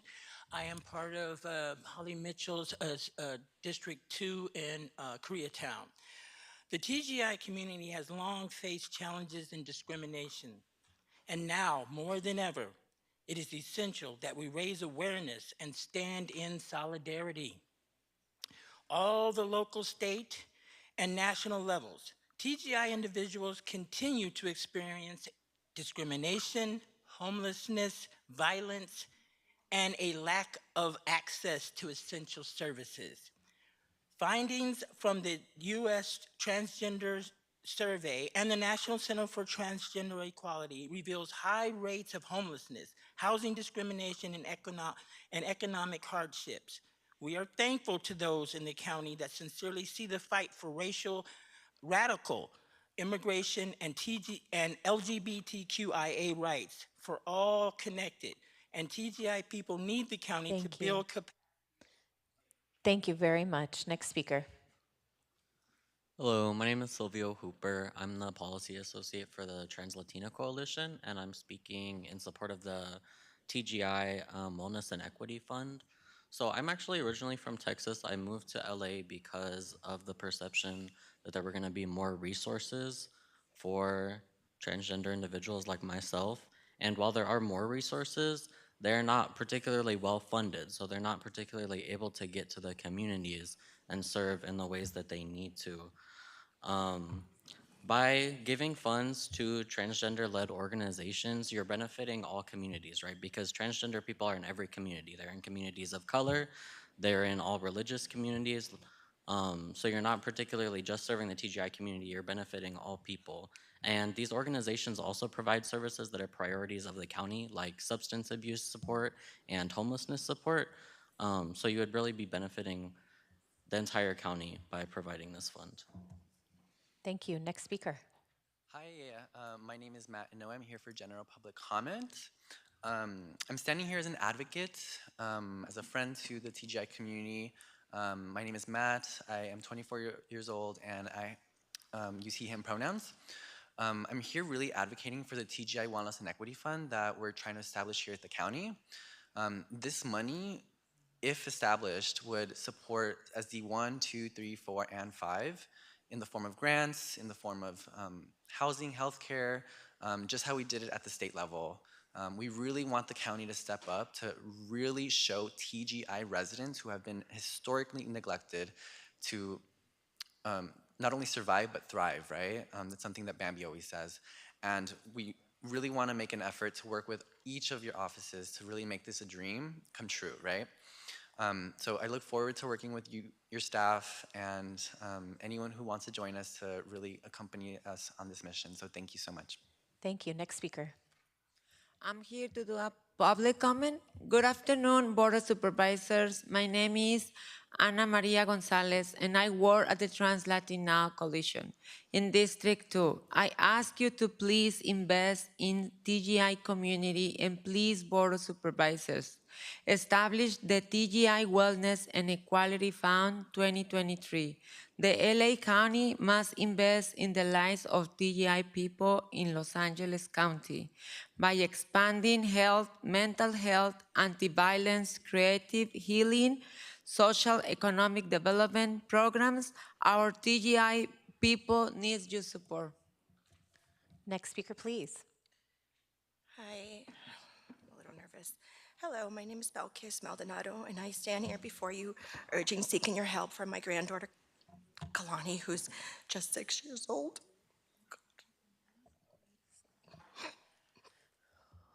Can someone give her some tissue, please? And despite the evidence of, despite of the Mother's Association with the Abuser, the Department of Children and Family Services have dismissed my concerns. The unprofessional and biased treatment is alarming, and I ask that you prioritize my granddaughter's Kalani's well-being and conduct a thorough review. I have paperwork detailing and providing a more comprehensive understanding of this case. Your attention to this matter is crucial, and I deeply appreciate it. Which district do you live in? Do you know? I live in Agora Hills. Okay, that's my district. But yeah, but I also, but she's out of Compton. The mom lives out of Compton, so it's the Compton. Okay. And I have the paperwork here, may I? If you give it to our assistant right there, she can give us the paperwork. And if you'd like to speak with someone on our constituent assistance team, there are folks in the corner. Okay. And she's a resident of Compton, so I believe that's District 2. If you, your supervisor is Supervisor Mitchell. Okay. Or her supervisor, I'll say it that way. Okay. Yeah. Okay. Next speaker, please. Buenas tardes, mi nombre es Frida Fierros, soy una chica trans y soy voluntaria de la coalición translatina. Estoy aquí para pedir a la Junta de Supervisoras del Condado de Los Ángeles que tome medidas urgentes para abordar la crisis que enfrenta nuestra comunidad trans, género expansivo e intersexuales. Good evening, my name is Frida Fierros and I am a trans woman. I'm a volunteer with the Trans-Latina Coalition. I'm here to ask the Los Angeles County Board of Supervisors to take urgent action to address the crisis facing our transgender, expansive, and intersex TGI community. Las personas TGI están siendo atacadas a niveles locales, estatales y nacionales. Este año hemos visto un alarmante aumento en los asesinatos de personas trans y no binarias. The TGI people are under attack at the local, state, and national levels. This year, we've seen an alarming increase in the murders of trans and non-binary people. La falta de vivienda y empleo afecta especialmente a las personas TGA. Y en el condado de Los Ángeles, el acceso a refugio es un desafío crítico. Además, casi un tercio de las personas TGA vive en pobreza debido a la discriminación laboral. Lack of housing and employment especially affects TGI people. And in the Los Angeles County, access to shelter is a critical challenge. In addition, nearly 1/3 of TGI people live in poverty due to employment discrimination. Gracias y feliz Navidad. Thank you and Merry Christmas. Merry Christmas. Next speaker. Good afternoon, Byron Jose, agenda item number 5 and general public comment. I'm a constituent of SD2 and I'm part of the Trans-Latino Coalition. So we are closing another calendar year, and while most of the county's $43 billion budget is still going to carceral systems and institutions that continue to lead to a rise in overdose death, houselessness, and overdose death in jails and on the streets, houselessness, hate crimes, lack of health care and mental health programs and resources, issues that compound and disproportionately impact transgender, expansive, and intersex communities. By taking the historic step to establish the TGI, the Transgender, Expansive, and Intersex Wellness and Equity Fund, this board, under the leadership of Chair Horvath, will continue to build off of the 2022 TGI Needs Assessment Motion, and ensure an equitable and sustained investment in historically underserved communities. The $7 million to establish this fund for health and human services programs provided by TGI-led organizations. Through the use of PSRT, the Public Safety Realignment Team, or AB 109 funds, as well as funding recommendations as set forth by the GRAC, the Gender Responsive Advisory Committee, as well as the NCC. Why not? Why not use the in-the-county cost funds that continue to go to the K6G units in the men's central jails? All of these fundings will continue to go to beds, health, and community-based diversion, re-entry, and wellness services. We look forward to launching out 2024 with the establishment of the TGI Wellness and Equity Fund, as we continue to engage community members in the county's budget process, as well as Care First initiatives, and a sustained and equitable investment in TGI communities. Thank you, board, for your time. Thank you. Next speaker. Okay, I'm Miss Loretta Lorraine. I'm public comment and public 5. Comment 5. I'm here. I'm the mother of all the girls in Queens. There's children coming out of jail and coming also. There's one right now fighting for their life because they got meningitis in the hospital right now. She's in a coma and she's homeless, and right now she doesn't have no. They're gonna put the plug off of her, and that's sad because there's so many children that need a home and need a place to stay, and they come out of jail, and then when they get turned down, they go to drugs, and then Trans-Latina organizations and other organizations should be having funds to help those children to get them off the street. And me, I'm still alive. I'm still here. I told you I'm going to be coming, ladies. But I'm telling you, we always got to help our children, no matter what color, what gender, what life, who they are, because they're just trying to be them. And then give them a chance and give them a home and a space where they can be comfortable, and a place with a bed. Oh, they all want a bed. That's all they want. They want to get off the tent. If that girl had a bed, she wouldn't have meningitis right now. Do you know what meningitis is? It's a fever in the brain. It goes to the brain, and then she started bleeding, and now she's in her deathbed, and she's a young kid too, a young lady. And I don't want to see all my children leaving Earth because of mistakes that we do as older people, and also people because of discrimination and who they are or what color or what gender they are. It shouldn't matter because we are children of God. He made us, our mothers made us, and our Father, and we should be here. Y'all are mothers, and y'all should understand. And have a Merry Christmas. Merry Christmas. Next speaker, please. Good afternoon, Board of Supervisors. My name is Sara Reyes, and I'm here as well with the Trans-Latino Coalition providing general public comment. Thank you for all your continued support and partnership throughout the year as well. I'm here, however, to urge the board to take action and address the crisis facing our trans, gender expansive, and intersex communities as well. As we wrap up this year, we have seen disturbing increase in the murders of our community, homelessness, healthcare access, workplace discrimination, and harassment that as well disproportionately affects our TGI people. I urge you to establish the TGI Wellness and Equity Fund in Los Angeles County. Have a blessed holiday season and, of course, happy 2024. Same to you. Next speaker, please. Hi, my name is Mariana Luna, and I'm a community organizer with SAGE. I'm a renter, and I also work with families living in LA City, LA County, and unincorporated areas of LA County. In all of them, we are seeing a devastating amount of uninhabitable and substandard conditions, including mold, infestation of rats, cockroaches, and termites, defective electricity, just to name a few. We see that all too often when tenants file habitability complaints to county agencies, there are long wait times, inconsistent follow-up, and or lack of accountability and a lack of landlord compliance. We urge you to prioritize the health and well-being of our community by supporting an improved code enforcement system. We want to see the county act and adopt the rental housing habitability program. Our community deserves to live in a healthy and safe homes, and we deserve an accessible and robust system to achieve this. Thank you. Thank you. Next speaker. Hi, my name is Montserrat, and I'm an organizer in South LA, and I'm here with SAGE. I'm here to urge you to address the crisis of unhealthy and unsafe housing in our communities. Too often, tenants have to file habitability complaints and also have to endure extended wait times, inconsistent follow-ups, and inadequate compliance from their landlords. I've worked with tenants that have dealt with habitability issues like mold and roach infestation so severe that it has had an effect on the respiratory health of their families, especially affecting their children.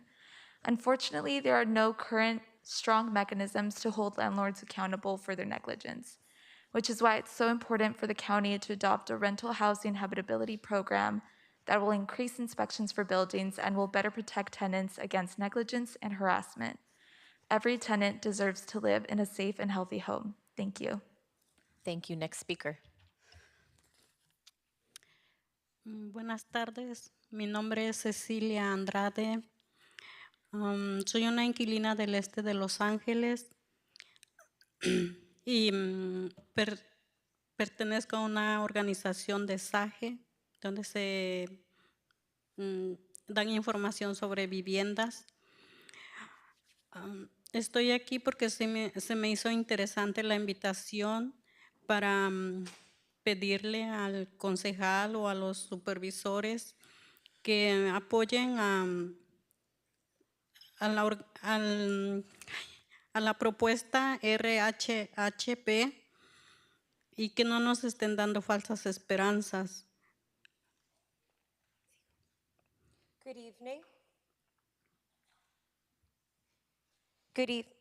Good evening. My name is Cecilia Andrade, and I am here as a tenant of East Los Angeles. I am with the organization SAGE, and what they do is they give information on housing. So I am also here, and I thought it was extremely important, or the invitation was interesting as well, as we are talking about housing and also to support and approve the RHHP motion. Pienso que todos tenemos el derecho de tener un hogar, una vivienda saludable y vivir felices. Yo tengo 2 años que ando sufriendo sobre vivienda, que no tengo una vivienda saludable. Mi esposo acaba de fallecer y era mi mayor recurso. Ahorita me he quedado sola con mis hijos y mis nietos. Es muy duro para mí.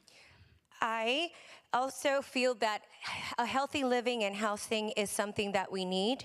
I have been suffering for 2 years to have a healthy environment, healthy living. My husband just passed away, and that was my support, my pillar, and I am left with my kids and my grandchildren. Hola, Supervisora Hilda Solís. Creo que usted tiene mi caso de hace 2 años. Yo he ido a su oficina. Usted sabe, creo que sabe un poco de mí o mucho, no sé. Hello, Supervisor Solis. Oh, ya se acabó el tiempo. I'm so sorry for your loss. We will, if you would like to speak with someone about immediate assistance, you can go speak with our constituent assistance team. Yeah, my staff ahorita va a llegar con usted y Ana va a hablar con usted, señora. Okay, thank you. Next speaker, please. Okay, awesome. Hi, board. My name is Oscar. I'm an organizer with SAGE and a renter in unincorporated Willowbrook.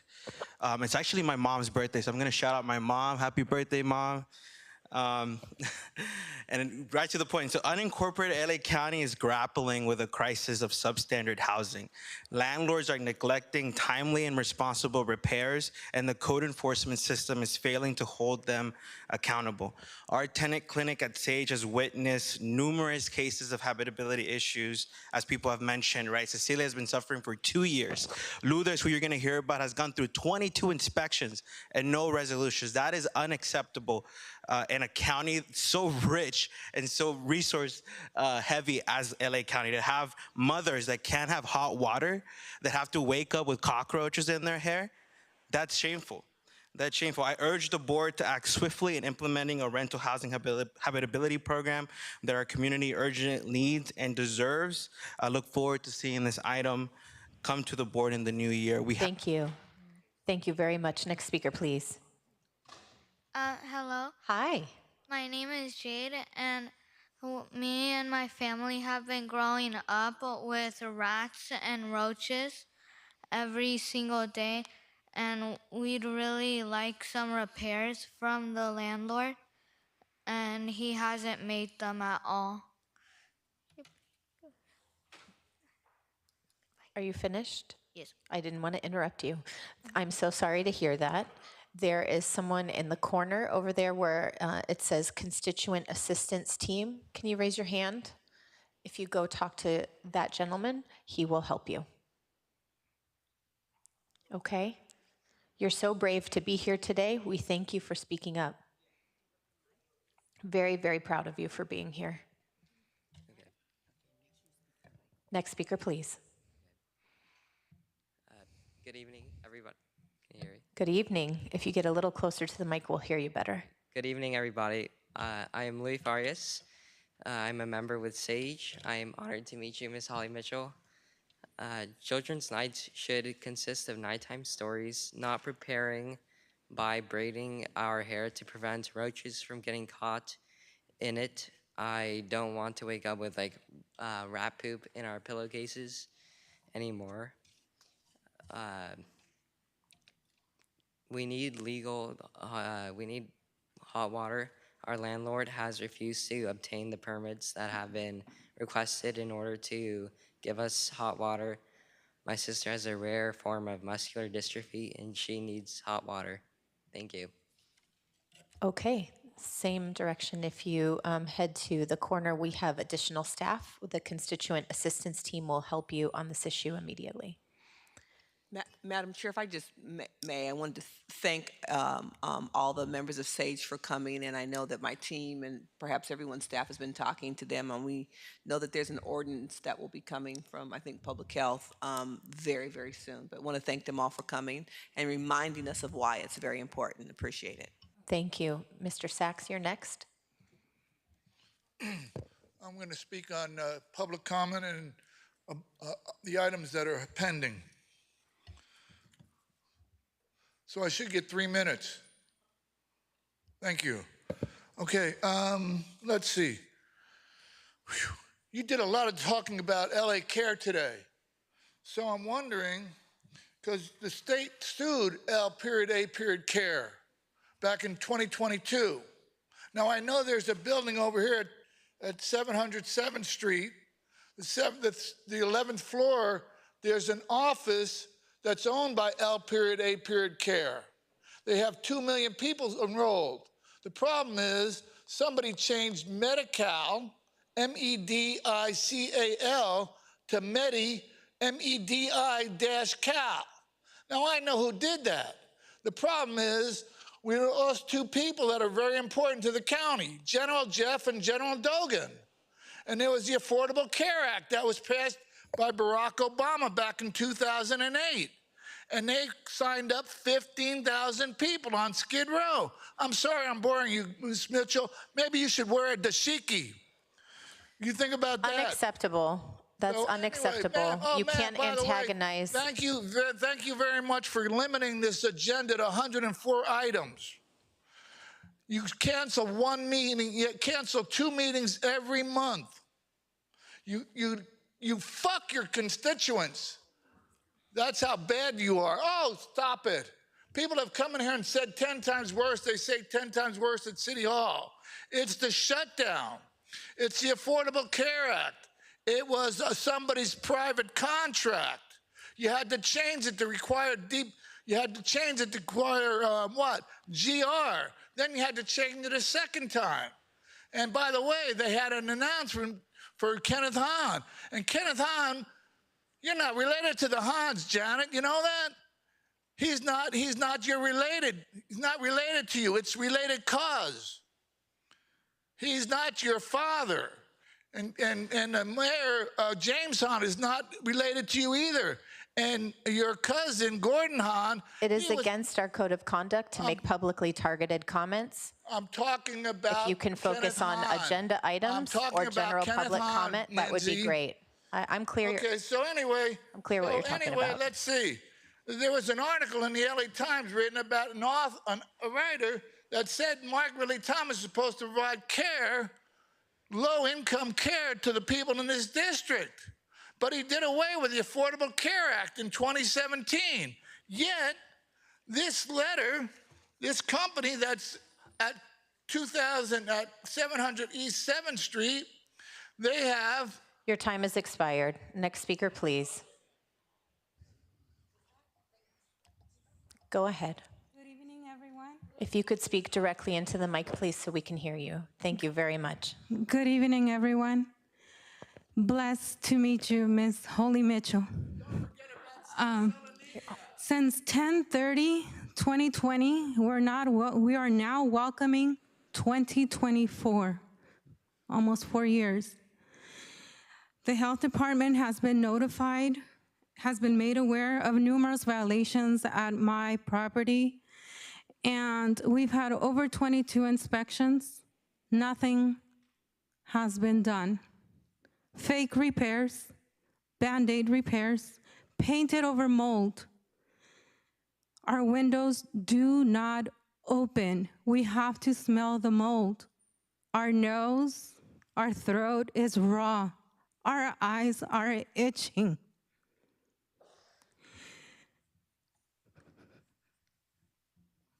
These children that were standing here are my children. One kid has asthma. I take him out of my house around 1, 2 a.m. because he's struggling to breathe. He's grasping for air. Thank you for being here today. Your children are impressive, and that's a testimony to your strength as a mother. Thank you for being here. Victor is here to help you and document what's going on with you if you'd like some additional assistance. Do we have any more speakers here today? No other speakers, Okay. Madam Chair. Victor, if you could please offer assistance here. With that, Executive Officer, please indicate the agenda items on which we will be voting. The following items are before you: 1, 3 through 5, 7, 8 as revised to add directive number 4 to conduct additional stakeholder outreach, including to local small restaurants to incorporate robust consumer and small business protection. Items 10 and 11, 13, 15 through 23, 25 and 26, 28 through 33, 34 with Supervisor Horvath recusing herself from the vote pursuant to Government Code Section 84308, 35 and 36, 37 with Supervisor Hahn recusing herself from the vote pursuant to Government Code Section 84308, 38 through 43, 46 through 52, 54 through 64, 66 through 70, 71 with Supervisor Horvath and Supervisor Mitchell recusing themselves from the vote pursuant to Government Code Section 84308, 73 through 75, 76 with Supervisor Hahn recusing herself from the vote pursuant to Government Code Section 84308, 79 with Supervisor Horvath voting no, 80 through 97, 98B, 98C with Supervisor Hahn voting no, 101 and 102, 104, 1D through 5D. Moved by Supervisor Hahn, seconded by Supervisor Mitchell to approve these items with the exceptions noted by the executive officer. Executive officer, please call the roll. Supervisor Solis. Aye. Supervisor Solis, aye. Supervisor Mitchell. Aye. Supervisor Mitchell, aye. Supervisor Hahn. Aye. Supervisor Hahn, aye. Supervisor Barger. Aye. Supervisor Barger, aye. Supervisor Horvath. Aye. Supervisor Horvath, aye. Motion carries 5-0. Thank you very much. Picking up on this morning's comments, I will now turn to, before we get to adjournments, I'll turn to my colleagues. I know there were requests to make comments about our outgoing executive officer. I'll turn first to Supervisor Barger. Thank you. And Celia, I'd like to echo my colleague's sentiment earlier in thanking you for your tremendous service to the county, Los Angeles, especially to the Board of Supervisors. I mean, I've watched you grow up in the executive office. You've been with them for many years, offering a depth of institutional knowledge, which has been invaluable to all of us. During your tenure, you led several strategic initiatives to improve the function of the executive office, including advancing online systems for report tackling and automating social program agreements, something that we all deal with constantly and are always looking to make them more streamlined and more efficient. You've worked to enhance accessibility and transparency for the general public as well. I can speak for my staff. You've been a great collaborator. You work not only with all of our offices, but also with the county departments, which is an important role for the executive officer. And so I want to thank you for that. I'm excited for your new chapter. I know this was a difficult decision because you love doing what you're doing. But this is your time, and I just have to thank you for being a dedicated public servant and really raising the bar high as it relates to expectations for your staff. So I thank you. I know we'll be in touch. I'm hoping and wishing you a happy, happy retirement. Supervisor Solis. Thank you, Madam Chair. Celia, thank you so much for all the work that you've done. I've known you now for the last 9 years, and you helped to onboard, along with Sachi, my office, and it was really critical for me because we actually came in literally with very little. We didn't even have all our supplies. They were not there. You did a lot more than that, though. You helped to be a warm hand and kind to my staff and to me, and always willing to step up and do more. And it shows. And you really, for me, stepped up during COVID, the pandemic, because that was critical when the transition was occurring with Supervisor Barger and myself. She was the chair, and I followed her. We had to do so many things that were creating a new book, a booklet of how to do things, and people were watching us. And you helped to create and modernize this office, this whole building here, this floor, including everything that we're seeing here. And that took a lot of work, and you did it, and you kept at it, and you had your staff working there. And you have a tremendous staff. I want to say thank you to them because they were very loyal to you. And I'm looking forward to working with them as they help us move on. But I also want to say how important it is how you treated everybody with respect, including my residents and people who came up here. And that to me is a sign of professionalism. And you did more than just that. You helped us to onboard our commissions. And we have a whole bunch of new commissions that we just started, including ones that have been around: the Office of Inspector General, the Sheriff's Oversight Commission, the Probation Oversight Commission, the Youth Climate Commission, and most recently the LGBTQ plus commission. And it didn't stop there. You're still helping us with a lot of other things. And your role is really to provide the administrative and the clerical, and to also be, how could I say, confidential in terms of what we do, what the board members do, and you've always upheld that. And I know, I'm sure all of us, I know I have pressed you, but you're good. You're very good at your work. So I want to say that, you know, you did your job well, and we're going to miss you, and I know your family's going to be happy to see you, because your children are now a lot older, and they're in other places, so you'll get to go visit them, and hopefully you'll have a good, peaceful time reflecting and doing whatever you want to do. So thank you, God bless you, and my office, we really do care about you, so thank you for all your service. God bless. Bye. Supervisor Hahn. Thank you. Oh, I just can't believe it. It's like, I can't believe today is here. That's why this meeting was so long, because just couldn't face you leaving. And, you know, and your office does so much. I think most people don't even know all the things that are under the executive office. But for me, I just really wanted to talk about your presence here on Tuesday mornings. I mean, that's, I think, where you have such a gift. You're so professional. And I know, and I remember I came in and Lori was sitting in your spot. And then when she left, which I thought was sort of abrupt, you were so quick and so ready to step in. And then when I became chair, you, of course, were the person sitting there for the entire year that I was chair. And I know, Supervisor Horvath, you're sensing that now, how important the executive officer is when you are chair. You kept my script updated. You made sure I was following it, and I knew exactly where we were in the meeting order. You're very diplomatic about telling us as the day gets later and later and later. You know, you whisper in our ear how many more speakers there are, just so we can, you know, be prepared for those who want to come and address us.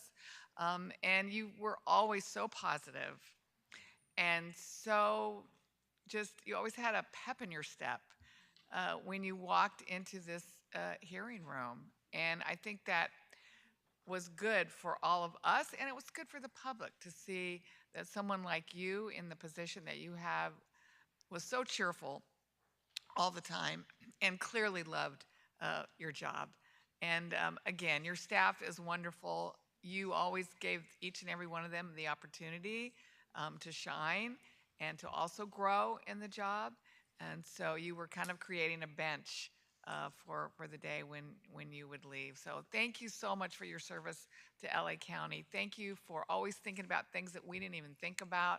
And again, as Supervisor Solis said, just the rearranging of this dais, making it more accessible, not just for us, right? More accessible for the public. It's easier today for the public to come and address us, both in person and on the telephone. And I think you have made that a model for other jurisdictions who one day may want to do this hybrid version. So thank you for your service. We're really going to miss you, but I know your family, your parents are really going to appreciate your focus on them now. So have a good life. Supervisor Mitchell.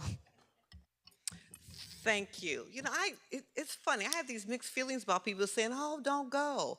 I am so happy for you as a, you know, public servant that has not had earned a pension in far too many years. I'm thrilled for you. Go live for me. Enjoy. So I'm happy for you. I'm happy that as a woman at your age that you have the option to retire and do what you want to do and support your family. So congratulations to you and to the county for affording you that opportunity. Let me say, I appreciate the support that you provided me, you know, onboarded. I don't know that people think about how do new elected officials get onboarded to the job. This is a massive undertaking, and I onboarded in the middle of COVID, where the board members were meeting remotely. I think when I came on, the cameras weren't even on. I couldn't even see faces. I was like, where am I and what am I supposed to do? And you supported me in that, and I appreciate that. As I think Supervisor Hahn, both Hahn and Solis mentioned, it was your job to prepare us to return. That was my chair year. And it was really kind of a mixed bag if people wanted to come back or not. We were still in COVID and people had feelings about whether we should come back, but you did all that you could. And I appreciate that on behalf of us, the staff, and the public to make sure that when we came back the best, most appropriate way. As it was previously said, you were navigating interesting waters, things that had never been done before, but our updated system, our updated look, I think is going to continue to propel this board into the future. And you should be proud as you're sitting on the beach with your feet kicked up, looking at the waves roll in, that you know that you set us up to be able to do this, and future board members alike. So thank you. I completely agree. The general public has no idea the complexities of what it means to govern and support a board as in the executive office. It's a complicated job, and I appreciate your years of service, and you should feel confident that we're going to be okay. We're not on the beach with you. Some of us have to still come to work, but we're going to be all right. Thank you, Madam Chair. Thank you. She did set a high bar in that transition. I will say no one should have to transition in 8 working days from whatever their life is prior to being a supervisor to being a supervisor, but you helped me be able to do it, and I will never forget it. Thank you very, very much. And I know whoever follows in your footsteps will have very big shoes to fill. At this time now, it would be appropriate to hear adjournments, and Supervisor Hahn will begin.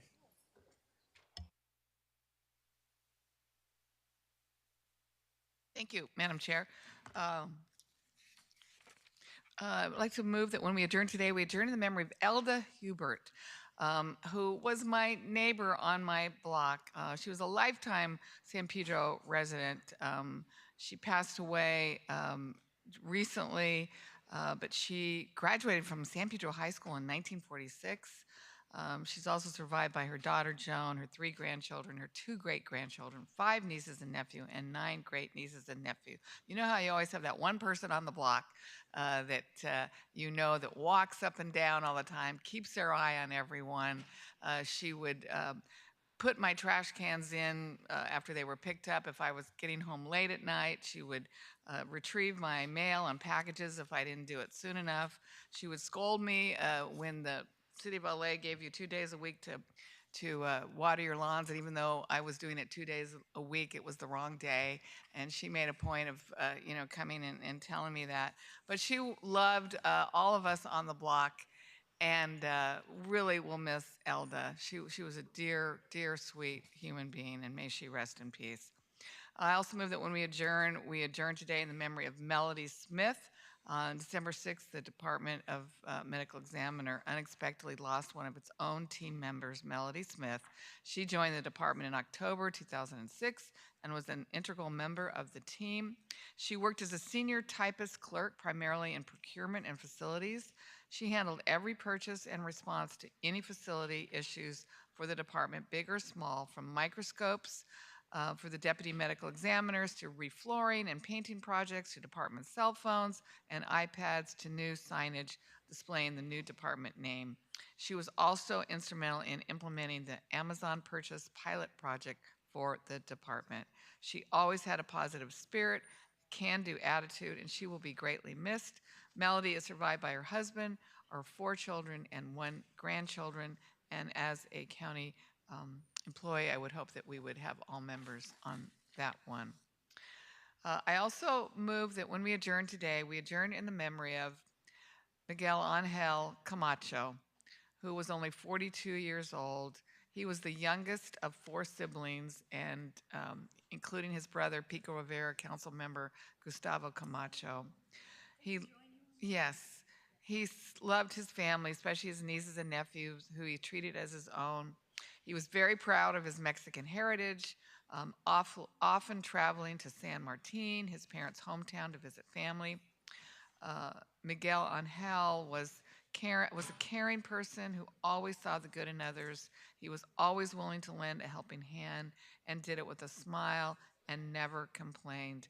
He worked in the logistics industry, primarily in goods movement, moving cargo from the ports to their final destination. He was an avid Dodgers, Lakers, and Raiders fan. He's survived by his parents, his 3 siblings, his nieces and nephews, and many other family and friends who knew and loved him. Our hearts break for this tragedy for our friend Gustavo, and I know that he took it very, very hard, and it will be a long time till he gets over it. They were very, very close, and he passed away in an unfortunate motorcycle accident. I think we all want to join in that. Okay. Supervisor Barker. Thank you. I move that when we adjourn today, we do so in memory of Gor Adamian, who was 4 years old when he was tragically lost his life in a road rage accident Friday, December 15th in Lancaster. Gore was a vibrant child. Gore's parents were en route to purchase groceries when the encounter with another driver turned into an unexpected tragedy. The other driver opened fire on the family's vehicle, fatally injuring Gore, who died at the hospital Saturday morning. His family and the community are devastated. Gore will be sorely missed. He's survived by his parents, Mary and Levon, along with his brother, Nadik Sarkisian. Also, that we adjourn in memory of Dr. Theodore Norman Hackett Jr., a longtime resident of Sierra Madre, who passed away on December 5th. Dr. Hackett graduated from the University of Utah School of Medicine in 1976. For more than 25 years, he practiced emergency medicine at USC Verdugo Hills Hospital. He met his wife, Naomi Hackett, in the emergency room, where she was a nurse, and they married in 1996. In 2014, he retired and dedicated a lot of his time to his family and hobbies. Dr. Hackett was fascinated by planets and stars and often planned trips to witness astrological events. Earlier this year, he traveled to Albuquerque to witness the eclipse. His family, friends, and colleagues remember him as funny, kind, generous, and extremely caring. He adored his cats so much, and they loved him too. Dr. Hackett enjoyed tennis, badminton, fencing, and traveling with his wife. Dr. Hackett will be deeply missed. He's survived by his wife, Naomi Hackett, his sons, Nathan and Patrick, his daughter, Sarah, and his 7 grandchildren. Also, we adjourn in memory of Claudia Heller, beloved San Gabriel Valley columnist and longtime resident of Duarte, who passed away on December 11th at the age of 79.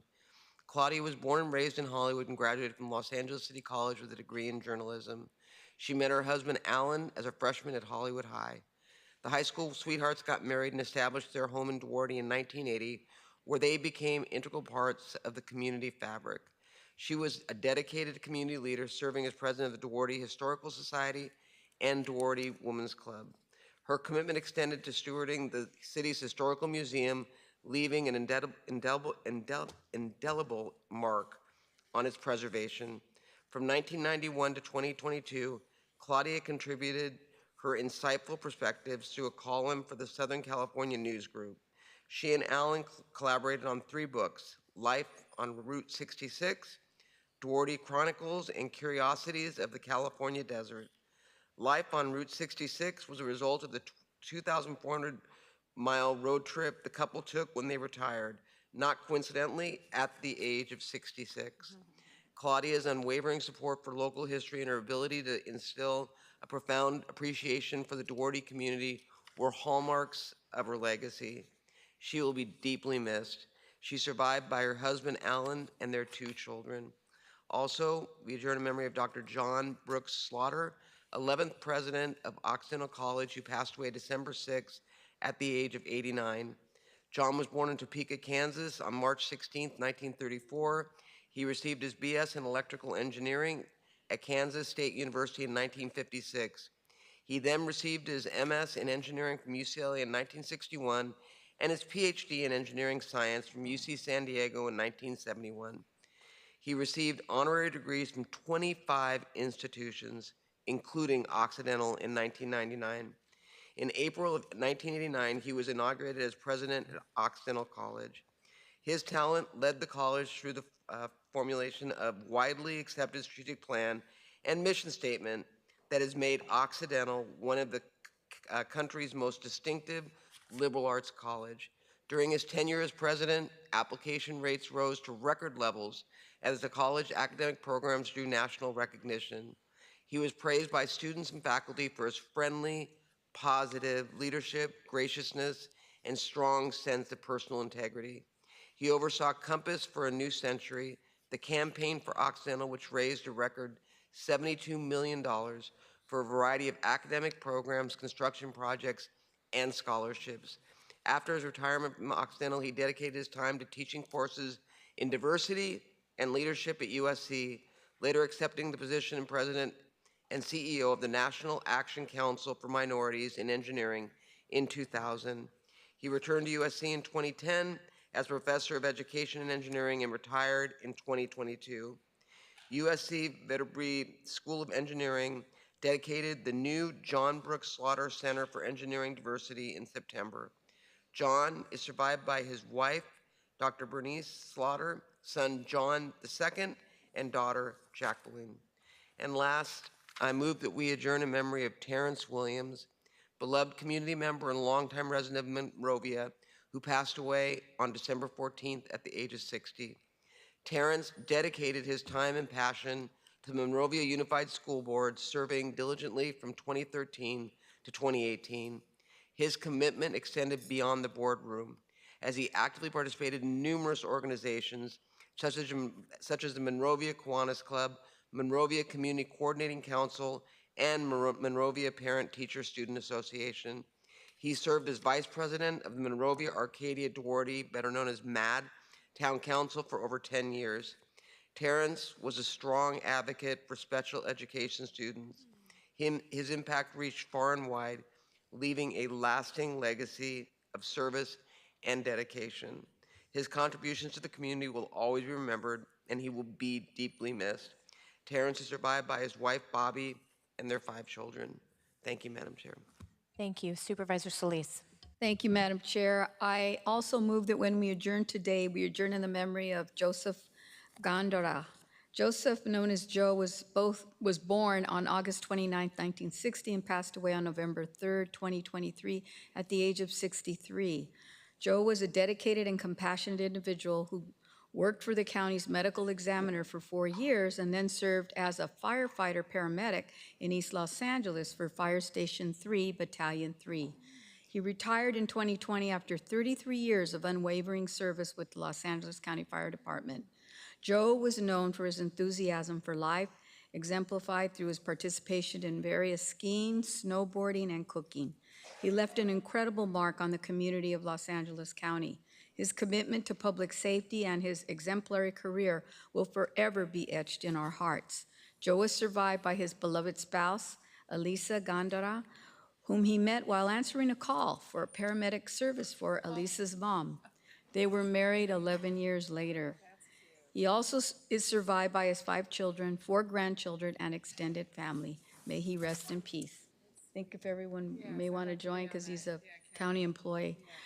Thank you again, Madam Chair. I move that we adjourn today. We adjourn in the memory of Alan Kiyoji Terakawa. Alan was born in Poston Internment Camp located in Yuma County in southwestern Arizona.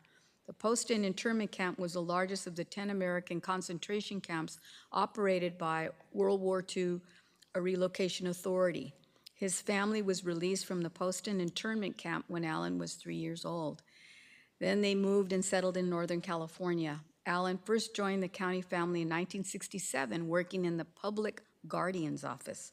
While there, he attended and graduated from law school. Alan then pursued a career in law and joined the Office of County Counsel, first practicing in the General Litigation Division and later in the MTA Division, where he oversaw litigation as well as trained younger attorneys. In 2005, he retired after 38 years of county service. Alan was known for his ever-smiling face, his love for golf, which he never really mastered but always played with glee, excellent food, and special wines. Most of all, he was known for his devotion for helping and mentoring others. He had an active role in the Japanese-American redress under President Reagan, testifying at the hearings before the Commission on Reparations for Japanese-American World War II internees, and joining the legal team who successfully elevated the matter to the United States Supreme Court. Alan passed away on December 5th, 2023. He's survived by his wife, Anna Maria, who is principal deputy for county council, his sister, and many cousins, nephews, and nieces. I extend my deepest condolences to his family. May he rest in peace. And I believe also all members want to join on that. Thank you. Thank you, Madam Chair. Supervisor Mitchell. Thank you very much, Madam Chair. And I move that when we adjourn today, we adjourn in the memory of Leonard Clifford Tibbs, Jr. Mr. Tibbs was born on March 3rd, 1934, here in Los Angeles and passed away on November 22nd at the age of 89. He was the beloved life partner of Inglewood City Councilwoman Gloria Gray. He was a proud resident of South Los Angeles. Mr. Tibbs graduated from Manual Arts High School and studied business at UCLA. Mr. Tibbs began his professional career at McDonnell Douglas and played a pivotal role in the Century Freeway Committee. His business acumen and work ethic contributed to several successful business enterprises, which included real estate investing, a catering business, a retail venture, and owning a restaurant, Tibbs Tacos. Mr. Tibbs was also the creative force behind a hair product, Mother's Secret Formula, manufactured by World of Curls, crafting, manufacturing, and distributing the product. Through his work, he was able to offer mentorship and jobs throughout his community. In 1999, he met Gloria by the introduction of a mutual friend, and the two built a relationship of love, respect, trust, and commitment. They enjoyed traveling the world, visiting over a dozen countries together. They also joined an RV club, exploring California and several other destinations with mutual RV enthusiasts. Mr. Tibbs was a man of few words, but he was also charming and friendly. He enjoyed golf, boating, fishing, and deep-sea diving. He'll be remembered proudly as a loving partner, father, and grandfather. He has survived and will be deeply missed and forever cherished by Gloria, his daughter, Allison, his bonus daughters, Monica and Denise, 5 grandchildren, 5 great-grandchildren, and a host of extended family and friends. Please, happy to have Supervisor Hahn join. Thank you very much, Madam Chair. Thank you. And now I have two adjournments. First, I would move that when we adjourn today, we adjourn in memory of Carrie Beecham, who passed away on Thursday, December 14th, at the age of 74. She was a resident of West Los Angeles. Beecham was a respected film historian, author, editor, and documentary filmmaker who chronicled the history of Hollywood. She introduced countless people to the magic of Hollywood. In 1973, she was the president of the National Women's Political Caucus of California. She served as San Jose Mayor Janet Hayes' campaign manager and California Governor Jerry Brown's press secretary. She moved to Los Angeles 9 years after to become a full-time writer. In her life, Beecham contributed to many publications like the New York Times, the LA Times, and Variety. She was also a featured speaker at Cannes and our very own Los Angeles County Museum of Art. She will be remembered for her commitment to preserving the stories of all those who helped to make Hollywood's film and television world the renowned place it is today.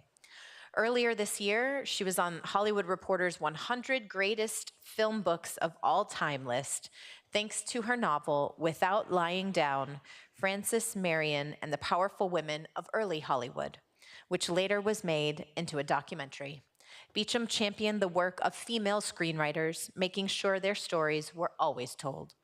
Through the research she drew from letters, speeches, autobiographies, and countless interviews with Hollywood's own, she made sure they would live on concurrently with Hollywood's own legacy. She is survived by her sons, Jake and Tio. And words will not do this human justice, but I'm going to give it a shot. I move that when we adjourn today, we adjourn in memory of Norman Lear. Norman Lear passed away on December 5th at the age of 101 at his home in Los Angeles. He was an Emmy Award-winning writer-producer and social activist who was a treasured television icon for his work creating popular 70s sitcoms. Lear was born in New Haven, Connecticut, the grandson of Russian Jewish immigrants. After serving in the Army after World War II, Lear moved to Los Angeles in 1949 with his wife Charlotte, his daughter Ellen, to try to find a publicity job. His cousin's husband, Ed Simmons, had also moved out west to be a comedy writer. One night, they sold a song parody to a nightclub entertainer for $40, and from then on began to spend their evenings writing jokes, comedy routines, and musical parodies. Lear and Simmons were hired to write several comedy shows. Lear and Simmons parted ways, and Lear leaned more into producing and directing as well. Lear became widely known for the success of sitcoms All in the Family and One Day at a Time. He wrote about controversial topics in his shows, shining a light on LGBTQ+ rights, abortion rights, civil rights, and other constitutional freedoms. He shaped comedy in a way that is still relevant today. He continued to work well into his 90s, receiving many awards and much-deserved recognition along the way, including an Emmy Award in 2019 at the age of 97. And we all know his famous and infamous political work. Lear is survived by his wife, Lynn Davis, 6 children, and many grandchildren. Chair, can I join you? I wanted to. Absolutely. I'll turn it to you, Supervisor Thank you. Solis. Thank you so much. I'm honored to also have known him in a very different light. He's known for All in the Family, The Jeffersons, One Day at a Time, and Different Strokes. But he also helped to establish and was a strong supporter of the Imagen Foundation, an organization which helped to showcase Latino artists and producers. He actually helped to fund it and set that up. Most people don't know that. I was able to attend an award ceremony where they celebrated him on his 100th birthday. Through the Imagen Foundation, he ensured to amplify Latino actors in his productions. Most renowned was Norman's reboot of the sitcom One Day at a Time in 2017, which had all Latinx actors and depicts the everyday life of Cuban-American families. As a liberal activist with an eye for mainstream entertainment, Norman was an innovative writer who brought realism to television. Norman provided the platform for Latino family stories to be told to this country. He will be dearly missed, and may he rest in peace. Thank you much, Madam Chair. Of course, thank you. And we will take all the motions as seconded. If there's no objection to a unanimous vote, that will be the action. Members of the public and colleagues, we're now going into closed session. While we are in closed session, we'll be showing video presentations. Supervisor Hahn has a video presentation recognizing the Pause for Life program at Barry J. Nydorf. And Supervisor Barger has a video presentation recognizing the 35th anniversary of the Autry Museum and presenting a scroll to Stephen Aaron, the President and CEO of the Autry Museum. Executive Officer, please read us into closed session. In accordance with Brown Act requirements, notice is hereby given that the Board of Supervisors will convene in closed session to discuss item CS1, conference with labor negotiator Fezia Davenport and designated staff, as indicated on the posted agenda.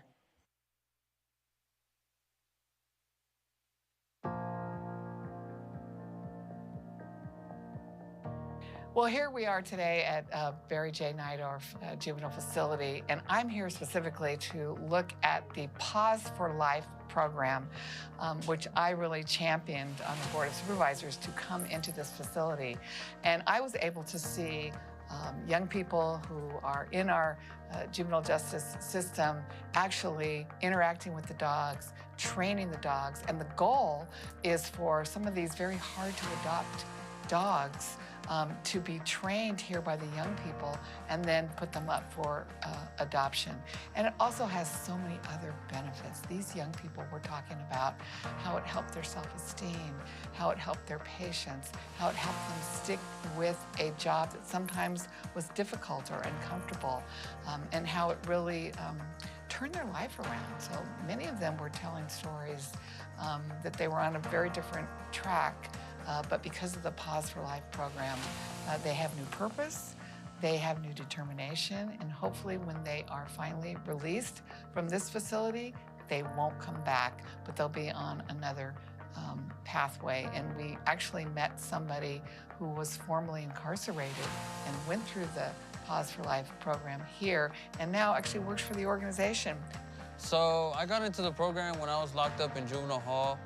I took some training courses for these dogs, of course. We had dogs in the cells, and we would train them. It really helped throughout my life. Emotionally, it supported me a lot while I was incarcerated. It was really a big step, because when I came home, I was able to get this job as soon as I came home, and it's really been like helping me ever since. Like I've been coming here every day consistently, you know, and it just makes me appreciate freedom. And so it's a great program, and I'm really glad that I championed it, and I'm really glad that everybody has embraced it. It's good for the dogs, and it's good for the young people who go through the program.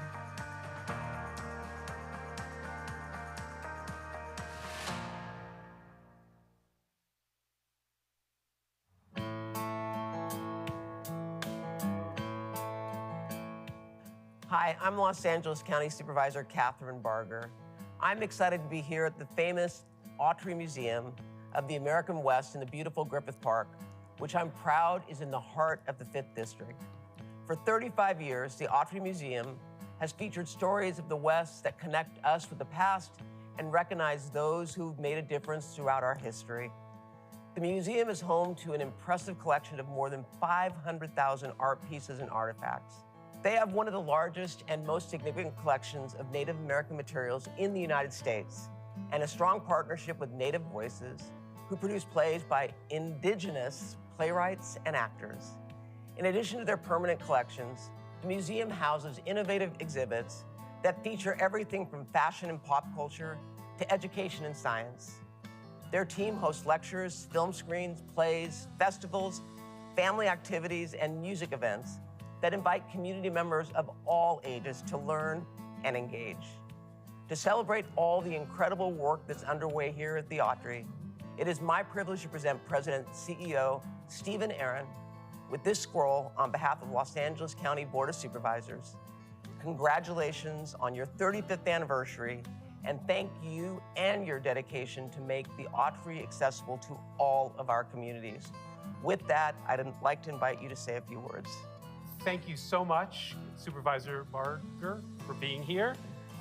We are delighted to welcome you, delighted to have you here to celebrate 35 years. You mentioned that you were here almost at the outset, and we're delighted to have you, and we look forward to welcoming you back anytime you would like. I can't speak entirely about what will happen over the next 35 years at the Autry, but I hope over the next 5 years, certainly, the Autry will continue to do all the things that you say we do, and even more so to embed ourselves in and for the community of Los Angeles. So thank you so very, very much. Thank you, and I would encourage everyone to come, bring your family. It is truly a remarkable, remarkable museum, and it really does blend the old with the new. And here is the proclamation for you.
Could I also make a quick announcement? Madam Executive Officer, please read the report of action. The following is a report of action taken in closed session on December 19, 2023.